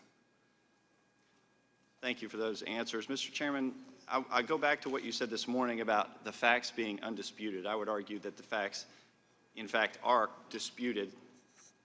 And what you contend are facts are, in fact, not. They are witness presumptions, hearsay, and speculation. And the facts here are, in fact, that this is the shortest impeachment in U.S. history, based on the thinnest of evidentiary records and on the narrowest grounds. Mr. Chairman, this impeachment process is a farce and a stain on the committee and on the House of Representatives, and I yield back. The gentleman yields back. Ms. Garcia. Thank you, Mr. Chairman. As we just heard, the president and his supporters have claimed that the investigating committees are relying on hearsay and that they have failed to obtain firsthand accounts of the president's conduct. Now, I'm a former judge, and you, Mr. Goldman, a former prosecutor. We know what direct evidence is. Mr. Goldman, my Republican colleagues have suggested there is no direct evidence. Is that true? No, there's a lot of direct evidence, and a lot of the evidence that they say is hearsay is actually not hearsay. Indeed, it is not true. Now, I don't want to relive a law school evidence class. Instead, I'd like to go over some examples with you, and please tell me if they are direct or indirect evidence. Ambassador Sondland and Mr. Volker both testified that on May 23, 2019, President Trump told him to, quote, talk to Rudy about Ukraine. Is that direct evidence? Yes, technically. Well, not technically, but yes. Thank you. And then we have the memorandum of the July 25th call between President Trump and President Zelensky. Is that direct evidence? Yes, that is. So there is direct evidence that President Trump asked President Zelensky to look into these investigations and directed both President Zelensky and U.S. officials to talk to his personal attorney about those investigations, correct? Yes, and if I could just jump in here on the July 25th call, because these four facts that we keep hearing about that are not in dispute, three of them are completely wrong. So one of them happens to be that there's no quid pro quo mentioned in the July 25th call. There is absolutely a quid pro quo when President Zelensky says, I also wanted to thank you for your invitation to visit the United States, specifically Washington, D.C., and then he says, on the other hand, I also want to assure you that we will be very serious about the case and will work on the investigation. That is the quid pro quo that President Zelensky was informed of before the call. So that's wrong. It's also wrong that no Ukrainians knew about the aid being withheld at the time of the call, even though that doesn't even matter. And then finally, there was no White House meeting ever provided. So the third or fourth fact. So I do think that that just needs to be clarified, particularly as we're focusing on what direct evidence is. Well, let's give some more examples. We also heard the testimony of 3 of the individuals who participated in the July 25 call. Is their testimony direct evidence of what happened during that call? Yes, although I would say the call record is better evidence than their... And the day after that call, David Holmes testified that on July 26, he overheard the president ask Ambassador Sondland whether President Zelensky was, quote, going to do the investigation. Is that direct evidence? That is direct evidence. And after the July 25 call record was released, the president got on the White House lawn and again declared that Ukraine should investigate a potential political opponent's family, the Bidens. Is that direct evidence? Yes, it is. His own words. Now, that seems to me like that's a lot of direct evidence. Mr. Goldman, was there other direct evidence that the committee relied on in addition to these? Well, there's a lot of evidence that I would call direct evidence because it's not hearsay. If any of the people involved in the scheme are talking to each other and they relay what someone else said, that is not hearsay. That would be in court a co-conspirator statement, and that would be admissible. So let's not get too far afield on talking about direct evidence. We don't want to relive that I understand, but it is very important because anything Mr. Giuliani says, anything Ambassador Sondland says, anything any of these people say is not hearsay and would be permitted under the federal rules of evidence. Of course, we don't follow the federal rules of evidence here, which is even more lenient, but that's an important point. Right. Well, is there anything wrong, Mr. Goldman, with drawing inferences from circumstances? Courts tell juries to draw inferences every single day in every single courtroom. That is how you determine what the evidence shows. So when Ambassador Sondland draws inferences from the fact that there is no explanation for the aid, the fact that the White House meeting has already been held up because of the investigations, and determines that that's the reason why the security assistance is also held up, that is a natural, logical inference that every jury draws across the country. Well, I agree with you. I'm just disappointed that rather than to respond to the serious, factual, direct, and undisputed evidence before us, my colleagues continue to make unfounded arguments about the process. What President Trump did here was wrong. It's unconstitutional. And if anyone else did this, they would be held accountable. I urge all my colleagues to face this evidence and uphold the oaths each of us have taken to protect our Constitution. Our democracy depends on ensuring that no one, not even the president, is above the law. I yield back. The gentlelady yields back. Mr. Neguse. Thank you, Mr. Chairman. And as we approach the 9th hour of this hearing, I want to thank both Mr. Goldman and Mr. Castor for being here today and for your testimony. There's been a lot of discussion about whether or not the facts in this matter are contested. I believe they are not contested. And so I'd like to level set here and give you both an opportunity to address some of the facts that I believe are not in dispute. And I want to begin by addressing something that I think we all know for certain, and that's that Russia interfered in our 2016 election. So, Mr. Goldman, after 2 years of investigation, the special counsel concluded that Russia interfered in our elections in, quote, sweeping and systemic fashion. Is that right? Yes. All right. Mr. Castor, is that right? Yes. And Mr. Goldman, am I correct that 0 intelligence agencies have publicly stated that Ukraine attacked our elections in 2016? Is that right? That's right. I don't even think that the minority is alleging that the Ukrainian government systematically in any meaningful way interfered. I think this is just based on a couple of news articles. Mr. Castor, correct? The president had a good faith belief there were some significant Ukrainian officials. I hear you, and you've said that previously. I guess I'm asking you. We haven't said that the Ukrainian government. And there are no intelligence agencies in the United States that have publicly stated that Ukraine has attacked our elections, right? You're not testifying that that's the case? I'm not, right, correct. Right. And in fact, President Trump's former Homeland Security Advisor, Tom Bossert, said that the idea of Ukraine, for example, hacking the DNC server, was, quote, not only a conspiracy theory, it is completely debunked. That's President Trump's Homeland Security Advisor that said those words that you see on the screen to my right. Is that right, Mr. Goldman? Yes, I saw that interview. Mr. Castro, you saw that interview? I'm aware of it, yes.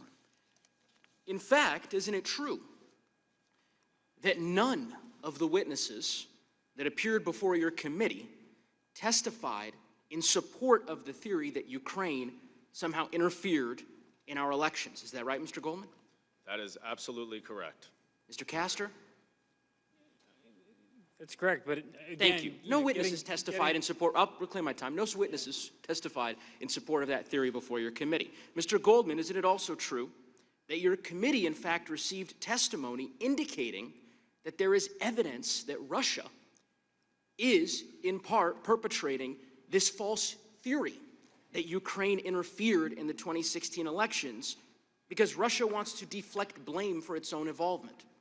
That is correct. We had evidence of that, and I think that it's very important to emphasize what is evidence and what is pure media reports or speculation, because there is no evidence in our investigation that Ukraine interfered in the 2016 election.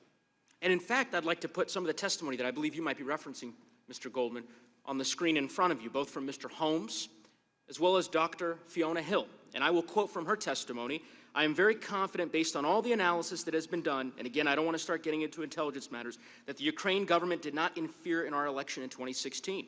This is a fictional narrative that is being perpetrated and propagated by the Russian security services themselves. You recall that testimony, Mr. Goldman? I do. I also recall her testifying that in addition to the Ukrainian officials who made a couple of disparaging comments about President Trump, there are officials from countries all around the world who also made disparaging comments about President Trump.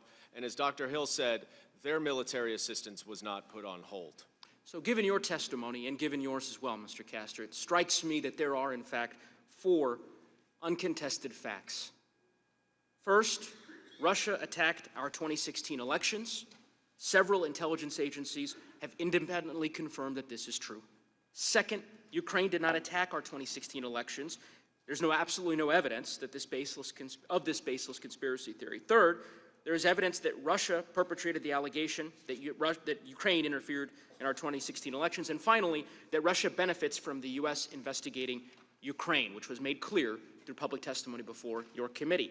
So, Mr. Goldman, is it fair to say that the intelligence community agrees with these 4 conclusions? The intelligence community definitely agrees with 1 and 2. Dr. Hill testified to 3, as well as there's a public statement from Mr. Putin. And yes, certainly the witnesses emphasized 4, that Russia benefits from this. And we saw in my opening statement President Putin's comment that it's good now that Ukraine is all the talk. And if that is the case, it begs the question, why would President Trump perpetuate this conspiracy theory already disproven by the entirety of the intelligence community that actually helps our adversary, a country that is attacking our elections in real time? With that, I yield. The gentleman yields back. Mr. Stubbe. Mr. Chairman, brief parliamentary inquiry about the schedule. The gentleman, Mr. Stubbe's already been recognized. He has the time. So are you going to recognize him for his parliamentary inquiry after my question? I'll make an announcement about the schedule shortly. Thank you, Mr. Chairman. I've never seen a more partisan spectacle than what I've witnessed here today. Democrats want the rules to apply when it benefits them and not to apply when Republicans invoke them. 9 hours ago now, Mr. Burke, a hired gun for the Democrats, got 30 minutes to spread his partisan rhetoric and then 45 minutes to cross-examine witnesses. That's 70 minutes more than most of the members of this committee who have been elected by their districts to serve in the United States Congress. And Mr. Burke is an unelected New York lawyer specifically brought in by the Democrats to give his opinion. A politically biased consultant who has given hundreds of thousands of dollars in federal elections to the likes of ActBlue, Hillary Clinton, Obama, and Biden. Mr. Burke gave over $5,000 alone to Hillary Clinton for her presidential race. No wonder why he has an axe to grind. Mr. Burke is a white-collar criminal defense lawyer who brags on his website of getting New York financial brokers deferred prosecution for tax fraud and fund managers off for insider trading charges. And Mr. Burke was able to say whatever he wanted to say without swearing an oath to his testimony that it would be truthful. So he can sit before this committee, not as a fact witness, and directly lie to the American people without any threat of criminal prosecution. Makes sense. He's a white-collar criminal defense lawyer. I'm sure he didn't want to incriminate himself. This is the same Mr. Burke who authored a series of reports as early as October 2017, 2 years ago, on his opinion as to whether President Trump obstructed justice and colluded with Russia. He also represented Mayor Bill de Blasio in a federal investigation of de Blasio's fundraising activities. For my fellow Americans and Floridians watching this charade, this is who was sitting at the top of the dais next to the chairman acting like a member of this committee, a partisan New York lawyer with a written bias against President Trump who gave thousands to Hillary Clinton's presidential campaign. And all of this spectacle, all of it, not a single fact witness has appeared in front of this committee. We have been denied a minority hearing day, which I asked for the last hearing. All we have had testify are partisan lawyers giving their opinions. So let's talk about the facts that we do have before us. We heard from Mueller. No evidence that the Trump campaign colluded or conspired with Russia to influence the 2016 election. No obstruction of justice. After denying the president to call witnesses in closed-door secret proceedings and denying Republicans from calling all their witnesses in closed-door proceedings, denying the president's counsel to cross-examine witnesses in intel hearings, the facts are this. Sondland stated when questioned, did the president tell you about any preconditions for anything? His answer, no. For the aid to be refused? No. For a White House meeting? No. Ambassador Sondland also testified that President Trump wanted nothing from Ukraine. Tim Morrison, when questioned, and there was no quid pro quo, answered correct. The aid was released. 4 facts never change. Both President Trump and President Zelensky say there was no pressure. The call transcript shows no conditionality between aid and an investigation. No quid pro quo. Ukrainians were not aware that aid was withheld when the president spoke. Ukraine didn't open an investigation, but still received aid in a meeting with President Trump. Mr. Castro, has any committee heard from the whistleblower, either in closed-door hearings or in open hearings? No. Did Chairman Schiff state that he would call the whistleblower to testify? He did. Has that happened? It has not. Is it going to occur? I hope so. Have other countries' aid also been held up? Yes. Mr. Goldman, on October 2nd, the New York Times reported that the whistleblower, quote, approached a House Intelligence Committee aide with his concerns about Mr. Trump. Is that accurate? Sorry, say that again? On October 2nd, the New York Times reported that the whistleblower approached a House Intelligence Committee aide with his concern about Mr. Trump. Is that accurate? I think the whistleblower's concerns about President Trump are from the threats that No, that's not what I'm asking. I'm asking, did the whistleblower approach a House Intelligence Committee? Let me ask it a different way. Have you had any communications with the whistleblower? As I said earlier in response to questions from your colleagues, I'm not going to get into any. So you're refusing to answer whether you've communicated with the whistleblower? The whistleblower is not relevant to this report. He's the whole basis of the beginning of this investigation. He's absolutely relevant to this committee and to the American people. The whistleblower's complaints, for the reasons that Mr. Castor said, are not included. His allegations are not included in our report because the evidence has been outstripped and surpassed by the 17 witnesses that we have had come in to testify directly about the conduct that the whistleblower blew the So whistle as you sit here today, do you know the identity of the whistleblower? Sir, I'm not going to talk to you about the identity of the whistleblower. Because you're also refusing to answer whether you've had communications. That's That's my time, not yours. You're refusing to answer whether you had communications with the whistleblower. Has any other staff in the Intel Committee had communications with the whistleblower? Sir, in the Intelligence Committee, you're refusing to answer that question. And unfortunately, the American people want to know those answers, and unfortunately, my time Congress has a right to retain the anonymity. Mr. Chairman, point of order, Mr. Chairman. Mr. Chairman, I have unanimous consent. I have unanimous consent. The gentleman will suspend. The time of the gentleman has expired. Mr. Chairman, I have unanimous consent. The gentleman will state his unanimous consent request. Yes, Mr. Chairman, I ask for the admission of the document entitled Ukrainian Efforts to Sabotage Trump Backfire, dated January 11th, 2017. If you give it to our staff, we'll take a look at it and we'll make it. Should I make a motion to insert instead, Mr. Chairman? I want to before I recognize Ms. McBath, I want to announce that with respect to scheduling, that This hearing will proceed until the votes are called. It may end before votes are called, which would be nice. If it does not end before votes are called, then we will recess for the votes and we'll reconvene here as soon as the votes on the floor are over. It's going to be a close call. We'll see. I will further announce that I'm not prepared to say anything further about the schedule of the committee beyond today's hearing. Point of order, Mr. Chairman. Who seeks recognition for a point of order? I do, Mr. Chairman. Who's I? To your right, Mr. Chairman. For what purpose does Mr. Deutsch seek recognition? To ask, I wanted to confirm, a point of order is there are rules of decorum, and I don't believe that the gentleman from Florida meant to violate them, and I want to give him the benefit of the doubt, but more than once he referred to a New York lawyer, and if he could just explain what he meant, then I'm prepared to withdraw my point of order. It's not a point of order. That's not a cognizable point of order. Mr. Chairman, point of order regarding the schedule. Point of order regarding the schedule? There's no point of order regarding Well, on this case there is, because there's no point of order regarding the schedule.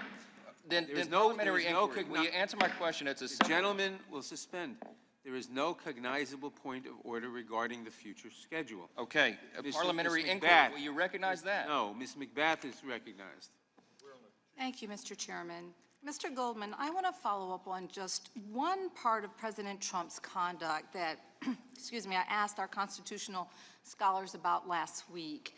The investigative committees found evidence that President Trump intimidated, threatened, and tampered with prospective and actual witnesses in the impeachment inquiry, correct? Yes. And Mr. Goldman, it is a federal crime to intimidate or to seek to intimidate any witness appearing before Congress. Is that right? Yes, there's a little bit more to it, but that's the gist of it, yes. Mr. Goldman, am I correct that President Trump publicly attacked witnesses before, after, and even during their testimony? That is correct. I'd like to quickly go through some examples. On Twitter, the president tried to smear Ambassador Bill Taylor, a former military officer who graduated at the top of his class at West Point, served as an infantry commander in Vietnam, and earned a Bronze Star and an Air Medal with a V device for valor. He was attacked for doing his duty to tell the truth to the American people, correct? He did his duty by testifying, yes. President Trump also attacked other Trump administration officials who testified before the Intelligence Committee, including Lieutenant Colonel Alexander S. Vindman, who is the director for Ukraine on the National Security Council, and Jennifer Williams, the special advisor on Europe and Russia with the Office of the Vice President. Am I right? That is right, yes. Mr. Goldman, I think another troubling example of this is the president's treatment of Ambassador Yovanovitch. When you questioned Ambassador Yovanovitch, you asked her about the president's remark that she would, and I quote, go through some things. She told you that that remark sounded like a threat. Is that right? Yes, in the July 25th call, that's when President Trump said that. Ambassador Yovanovitch is a career professional who served in Republican and Democratic administrations. She was once caught in live crossfire during a coup attempt. And here's how she described that experience in her very own words. I later served in Moscow. In 1993, during the attempted coup in Russia, I was caught in crossfire between presidential and parliamentary forces. It took us 3 tries, me without a helmet or body armor, to get into a vehicle to go to the embassy. We went because the ambassador asked us to come. And we went because it was our duty. It was our duty. Even under such duress, this is a public servant who did her duty. And as she testified before you and the Intelligence Committee, the president tweeted yet another attack against her. Is that correct? During the testimony, yes. At a rally, the president further attacked Ambassador Taylor and Deputy Assistant Secretary of the State George Kent, Foreign Affairs official with decades of bipartisan service. I just have to say, I am so deeply saddened that our president has attacked our brave public servants. These attacks are an abuse of his power, and they betray our national interest. My Republican colleagues until now have agreed with me that this behavior is not okay. That in America we protect witnesses and people who tell the truth. We want people to come forward. We protect witnesses in our community. I myself am no stranger to these kinds of attacks. They are not okay. I want to read a partial statement by Lieutenant Colonel Vindman, who is a military officer and a public servant. In his opening statement to the Intelligence Committee, Mr. Vindman said, and I quote, "I want to say that the character attacks on these distinguished and honorable public servants is reprehensible. I ran for Congress because I care urgently about health care, gun violence prevention, and our veterans. Those are the urgent policies for me and many of my colleagues. But these witnesses, these public servants, stood up and courageously told the truth. And I must be courageous and stand up for them as well. And I yield back the balance of my time." The gentlelady yields back the balance of her time. A few minutes ago, Mr. Biggs asked unanimous consent to admit an article from Politico into the record. Without objection, Mr. Stanton. Thank you, Mr. Chairman. We've heard today from some suggesting that this process has somehow been unfair. Mr. Goldman, let's clear up that record. Minority members on the investigative committees had access to all witness depositions. Is that correct? Yes, and all the documents. And were they allowed to ask questions of every witness?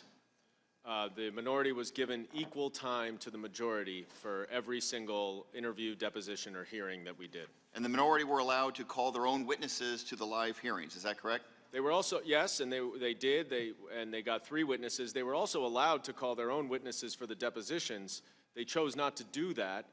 The only witness they requested for the deposition was Chairman Schiff, who is not a fact witness to this investigation. Mr. Goldman, why did the investigative committees decide to conduct initial depositions behind closed doors? The best investigative practice when you're doing a fact-finding mission is to keep the information closed. And the reason is exactly what I described earlier with Ambassador Sondland, who, first of all, the day before his deposition, he spoke with Secretary Perry about his testimony. That is the type of tailoring that can happen when people are engaged in misconduct and they try to line up their stories. So if you keep the information closed, they can't line up their stories. And I think, frankly, part of the reason why Ambassador Volker and Ambassador Sondland's public hearing testimony was so different from their deposition testimony is because the initial depositions were in closed session before we then released all the transcripts to the public. And this isn't unprecedented because in both the Nixon and Clinton impeachment inquiries, there were either closed-door depositions or grand jury proceedings at the beginning of the inquiries. That's correct, nor is it unprecedented in Congress. This is actually a rule in the House rules that was passed by Republican Congresses. It was used in Benghazi. It was used by a number of committees for the past decade or so. And for clarity, President Trump has received all procedural protections afforded to other presidents facing impeachment. Is that correct? That is right. In the Judiciary Committee, he's had all of the options. Our inquiry was not the Judiciary Committee's investigation. That is where the president's ability to present evidence.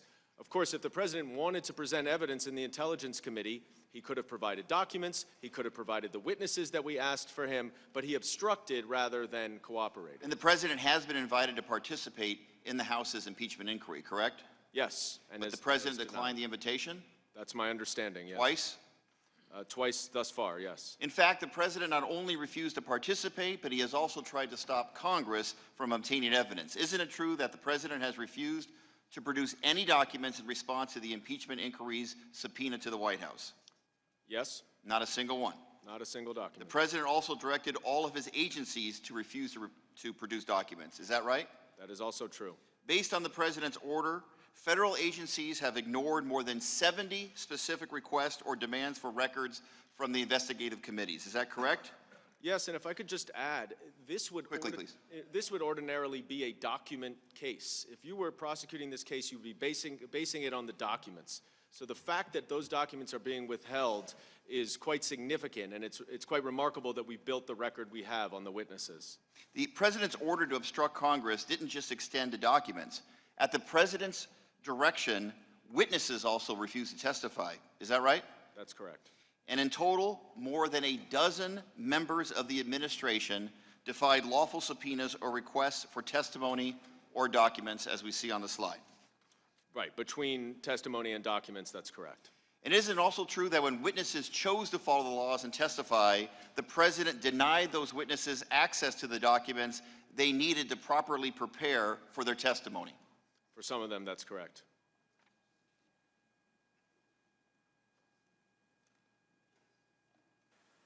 But I also must acknowledge that this process has been challenging and in many respects less than fair.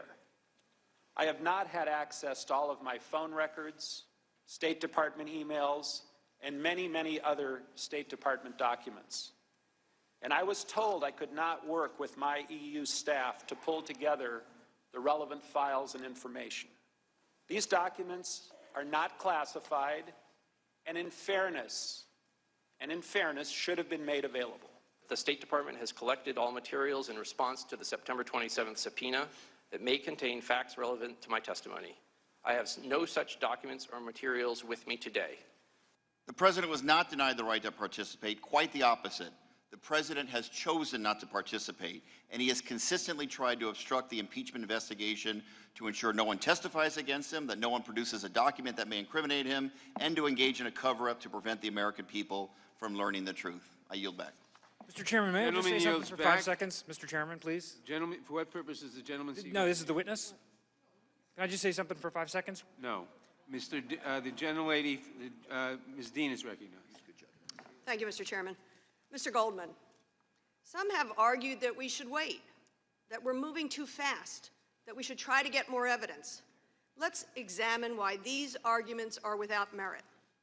President Nixon stated during the Senate Watergate investigation, quote, "All members of the White House staff will appear voluntarily when requested by the committee.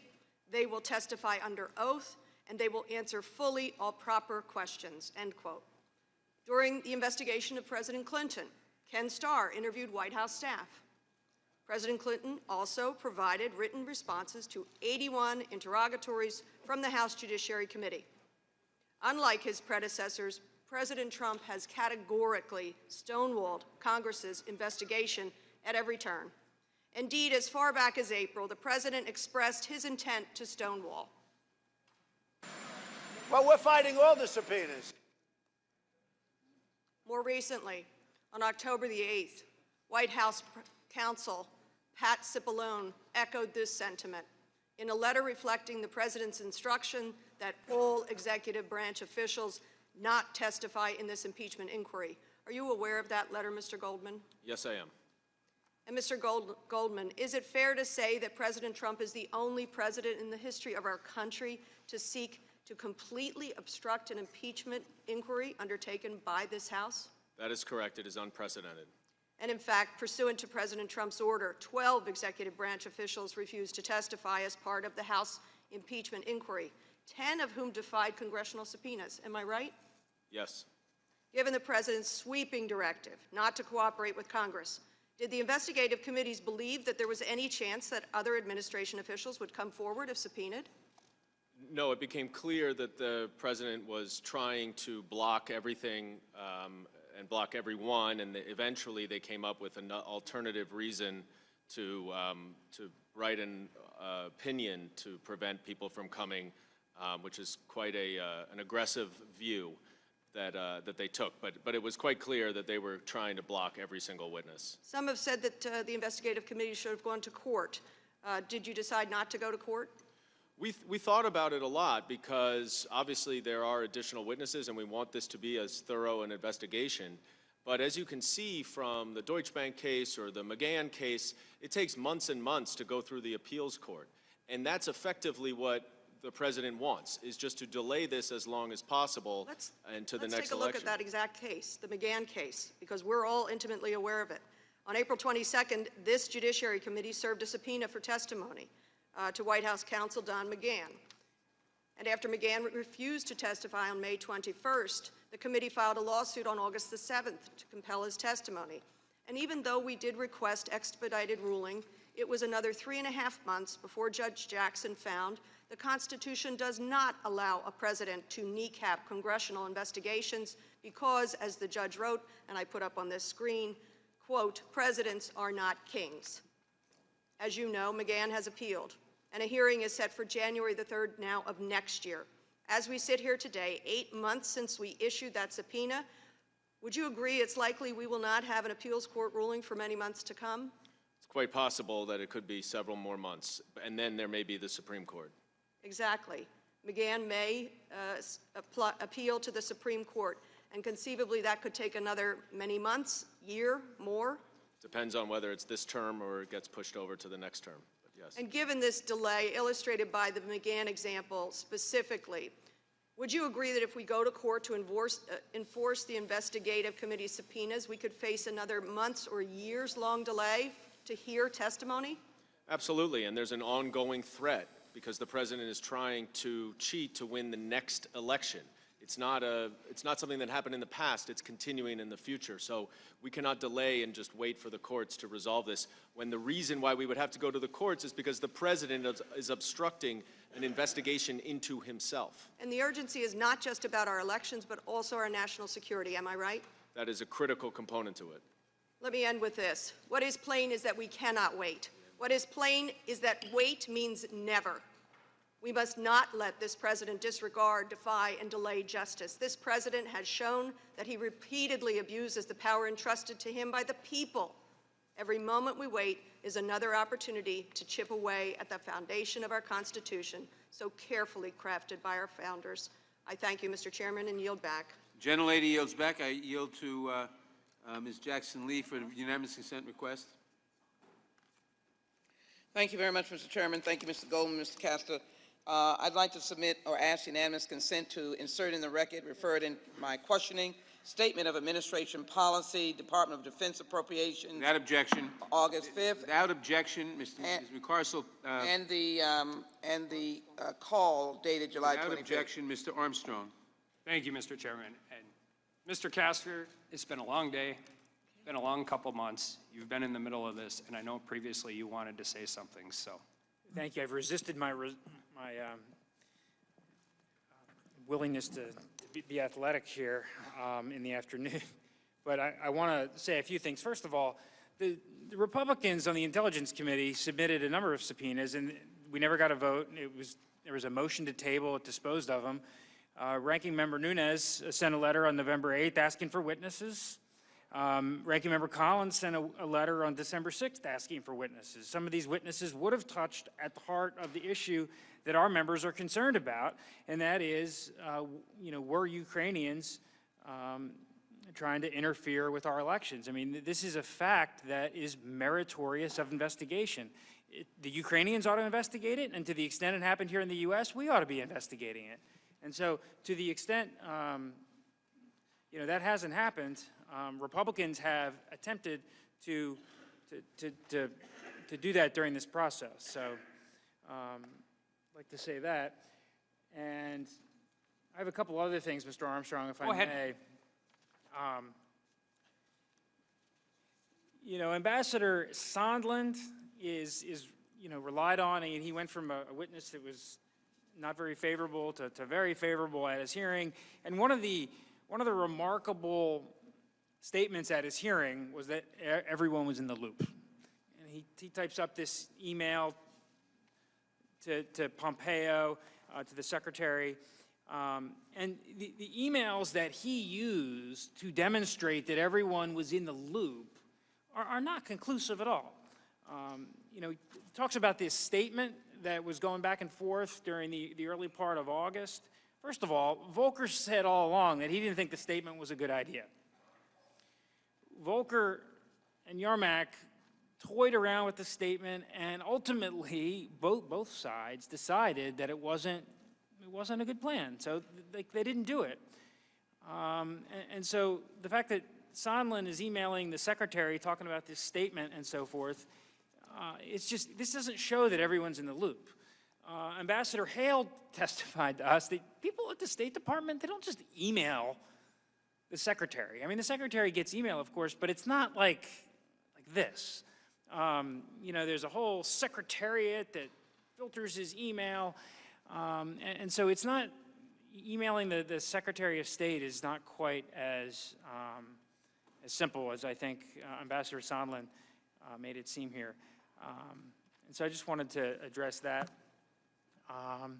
We talked a couple times about the reliability of George Kent's notes.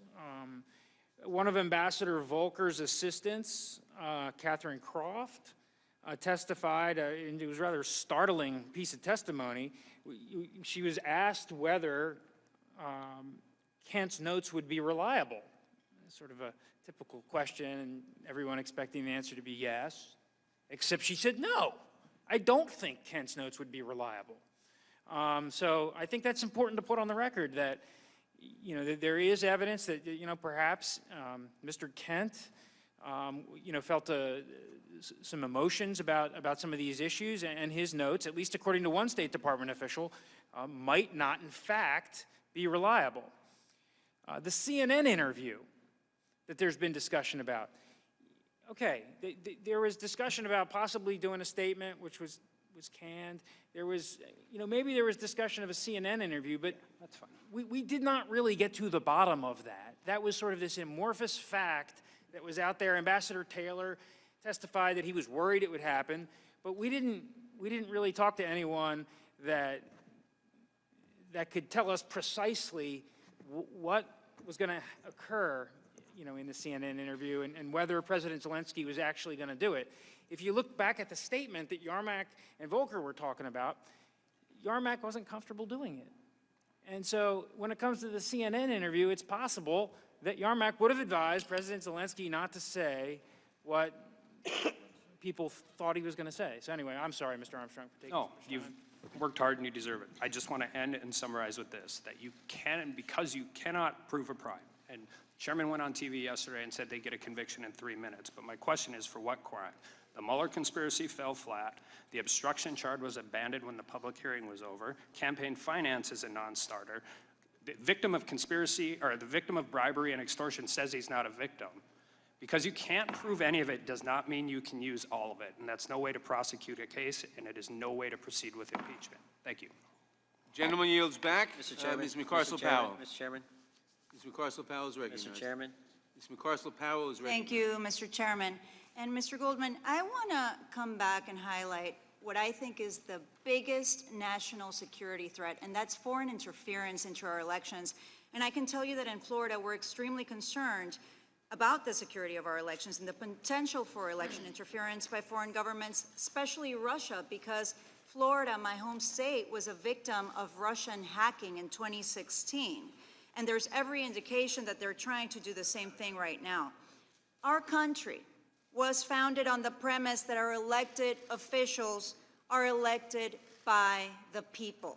But President Trump doesn't share these ideas. He has and continues to demand foreign interference into our elections. He doesn't want the American people to decide. He's inviting foreign interference, allowing foreign governments to decide that for us. Mr. Goldman, it's been confirmed that President Trump's campaign actively sought Russia's interference in our 2016 elections, correct? What Special Counsel Mueller said is that President Trump did invite them and solicit them to hack Hillary Clinton's emails. Ultimately, the Trump campaign, I think, was welcomed, knew about the interference, welcomed it, and utilized it.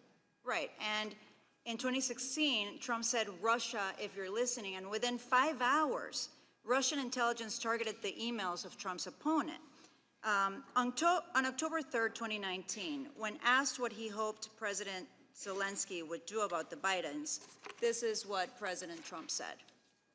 Well, I would think that if they were honest about it, they'd start a major investigation into the Bidens. It's a very simple answer.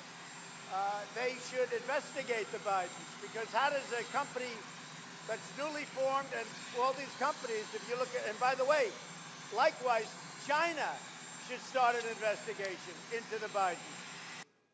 And let me just point out, the president doesn't mention corruption, does he, Mr. Goldman? No, he doesn't. As I said, it became quite clear in all of his comments and all of the other witnesses that any mention of corruption or anti-corruption was really meant, and the evidence showed this, was really a euphemism for the investigations. Correct. And Trump is not only asking, President Trump, excuse me, is not only asking Ukraine, but he also says China should start investigating his political opponents. The president's pattern of behavior is incredibly disturbing. Russia, Ukraine, China, he's inviting 3 countries to help him in his re-election campaign. And Mr. Goldman, I don't see any reason to believe he wouldn't ask any other governments, for example, Venezuela, correct? He could, I mean, at this point, he has shown not only a willingness to do it multiple times, but I think more importantly for all of the members' consideration, he's also shown a lack of contrition, a lack of acknowledgement that what he is doing is wrong and that it is wrong. And if you don't recognize that it is wrong, then there is no reason why you won't do it again if you've already done it. Exactly. I mean, we saw Giuliani in Ukraine just 3 days ago. And last night, I want to point out that the Washington Post actually released an article saying that Rudy Giuliani has been now advising on how to open a back channel between President Trump and Maduro. So I'm very worried about that. Now, I don't think we have any time to wait to see if any countries are now going to take him up on the offer to help him in his re-election campaign. Mr. Goldman, did the investigative committees reach any conclusions about the ongoing threats, the continuing risk that the president poses?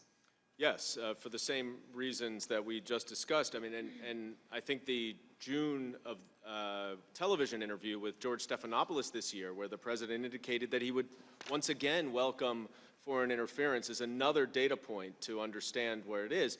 And I would just say to Mr. Reschenthaler, who was saying that he's got such a great record and that the Democrats just don't want him to win, the question is, if that is the case, and that very well may be the case, then why does he need to cheat to win the election? Why can't he just go on his own platform? I think the Constitution demands that the president follow the rule of law and fight to keep our elections fair, free of corruption, and free of Russian interference, foreign interference.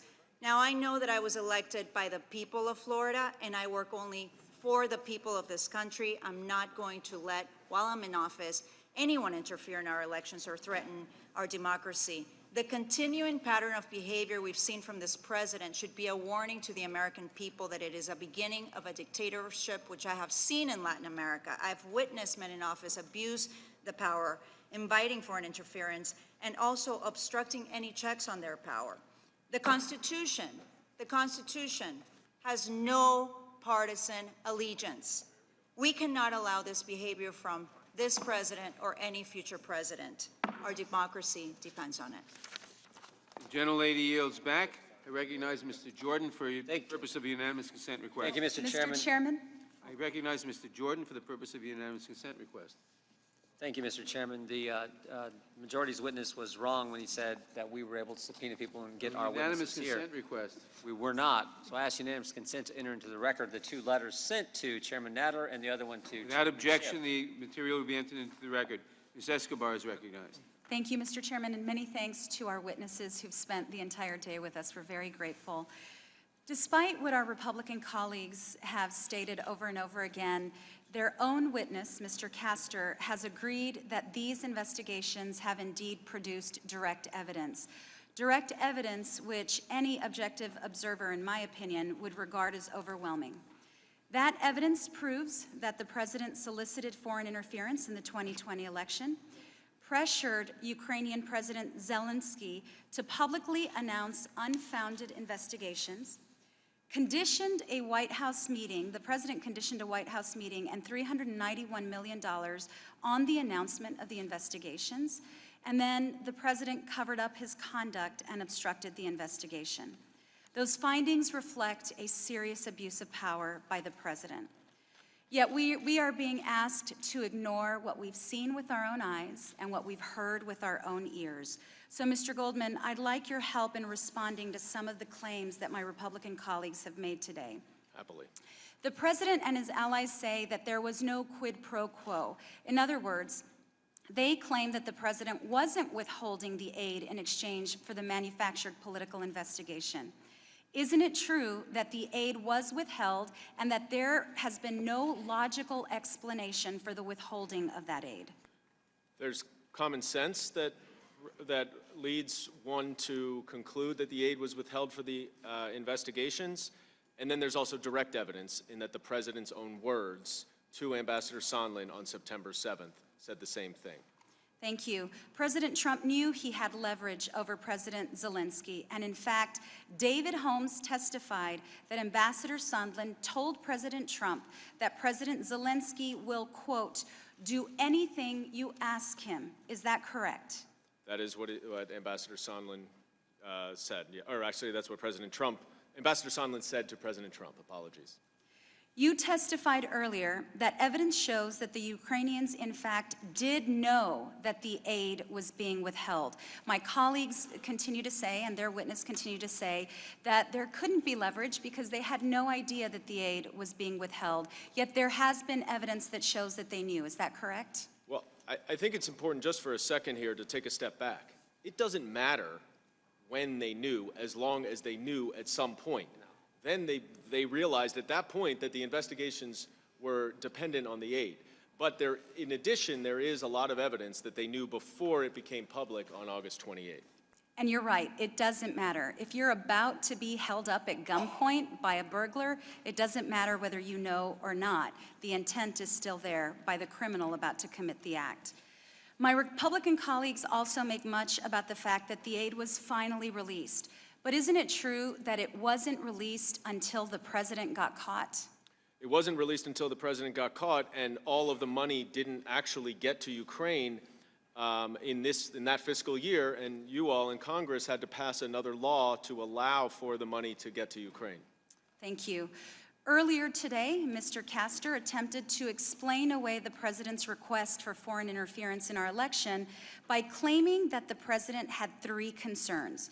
That number one, the president was concerned about Ukraine corruption. That number two, he was concerned about burden sharing with Europe. And number three, he brought up the debunked conspiracy theory about Ukraine election interference, which, by the way, that last point we know is a Russian talking point. Mr. Goldman, did the investigative committees consider those three explanations? And if so, what did the evidence show about whether President Trump's request was actually motivated by those concerns? It's a very good question. There are two things that were discussed here today. One is evidence, and one is assertions and opinions. Based on the evidence, there is no evidence to support any of those three things that you just mentioned. There's no evidence to think that the president acted towards Ukraine because of his concerns about corruption, even if he held those concerns. That was not the motivating factor. There's no evidence that his concern about other European countries giving enough money motivated him. And there is certainly not a reasonable belief, given all of the evidence, that he believed that Ukraine interfered in our 2016 elections. Thank you. I'd like to close with what our scholars explained to us last week about why all of this is so important.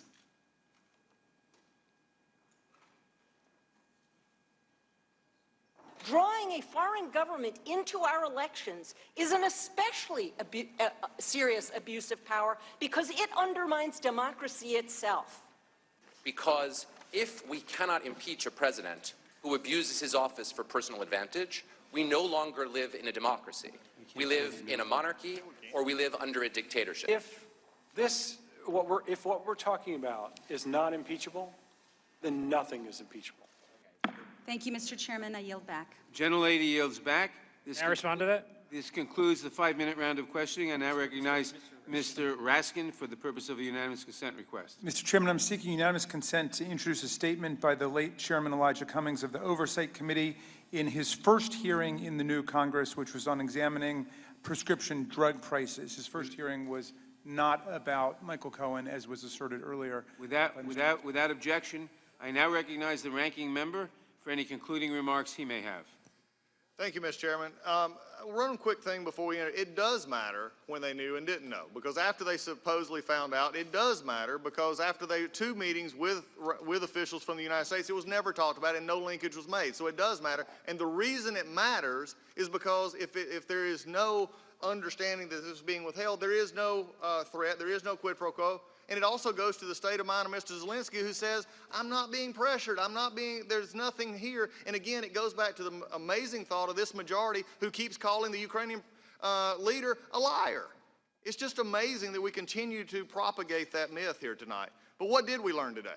Here's some things we did learn today. It's an unprecedented hearing that Mr. Sensenbrenner and others talked about, in which staff basically not members gave testimony and questioned each other and got into very heated debates with each other. This is not what the Judiciary Committee should be doing. It's not the way this should be held.